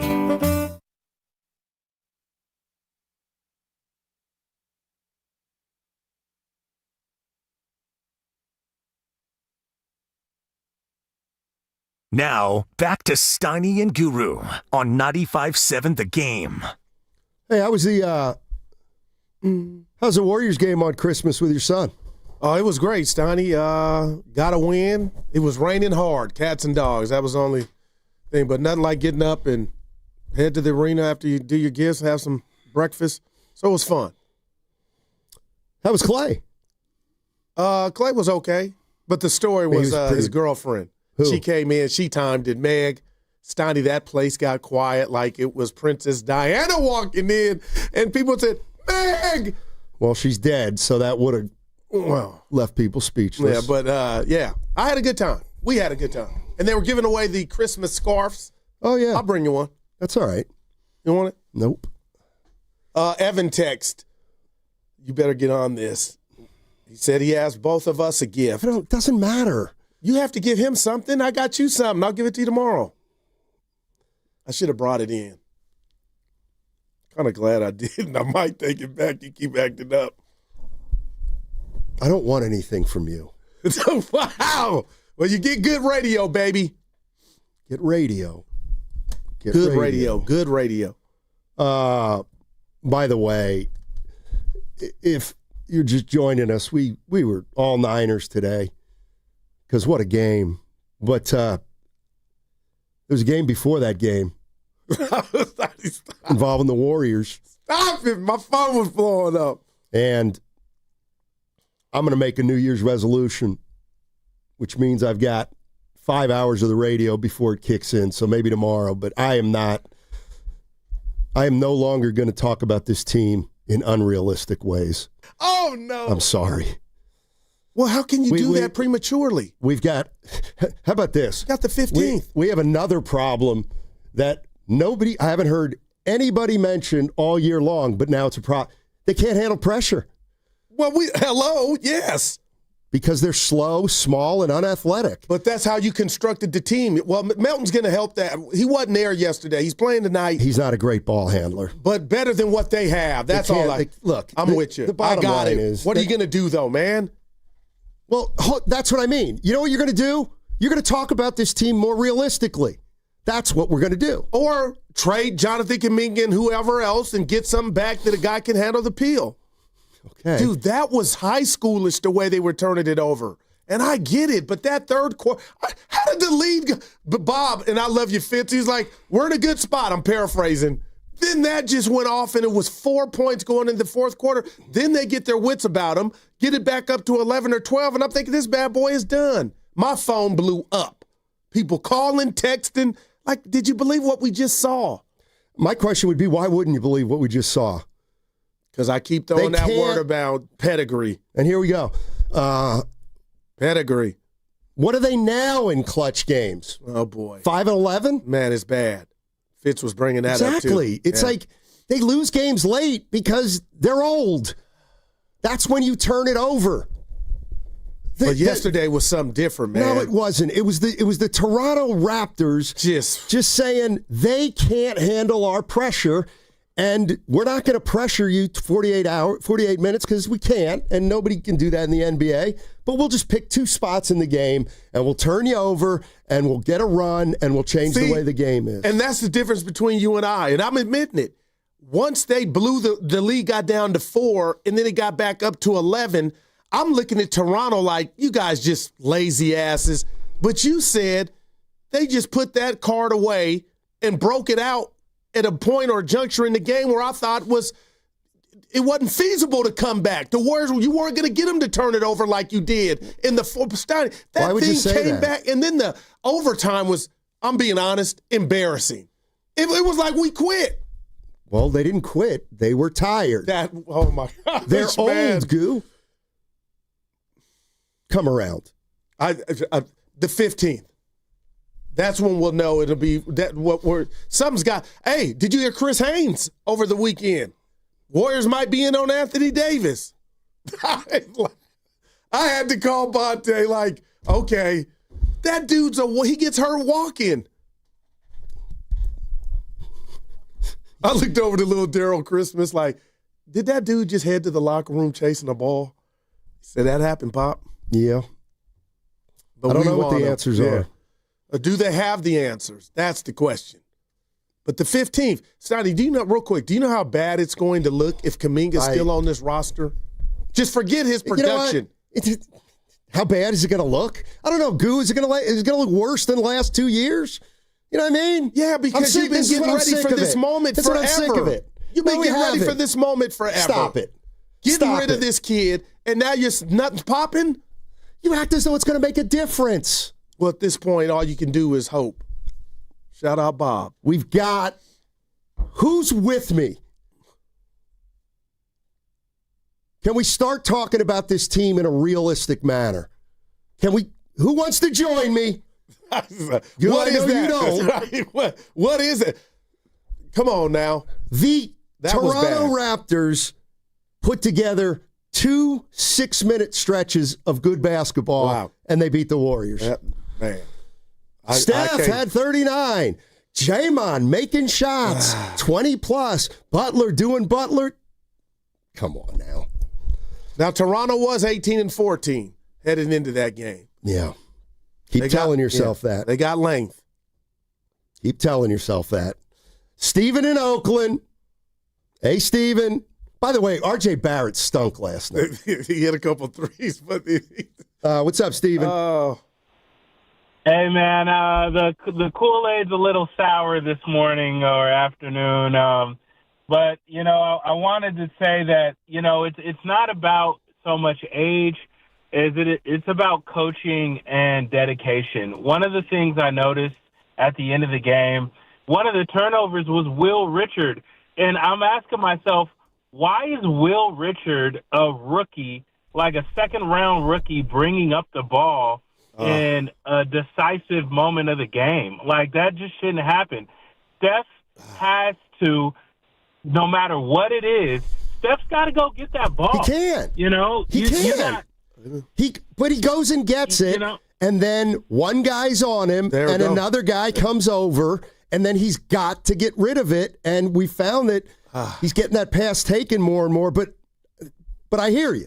But go ahead. I interrupt. Yeah, Steph's got to get that ball. It's just like you say. It's high school. You gotta get the ball. You gotta go get the ball. It's a mindset, and that's kind of got to be on Kerr too. Not enforcing that. Look, we got to draw up something to make sure Steph gets the ball in his hand and he's running down the court with a head full of steam.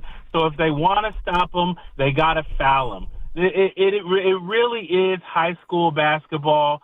It's something they can improve on, but we got to attune our minds to the playing. Wow. It sucks to say, but we're a playing team.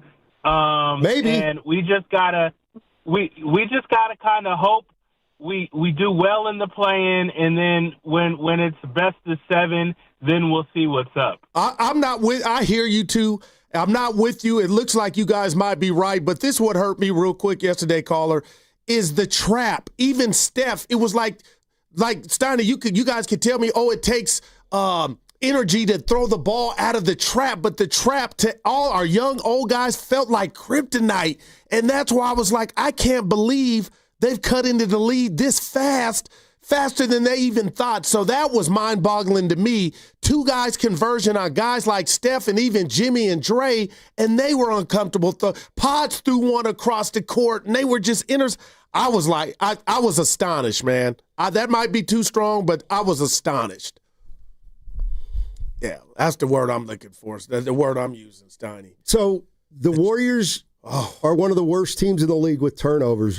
When will you not be astonished that this is a team that turns it over?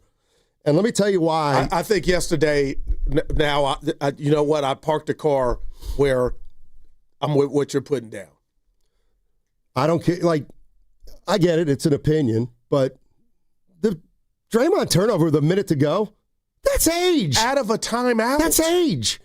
That's a guy who's not getting the zip on his pass. That's a guy who's out of a timeout, trying to just shortcut it. I got to get down. He scored, but it ain't about that. We're not picking on him. He did score the ball, but I expect better from all the OGs, man. But if you're telling me, and I'm an old guy that's still holding on playing, I'm not NBA, Stoney, it's a difference when you're older. And as much as I play and think in my head, you can't do that anymore, I'm wondering if they are. If they're what? Having those thoughts and knowing. Of course they are. These what do you young think cats Draymond's gone out? What do you think the last 2 weeks has been about with Draymond Green? He knows. Damn. Well, what do you do when you know? You get worse, and there's nothing you can do about it. Your coach has to play you less, or you lose more. Well, he did say before, while we were off, that hasn't even entered his mind. So we continue on. Well, game tonight.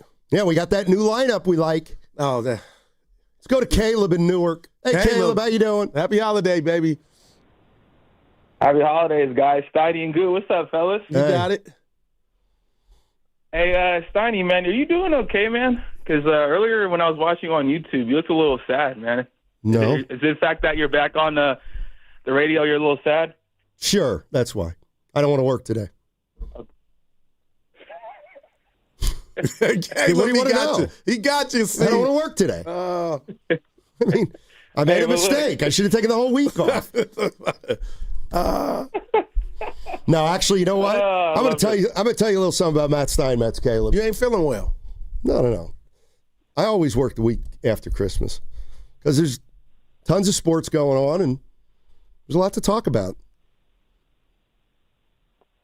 That was really convincing, Steiny. Mm-hmm. Great job. Look, the fact of the matter is, Gil and Steiny, look, this is the truth. All right, and people who are listening have to hear this. Okay, it is hard to critique this Warriors team until the trade deadline because this is not going to be their team. They have a guy who's making 25-something million, whatever, who's getting DNPs not playing. Ooh. The fact of the matter is, you got to give this team time because this is not going to be their roster in a few months. And right now, you just got to accept it. Right now, this is an average team. The record is who they are. They've had some good wins, had some bad losses, but we got to see how this team looks in a few months. That's why it's hard for me to be like, oh, the Warriors stink, they won't do nothing. Wait until the deadline. I'm with you, Caleb, but I'll say this to that. And the 25 M's at Kuminga, I'm just saying this. I mean, every day that goes by or game that he's not playing, what are you really going to fadangle and get for him? That's the nightmare and reality I'm dealing with, and I hope I'm wrong. But I just told Steiny what you said. But every day that he doesn't play, I just feel like the stock is going down, man. He's not even a stock anymore. He's not. Well, damn. I mean, he is out of sight, out of mind. Well, that's a guy not giving you nothing. So we can spend. I'm just telling you, they're not good enough and young enough to just have that guy sitting like a bump on a pickle. So I'm go get something else that can at least try to help you if you're not going to play him, which you already know how I feel about that. And I'm not by myself. If they're winning doing this, I'm okay. But Steiny, you're not. They couldn't have used him yesterday to get some boards, to spare some old guys that are tired. Where was TJD at? He's got the length. There you go again. No, I'm just saying he'd been okay just to get a rebound or a couple from Scotty Barnes. Keep blaming the role players. No, I'm not blaming anybody. I'm just blaming the whole direction. Oh. But we know what the direction is, and a lot of us signed off on it. As it relates to the Warriors, I kind of agree with Caleb. I mean, they're not going to do anything probably in the next month. I just told you that. The deal for Kuminga, if there is a deal, will be underwhelming. And look, the reality of the situation is the Warriors, and they can't do anything now for 3 weeks. Okay. But you could say they've been so arrogant with the Kuminga situation that they're getting exactly what they deserved. Wow. What's the arrogant part? They had of a it? shot. I'll tell you why. They've got people in that organization that aren't crazy about him. They wanted to move him. They clearly thought every move they weren't getting enough for Kuminga. Okay, well now the whole league knows they don't like him. They handled this terribly. Wow, man. I mean, absolutely terribly. And now, if I'm another team, hey, you want Jonathan Kuminga? Not really. But you know what? Let's try to steal him. Let's try to, you know what? They want to get rid of him so bad. Let's see if we can't get Kuminga and a pick. Like, it's going in that direction. I would love to say you're wrong. And when you say they, we're not putting Kerr in this. It's Lake up in who I saw Christmas Day. Kerr's a part of it. And Mike D. Dubalo. Lazy take, Steiny. Warriors are always had issues with turnovers. Talent and skill gap is more of a factor now than age. That's fine. But the skill factor is a part of the roster construction. Well, I'm talking about the skill level of their old players has gone down. You're going to call me a nerd, or you're going to say you don't believe me, and I mean this. Steiny, I watched the game after the Niners game. I couldn't sleep. But you know what I did on Prime? I watched the Toronto version. Sometimes it's fun to just listen to what the other guys on the other networks think about the team. And Curry was shooting a free throw. And the Toronto Raptors, I don't have his name, they were great. Talked about the miss of Kuminga, Moody. These are the Raptors in game. Kuminga, Moody, and Wiseman, man. And I said, it's out the bag. Not that it was trying to be suppressed, but that's a part of this too, man. Imagine had we got a bang for our buck for those guys, where this team would be and what the future would look like. Now you're trying to flip one of them, knowing that everybody knows, yeah, we ain't giving you much of nothing. Yeah.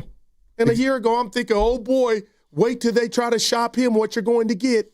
So what do you do now? You're 16-16. The trade deadline's in 3 weeks. You put him back in the. You just start playing him.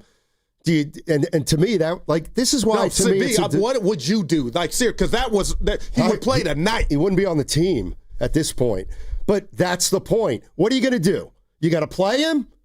You're 16-16. You're not playing well. He hasn't been playing. Now you're going to put him in the lineup. Why? For him. And so the team can deal with him. It's got nothing to do with the team, right? But they're gonna play the next 3 weeks to see about Kuminga. That's dumb. Well, go ahead. I'm sorry, I don't believe in showcasing. Or he's not gonna play, and then you screwed it up there too. Well, there's a B side to this, and if I'm another team, I'm looking at him not playing, and the Warrior team still not playing. So it's not all his fault. If I'm another team, and we talked about the film, I'm being real, Steiny. What's any team going to give up for Kuminga? Well, now the answer is, and I'm being real, what are you willing to take if you're the Warriors? Because now he's a problem regardless. See, it's just a bad look him not playing at all. Now how much are you feeding into that to where you just want to get rid of him now for much of nothing? The bad look is irrelevant. This has been a bad look for years. They clearly don't care about it being a bad look. Every NBA pundit in the last 2 years has wondered what's going on with Kuminga. They're not doing right by that kid, or the other way around. I mean, it can't get to be more of a bad look. But we came into this season as the deadline was going to be the jump off, or the Jimmy Butler part two. Who talked you into that? We all thought. No, who talked you into? Steiny, you know. But who talked you into thinking that the Kuminga move was going to reshape the team? His value was higher for Joe me. Lacob? No, coming into this season thinking that, okay, if they didn't move him during the offseason, that the 15th of January would be D-Day. And it would be D-Day because we could get something back. Listen, just because Draymond Green says we're going to win a title, and Jimmy Butler says championship coming soon, and Joe Lacob says we're going to do everything, doesn't mean it's going to happen. Doesn't mean it's going to happen. And this is kind of what I mean about like everything with Draymond, and it's like this is 4 years of this now. And here it's I go. 4 years of this. Yeah, I didn't know this was coming out today on today's show, but I always give you, because I love him and what he's done, the Joe Lacob Cam.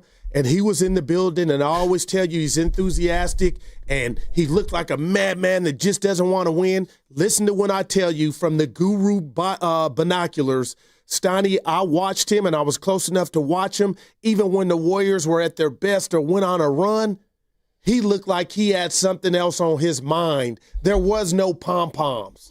And maybe he's thinking and pondering about what's going to pop off on the 15th. And what if there's somebody on this roster that's moved that we don't even know is being discussed right now? So that could catch us by surprise. There's only one guy who shouldn't be discussed. And that's what gives me excitement. Okay. Seriously, though. It's bigger than JK right now. Steiny, what if I told you they're not one playmaker away, they're two? No kidding. I didn't have that on the bingo card. Well, you should have after, like, Game 10. Like, all these things have been happening all year long. Wow, man. And don't look now. Here come the clips. No. Shocked me last night or Saturday night, whenever they beat the – Can you – Uncle Looney's saying this, and I want you to respond. Can you have a negative asset? Because when I think of an asset, that's a plus. Ben Can you Simmons? have And that's who Kuminga is, kind of. But he turned out to be not an asset. But how can you said? Can somebody be a negative asset? Yeah. Yeah. Ben Simmons was last couple years, right? Well, he was a negative. So how did that? Like you can't be a net. Well, that's the point. You can't be a negative asset. But what he means is that Kuminga has no value. Neither did Ben Simmons. Oh, man. I mean, I shouldn't say Kuminga has no value. He's got to have. I'm hoping, man. Yeah, they might be able to get a protected second for him. Oh, man. Let's hope you're wrong. They better get going. Oh, yeah. And I'm talking about the front office. If a move's not out there, a move's not out there. Then you squandered. This is the Fumbalaya for real. Not Jambalaya, Fumbalaya. Well, but they did a great job. Joe Lacob and Mike Dunleavy and Steve Kerr, they've done a great job convincing this fan base they're still title contenders. And real quick, right? They've done a great job of that. Great job. When did Steve start Plastani is rubbing me the wrong way? Start taking bullets for the team. He said it yesterday. It's my fault. Don't say that. Well, I don't like hearing it. It's said not that your 9 fault. times over the last 15 years. It's different now. Draymond, it's my fault. That was bad from no. What are you running from? Call them out. Who runs the team? Draymond or Steve? Steve knows his place. I'm sorry, Draymond. I couldn't believe I made a big mistake. That hurt. That cut me. I can't believe it. I tried to coach you. You break. I'm done. One more day, and then I'm not talking about the Warriors unrealistically anymore. That segment brought to you by Kalshi. Trade on anything. Make money predicting every bowl game legally nationwide with Kalshi. Today it's the Boca Raton Bowl and Frisco Bowl game. Will Toledo upset Louisville or will Ohio upset UNLV? Use code Odyssey for $20 when you trade 100. KALSHI.com. Trading involves risk. Kalshi. We've all been there, sleepless nights, wondering if your business's security service is really protecting what matters. At Bay Alarm, we can put your security insecurities to bed. Our advanced technology and personalized support ensure you can rest easy knowing we're here for you. BayAlarm.com. Tune in to 95.7 The Game for Warriors Live, 60 minutes before tip-off. Every Warriors game throughout the season as we get ready for the action. Presented by Xfinity, your home court advantage. Brought to you by Xfinity. Watch all your favorite teams all in one place. Xfinity, imagine that. Hey, it's Willard. You ever study the coaches who win relentlessly? The legends, the dynasties. They're systematic warriors. Disciplined, obsessive. They outwork, outthink, and outlast everybody. Pure domination. That's Omar Habas, Tarek Habas, and the Habas Law team. When Habas Law goes up against big insurance companies, they grind them to dust. Habas Law knows every inch of the Bay Area legal playing field, and nothing catches them off guard if you've been injured and want to win. Visit HabasLaw.com. Habas Law, they fight to make it right. Habas and Associates with offices throughout Northern California, including San Jose. This new year, get started on your next success with University of Maryland Global Campus. an accredited state university, UMGC offers online and hybrid classes, along with more than 135 skills-based degrees and certificates in fields like business, cybersecurity, healthcare, and more. Gain the skills you need to achieve your career goals. Apply now and save with no application fee. Classes start January 7th. Learn more at umgc.edu. Certified to operate in Virginia by Chev. Wesley Financial Group is not a law firm. Ask yourself this question. Is it really worth holding on to that timeshare that you know you need to get rid of? Here's the truth. The average maintenance fee just went up over 17%. That could have been 117%, and there's nothing you can do about it. When you buy a timeshare, you give them a blank check for annual maintenance and assessment fees. I'm Chuck McDowell, founder of Wesley Financial Group. For 15 years, I've helped over 50,000 families cancel their timeshare. Not sell it, not transfer it, cancel it. Did you buy a timeshare because they told you it was a great investment and your maintenance fees would never go up? That's a lie. Are you ready to get rid of your timeshare once and for all? Simply call us and I'll send you our timeshare exit kit that explains all your options for cancellation. Call Wesley now for your timeshare exit kit. 800-932-5858. That's 800-932-5858. 800-932-5858. Now it's time for the closer of the week.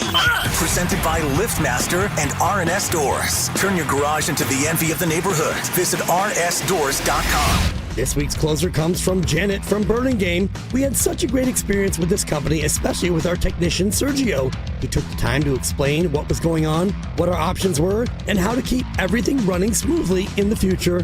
Recently, my garage door opener was not working. I was in need of a closer. I was put in touch with RNS Doors, and they hooked me up with a brand new garage door opener from LiftMaster. With LiftMaster's MyQ connectivity, my garage door opener can be controlled right from my smartphone. You'll know when a door or gate has been left open and can close it with a tap, no matter where I am. Be one of the first 10 callers and receive 20% off a LiftMaster garage door opener. Call 1-800-FIX-A-DOOR. That's 800-FIX-A-DOOR. Or visit rsdoors.com.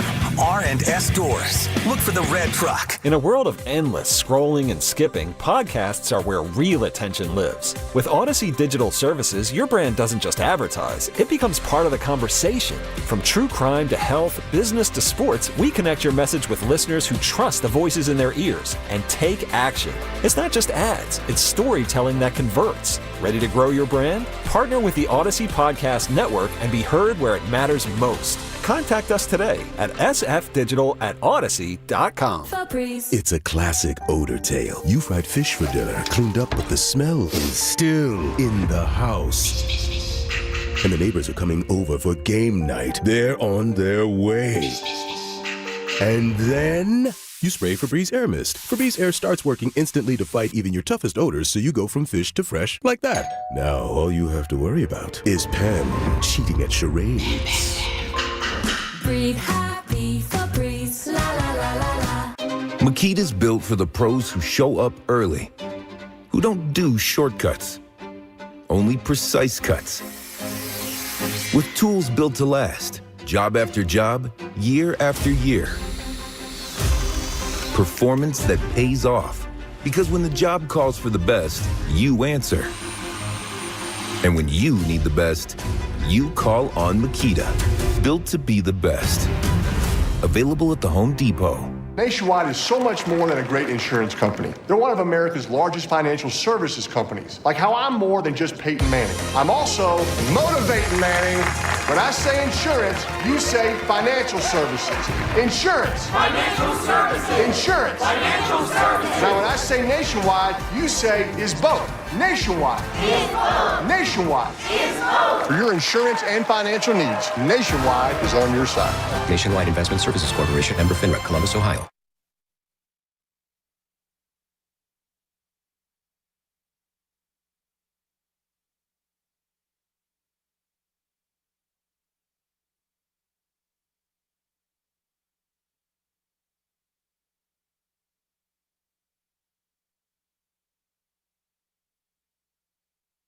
Now, back to Steiny and Guru on 95.7 The Game.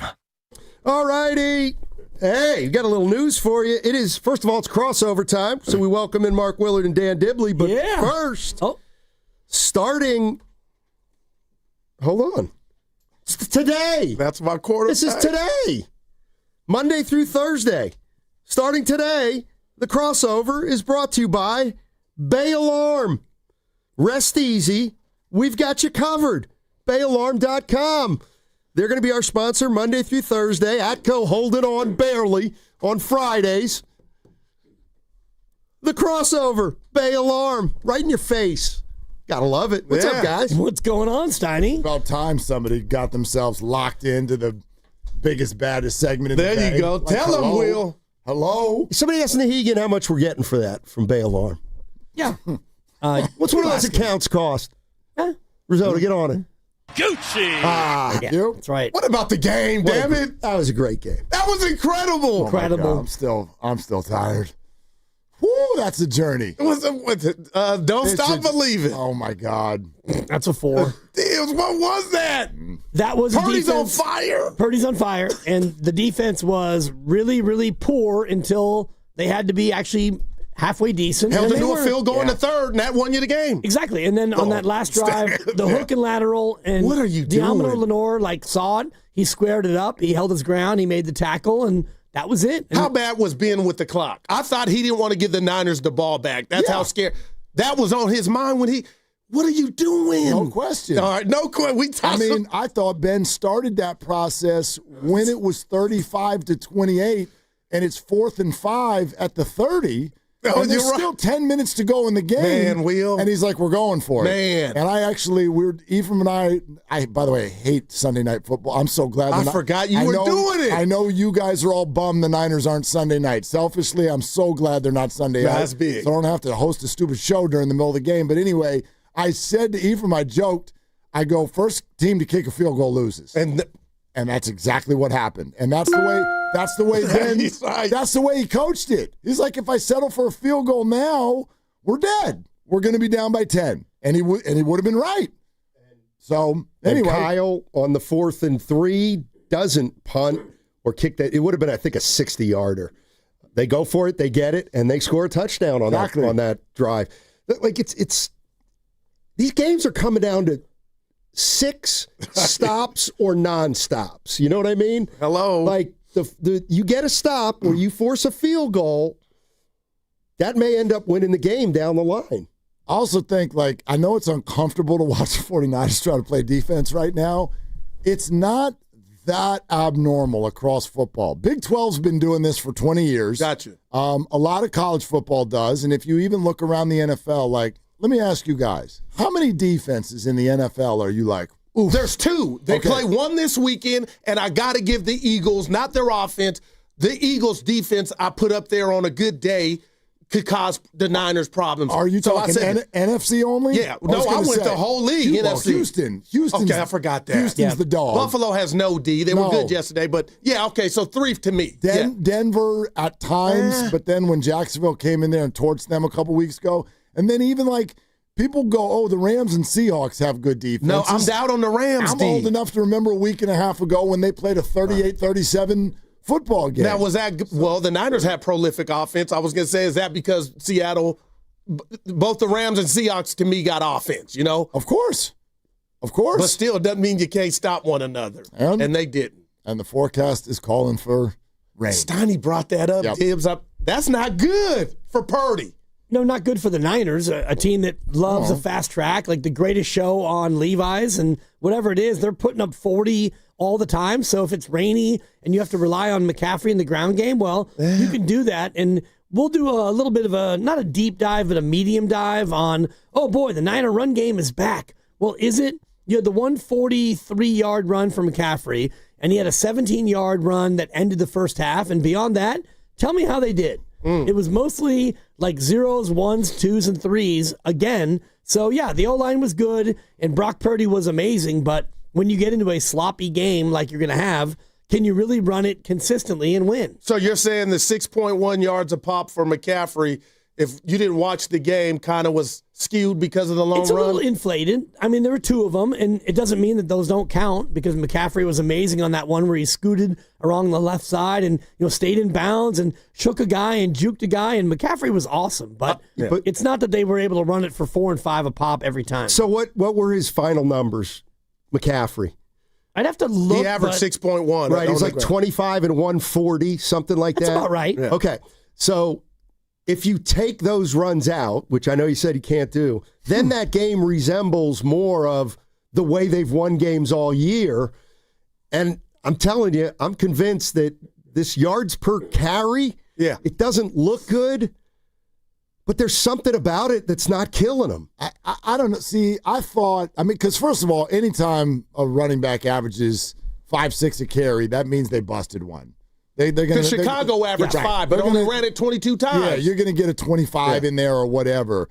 I felt like, and this isn't sexy, but a lot to me, the entire key sometimes to a lot of offenses, Niners included, if that first down run just goes for 4, and there was a lot of that. Yeah. There was a lot of 2nd and 6, 2nd and 5 is so different than 2nd and 9 and 2nd and 10.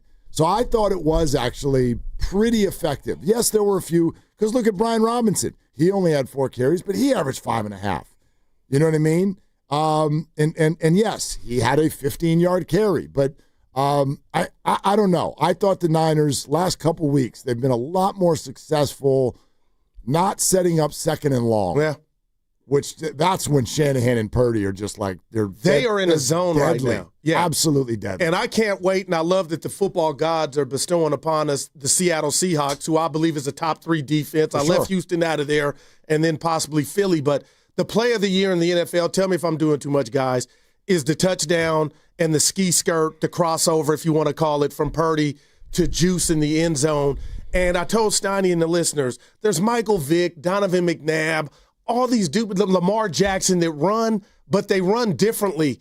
Purdy's runs are to buy him time. They do the naked boots and the rollout, and I get all that. But the way he possesses or uses his weapons and wheels to then throw, I want to say uncanny, but right now he's moving up my charts this is just who this dude is, and shame on me for being late to the party. I knew he had wheels, but the way he's using them. Well, it's footwork, and then it's body control. So he goes left, and then it's the touchdown to Juice, where he goes left, and he stabs out, and then the defender comes up, and he goes half a shoulder turn, and then he turns back the other way, and so both guys miss, and now it's scramble, scramble, scramble, and then the defense has to come up, and then it's right to Juice. And so it's pocket awareness, it's mobility, it's foot control, and then it's the ultimate awareness of, like, where am I? Am I past the line? No. Where's Juice? Oh, he's all alone. Let me just flip it out there. Touchdown. Teach me how to Dougie. And I'm like, I tell Steiny this all the time. It's going to get him in trouble. Cleveland, a great defense. Remember that game?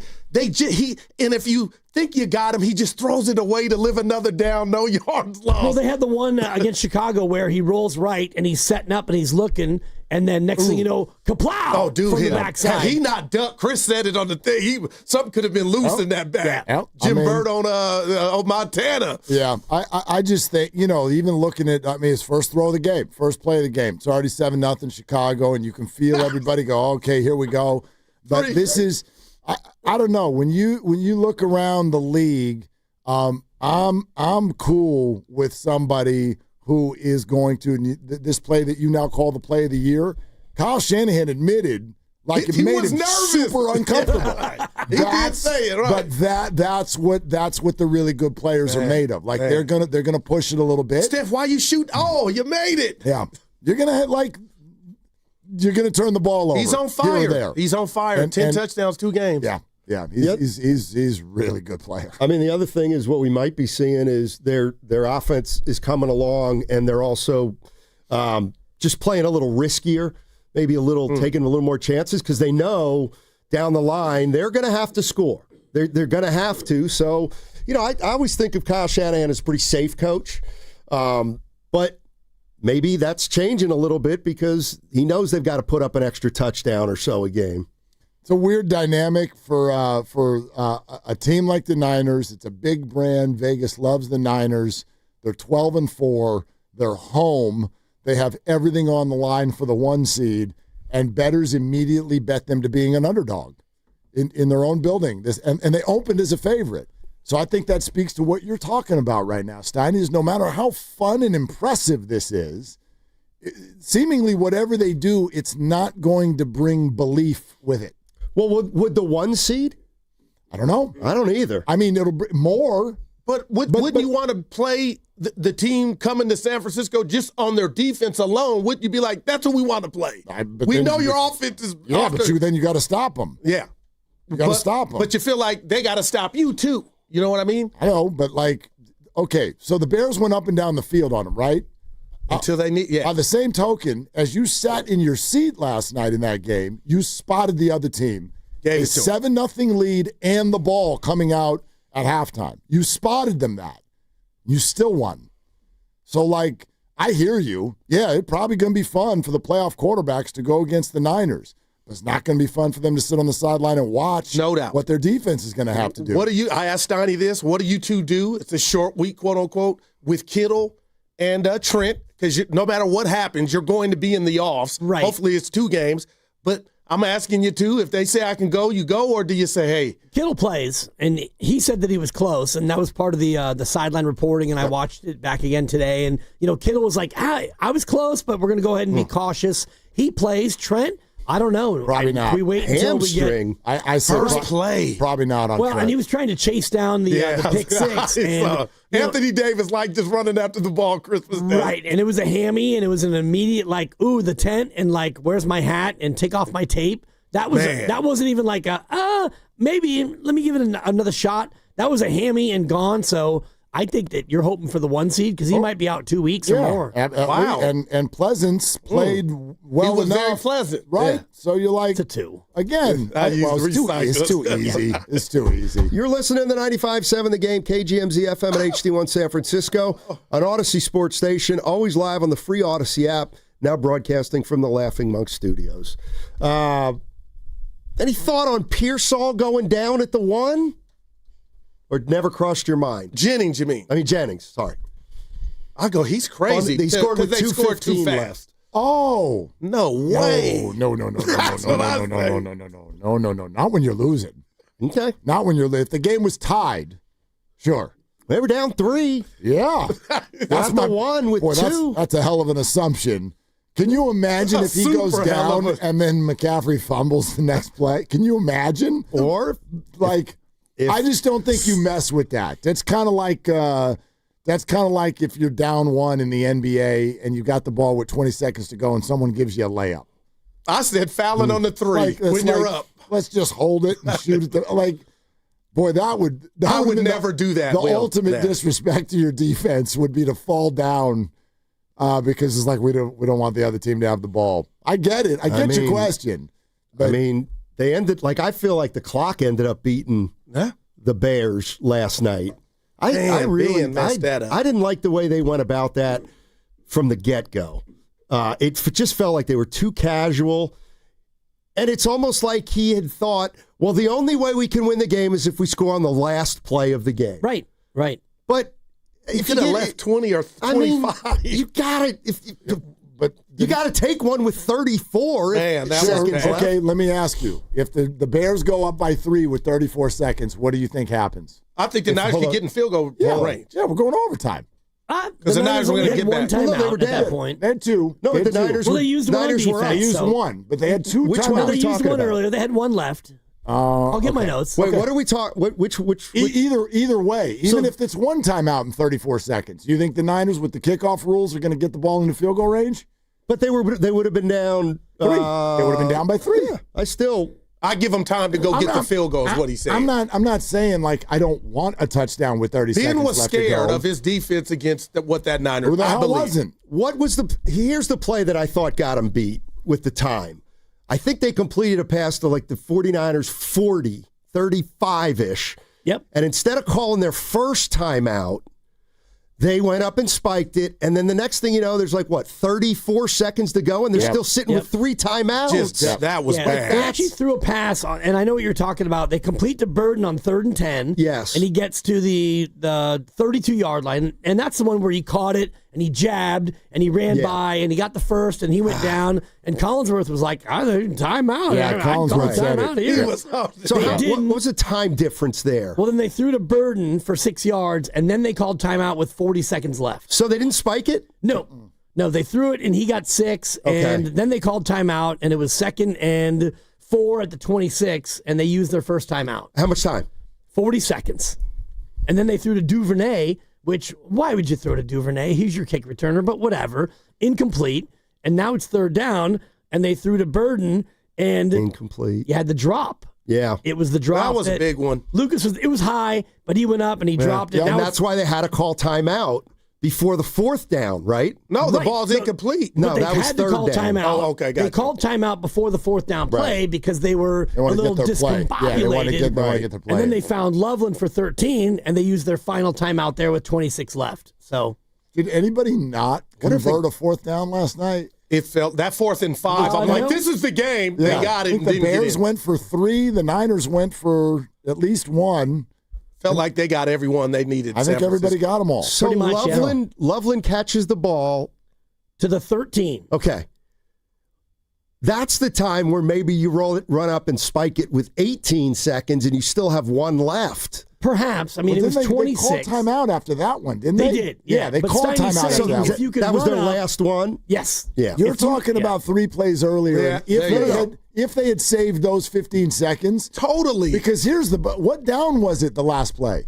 The last play was second down. How about that? They could have had 2 more shots at it. That's just terrible. I'm with you. They could have had 2 more tries at it. You allowed the clock to be another defender. An enemy, yes. Wow. And the play call on the little... you didn't have enough time. The hook and lateral? Yeah. That was genius, but if you had a timeout... Only if it works. But if there were you 3 would have had red a shirts. timeout, then you would have used it there and you would have had like 14 seconds to your point. Yep. You wouldn't have had to run up and spike it. Wow, man. So had you used the timeout or saved one earlier, you would have had one there where if you're going to run a play like that, where you have the hook and the lateral, you pretty much know he's not going to get out of bounds. He'll either score or be tackled. And if he's tackled, now you run and spike and you got 1 play left. I think Ben Johnson's thinking... I don't want them with the ball. I'm going to shoot my shot. Wow. This is all I got. I think we can score on this 1 in the play. hand is better than 2. Yeah, he blew that. Lenore was in the right spot. Wow, Had some help, and they made the play. And the delayed blitzes the Niners by did have Sala. 2 timeouts left. I apologize. Yeah. No apology. They did that. So, it gets the time management thing to me always gets dicey because it's real easy after the fact. Because you're assuming you're going to do your part and you didn't. Right. So they could have played it a little bit different, but I told by the time they got to midfield, you could tell that Johnson's like, I'm not giving the ball back. That's just wow. You are not getting the ball back. And you lost. Yeah, they lost. Caleb puts 1 more yard of air under that throw. It's caught. If he throws it to Swift on the outright, right as he snaps the ball, he probably scores. DJ Moore's by himself in the other corner of the end zone. About 5 plays earlier, your boy Duvernay. Yep. Caleb couldn't get threw it into the ground to him. Stoney goes, that's kind of when Chris was on it. He was upset. Like, you got to make that. Stoney, that's kind of hard. It's tough, but he had a touchdown on one. You touchdown. Yeah. And you that's got to where get it there, baby. Caleb has gotten better, and their offense is better. But if you look at his completion percentage below 60, there you go. That is like 1970, Steiny. You and I remember guys like Dan Pastorini, where you'd go 11 for 26, and it's like, he had a good game. But Caleb throws a great deep ball, but plays like that, he had 3 or 4 that were just straight up pitch and catch, and. I don't want to steal from the president of Brockistan over here because he can't wait to brock it up all day. It's a good day. Just want to say hi to all my game manager I think it's pretty easy. I want to say hi to all the ride the hot hand people. Yeah. But ride the hot hand. When it comes to a throw that is like not only easy but kind of like manageable, he makes it, and that's where Caleb had 2 or 3 where like Collinsworth was like, just throw it out there. He couldn't let it go. Yeah, Caleb's gotten a lot better. He still doesn't see the field as well as the players he's trying to be like. But he took a big jump. I'm thanking the football god. Stoney brought up when they went up to Seattle for the division, and they stopped him at the 1 yard line. And I believe it was 2021 against the Rams. What was at stake that last game? And then here we go with this is everything. The fact that you could only play 2 games and not leave the crib. And if you lose, you're still in the offs. Right. But but you got to be a Division 4 twice is what I hate. Just you got to sweep them. So let me ask you guys this: if the Niners are underdogs in their own building this Saturday night, what happens if they win and another game that looks like this? 31-30. They win. Then they get a week off. And in 2 weeks, what is it? Is it the Rams who will probably come to town? Whoever it is, the Rams, you got to be favored. The Rams are going to get to go to Carolina. Yeah. And wipe that stupid division out of the playoffs. So Seattle will be the 6 with a loss? Probably. If the Rams handle their business. Depending on what the Rams are all doing. Yeah, Sure. if the Rams win. And then the Pack would be the 7? The Pack is already locked in as the 7. They can go nowhere. Okay. Right. So if the Pack loses to the 2 seed, which will be the, I guess Eagles? the Bears. Maybe the Bears. Or the Eagles? It's the Bears. The Bears beat the Eagles. Eagles going to be 3. So let's say the Packers go to Chicago and lose. Let's say the Niners are the 1 seed. Then you're going to get 4 or 5. Or 6-3, depending on. So whatever it is, it's not going to be Philly, but it will probably be the Rams or the Seahawks. Are you then a dog in your own building again? Little home dog? As the 1 seed in your first game? Wow. Depends on Trent and George and Ricky. And if the Rams are coming, who would you favor? If the Rams are covered, maybe it's probably a 1-point spread either way, I would say. Much like this game where the Niners open as favorites and now they're dogs by 1.5, home dogs. Is that because of the injuries, you think? Or the people not knowing if those two studs are going to play? They don't stop anyone. Yeah. But they did when they had to. That field goal was and the delayed blitzes by Saleh. You can't tell me threw Williams off his thing. Phillip Rivers going up and down the field. Norm was like, well, you could have been blitzing all game, but the fact that you held it and then used it when you needed it, it did to me confuse them. Look, this is so great, but you can't escape. I know that this goes through my head. Does this go through other Niners fans' head? You're watching Rivers do what he does and Caleb Williams do what he does. And just ask yourself, what would Stafford do? And that's what Vegas is probably thinking too. And that's probably why it's a little daunting. Yeah. It's a little daunting, isn't it? And I don't take Hurts out of that group either yet of he could hurt you. Sure with that offense. Sure he could. I turned on Philly radio yesterday. I need a life. You would act like they lost because they didn't score in the second half. Yeah. That's how they are. Yeah. I do think with the 49ers, a lot of it does come down to who the other quarterback is, because I do think they've proven this year that they can give a little bit of trouble to guys who aren't as seasoned. And, who are they going to get in the playoffs? Because Matt Stafford was perfecto damn near. I know it was recency bias, but this last game here, 21-0. I know there was a fumble, but offensively, he did whatever he wanted.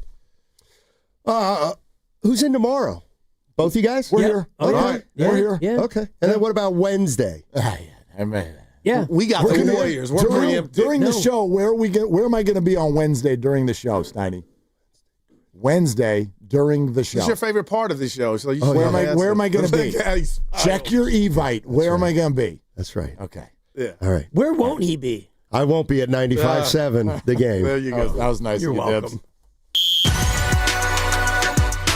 Are they the smartest show in the Bay Area? You guys are an intellectual feast for the smart sports fan in the Bay Area. Wow. You're pretty much the smartest guys on the radio. I agree. Good Lord, how big is your ego? Are they the funniest show in the Bay Area? Give it a laugh. Come on. You're a funny guy. Come on. Give me a laugh. You are funny, dude. Hit that S again. Are they the coolest show in the Bay Area? And no white boys. They're cool. That's what people are saying. You guys are phenomenal. This is one of the most perfect ways that I could end my day, getting a chance to talk to Mr. Mark and Dan, We'll let you be the judge. Oh. All I know is it's a couple of Bay Area boys talking sports. I know nothing. Thanks. It's Willard and Dibs on 95.7 The Game. Oh, my goodness. How good was that? Awesome. How good was that? And we've spent the last 2 weeks we've come in here, and we're all mad at the Warriors for ruining Victory Monday. Not today. Well, they tried, but this one was just too good. Whatever. So, overtime blowout. That doesn't happen. No. I mean, so stupid. Yep. But anyway, there's absolutely nothing that's going to break our stride. I want to start the show, though. I hope everybody just had a blast late last week. Yeah. For the holiday and whatever you celebrate. I hope everybody, it was fun to listen to everybody come in on Steiny and Goo, talk about what their favorite gift was throughout the holidays, or I don't know, who you got to see, who you got to spend time with. I hope it was just absolute bliss for each and every one of you. but we weren't missing today, and we're not missing tomorrow, coming in as the NFL season comes into focus. And I don't know any other way to say this other than, look, yeah, they're dogs this weekend. Yeah, it doesn't look like it's quote-unquote supposed to look. But if you can't just kind of take a moment and enjoy this ride, I don't know how else to do this. This is absolute unbelievable theater. I bet the Niners probably helped a lot of people win their fantasy championships last night. Good Lord. This offense has hit the exact stride that we said a few weeks ago. Well, they better. Yep. They better, because the defense is just too hampered by injury, so the offense better be devastating. And oh my God, is it devastating. And barely devastating enough, because the Bears are at the 2-yard line with a chance to still beat you. Even though you score 42, you still might lose because the defense, they struggled. And Grandy's grades tomorrow will get all the way into what he broke down as far as the defense. But the offense, my God, Brock Purdy, he is slippery, he is slithery, he is slimy, he's accurate, he's a boss, he throws the Dougie. And then beyond that, like when you need players to make plays, Ricky Pearsall makes a catch. Oh, he's hurt again. Comes back, makes a catch. Oh, I think he's out again. And all through that, Trent Williams plays a grand total of one play. Snap. Single play. One play and went the wrong way. Right. Yep. I mean, he went the wrong way, and the way he went eventually was chasing after a guy who had the ball. Yeah, he was running the wrong way. Exactly. That's not the way we want Trent Williams running. He's running the other way. And you're not going to catch him anyway, Trent. You can go ahead and shut it down, but that's fine. And Austin Pleasance comes in and plays well enough, and the O-line was good enough, and McCaffrey was, oh my God, touch number 399 on the year. He's going to be, if he has a normal McCaffrey game on Saturday, apparently, he's going to be top 20 all time in touches per year. Saturday thing bother you? Not really. Yeah. I wasn't surprised, actually. We were kind of predicting it on the show last night with the Panthers, Bucks, the Ravens, Steelers, and the Niners, Seahawks. And we were like, if the Niners win this game, which one do you think is the headliner? And actually, Ephraim was like, Niners, Seahawks. Look at the way this scoring is. And this is incredible. It's so much fun. I go, right, but the Steelers Ravens game's an elimination game. Yep. So it's actually a playoff game. And the Niners Seahawks game, while fun, while dripping with intrigue, and it matters, loser's not going home. The loser is just packing and heading to the airport. And so, and the other one's Carolina Tampa. Well, that's also an elimination game, but I mean that's kind of the appetizer, as you like to say. Although based on pending tonight, there is a scenario where I think Carolina loses that football game next weekend and still wins the division. Oh wow! If the Falcons win out too, I believe if it ends up being a 3-way tie at 8-9. Wow! By the way, if it does, all 3 teams, you should all just get together and go away. Everyone's searching for a way to fix that whole seeding thing. Should you host a game if your division? Here would be, how in college football you have to have at least a 500 record, or you did for a long time go to a bowl game. You had to be 6-6 to qualify. That would be. Let's start there. If you don't have a winning record, you don't host. You can't host. You can't host at 8-9. I would start there. Yeah. You can still win the division. You can come to the playoffs, but that number 5 wild card, who invariably is going to have a really good record, they get you. They get you in their building if you went 8-9 or 7-10. Yeah, they'll never do that. I mean, they're all about trying to reward the division champ, and I get that. And in this division where you've got 8-8, 7-9, 6-9, 6-10. Shout out New Orleans, by the way, for not going full tank mode. New Orleans is a threat now. If only we're a 28-game season, they might win the NFC South. This Tyler Shuck guy looks like he's got a little something. A little moxie. A little something. Yep. So anyway, what a fun year it's been. It's not over yet. We kind of know who all the playoff teams are going to be, except for the whole Tampa-Carolina thing and the Baltimore-Pittsburgh thing. But outside of that, it's just kind of how does the deck shuffle itself. And the fact that the Niners are right in the middle of all of that with everything still on the line is absolutely incredible. And as of this morning on FanDuel, Kyle Shanahan has jumped the field, and I wonder how many of you know this. As of today, Kyle Shanahan is the favorite to win Coach of the Year in the NFL. Over Vrabel. Over Vrabel, yeah. Over Liam Cohen. Over Mike McDonald, which, of course, will probably flip if Mike McDonald wins this game coming up this weekend. But Kyle Shanahan, I think I've thought all along was not going to be him because he's like too accomplished and too respected going in.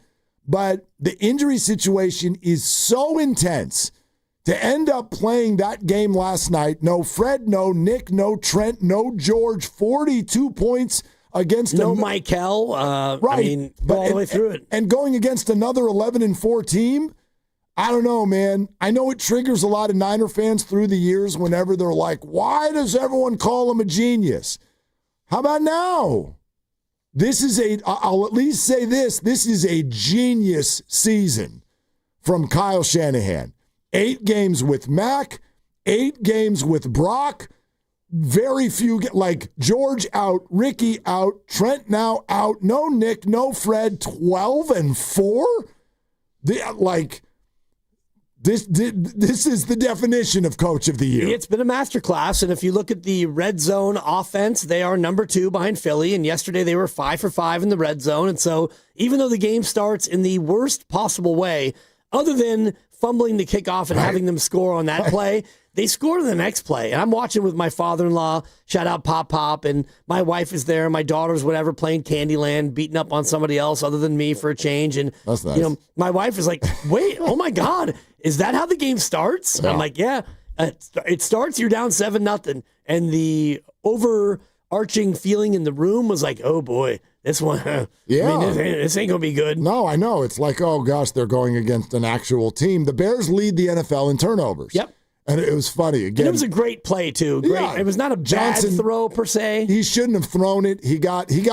Like, yep. Johnson stepped. He knew the route. He stepped in front of it. He made a play. He's a great player. This is what the Bears do. This is how they've won their games. Look at their point differential. I think the Bears come in now today. They're 11-5. I think it's plus 29. Correct. Is that right? Yep. That's very small for that kind of a record. Way behind Detroit, who's 8-8. Right. But what Chicago does is they turn you over.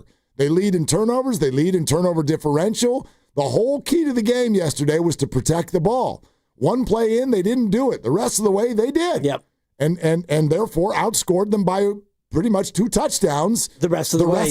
Yep. So, and that'll be the key again this weekend. Seattle's a very, very good defense. It's going to be the key the rest of the way. Like, no matter who you face in the playoffs, and ultimately they could wind up as the 6th seed, right? And they could go... The Niners? Yeah. Yes, that's actually most likely if they lose. If they lose, they'll be the 6th, unless the Rams lose tonight, and, you get into all those machinations of, what the Falcons can do, to change things in the South, whatever. That wouldn't affect what the Rams are going to be. But if they wind up as the 6th, then, okay, you're going to have to go to Chicago in a rematch game in, the cold confines, the drafty nature of Soldier Field, depending on how they do. Yeah. The Bears they have their tiebreaker over Philly. They beat them on Black Friday. Right. But all of this depends on what they all do this weekend. That's the other thing. Very few playoff teams can just be like, we're resting. We'll take the last week off, like often is the case. Right. But the 1 seed is in doubt in both conferences. The Packers are the 7, and I think the Chargers are locked in somewhere. Yeah, and the Chargers just announced that they're resting Herbert. They're not locked in, by the way, but I think they're just waving the white flag. They're kind of like 5, 6, 7, whatever. Our quarterback's hand is broken, so we're gonna go ahead and take the L on this one.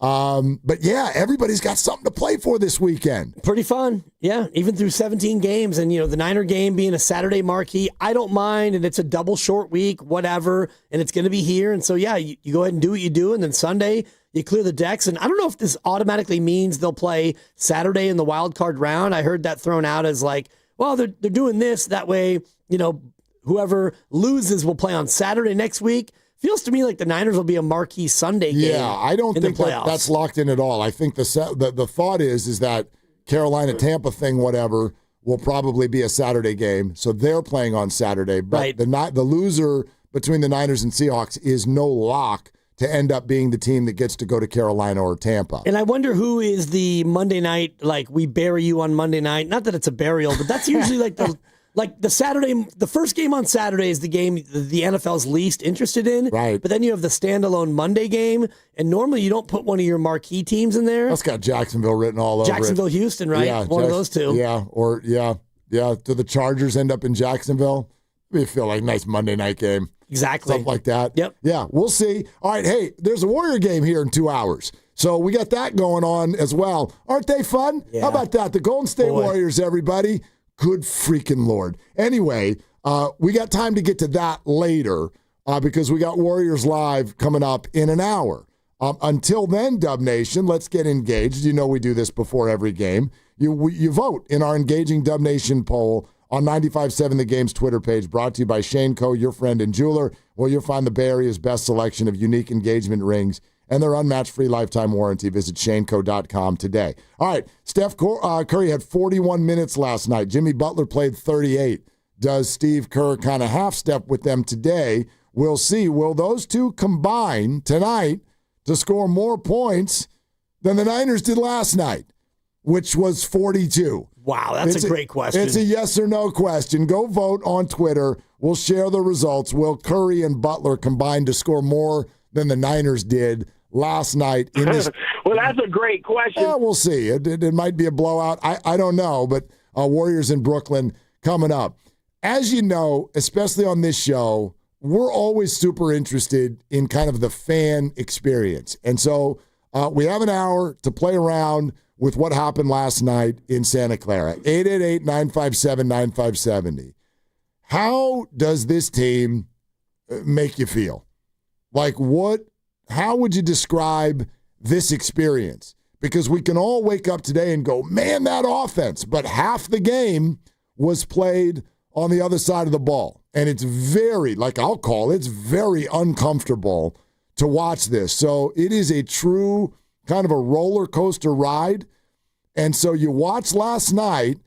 How does that make you feel? And where do you think that lands them in the NFC framework as we get ready for the playoffs? We would love to hear from you and take your phone calls, as many of them as possible, on a Victory Monday. 888-957-9570. That is the number. It's your calls next. It's all your calls until Warriors Live. We're sponsored by Safeway. Happy holidays. Happy New Year. Let's start bugging Dibs right now on the whole Happy New Year thing because we only got like 2 weeks before he loses it. Okay? This is Willard and Dibs. Head to Safeway this week for the Signature Select 80% lean ground beef mega pack. 6 pounds or more, just $3.99 per pound. Clip coupons from the weekly mailer or download them from the Safeway app. See you in the aisles. We've all been there. Sleepless nights, mind racing, wondering if your business's security service is really protecting what matters. At Bay Alarm, we can put your security insecurities to bed. Video security, burglar alarms, fire alarms, access control, 24/7 monitoring, and more. Our advanced technology and personalized support ensure you can rest easy, knowing we're here for you, your people, and your business. Visit bayalarm.com to talk to a local security expert. Bay Alarm, we got you.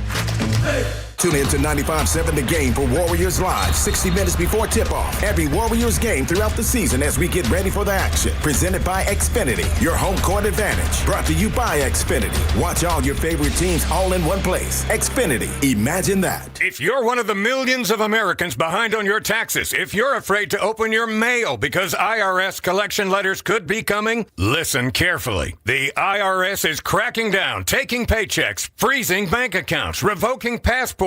That's a fact. But here's what most people don't know. There are official tax relief programs designed to help struggling taxpayers. Programs that could save you thousands if you qualify. No one knows these programs better than the experts at Optima Tax Relief. Optima's award-winning team will fight to protect your paycheck, your passport, and your property. Their tax attorneys and licensed tax professionals will work tirelessly to get you the best deal possible with the IRS. Every day, penalties and interest keep piling up, so don't wait. Call Optima now for a free consultation. Call 800-568-6533. 800-568-6533. 800-568-6533. Optima Tax Relief. Some restrictions apply. For complete details, please visit OptimaTaxRelief.com. Injured at work? Don't wait. Every day you delay can mean lost wages, delayed medical care, and more stress for your family. At Boxer & Gerson, we fight for people just like you. Construction workers, delivery drivers, factory workers, restaurant staff, hardworking folks who get hurt just trying to earn a living. We won't back down. We get results. You work hard, you deserve real help. Call Boxer & Gerson now at 510-835-8870 or visit BoxerLaw.com. The consultation is free, but waiting could cost you. Boxer & Gerson, justice for workers. 95.7 The Game and Great Clips have teamed up for the new basketball season. We want our listeners to look fresh with a great haircut from Great Clips. Each week, we'll pick a lucky winner to score a gift card. For a chance to win, courtesy of Great Clips, enter online at 957thegame.com. 1-877 Cars for Kids.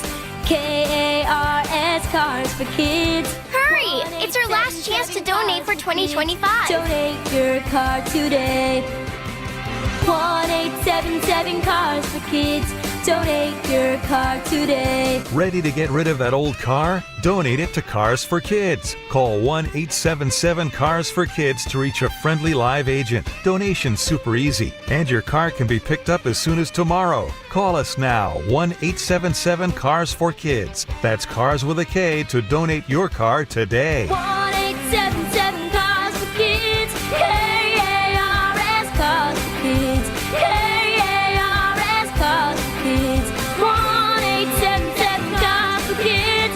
Donate your car today. Hurry! It's our last chance to donate for 2025. Makita knows that pros never settle, and neither do we. With Makita, you get tools that perform at the highest level on every job without compromise. Makita is for the most detailed pros, expertly engineered to deliver precision, job after job. When your work calls for the best, call on Makita. Makita, built to be the best. Available at the Home Depot. Welcome back to Winter Hack Radio, the place for clever hacks to survive the season. Icy driveway? Well, try spreading sand or birdseed to help with traction. Snowy puppy paws? Well, grab a whisk, brush it off, done. Catch COVID-19? Well, just get... Actually, there's no hack for COVID-19. But if you test positive, prescription medications for COVID exist. Ask your doctor if they're right for you. Visit PfizerForAll.com to learn more. Sponsored by Pfizer. My name is Whitney Allen. I am a widow. My husband, Ryan, died. We never thought in a million years we'd have to use life insurance. The unexpected happened. With Ethos, it is so fast and easy. It's 100% online. You can get a quote in seconds, apply in minutes, and get same-day coverage, no medical exams, and you can get up to $3 million worth of coverage through Ethos. Get your free quote at ethos.com/radio. That's ethos.com/radio. Time spent on application may vary. Online health questions required. Straight Talk presents The Math of More. Here's how it works. When you say yes to more with Straight Talk, you're left with more for all the other good stuff. So getting an unlimited plan starting at just $25 a month equals more savings for your family's weekend adventures. And with a network covered by Verizon, you can share more from wherever you go. It's simple math, really. More equals more with Straight Talk. Available at straighttalk.com and Walmart. Taxes and fees apply. The $25 plan requires a compatible unlocked device and a new line of service. Additional terms apply.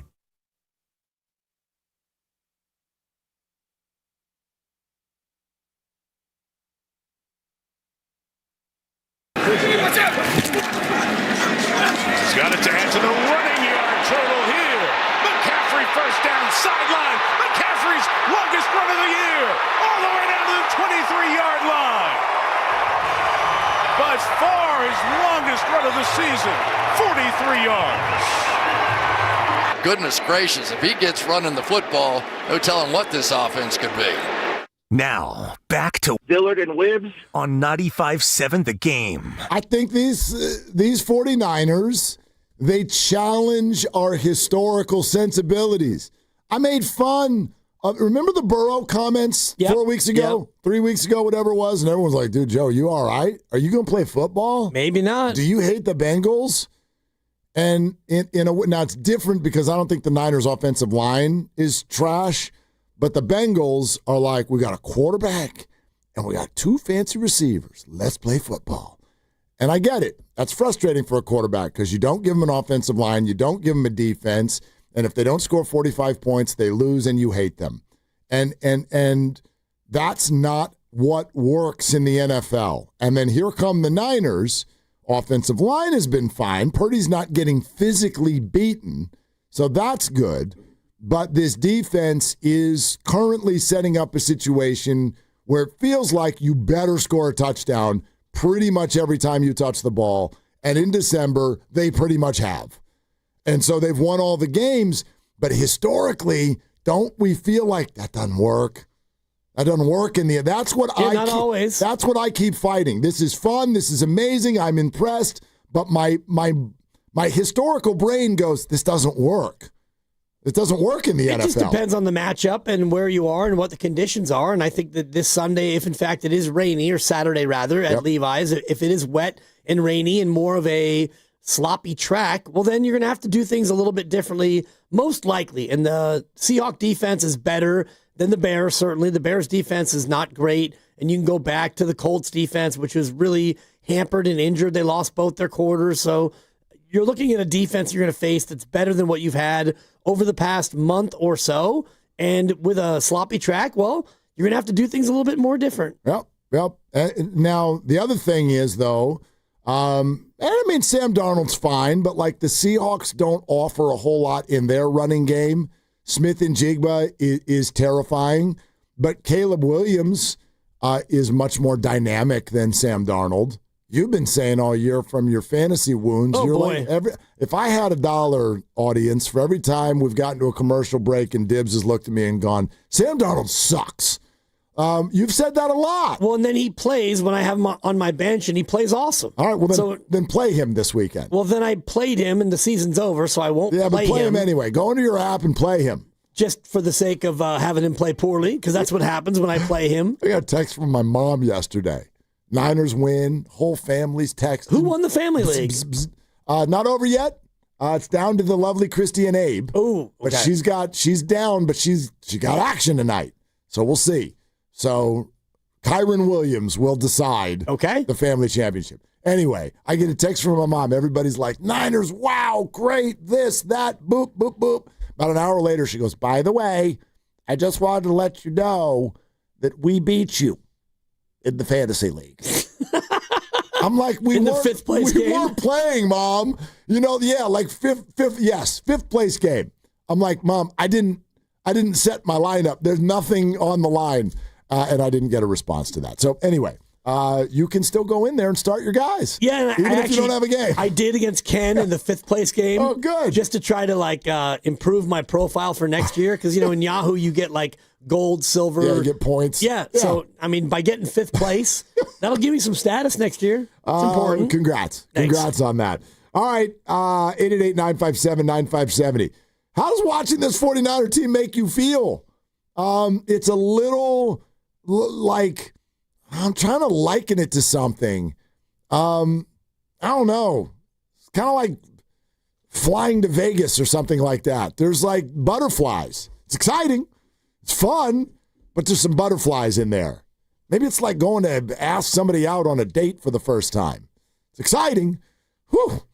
But it's nerve-wracking, and it can crash and burn very quickly. But, I mean, unlike that, you have a little bit of a comfort zone. You have a landing spot where we've already talked about it. Like, this year is a 7 out of 10 already in terms of satisfaction. Totally. So, unlike when you're trying to ask a girl out, and if she says no, you might be absolutely crushed and crestfallen because you have nothing else. But in this, even if they go out and they lose to Seattle, and you're the 5 or the 6 or whatever, and you go out and you lose on the road, it still would have been a fun year. Do you yell at electronics?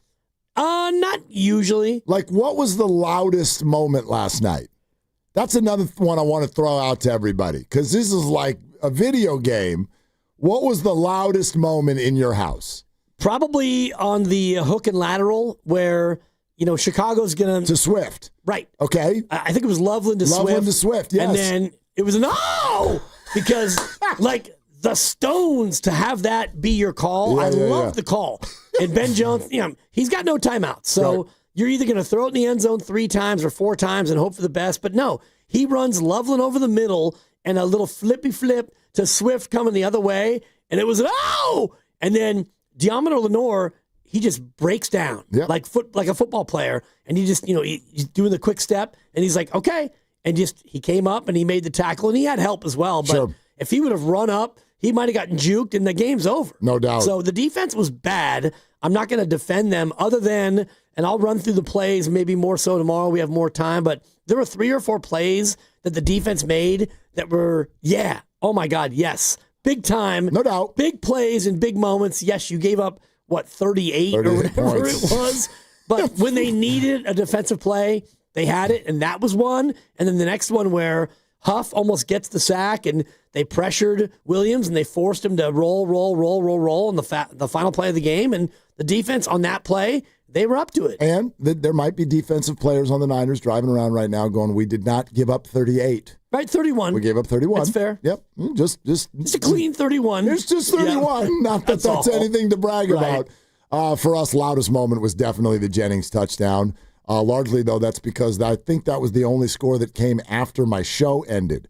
So I was doing the show in the living room with young Jude sitting next to me. He actually said to me, he goes, Dad, how do you do that?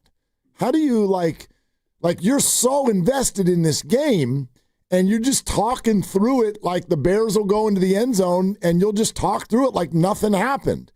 And I'm like, it takes some practice because you're just twisted in knots, but you're live.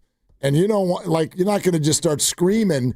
So as soon as the show ended, then I could be myself. And the Jennings touchdown was like me letting out all 6 touchdowns at once. Exactly. So that was loud. We scared the dog. All right. Let's go to Sean in Oakland. Hi, Sean. Thank you for calling. What's up? Hey, man, I'm very excited for what's going on right now in Santa Clara. This is amazing. Like, I'm a Raider fan, but I swear, right now, I love what's going on over there. The whole organization, everything is on point right now. The defense got to get worked on because this whole little trying to be the greatest show on turf like the Rams back in the day, it got to stop on one side. The defense got to do something. But I love what's going on over there. At this moment, on December 29th, I'm really thinking about converting back to a Niner. Woo! That is a big Sean from Oakland. You're turning your silver and black in for the Niners? Man, I don't look, man. They in Vegas, man. Man, they ain't got no loyalty to us. I ain't why would I have the loyalty for them? I'm not in Vegas. Sean, that is as fair as fair gets. Yeah. All right, man. Thank you for calling in. Appreciate that. I mean, I think what Sean is saying is if you look at what the Niners are doing, it's kind of intoxicating. That's the other thing. Like the way this looks, it might be a little hard for an actual Niner fan because you would like the defense to offer up something. But my God, these games are fun. These are a great watch. Prime time games, 2 weeks in a row. What was the final score of the Colts Niners? Was it 48-27? Something like that. 48-27, Colts Niners game. Whatever it is, just add all those points up. Add all that up. We're like pushing like damn near 200 points. Yep. Since Brock came back. Yeah. Yep. Well, no, I just mean the last 2 weeks. Oh, yeah. Just in the last 7 days, we're damn like... That's 90 points in the last 2. No, for the whole total game. Points. Yeah, gotcha. for the whole game. Yeah, gotcha. I mean, it's 155 for both teams. So, and I was thinking about this earlier. Like, would you rather have a team that is so suffocating with an offense that is mediocre or worse, and so you're hoping to win 14-13, or this, where you're trying to win 42-38, where your defense is not going to stop them, and so every time the other team has the ball, you're thinking, oh boy, hopefully they score quick so we have time to go back and answer. But can I answer that 2 ways? I think that in one way, I'd rather have the offense because that's like what people watch and it's a little more prideful and fun. But the team that has that great defense historically is the one that actually has a chance to win the whole thing. Yeah. That team you just described was Gruden's Bucks. It was Ray Lewis's Ravens. Yeah. It was the Bears with the Super Bowl shuffle. Like a whatever offense. They just rode the defense all the way to the bowl. But I wonder if now the league hasn't changed to where, you and I talked about this a couple of weeks ago, where does defense win championships? I don't even know if that's the case anymore because it's so hard to play defense. And I think about the NBA a little bit where, teams are putting up 130 and losing because the pace and the three ball and defense is so hard to play in the association.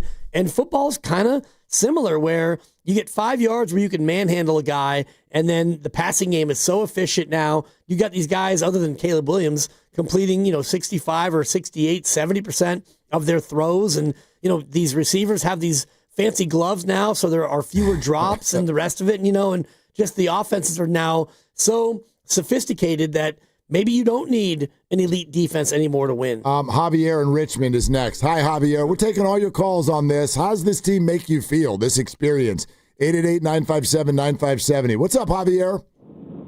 How you guys doing? But to be honest, the team makes me feel sick because my pessimistic nature doesn't allow me to believe that we're going to make these plays as often as we do.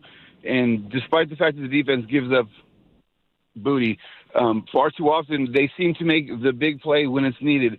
The Lenore tackle, reminded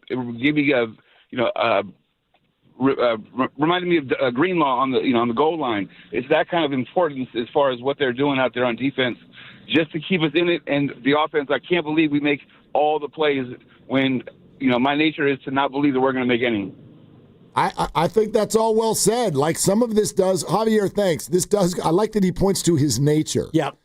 I think that has a lot to do with how we all look at this. I think it's fair to define this season's 49er fandom as fully excited, but still not believing. I know that bothers some of you because some of you feel like that's your job as a fan, is to believe in your team. But the numbers are all there, whether it be Vegas's spreads or just kind of the way fans have behaved both at the games, both during games, the games that we've gone out to. I certainly felt it. It's like I don't feel the full-blown playoff fever experience that you normally feel when your team is 12-4 and going for the 1 seed. Right, and you think about the year Brock got hurt and they went to Philly and he, lost his elbow in that game. You felt a lot more confident. Totally. You and I actually talked about it, and I said, well, I still think that Philly should win the game, and they will win the game, and whatever, Brock gets hurt, and so the game turned into something that it otherwise wasn't going to be. But that was, at least for most people, yourself included, you were believing like, yeah, you're going to go to Philly, you're going to win this game. Butcher and Bonte, they both went out there and they had the same feeling, and they had to survive through the Philly fan and all the rest of it. But this year, to your point, doesn't feel that way. And maybe if they beat Seattle and they get the 1 seed, maybe that will signal a shift where, okay, now you've won 7 in a row and you're 13-4 and you're the 1 seed and you host and the Super Bowl's here. Maybe we're just 1 win away from fans being able to fully buy in and believe. Maybe, but it depends also on the style of it. How do you feel if the Niners do win another scorefest barn burner, right, 31-28 thing over the Seahawks? I don't know that it matters. You know what I mean? Like fan belief. I don't care what pair of socks you wear during the games. We don't affect the way this whole thing goes. I've just never experienced this as a fan. I've never experienced the idea of the Niners being really good with their eyes on the 1 seed going into the final week and being an underdog. And fans still looking at it like, fun ride, but the bubble is going to burst at some point, most likely. I don't know. Is there a comp we can think of? A team that did ride its offense all the way to the Super Bowl while its defense was poor. I know people love to bring up one of Eli Manning's New York Giants teams, which had a very, very poor rated defense. Yeah. But if you then go to the Super Bowl and look at the way that they performed during the playoffs, they weren't winning games 41-38. That's not what ended up happening. So I would say that was a poor rated defense that then found something. It got better. It found something that was clicking a little bit come playoff time. I can't think of somebody who rode the Super Bowl on 41-38. I can't think of that historically. And it's hard historically because I do think that things are different now where offenses have a bigger edge right now, especially when you think about the Niners and Kyle Shanahan. And just look at yesterday, again, he was in his bag, quote unquote, with, all the play action, the boot action. Even they got into the read option down by the goal line, and Brock Purdy reading the defensive end, reading the linebacker, and pulls it out, and he rolls in for the touchdown. Brock Purdy right now and Kyle Shanahan as 1 and 1A, whoever you want to favor, they are incredible. You had no Kittle. You had no Trent for all but one snap. Come on. It was Tonjes and Juwan and, of course, McCaffrey. And so we will never look beyond that as maybe the most important person in the NFL. And I do think that he should garner a lot of attention for MVP. I know he won't because we don't do that. But for me, he's the most valuable player in the league. Well, he's got to be top 5, and I don't even know if he'll get that. Right. But, I get it. It's a quarterback award, so if people want to focus in on Stafford and Drake May, that's fine. Jackson Smith-Njigba deserves a comment here as well. Sure. Based on, and we'll see who wins this game on Saturday. That might affect it too, but you're right. I mean, McCaffrey's name ought to at least be in this conversation with what he's doing. Because, by the way, I don't know if I can, actually do this and dispel. Remember the whole, what's Brock Purdy without the Avengers? Yep. All right, well, so this is it, but maybe not. Maybe it's not the Avengers. Maybe it's just Avenger. Maybe that's it. Because when you said the Avengers, literally none of them were there last night, except for Christian. Yep. Christian's still there, but no George. And when we used to say Avengers, we were talking Debo and Ayuk, and obviously the best left tackle in the game. Yep. And we would sprinkle all that. Well, now he's playing with Jake Tonjes, Kendrick Bourne, Juwan Jennings, Ricky Pearsall, Demarcus Robinson, and Sky Moore. So, look, there are some things I think over the last 5-6 weeks that we can now sort of, I feel like, as a 49er fan base, you can move forward with and feel good about. I know that there were people who, whatever your feelings are about Kyle Shanahan, whatever your feelings are about Brock Purdy and the contract, you've got your guys. Doesn't this make you feel like, how they're all rebooting? Oh, let's reboot the defense. We got to reboot the salary cap because now we got to do it with big contract Brock. Doesn't this make you feel like, oh, actually we can build around that guy. We can rebuild a roster around that guy, and it can be effective and compete at a high level. If you think about just who was on the field last night, you had Jake Tonjes, who had, I think, no targets before this year. Correct. He's a third-year guy who is, lightly drafted or undrafted, and you've got Demarcus Robinson, who will be here next year, Sky Moore, Kendrick Bourne. These are all just guys, and even Juwan Jennings, who's going to get an increase in his salary. I don't know if it's here or elsewhere, but outside of McCaffrey, so you got Purdy and McCaffrey, and then you have a bunch of guys, just guys, and it's because of Shanahan and the play design, but it's really because of Brock Purdy. He knows the offense. He knows what needs to happen in the offense. You could say he made one mistake on the pick, which... Yep. I thought that it was just a great defensive play and stuff, and, he broke on the ball, and that's just kind of the way that happens sometimes. It's football. Sure, right, it's football. Sure. The other team's allowed to be better than you on a play, and that's what Chicago does. But beyond that, Brock Purdy with his legs, Brock Purdy with the read option, Brock Purdy with a couple of big-time throws, and, by the way, another fourth quarter comeback for Brock Purdy, which we don't do that here in San Francisco. That throw to Juwan was chef's kiss. Great play call by Shanahan. Great play call, but a push down the field, layered throw to a spot over the linebackers in front of the safeties. Blocker ready to go as soon as Juwan caught it. Walk into the end zone, touchdown. Yeah.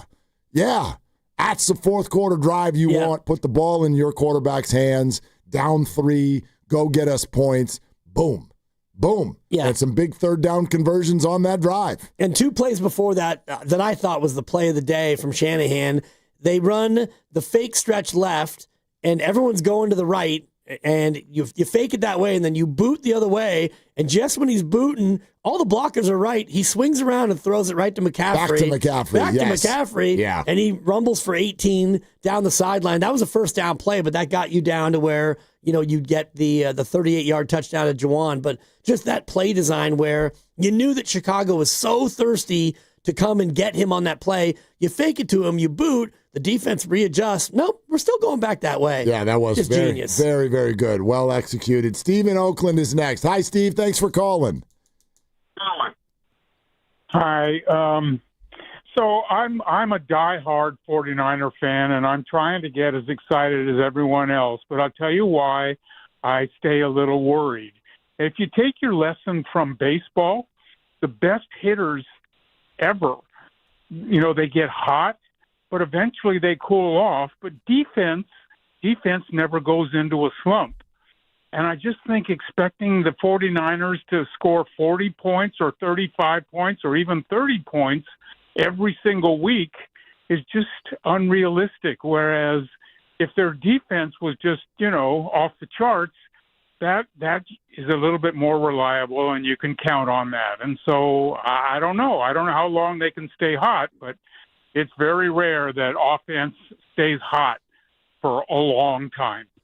Steve, thanks. I don't think Steve is wrong. Like, here's what I would say about the Niners' playoff chances.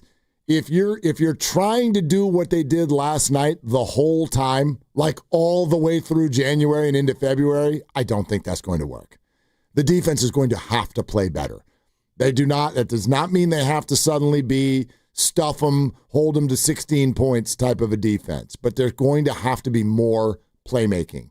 There's going to have to be some sacks. There's going to have to be an interception or two that is created here or there, because that's kind of what flips the field into the 49ers' favor. They were very fortunate to get away with being the ones who turned the ball over to the other team, and then they were still able to outscore the Bears by 11 from that point forward. But think about the Colts game.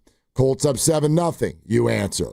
Colts up, and then what do? Bang, you get the fumble on special teams. Now it's 14-7. Now they're chasing. And we know this is a staple of Kyle Shanahan. Whether it's high scoring or low scoring, he wants to be chased. He does not want to be the chaser. And so that's going to be the difficulty for me throughout the playoffs, is to remain the chased, not the chaser, while your defense is giving up that many points. And you mentioned the Giants earlier as the worst defense to ever win the Super Bowl, and I'm just looking at their game log. The one thing about that team that the Niners don't do, that team took the ball away from the opponent almost twice a game. They're more like the Bears this year than they are like the Niners this year. And by the way, that Giants defense in the playoffs, they turned it up about 5 notches. Yep. They were much better. We're brought to you by Fremont Bank, here for you, here for good. We're sponsored by Kalshi. Trade on anything. It is time for Triples for Autism, brought to you by Petnelli Financial Partners and the Autism Society San Francisco Bay Area. Warriors made 14 threes on Christmas versus the Mavs, 16 more in Toronto last night. That's 2 more donations from Petnelli to the Autism Society San Francisco. And despite the loss last night, Steph and Draymond, 4 threes each, pods and posts with a couple each, few others chipping in. That's number 31 and 32 as far as donations this season for Triples for Autism. To make a donation yourself, to help out with autism, to get involved, go to sfautismsociety.org. That was Triples for Autism, and it's brought to you by Petnelli Financial Partners and the Autism Society San Francisco Bay Area. Petnelli is here for you, offering financial guidance and support throughout life's milestones. Go to PetnelliFP.com. Warriors Live is a half hour away, but why get depressed when you don't have to? We still got 30 more minutes of Niners. So keep on calling. How would you describe, how do you feel when you watch this team play? That half of the team and then the other half of the team. 888-957-9570, Willard and Dibbs. Make money predicting every bowl game legally nationwide with Kalshi. Today it's the Boca Raton Bowl and Frisco Bowl game. Will Toledo upset Louisville or will Ohio upset UNLV? Use code Odyssey for $20 when you trade 100. KALSHI.com. Trading involves risk. Kalshi. Last month, my business cash flow got tight. Sales were slow. Invoices were late. And payroll was coming fast. My business is everything, and people rely on me. I can't let them down. I applied online at lendseek.com and had business funding in 24 hours. Business moves fast. Don't wait until it's too late. Whether it's lines of credit, term loans, working capital funding, or revenue-based financing, LendSeek is open for business. Apply now at LENDSEEK.com. Ah, the Internet, a place where your curiosity can flourish. unless online threats stop you. The internet is wonderful, but you need to protect yourself online. Protect yourself online with NordVPN. NordVPN encrypts your browsing. Its Threat Protection Pro feature helps you block malware, avoid phishing, and stop digital trackers. Get the best deal at NordVPN.com. Running a business means wearing multiple hats. So if you're like me, you probably started out using your personal phone, taking client calls and texts nonstop. As my business grew, I needed something smarter. That's when I switched to Quo, the #1 business phone system. Quo works right on your phone or computer. No carrying 2 phones, no clunky landline, just one easy app you can try for free. Your team can share one number and handle calls and texts together like a shared inbox. Any teammate can jump into the conversation so customers get faster responses. And Quo's AI assistant summarizes your calls and responds to customers 24/7, so you never miss a lead or opportunity. All this starts at just $15 a month. That's basically 2 coffees. You can even keep your current business phone number. Find out why 90,000 businesses trust Quo. No missed calls, no missed customers. Try Quo for free at quo.com/sports. That's quo.com/sports to try Quo free. QUO.com/SPORTS. Last month, my business cash flow got tight. Sales were slow, invoices were late, and payroll was coming fast. My business is everything, and people rely on me. I can't let them down. I applied online at lendseek.com and had business funding in 24 hours. Business moves fast. Don't wait until it's too late. Whether it's lines of credit, term loans, working capital funding, or revenue-based financing, LendSeek is open for business. Apply now at LENDSEEK.com. I know that hiring can be challenging. You sort through tons of resumes and you get too many so-so applicants. You're just waiting for someone to match your role perfectly. Well, now, there's a place where you can meet them fast. ZipRecruiter. Need to hire right away. Start your search for strong candidates. The right fit awaits. Build your team, build it sooner. Meet your match on ZipRecruiter. Just head to ZipRecruiter.com/free right now to try it for free. And you're on your way to meeting your match. 4 out of 5 employers who post on ZipRecruiter get a quality candidate within the first day. So try it now. Go to ZipRecruiter.com/free. Once again, that's ZipRecruiter.com/free. Meet your match on ZipRecruiter. Try it free. From carriage house to glass aluminum doors, R&S Doors has a full line of commercial and residential garage doors and gates to suit anyone's taste and budget. Visit rsdoors.com. R&S Doors. Look for the red truck. Presenting Again Fling's love story. Dear love of my life, we were on the 12B bus this morning when I caught a whiff. A scent so fresh, so life-changing, I had to find its source. Alas, I didn't know if you were the woman in the pink freshly washed cardigan or the retired mailman next to me, but I knew one of you was my soulmate. Ah, the scent of Gain Flings. Try Gain Flings with OxyBoost and Febreze. I know that hiring can be challenging. You need someone to match your role perfectly. Well, now you can meet them fast on ZipRecruiter. Build your team, build it sooner. Meet your match on ZipRecruiter. Just head to ZipRecruiter.com/free right now to try it for free. That's ZipRecruiter.com/free. Meet your match on ZipRecruiter. Try it free. Paid non-attorney spokesperson. Paid for by Reliable Legal Marketing. Attention California residents. Non-Hodgkin's lymphoma, including chronic lymphocytic leukemia, a common subtype, is one of the most common cancers in the United States. If you or loved one was diagnosed with non-Hodgkin's lymphoma or chronic lymphocytic leukemia and were exposed to Roundup weed killer, you could be entitled to cash compensation. Bayer, the owner of Roundup, has agreed to pay more than $10 billion to cancer victims linked to the weed killer. Call our Weed Killer Cancer Hotline now to see if you're entitled to cash compensation. If you or someone you love has been diagnosed with non-Hodgkin's lymphoma or chronic lymphocytic leukemia and were exposed to Roundup, call now. Our attorneys have the experience and specialize in fighting for everyday people to get the compensation you deserve. If you or a loved one was diagnosed, even if a loved one has passed away, call 800-341-4933 now. But hurry, time is limited. Call 800-341-4933. 800-341-4933. Prior results do not guarantee a similar outcome. Will Trial Law, LLC, 1001 Bannock Street, Denver, Colorado, 80204. You're listening to 95.7 The Game, KGMZ-FM in HD1 San Francisco, on Odyssey Sports Station and the home of the Golden State Warriors and Valkyries. Always live on the free Odyssey app and now coming to you live from the Laughing Monk Studios.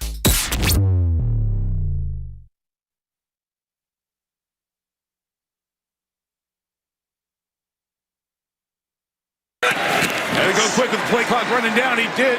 It's a boot. Purdy pulling back, stepping forward, throwing on the run, touchdown! What a play, Purdy! This check on the business end. You deserve to dance.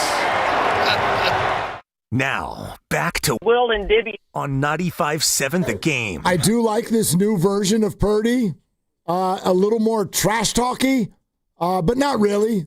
You know, there was the ball fake there against Tennessee. And then after the game, he's like, that was stupid. I shouldn't have done that. But, like, Purdy and the Dougie is working for me. Yep. Yeah. Like, I honestly think this is part of why there's still a brigade out there that's like, a game manager. We had a texter a few minutes ago that said, this just proves Shanahan's system is great. You see Brock and Mac having the exact same success. I'm like, my God, I can't watch football with you. It's fine. Right. You can see whatever you see. If you think Mac and Brock look the same, good on you. Merry Christmas and Happy New Year. The dude right now is playing like one of the best players in the NFL, period. You can't game manage rolling out to your left, dancing, putting tap shoes on, making Bears defenders spin around with a tutu on, and then throw to a fullback in the corner of the end zone and be like, wow, Shanahan, that was awesome. Way to go, Shanahan. Like, come on. The guy's playing unbelievable, and I think that a little bit of Dougie helps because the aw shucks thing, it just feeds into the whole, like, well, Brock's just out there riding the whole Shanahan train. I think it feeds it. And so if you got a little moxie, like everybody who's in the huddle with him, they'll tell you. Yeah, Trent said it last week. They're like he's a different dude, but we don't see that. So the more we can see, the more I think the world would be open to being like, oh, he's a star.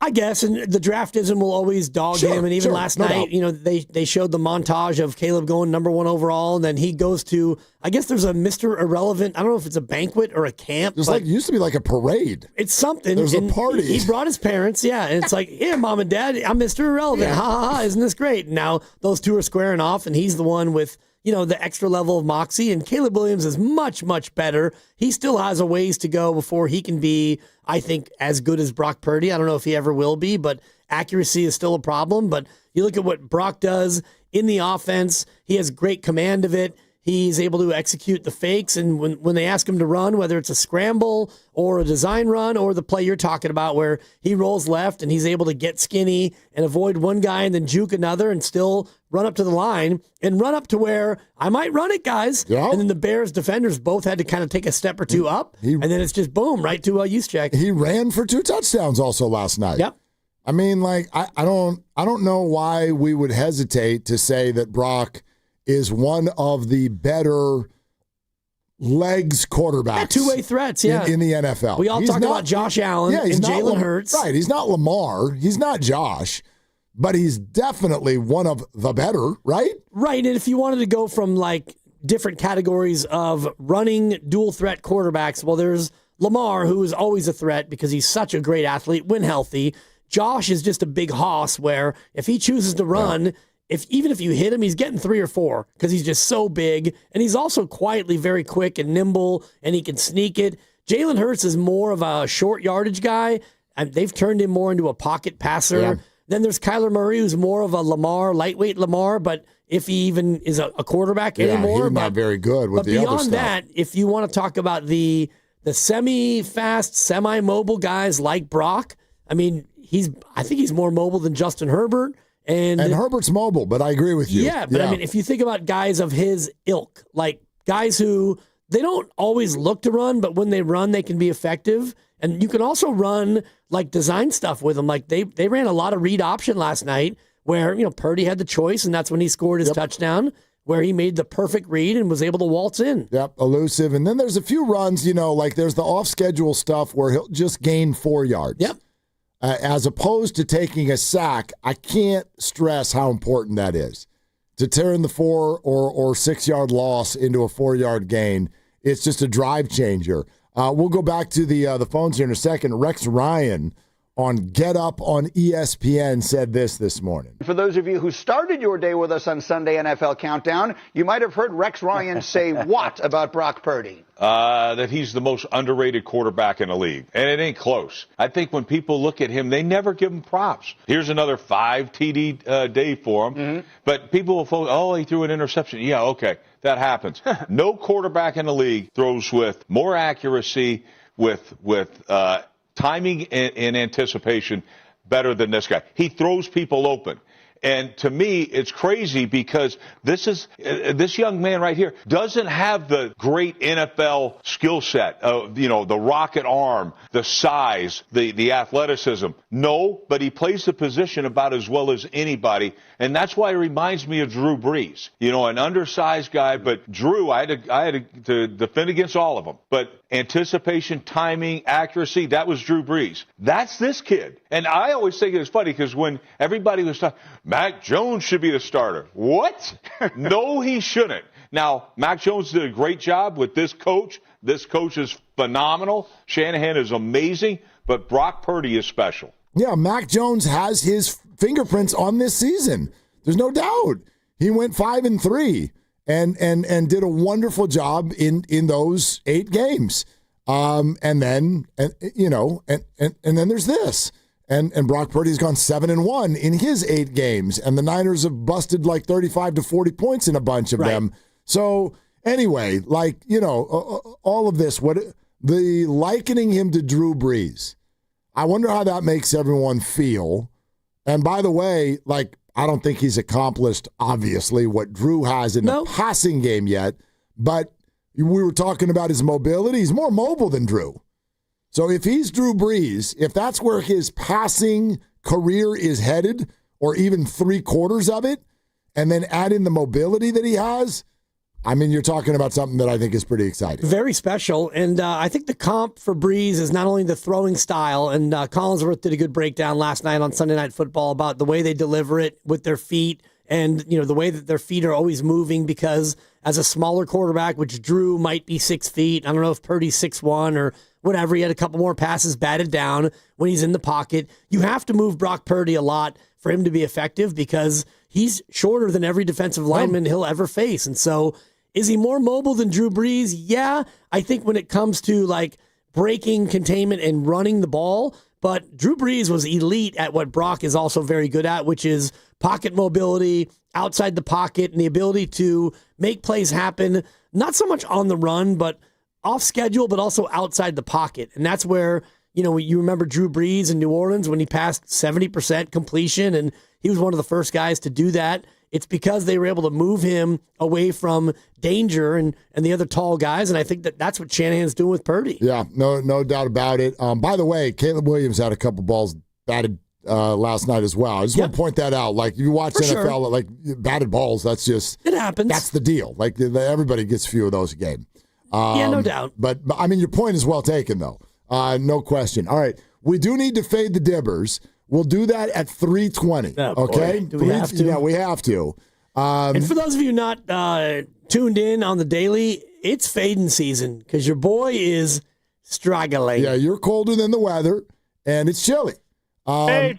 And not only have you lost 4 in a row, I get it because it was the holiday season, but you came in thinking that you had a 1-2 weekend. Yeah, and that's it was awkward. Actually 0-3, so we're misremembering. Well, no, by the time I made my picks in my pool, I had flipped the pick, and whatever. I had to pick before we knew a lot of information, and so no excuses, but the Green Bay-Baltimore pick, I thought that Love would play and Lamar wouldn't. Turns out neither played, and I mean, their backup was better than the Packer backup, so there you go.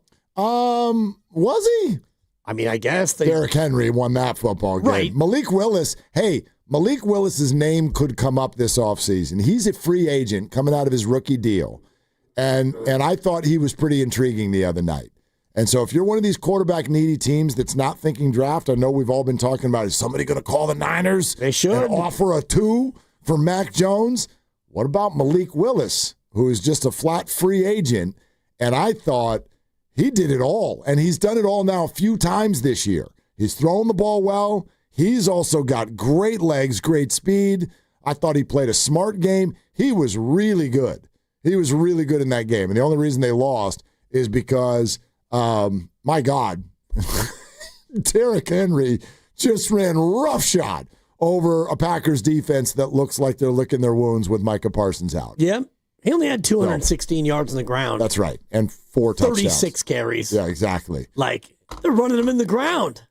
Big win for Baltimore. Whenever it's week 17 and someone goes off, I'm like, who had him? Yep. Who showed up to their fantasy title game and had either Derrick Henry or Brock Purdy or whatever? Who showed up and had that guy, especially with the Derrick Henry thing was on a Saturday. You know how depressing that is to get all the way. You're like, I'm in the title game before you even get to Sunday. Nothing, right? It's just like, what? Really? Can I enjoy my weekend, please? All right, let's go to Earl in Hayward. Hi, Earl. Thank you for calling. Hey, yo, what's good, fellas? Happy Victory Monday, man. Out here enjoying this afternoon walk with my pup. And Nice. I'm enjoying this conversation, about how we feel about the team. And it's got me thinking about our last few playoff runs and the fact that I feel like it doesn't even matter who's in the game. Something about the way that Brock is controlling the offense is that Kyle is calling it differently. I feel like Kyle's play calling is more to win the game, to go take a victory than to try to get a lead and protect it. And I haven't felt that way about, even going back as far as the Jimmy-led Super Bowl team in 2019. It was all, we had to lean on the defense. We had to lean on the defense. I'm looking at our defense like, bro, we need 1 to 2 big plays in the game. Like, if we can embrace the bend, don't break mentality. Everybody thought Chicago had a better defense than we did before last night, but which defense forced the field goal instead of allowing a touchdown? Like, our defense, was spotted 7 points, and they were the ones who were able to get us the ball back, tie a game, and we can go take the lead. Like, those little things I feel like will make a difference. It might not be Super Bowl caliber, but I'm not really worried about anybody else in the NFC because I haven't felt this confident in a long time that we can go score 27, 30 points in every game and just get the one stop, the one turnover, that our defense might need to get us.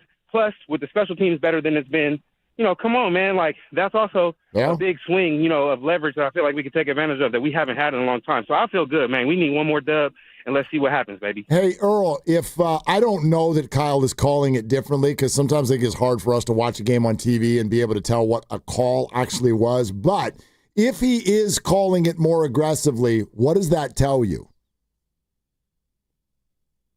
I think it tells me that he really does trust Brock. Like, Brock is the guy.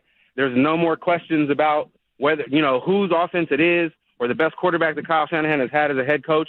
Like, him being able to, even his comfort with Brock making off-schedule plays. Like, he's throwing his headset on the ground, in a couple of years ago, or when Jimmy would try to do something like that. And a lot of times it was an oh-no throw. Y'all were just talking about how Brock will take the little check down or Brock will throw the ball away instead of taking a 4 to 6 yard sack trying to extend the play. Those are the things that the Bradys of the world do to win championships. And the reason why some of these other guys, who maybe take bigger risks like that, make mistakes. So I feel like, it's something, there's something going on, man. I don't know if it's just this season, if it's also the fact that we don't have the defense that we have had in years past. Yep. Maybe it doesn't give Kyle a choice, and he knows he has to, hey, we got to go win this. Like, I can't hand it over to our D to try to protect the lead. We got to go blow guys out of the water. And to be fair, for a fan like myself, it's more exciting to watch. It does spike my blood sugar a lot worse, and I'll be throwing items around the house. But, or blood pressure, rather. But, you know what I mean? It's fun football. It hasn't been this fun to watch us play offensive football in a long time. And I miss Fred out there. I miss Nick Bosa out there. But, if we get far enough to get Fred back on the field, I don't see us losing to anybody. That's my take. Yeah, Earl, good call. Have a good walk with the pup. If Kyle Shanahan is calling plays more aggressive, what does it tell you? Earl has some good answers there. You know, he mentions trust in Brock. Trust in Brock, but it's also, I do, you know, we talk so much about skill set because Brock Purdy's a 7th-round draft pick, and like you even heard Rex Ryan say it a moment ago, like he doesn't have all those traditional skills you're looking for. He doesn't have Josh Allen's skills. He doesn't have Patrick Mahomes' skills. Understand, though, the skills that he does have. Right. So it's not only, I agree, maybe it's trust in Brock. There's also a bunch of stuff he can do that these other, like Mac Jones, for example, can't do. You can't do as much boot action with Mac Jones because he's half as fast. And it's not going to work, and it's not going to scare anybody, and it's not going to change the defense and move them all over the place. So, yeah, like you play with the toys that are in your toy box. And I think that's what we're seeing now in the second half of this season. I know that George has missed some games, Ricky's missed some games, but you're watching a coach that has more at his disposal than he had both, I think, earlier this year and at other points in the last couple of years, too. No doubt, and that's a good way to put it. So if you think about quarterbacks in the past, even Mac Jones, you're not going to ever run read option with Mac Jones because the defense won't respect the keep. So you're going to run read option with Mac Jones. Okay, go ahead and not give it to the running back. We dare you to keep it, and we'll see how far you get. But Brock Purdy, again, yesterday, I'm looking at the notes. It was a 3rd down play, 3rd and 2, and they ran the same thing, and he kept it, and he got 3 yards, moved the chains. He scrambled and got yardage, as you were mentioning. Instead of taking a sack for -7, even if you run and get 2 or 3, that becomes a positive play. And like Jimmy Garoppolo, you didn't run a lot of read option. Trey Lance, you run a ton of that, but the defense didn't have to respect him throwing the ball. So for the first time under Shanahan, you've got a guy who's a legitimate dual-threat quarterback, and McCaffrey's healthy. So as a defense, if it's 2nd and 7 or 3rd and 4, you have no idea what's coming. I think we get a Trey Lance game this weekend. Yeah? No Justin Herbert. Does that mean Trey gets the ball? Trey Lance is the starter. I love it. Let's see it. Let's see Trey Lance play football. Yeah? Maybe he becomes a hot commodity in the open market. Does he play Denver? Plays Denver, right? Gets to play Denver. Boy. Not a soft landing spot. Denver will go for it because they win. They're the 1 seed. They get the 1 seed if they win it. Yeah. All right. Hey, if you're on hold, stay right there. We're coming to you. But a couple of things that we need to do, including, as he put it, it's fade season. There was nothing more devastating, nothing more effective in the history of football than going against Dan Dibley in the playoffs last year. We have reached the holiday season, and he has lost 4 in a row. So, I don't know, raise your hand if you feel like you spent too much money this month and you'd like to make some of it back. Oh, my God. It doesn't stop. Yeah. Anyone? Yeah. All right, let's fade the difference.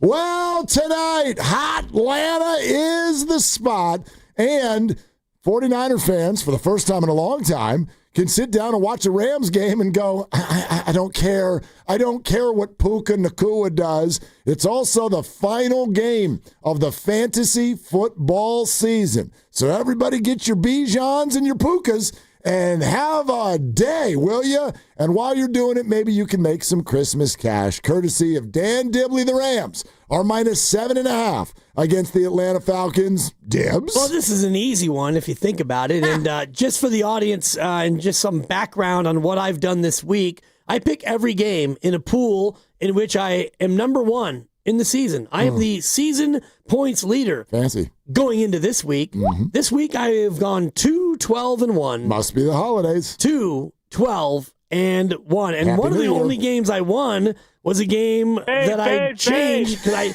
I took Kansas City in my pool. Turns out on the air I had Denver. So if you think about my picks here, the only one I've won is Cincinnati over Arizona. Big whoop. So if you want to make money, this is the pick to fade. And you know what? This one's easy. You've got a heavy blitzing team against a quarterback who loves to be blitzed. Atlanta, go ahead and blitz. Stafford's going to carve you up. You take the Rams and you lay the 7.5 Cougars. How can you not?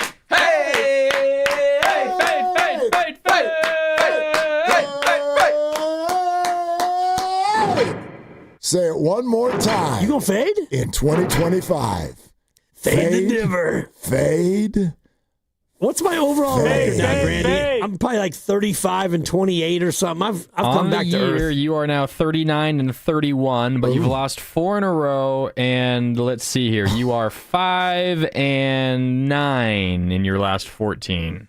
I got dibs going 85 and 74. A losing record is still on the table, Dibs, if you don't turn this damn thing around. And this is when we get hot. Yeah, this is this is fate season. 39 and 31. I was 16 and 4. That 23 and 27. It's not embarrassing. No, it's sub 500. But yeah, let's dude, 2-12 and 1 this week, dude. I mean, dude. Honestly, like, wow. I spit the bit. It's a horse racing term. Bad. All right. Back to college basketball. So I want y'all to fade with me. Falcons plus 7.5 tonight. Rams, no Devontae Adams, and just feeling sorry for themselves. Oh, we're the best team in the NFC. Yeah, you're in third place. You're in third place, and there's a big game this Saturday with 2 of your division mates. They get the 1 seed, not you. Not you. Get your suitcases ready, Rams. But they could be the 5 still, right? Yeah. With 2 wins. They probably will be the 5. Yeah. Yeah. If they win tonight. Hit the road, Jack.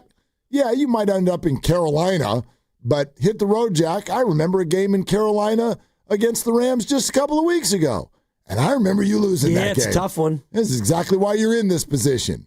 Stafford, fade. McVay. McVegas. Don't you bet against Sean McVegas now. He'll kick a field goal for no reason. Well, I mean, if you got to watch him now. So if they're up 27-20 with 18 seconds left, he's going to trot out the kicker. Kick the field goal. Mevis. Yeah, well, the problem with them is Mevis. Their special teams have been bad. Yeah, they're going to go out there and miss. But anyway. Okay. Warriors live in a little bit. Engagement is everything on the court and in life.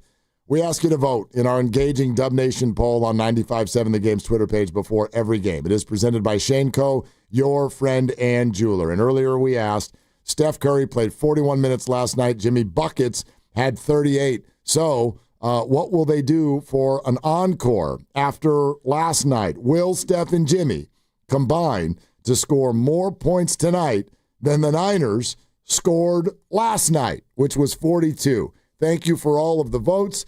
The yeses have it at 73.1%. 73% of you think that Steph and Jimmy will combine to score more than 42 tonight. And my answer to this is they better. Right? I mean, they better. They better. Someone texted in earlier and said, my answer is Steph will beat that number by himself, and they'll still lose. Is that where we are now with this Warrior team? How can you not and be? we can get into it on Warriors Live. Yeah, I mean, how can you not be? Just such a disappointment yesterday. That was maddening. Yeah. It was a maddening game. The Niner game was a Madden game. The Warrior game was a maddening game. No doubt. I mean, they were up the whole way until they weren't, and then you get to overtime, and you just don't ever get a stop, ever? Well, also, I just think there's different ways to lose. And when, like, as an NBA team, like, why'd you lose? Well, we couldn't get the ball across half court. Right. What are we doing? What do you mean? You can't dribble? You can't pass? You can't go back and get the ball? Steph and Jimmy just leaving Will Richard by himself to break down a press? I mean, well, honestly, what are we doing? Steve Kerr said after the game last night, I let the team down. I wanted a follow-up question, which I'll ask him tomorrow. How so? Like, in what way? I'm looking at players who cannot stop turning the ball over. Anyway. Yep. Bounce back today. We're sponsored by Surfside. The Golden State Warriors are back. Cheer on your turnover-riddled Warriors with an ice-cold Surfside. Only 100 calories, 2 grams of sugar, and 0 bubbles. So it's easy to sip and enjoy. It's not a seltzer. It's Surfside. Proud partner of the Golden State Warriors. Must be 21. Please drink responsibly. Also, Warriors Live is next. It's presented by Xfinity, your home court advantage. Brought to you by Xfinity. Watch all your favorite teams all in one place Xfinity. Imagine that. Steve Kerr is on the show tomorrow. Greg Cosell is on the show tomorrow. Lots of Niners, lots of Warriors, a full show. Dibbs and I will both be here, so we look forward to that, and thank you for all of the Niner talk today. But indeed, Warriors Live is next on Willard and Dibbs. And also, this question, do you ever study the coaches who win relentlessly, the legends, the dynasties? They are systematic warriors. They are disciplined, they're obsessive, they outwork, outthink, and outlast everybody, and just bring about pure domination. In the legal world, that's Omar Habas, Tariq Habas, and the Habas Law team. When Habas Law goes up against a big insurance company, they grind them to a dust. Habas Law knows every inch of the Bay Area legal playing field, and nothing catches them off guard. If you've been injured and you want to win, and of course you do, visit habaslaw.com. Habas Law, they fight to make it right. What's up? It's Draymond Green. I'm back for my 14th NBA season, and my podcast, The Draymond Green Show, is back too. This season, I'm breaking down games, reacting to the biggest NBA stories, and sitting down with teammates, rivals, and culture shapers. And trust me, I'm not holding back, on the court or on the mic. 2 new episodes every week, new segments, big conversations, real basketball talk for the real hoop heads. Listen to and follow The Draymond Green Show wherever you get your podcasts. We're back, we're better, let's get it. Clear skies in San Francisco with a low of 43. Weather brought to you by Robert Half. Our recruiters' expertise and award-winning AI will find you the skilled candidates you want. At Robert Half, we know talent. Visit roberthalf.com/talent today. At LendSeek, we know running a business takes heart, hustle, and sometimes a little help. That's why we stand with you with our exclusive AI lending platform, connecting you to over 100 funders. If you've been in business for at least 2 years with a minimum annual revenue of $500,000, you can get up to $1 million in funding in as fast as 24 hours. No collateral, no prepayment penalties, no red tape. Apply today with no cost or obligation at lendseek.com. That's LENDSEEK.com. Makita knows that pros never settle, and neither do we. With Makita, you get tools that perform at the highest level on every job without compromise. Makita is for the most detailed pros, expertly engineered to deliver precision, job after job. When your work calls for the best, call on Makita. Makita, built to be the best. Available at the Home Depot. Elevate your kitchen at the Mila Innovation Center at Friedman's Appliance in Pleasant Hill. Out of your dreams and into your kitchen. Select the qualifying built-in kitchen appliance package that is right for you. With unrivaled technology and luxury-grade quality, when you bring home a Mila, you're bringing home true innovation. Now, for a limited time, save up to 10% with the purchase of a qualifying Mila kitchen package. Visit the Mila Innovation Center at Friedman's Appliance in Pleasant Hill or at friedmansappliance.com. For all contest rules, go to 957thegame.com/rules. It's the RV Mega Show and Sale, January 2nd through 11th at Cordelia RV Center. All 2025 models must go. All reasonable offers considered. Family owned, top brands, and the best deals of the year. CordeliaRV.com. We do business with a handshake. Xfinity is the network you can rely on. Like a close friend who will give it to you straight. The friend who will tell you that new haircut, it's not great. Friends make sure friends get good haircuts. And Xfinity makes sure you get a good deal on Wi-Fi. Xfinity gives you reliable fiber-powered Wi-Fi at our best price. This holiday season through January 4th, get gig speed Wi-Fi for just $50 a month for 5 whole years. No strings, no commitments. Just super fast, reliable gig speed Wi-Fi with our best equipment and unlimited data included. Save yourself from questionable decisions and save over Verizon and AT&T. Xfinity. Imagine that. Restrictions apply. Requires paperless billing and autopay with stored bank account. Taxes and fees extra. Xfinity Internet powered by fiber and connected to premises by coaxial cable. Actual speeds vary.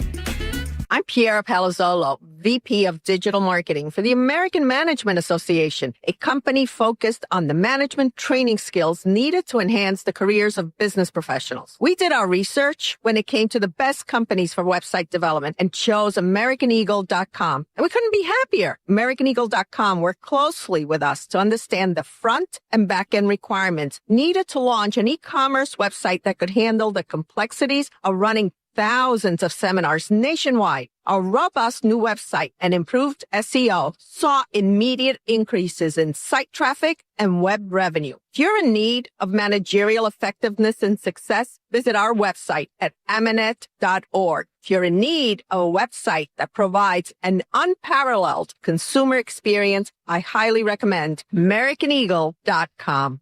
Transform your business today. Dial 877-WEB-NOW1 for a free digital consultation with AmericanEagle.com. At Straight Talk, we get it. You say no a lot. Mom, can I get a tarantula? No. Coffee? No. So we're giving you more reasons to say yes, like a free 5G phone with real unlimited data with select plan activation. Can I use the free phone?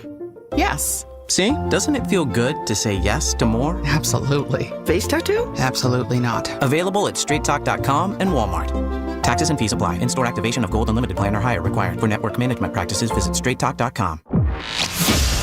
Who are the Warriors? A storied franchise. The Golden State Warriors have just won the NBA championship. With a quiet leader. The Curry quick release. Splash! And a not-so-quiet one. Rejected by Draymond. Knocked away. What a block! And above all, a team that brings the entire Bay Area together. Curry, one step in front of the logo. A right-hand slam and a little elevation sensation. This is Warriors. And certainly on a day where Warriors fans feel a 4-game win streak should be on the line, it's not. Nope. But right back to action as the Warriors take on a suddenly kind of game, I don't know if I'd call them hot, but a capable Brooklyn Nets team. The Warriors coming in licking wounds after yet another lost late lead yesterday afternoon in Toronto against the Raptors. Warriors Live is presented by Xfinity, your home court advantage. Brought to you by Xfinity. Watch all your favorite teams all in one place. Xfinity, imagine that. The Warriors trying to shake off these 500 Blues.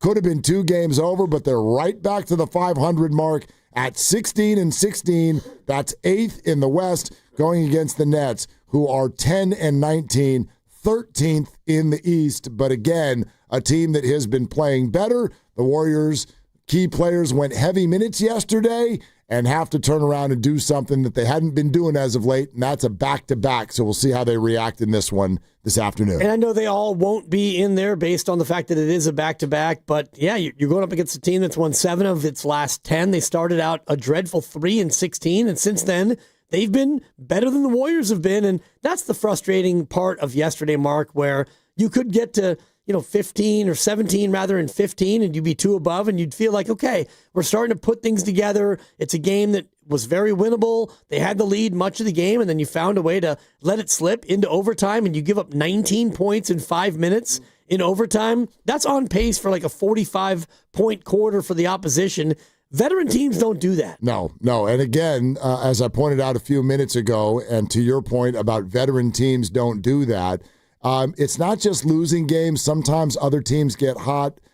In this one, it was really, to me, the way that they lost games. Their turnovers yesterday seemed to be from like a lack of an ability to even get into the offense, a lack of an ability to get across half court and start setting things up. And that, to me, is just, it's unthinkable and unacceptable. Inexcusable, yeah, exactly. How on earth can an experienced Hall of Fame littered NBA roster have a hard time getting the ball across half court and getting into their offense? This one was as head-scratching as any so far yesterday. But you've got Steph Curry, Hall of Famer. You've got Draymond Green, who runs the point a ton. You got DeAnthony Melton. You've got Pods, who can ball handle. You've got so many different guys who should be able to do what you needed them to do in that spot, and yet you couldn't get it done, and you got to overtime, and it just was a cacophony of errors, and Toronto ran away with it. Warriors Live is presented by Xfinity, your home court advantage, brought to you by Xfinity. Watch all your favorite teams all in one place. Xfinity, imagine that. Again, we talk about it all the time, kind of the Jimmy Butler effect. It is what took over last season's Warriors, and when Butler played, they went on that late run, 23-7, and got themselves deep into a playoff scenario coming out of the play-in. But this year, it just has not happened. So far this year, 15-13 when Butler plays is not really that much difference to when he does play and when he doesn't. And when Curry and Butler both play, they're 12-11. They are seemingly the same 500 team no matter who goes in and who goes out so far this year. And that's been the case no matter whether it was a Kuminga conversation, which is now not a conversation, and Pods is one of the only guys who plays every game, but you can tinker with the lineup all you want. When you get into a spot in the fourth quarter against a team that you should beat and you're up by 12 with about 6 minutes to go, those are games you absolutely cannot afford to squander, and they've done that 3 or 4 times this year. Let's get to the injury report, and then let's hear a little bit about what Steve Kerr said yesterday after the game, because I think it's worth our time and diving into. Today's injury report is brought to you by Boxer & Gerson, Northern California's premier workers' compensation law firm, helping injured workers get their lives back for over 40 years. For more info, visit boxerlaw.com. The Warriors will be without Al Horford.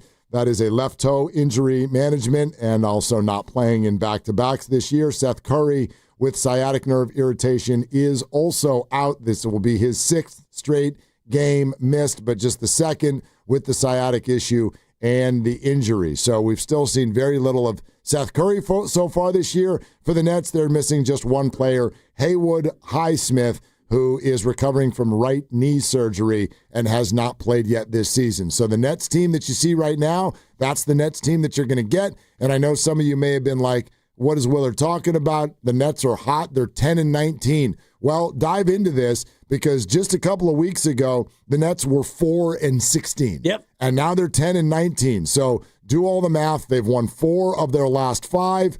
They have won 7 of 10. They have been a viable team. They have done this against some good teams. They were just in Minnesota over the weekend, and they blew them out by double digits in Minnesota against the T-Wolves. So the Warriors, especially the way they're playing, this is going to be a challenge tonight. Especially when you play against a younger team who is at home. And we know that younger players and role players tend to play better at home, certainly in these spots. But also, you know this as a Golden State Warrior player, that all these teams, they're going to get up for you more than they get up for just about anybody else. And, the fans will be in full voice knowing that Steph Curry's in the building and Jimmy Butler, and it's the Warriors. It's the championship pedigree coming to your town. And if you're a younger player like Cam Thomas, for example, you want to show out and you want to show the Warriors and the world that this team is not a fluke. They've been playing better. They're a younger team that is only probably going to be playing better as the year goes on. So for the Warriors, on the backside of a back-to-back, you're going to have to bring a lot of energy, especially coming off an overtime effort where you had to play Steph Curry 41 minutes. That is a huge number. It's going to be a big challenge, absolutely. Cam Thomas is back. He had 30 points in that most recent game in Minnesota. Michael Porter Jr., who many of you may remember from Denver through the years, is now with the Brooklyn Nets, and he has been scoring in bunches of late. All right, a little bit from Steve Kerr in terms of what happened yesterday. This is what he said with regard to what an ideal possession would look like late in the game. Well, take care of the ball, get spaced, get the ball to Jimmy or Steph, let them attack one way or the other, whether it's a screen or an ISO. I kicked myself. I tried to run a little backdoor play where Steph's setting the back screen for Jimmy late in regulation, and we were going to bring Steph off of a split cut if the back cut hadn't worked, and I put Draymond in a tough spot, and that was on me. I needed a better call in that situation to get the ball to Steph or Jimmy and give them space. Kind of interesting. Steve Kerr, and you and I didn't get a chance to talk about this after the whole Draymond left the bench incident from a week ago. I think it raised some eyebrows when next day Steve Kerr comes out and sort of said, it's on me. Like, I've apologized to Draymond. Draymond's apologized to me. But that was not my best moment. And, we don't know exactly what was said to one another. But ever since that moment, Draymond walks off the bench, and we're all rolling our eyes and getting ticked because we're like, here goes Draymond again. And Steve Kerr has been sort of a steady flow of defending Draymond and putting the blame on himself ever since then. Whether or not you think that's real, right, or if it's a coach just protecting his player, that's up to each individual. It's what Steve does, and so I think that maybe he looks back and thinks, I should have handled it a little bit differently, because he takes a timeout after the turnover, and it was a terrible turnover by Draymond from the left forecourt. He tries to throw a diagonal pass unnecessarily, and it gets picked off, and Kerr calls timeout, and I'm sure things got a little bit heated because they're all frustrated. They're 16-16. They've got 50 games left in the regular year. This is no longer we're going to figure it out as things go. You're almost halfway through the year, and you are the 8th seed, and you are the epitome of mediocre, and you are what your record says you are, or you're not, depending on how you feel about it. But I look at this team, and they look like a 16-16 ball club. Yeah, absolutely. You have good wins and bad wins. You have good losses and bad losses, whatever you want to call them. This team is sloppy. At their essence, they're sloppy. They don't shoot it great, and they're kind of a middle-of-the-pack defensive team a lot of nights. And so, yeah, they're all frustrated. Draymond Green, just 3 turnovers in that game yesterday, which that's not actually some sort of a back-breaking number. Jimmy Butler also had 3. Steph Curry had 4. Every single starter had multiple turnovers in the game yesterday. It's just a collective thing. I know there's a lot of eyes pointed at Draymond right now, and I get that.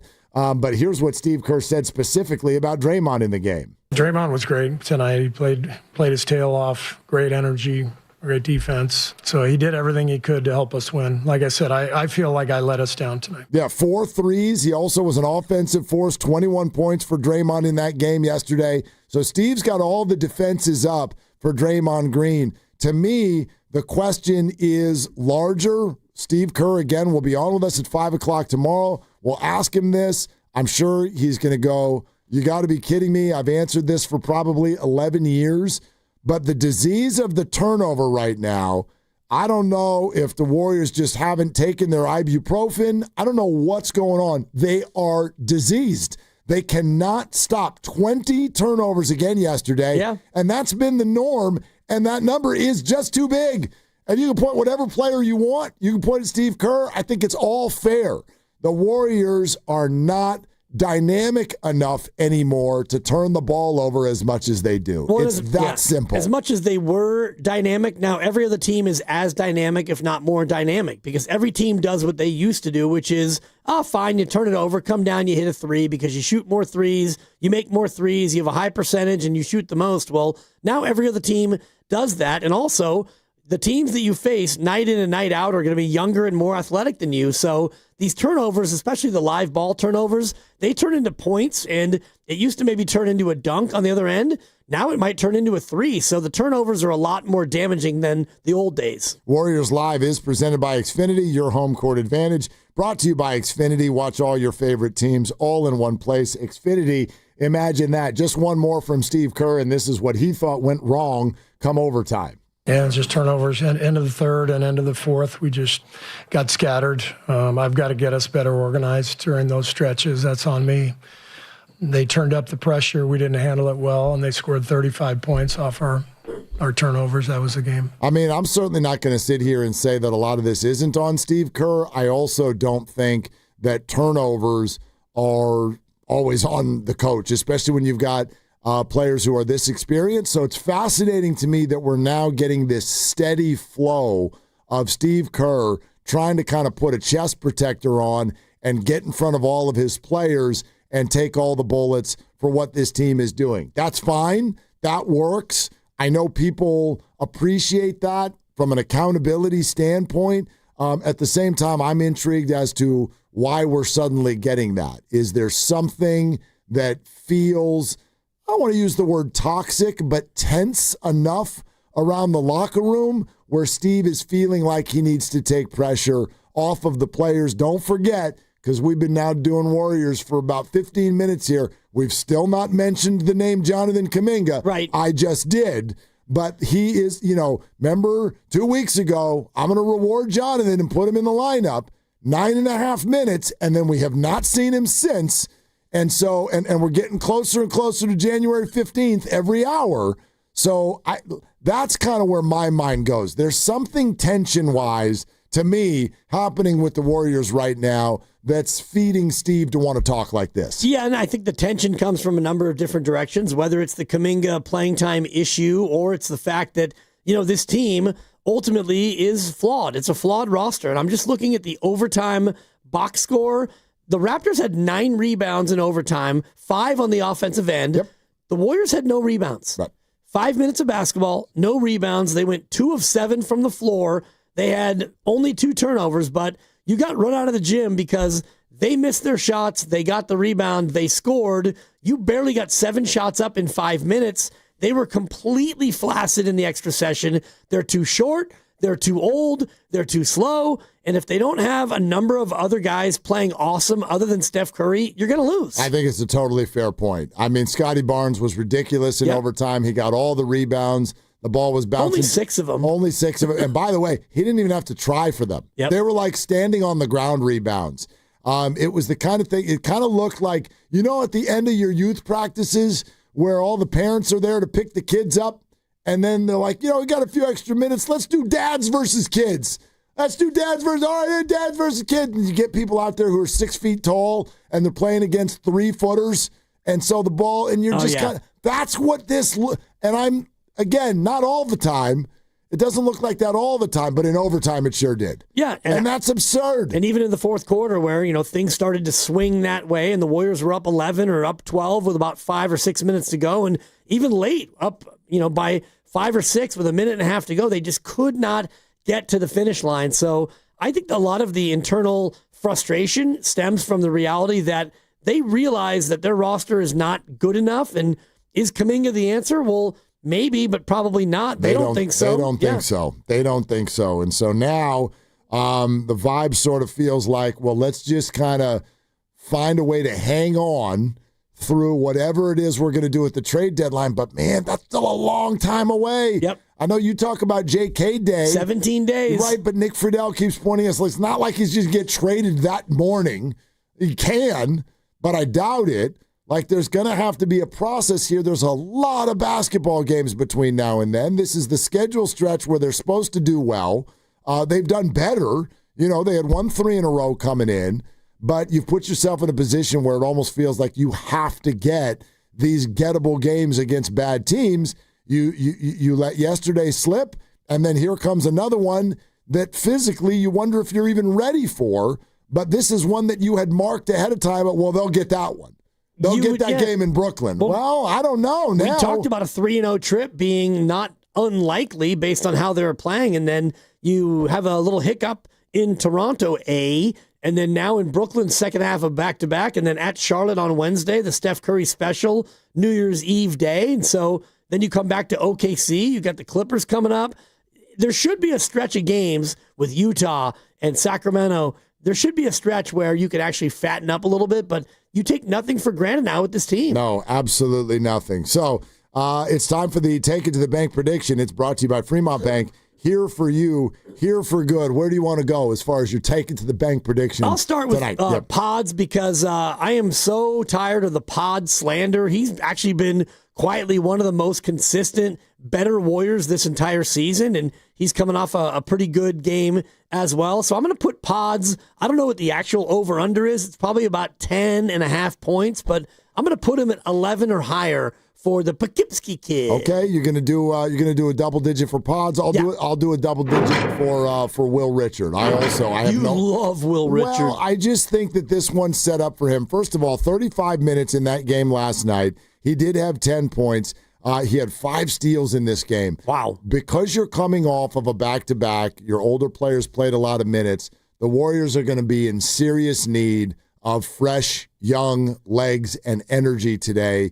And so I point to a guy like Will Richard because, to me, he's one of those guys that can give you a little bit of something. I flirted with this prediction. I won't do it because I actually don't believe it.